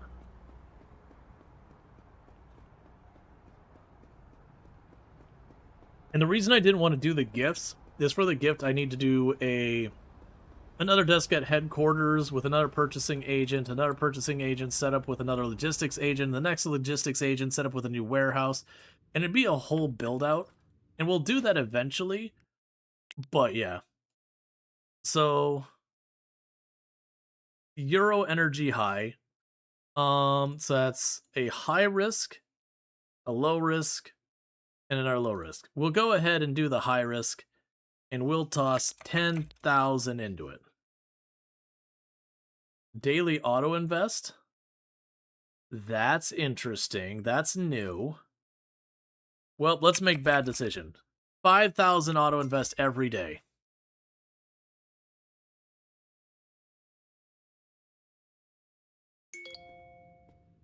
Ah, much better. With any luck, your money will be earning some nice interest over time. And speaking of luck, this calls for a celebration. Why don't you head out to the casino to see if you can make a quick buck? Or lose a few. As long as your businesses are healthy, it's all fun and games, right? Okay. I haven't messed with this before with the new where you can automatically. So I'm actually going to make the mistake of setting up investments with all of the different funds. And have it so we literally put $15,000 in every single day between them all. I'm sure that is a horrible mistake. But the good news is, it happens to be Friday. The last couple times I've done this, where we've got, like, been in the tutorial land and all that, it'll always be, like, Monday when I get to the point where it's like, take the gambling boat. And you're going, well, cool, I guess. Because, you know, it's not the right day of the week for that.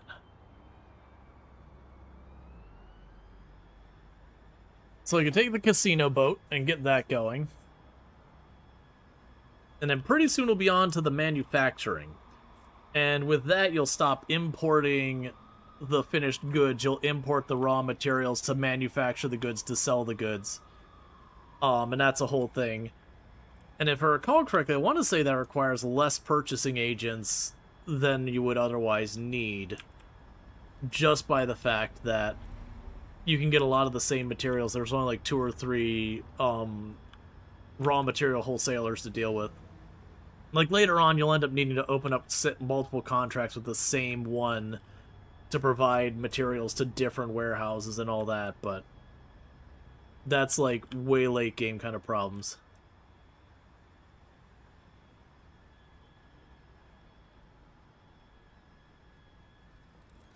Oh, right. They reworked all this. I forgot about this.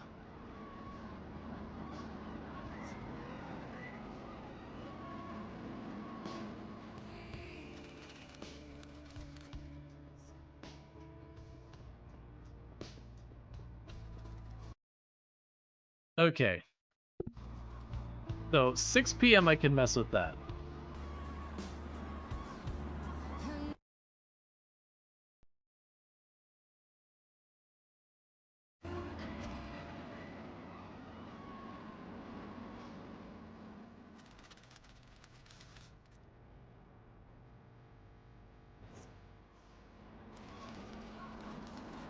You actually slept in? Oh, I'm glad you were able to catch. It's always good. Good to have you. If we can get a shout out for Treacle, by the way. They're a fantastic content creator. So we ride this for 2 full hours. Okay. I don't know what Ferris wheel you're riding, but 2-hour Ferris wheel is a long Ferris wheel.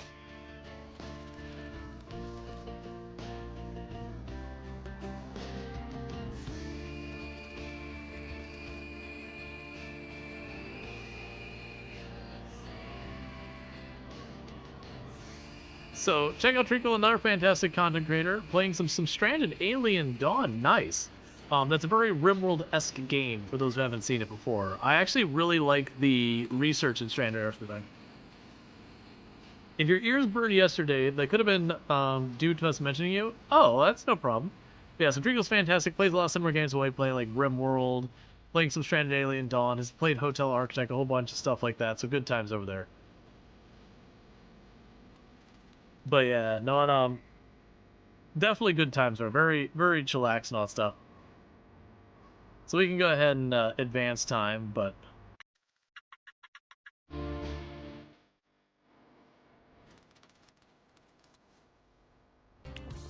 he'll buy a popcorn because he can.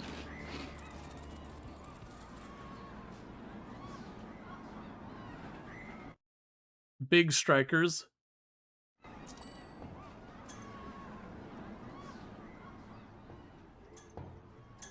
No.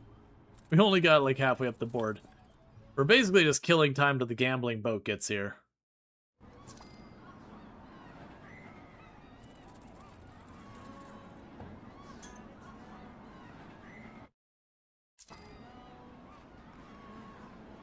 I'm curious, like, how many, like, let's see what all these things list themselves under. So, pier rides is 1. We got 2 days out of that. Partied at the pier. So it looks like if you go to the pier and you ride a bunch of the rides, that you could stack it up for a good couple of days pretty easy. So that's honestly probably the best place to get a bunch of extra happiness. Let's see, apparently it may not have also... Let's see, apparently you may have also not been a huge fan of the metallic ding ding ding ding sounds of scavenging a spaceship chunks. You found it not relaxing with your first time trying it. You're really enjoying it. The ding ding ding sounds from scavenging spaceship chunks. Oh, with Stranded Alien Dawn? I actually don't remember. It's been so long. Like, I enjoyed playing it when I did. But I genuinely don't remember. Like, I had fun with it, but it definitely doesn't have the replay value that RimWorld has. I believe it. It's just one I distinctly don't remember one way or the other. So we're moving out to international waters so we can gamble on day 69.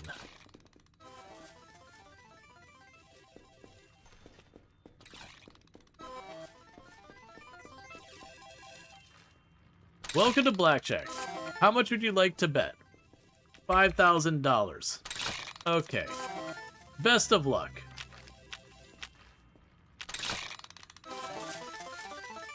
Stand. Don't you 21. Player wins. And this is how you, if you ever want to know how you beat the house gambling, it's you do what we just did. We walked in, we won, and we leave. That's the only way you beat the house gambling. Or you card count and then get kicked out of and never welcomed back. But it's you get lucky early and you get your little bit ahead and then you leave and don't gamble anymore.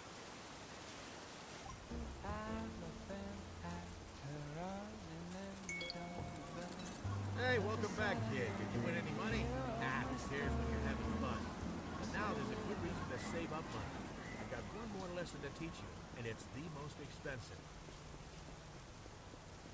Invest at least $1 million into investment funds. Okay, that is a wild departure from what it used to be. It used to be that you would, like, set up your manufacturing and all. Well, did it? Either way, at this point, ow, to the piggy bank. And so we're just gonna sleep until tomorrow because we stayed out all night. What's next? Create an AI startup? No, we want to actually make money, not lose it.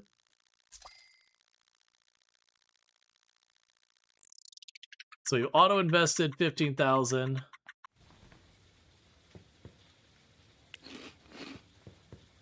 All right. So that's an interesting thing. I'm actually wondering if we go to Market Insider, or was it? Oh no, it's Econ View. Yeah, so we've got our investments. So we've got a whole thing where we daily invest money. And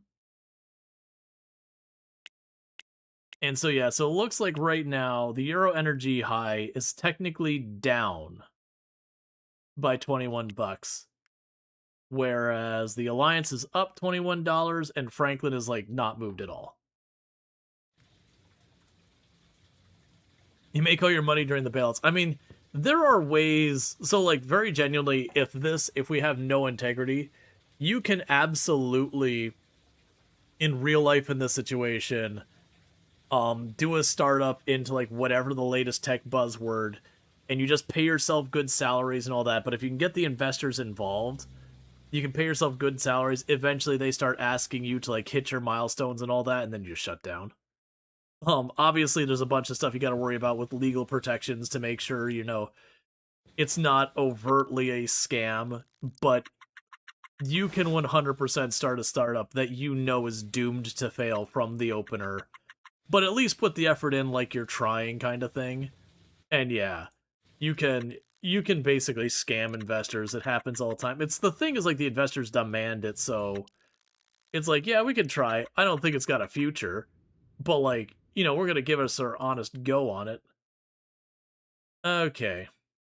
Because I've known so many startups that, like, crypto, like, did its big thing on the scene. Big startup, all that kind of stuff. So we're not really making much money because we're investing it all.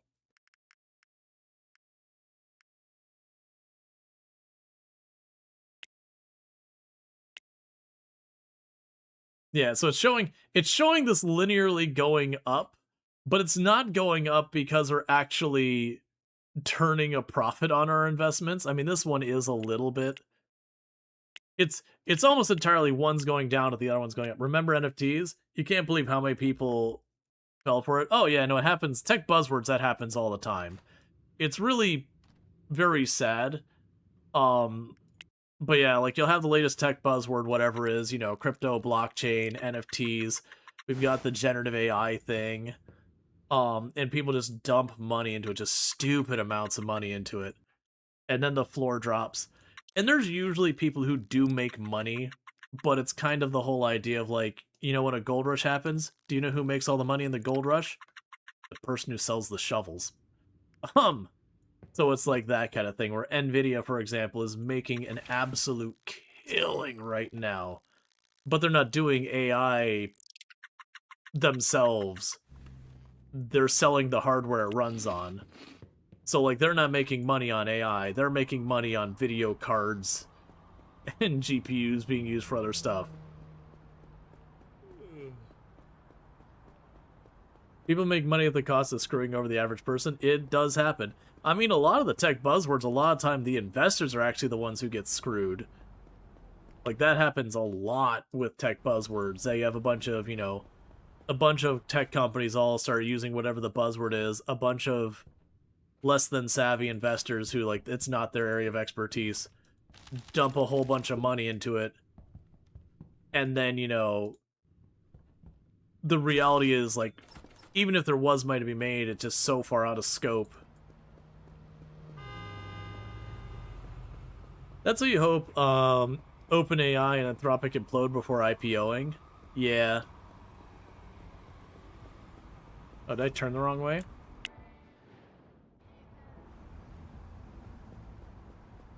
Yep. No, that'd be good. Because a lot of times, again, you know, a lot of people at the company, even if it dies, they still walk away with a whole lot of money. It's usually not the rank and file, though. It's usually decision makers, that kind of thing.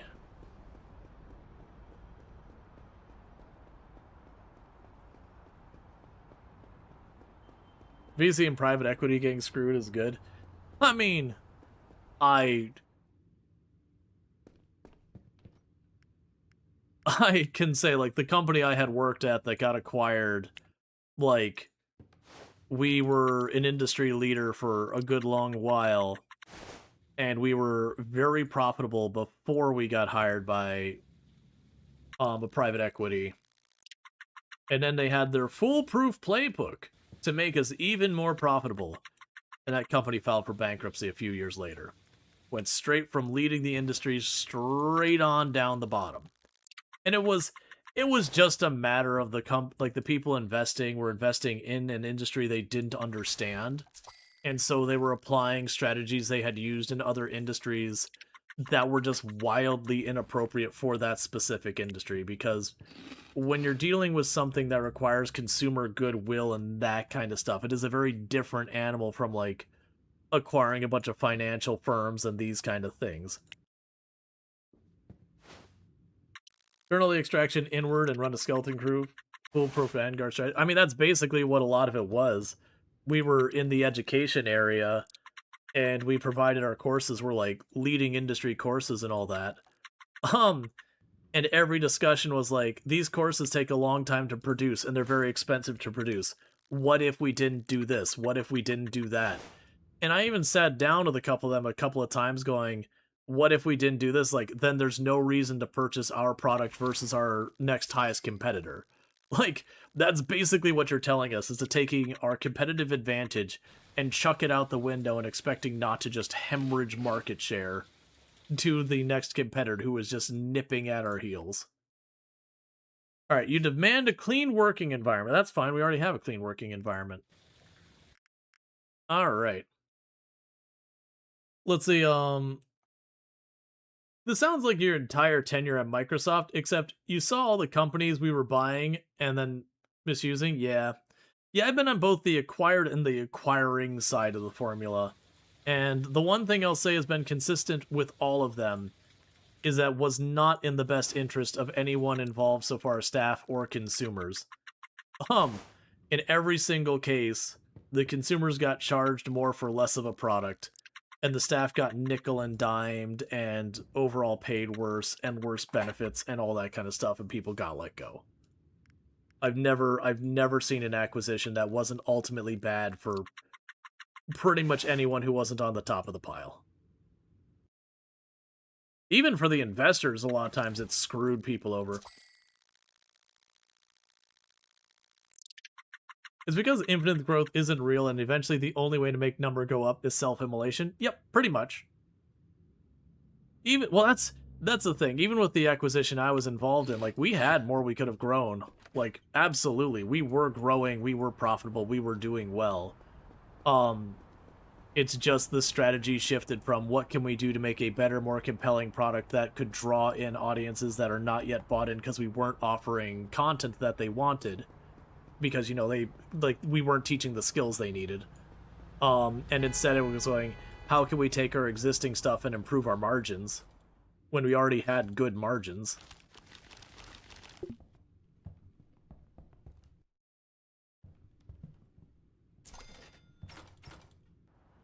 But that's fine.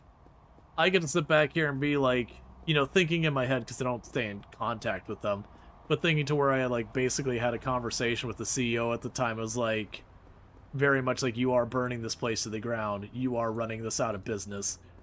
And not that I want to say I told you so for a job that I truly like was the best job I had ever worked up until that point. Not that I want to say I told you so, because it's an I told you so where I lose. But, you know, it's an I told you so. You got the vehicular collisions, your legs aren't left financially ruined by now. The game is based in New York City after all. Oh yeah, no, like that. So what I'm probably going to need to do is shave down these investments, because sure, it's helping us get our next objective done, which was not the intent, but it is making it so I have like no capital that isn't invested to do anything with. So like in the entirety of the week of money we're making like maybe $5,000 or $6,000 that I'm actually able to invest in doing something.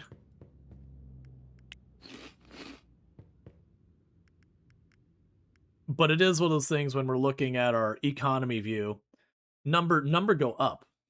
It's not going up because we're making, yeah. Oh, so we get interest payments? Oh, so it's like we're getting dividends. Okay, that's interesting. That doesn't make sense though, because that's, unless it's putting the dividends back into, like putting the dividends back into the company. I don't understand. So we've initially deposited, so we basically even deposited $50,000 in here, and we're down $189. But the thing that makes me curious, it says interest payments, but it seems to be applying that interest payment against this as opposed to the investment you made has reduced in value, which doesn't mean the money went away. You still have the same number of shares or whatever you put into it. Your shares are worth less, which means they could bounce back. But this isn't working that way. It's saying we paid interest on our investment, but because it was a negative, that we paid a negative interest, which is a weird thing. It's also weird that those are almost 1-for-1. It's whatever. Right.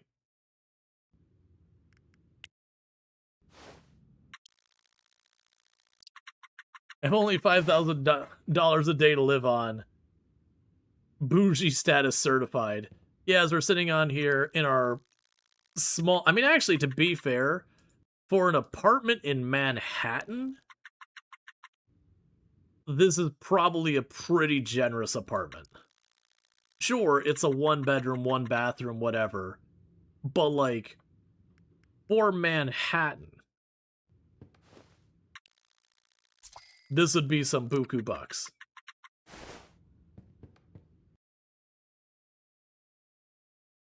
It's same as like getting an apartment in like Paris or Tokyo or any of these other like major cities that the costs get cartoonishly high. Let's go ahead and take a check on our staff. Am I able to bring... Okay, we could do 4 destinations. Alright. So, the plan we're doing from here is I can open myself another place, another gym, or another hair salon in a neighboring district, and not have to worry about any extra headaches. So we're going to do that, so we're doing something other than just twiddling our thumbs. Right. So if we go to our Market Insider, what district? So let's see. We have hair product and energy drink. Well, hair product and gym membership. So you're at 57 and 58. Hair product and gym membership.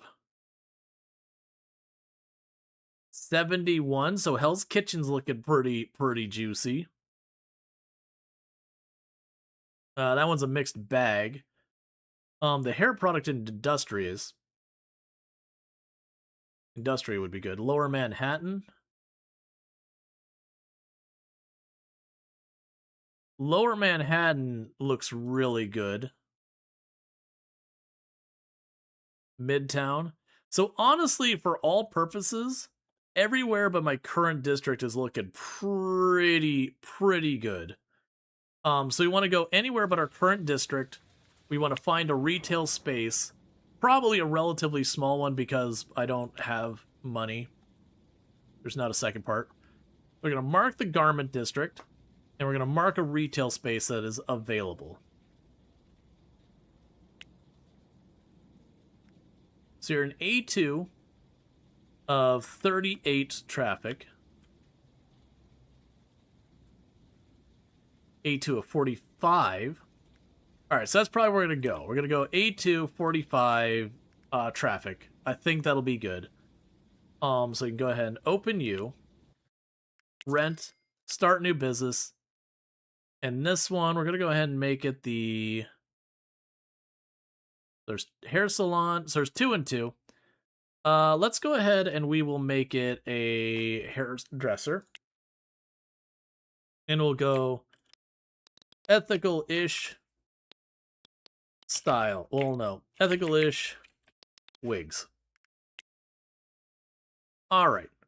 Now, before we get too caught up in all that, we can go and figure out what it'll cost me to build out that space all in one go without interacting with other human beings and all the other stuff.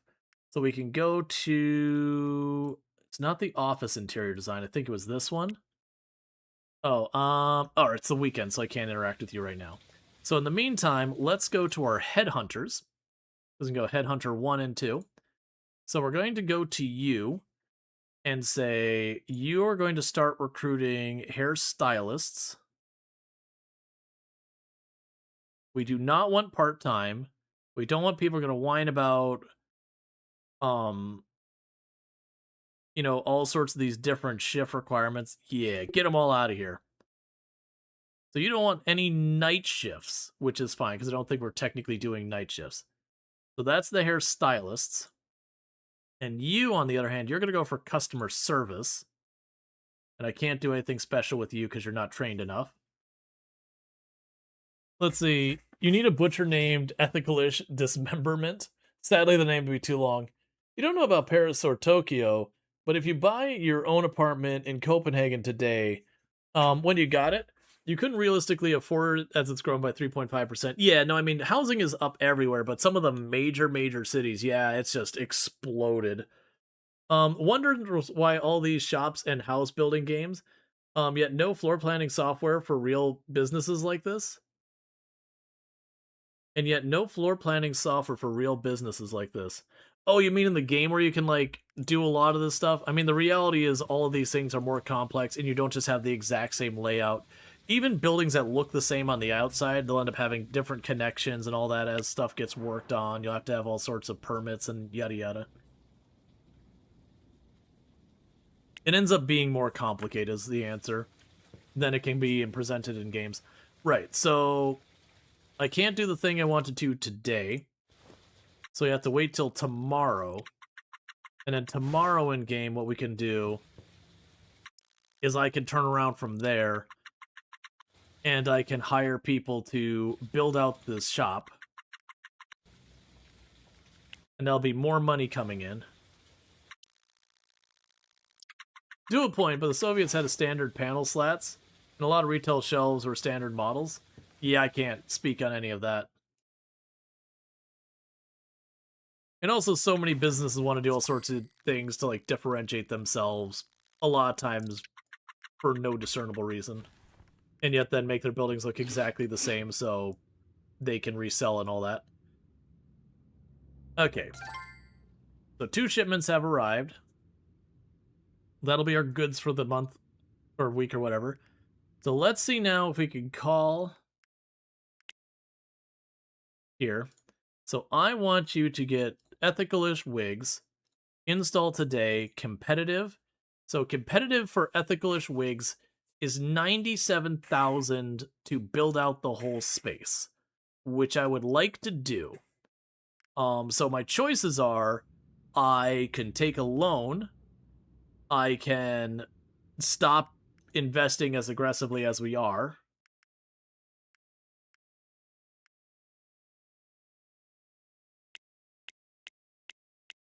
I'll definitely say the fact that we have these and they're moving like $200 each. And this one literally isn't moving. Franklin, US is literally not moving in any capacity, which is fascinating to me. I do wonder, like, what you can do to mess with any of this. We can also withdraw some money from here. So if I need that, we could go ahead and say withdraw 20,000.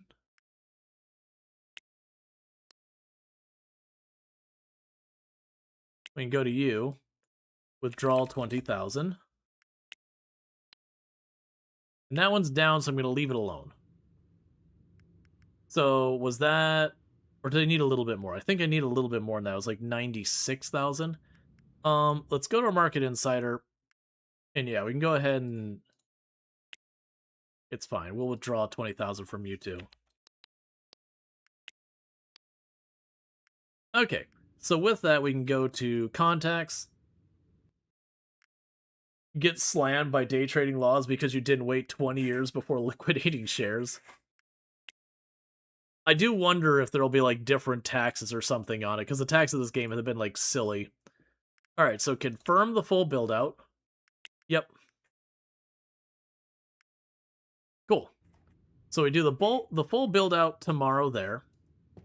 And then we'll need to hire people in, and then we'll be good there. So we can go ahead and knock this out.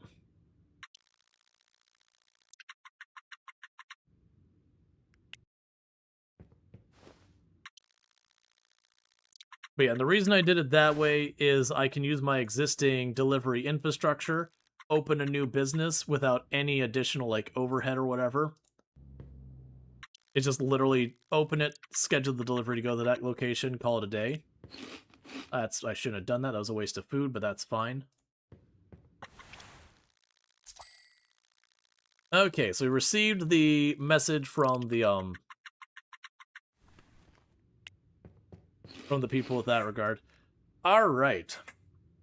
So what we need to do now is we got our build out done. That's fine. And so now I need to hire people in for, where are you at? Ethical-ish wigs. So we got 1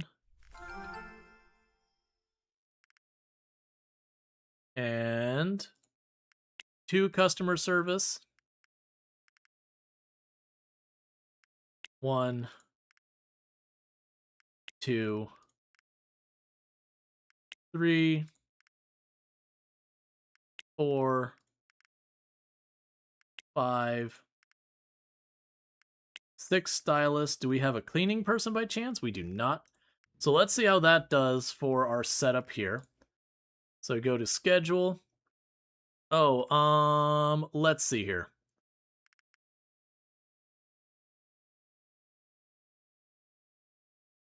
What was I doing for the other ones?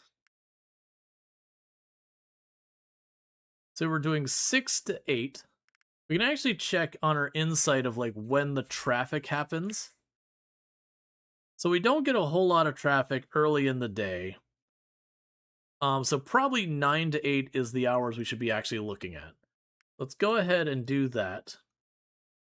So schedule 9 to 8. All days of the week. And confirm.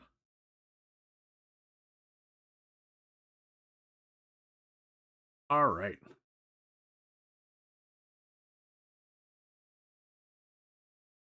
You don't think so? It had rail carts and trucks driving, moving products.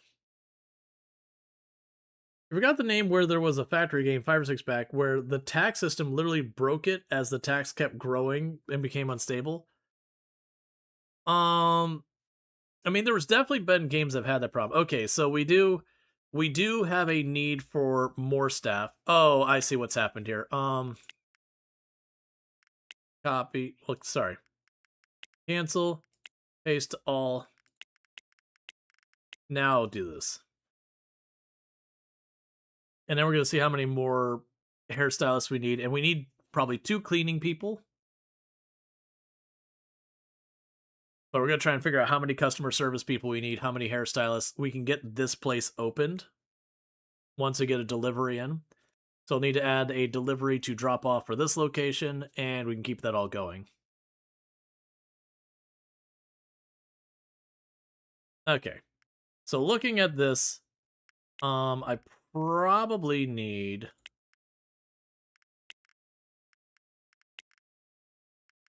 1, maybe 2 additional hairstylists. We'll need marketing, of which you will need about 55%. Let's get the marketing set up. 53% is just about right in the sweet spot. Let's go to Bizman, Logistics, go here, add delivery location. We can go to the wigs one. 1,000 hair product, 1,000 paper bags is what you're going to try and keep that stuff in stock. Let's see, you're an entrepreneur whose main focus is hair salon. Does that make you a style baron? Yep, with a little bit of gym. All right, we'll assign this, fill in those. Okay. So like I said, we need probably 2 more hairstylists. 1, 2. Then go back over here, do that, schedule, auto schedule, confirm. And what we can do while that's figuring itself out is go to our headhunters. Oh, wait. You can actually... I thought I was going to need an extra headhunter for that. That's fine. So we got our 2 HR people. We can automatically replace anyone who quits. So let's stop recruiting you and switch you over to cleaning people. Start recruiting. Never mind, stop.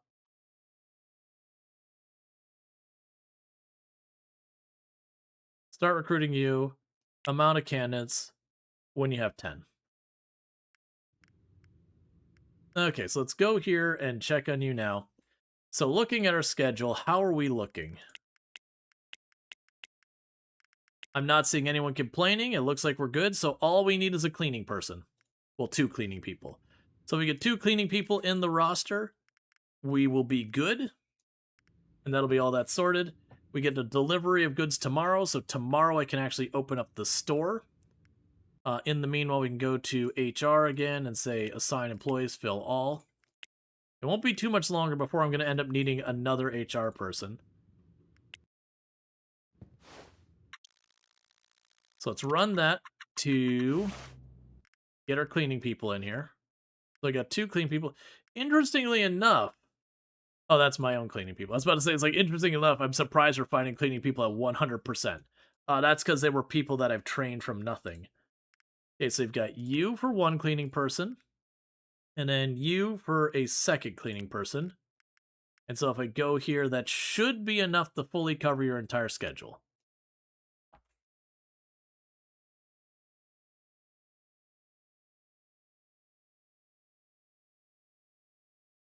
All right. And that means tomorrow we can open the store. Because then we'll have hair product. And paper bags.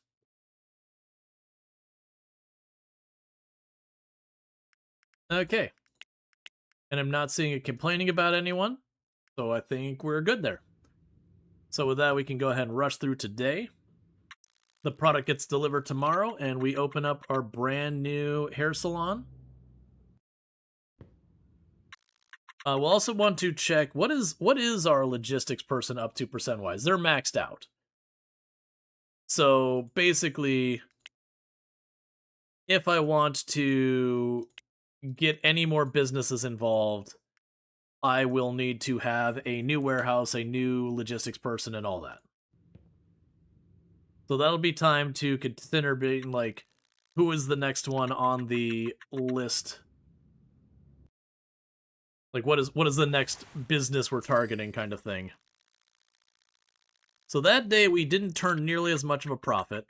And a big reason for that is I have a whole bunch of staff members who had nothing to do. So with this, we can now open that business. And that should be increasing our money coming in.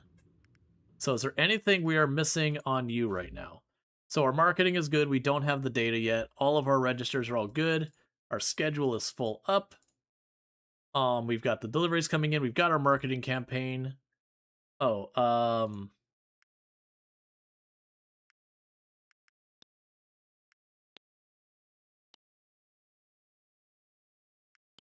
I haven't assigned their uniforms on all these. So congratulations, everybody. You get uniforms now. Woo!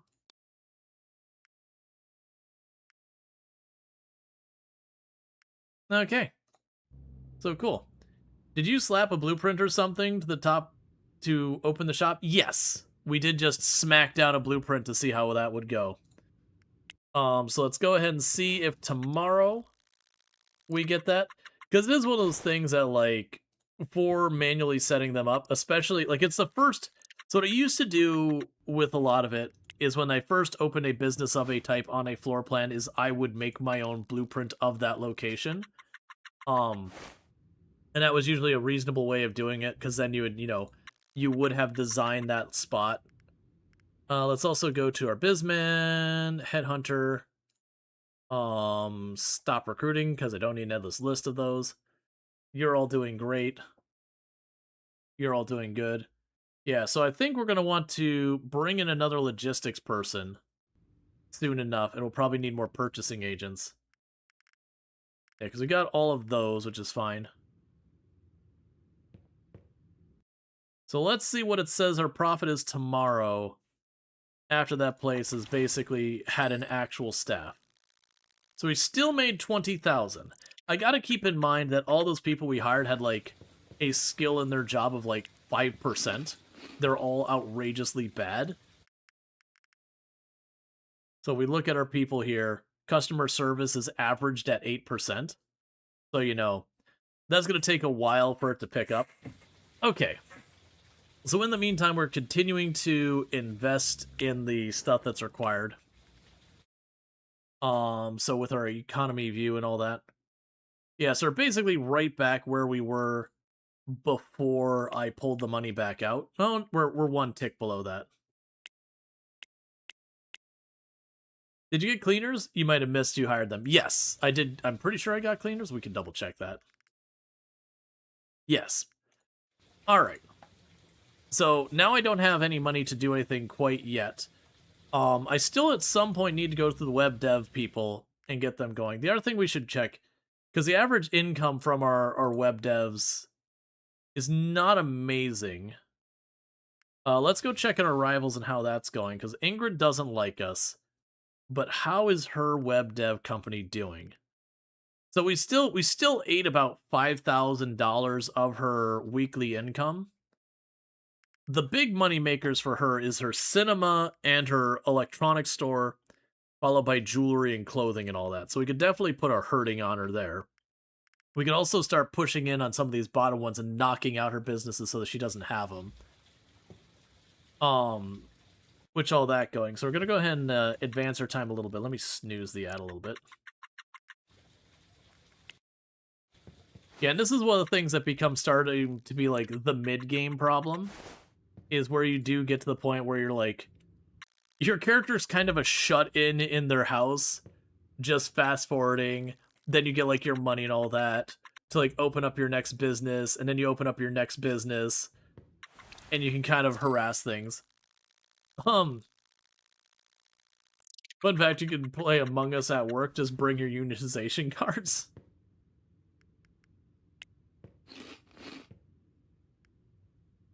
Yeah, so we are going to slowly see the amount of money go up there. Yeah, so Wiggs is currently only making 2,000, where if you look at our other ones, they're making 7,000 each, and that is just a matter of the work satisfaction and customer service and all that. I actually didn't even check the did I accidentally grab the wrong market thing? It is a thing that the market will correct itself. So we opened up in Murray Hill, and we were doing the hair products and all that. So hair care products is actually on a good thing. Here, change this one. The hair care product itself was on a pretty good percentage of demand. The hair chemical coloring is terrible, which is one of the main things there. And their hair cutting fee and shampooing is just okay. Yeah, so it looks like most of our products are just okay, with the hair chemical and color being awful. But that's alright. But yeah, so this will be curious to see how much we can abuse this. But yeah, I do feel like where they've capped off the amount you can keep of your happiness here, where normally when you did this for a couple of days, you could get yourself locked in where you're good for happiness for like 20, 30 days, and you can just kind of fast forward through your days and not have to worry about it. Capping it for a lot of them, if we look at them, you'll see that those ones are capped at 3 days, and then positive revenue is that. It'll be curious to see what we can go there. Yeah, so it's interesting that our personal wealth is we have 180,000 in investments. That doesn't seem right. Wait, what? Oh no, that's right, because we're at 60,000 each. Yeah, and because the game wants us to get to $1 million in investments. That's part of the reason I'm trying to keep those investments going, is that's blocking us from on whatever the next thing is. Yeah, so you got 51,000 in assets, of which 34,000 of our assets, or 34,000 is cash, and I got 180,000 in investments. Wait, do we finish a major objective?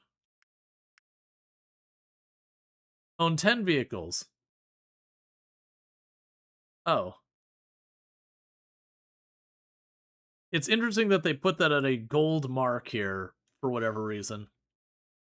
But that's fine. Reach 100%, so we actually did get one of our employees maxed out. Nobody's seen the boss in months, and he just texts HR in between orders of popcorn and binging Bizflix. Yup, it's pretty much the way this is going in the game right now. The boss, there we go, $34,000 in a day. Now we're making real money again. That's what I was gonna say, is it shouldn't take long for other haircutting place to catch up, because like it did go up almost $1,000 since yesterday in profit. And it's just gonna slowly climb as it sorts itself out. But one of the things we're gonna need to do is I'm gonna need to add more desks to HR. I'm sorry, not HR, HQ, and then we use that desk. Is this real business, where if you have too many of the same type business close to each other, it's bad for you? Yes. If we actually look at our market insider here, and you'll see here, you'll actually see other businesses opening and closing and all that, and they have a demand percentage. So if you look, for example, this florist closed. I'm willing to bet if we check on the flowers are pretty far down here. Yeah, so you got our flowers are only 34% demand, which is pretty abysmal. Expensives at 49, which is only okay. So yeah. And you have like a supermarket closed, of which again a lot of the stuff down here, like the bag of apples, is your supermarket. So it is a thing. Like there is an economy going on in the background that as people open and close. Generally, I found as the player, I'll sometimes consider demand when I need money, but the way I've historically done that is I'll take whoever the rival I'm after is, I will see what she's doing, or they're doing, I should say. I'll see what they're doing that's making the most money, and I will target that, because it means they've been successful there, and I can knock them down a peg by cutting into their market share, while also kind of using them for my market research. Because if the competitor's making good money doing it in the first place, there's probably money to be made there. And they're businesses that aren't making money, then I'm not going to want to go after the businesses they are struggling with, because it means that they're probably already running into demand issues. Yeah, so it looks like now I'm packing away about 16,000 each day, as opposed to 5,000. So that does start giving me enough money we can start playing around with spinning up more businesses and all that. With that said, though, chat, it is getting to be about that time I need to be wrapping up, because I've got an early day tomorrow. I do plan to have a stream again tomorrow where we'll probably do the Star Wars Zero Company is what I'm guessing we're probably gonna do tomorrow. It would be either that or this. And I feel like I want to check that out, see how people feel about that. I'm down to play more of this. Granted, like you see, you can very, very quickly get to the point of just repeating that stuff. Can you hit the question mark up on the top to look at the water cooler? It will show everyone who has it. Oh, that must have gotten posted a long time ago. I apologize. But with that said, if you're watching over on YouTube, don't forget to like and subscribe, but the stream will be ending abruptly, but thank you so much for tuning in. And if you're watching over here on Twitch, what I'm going to go ahead and do is I'm going to go ahead and put up my ending stream screen because I also didn't realize it's almost 5 a.m. my time.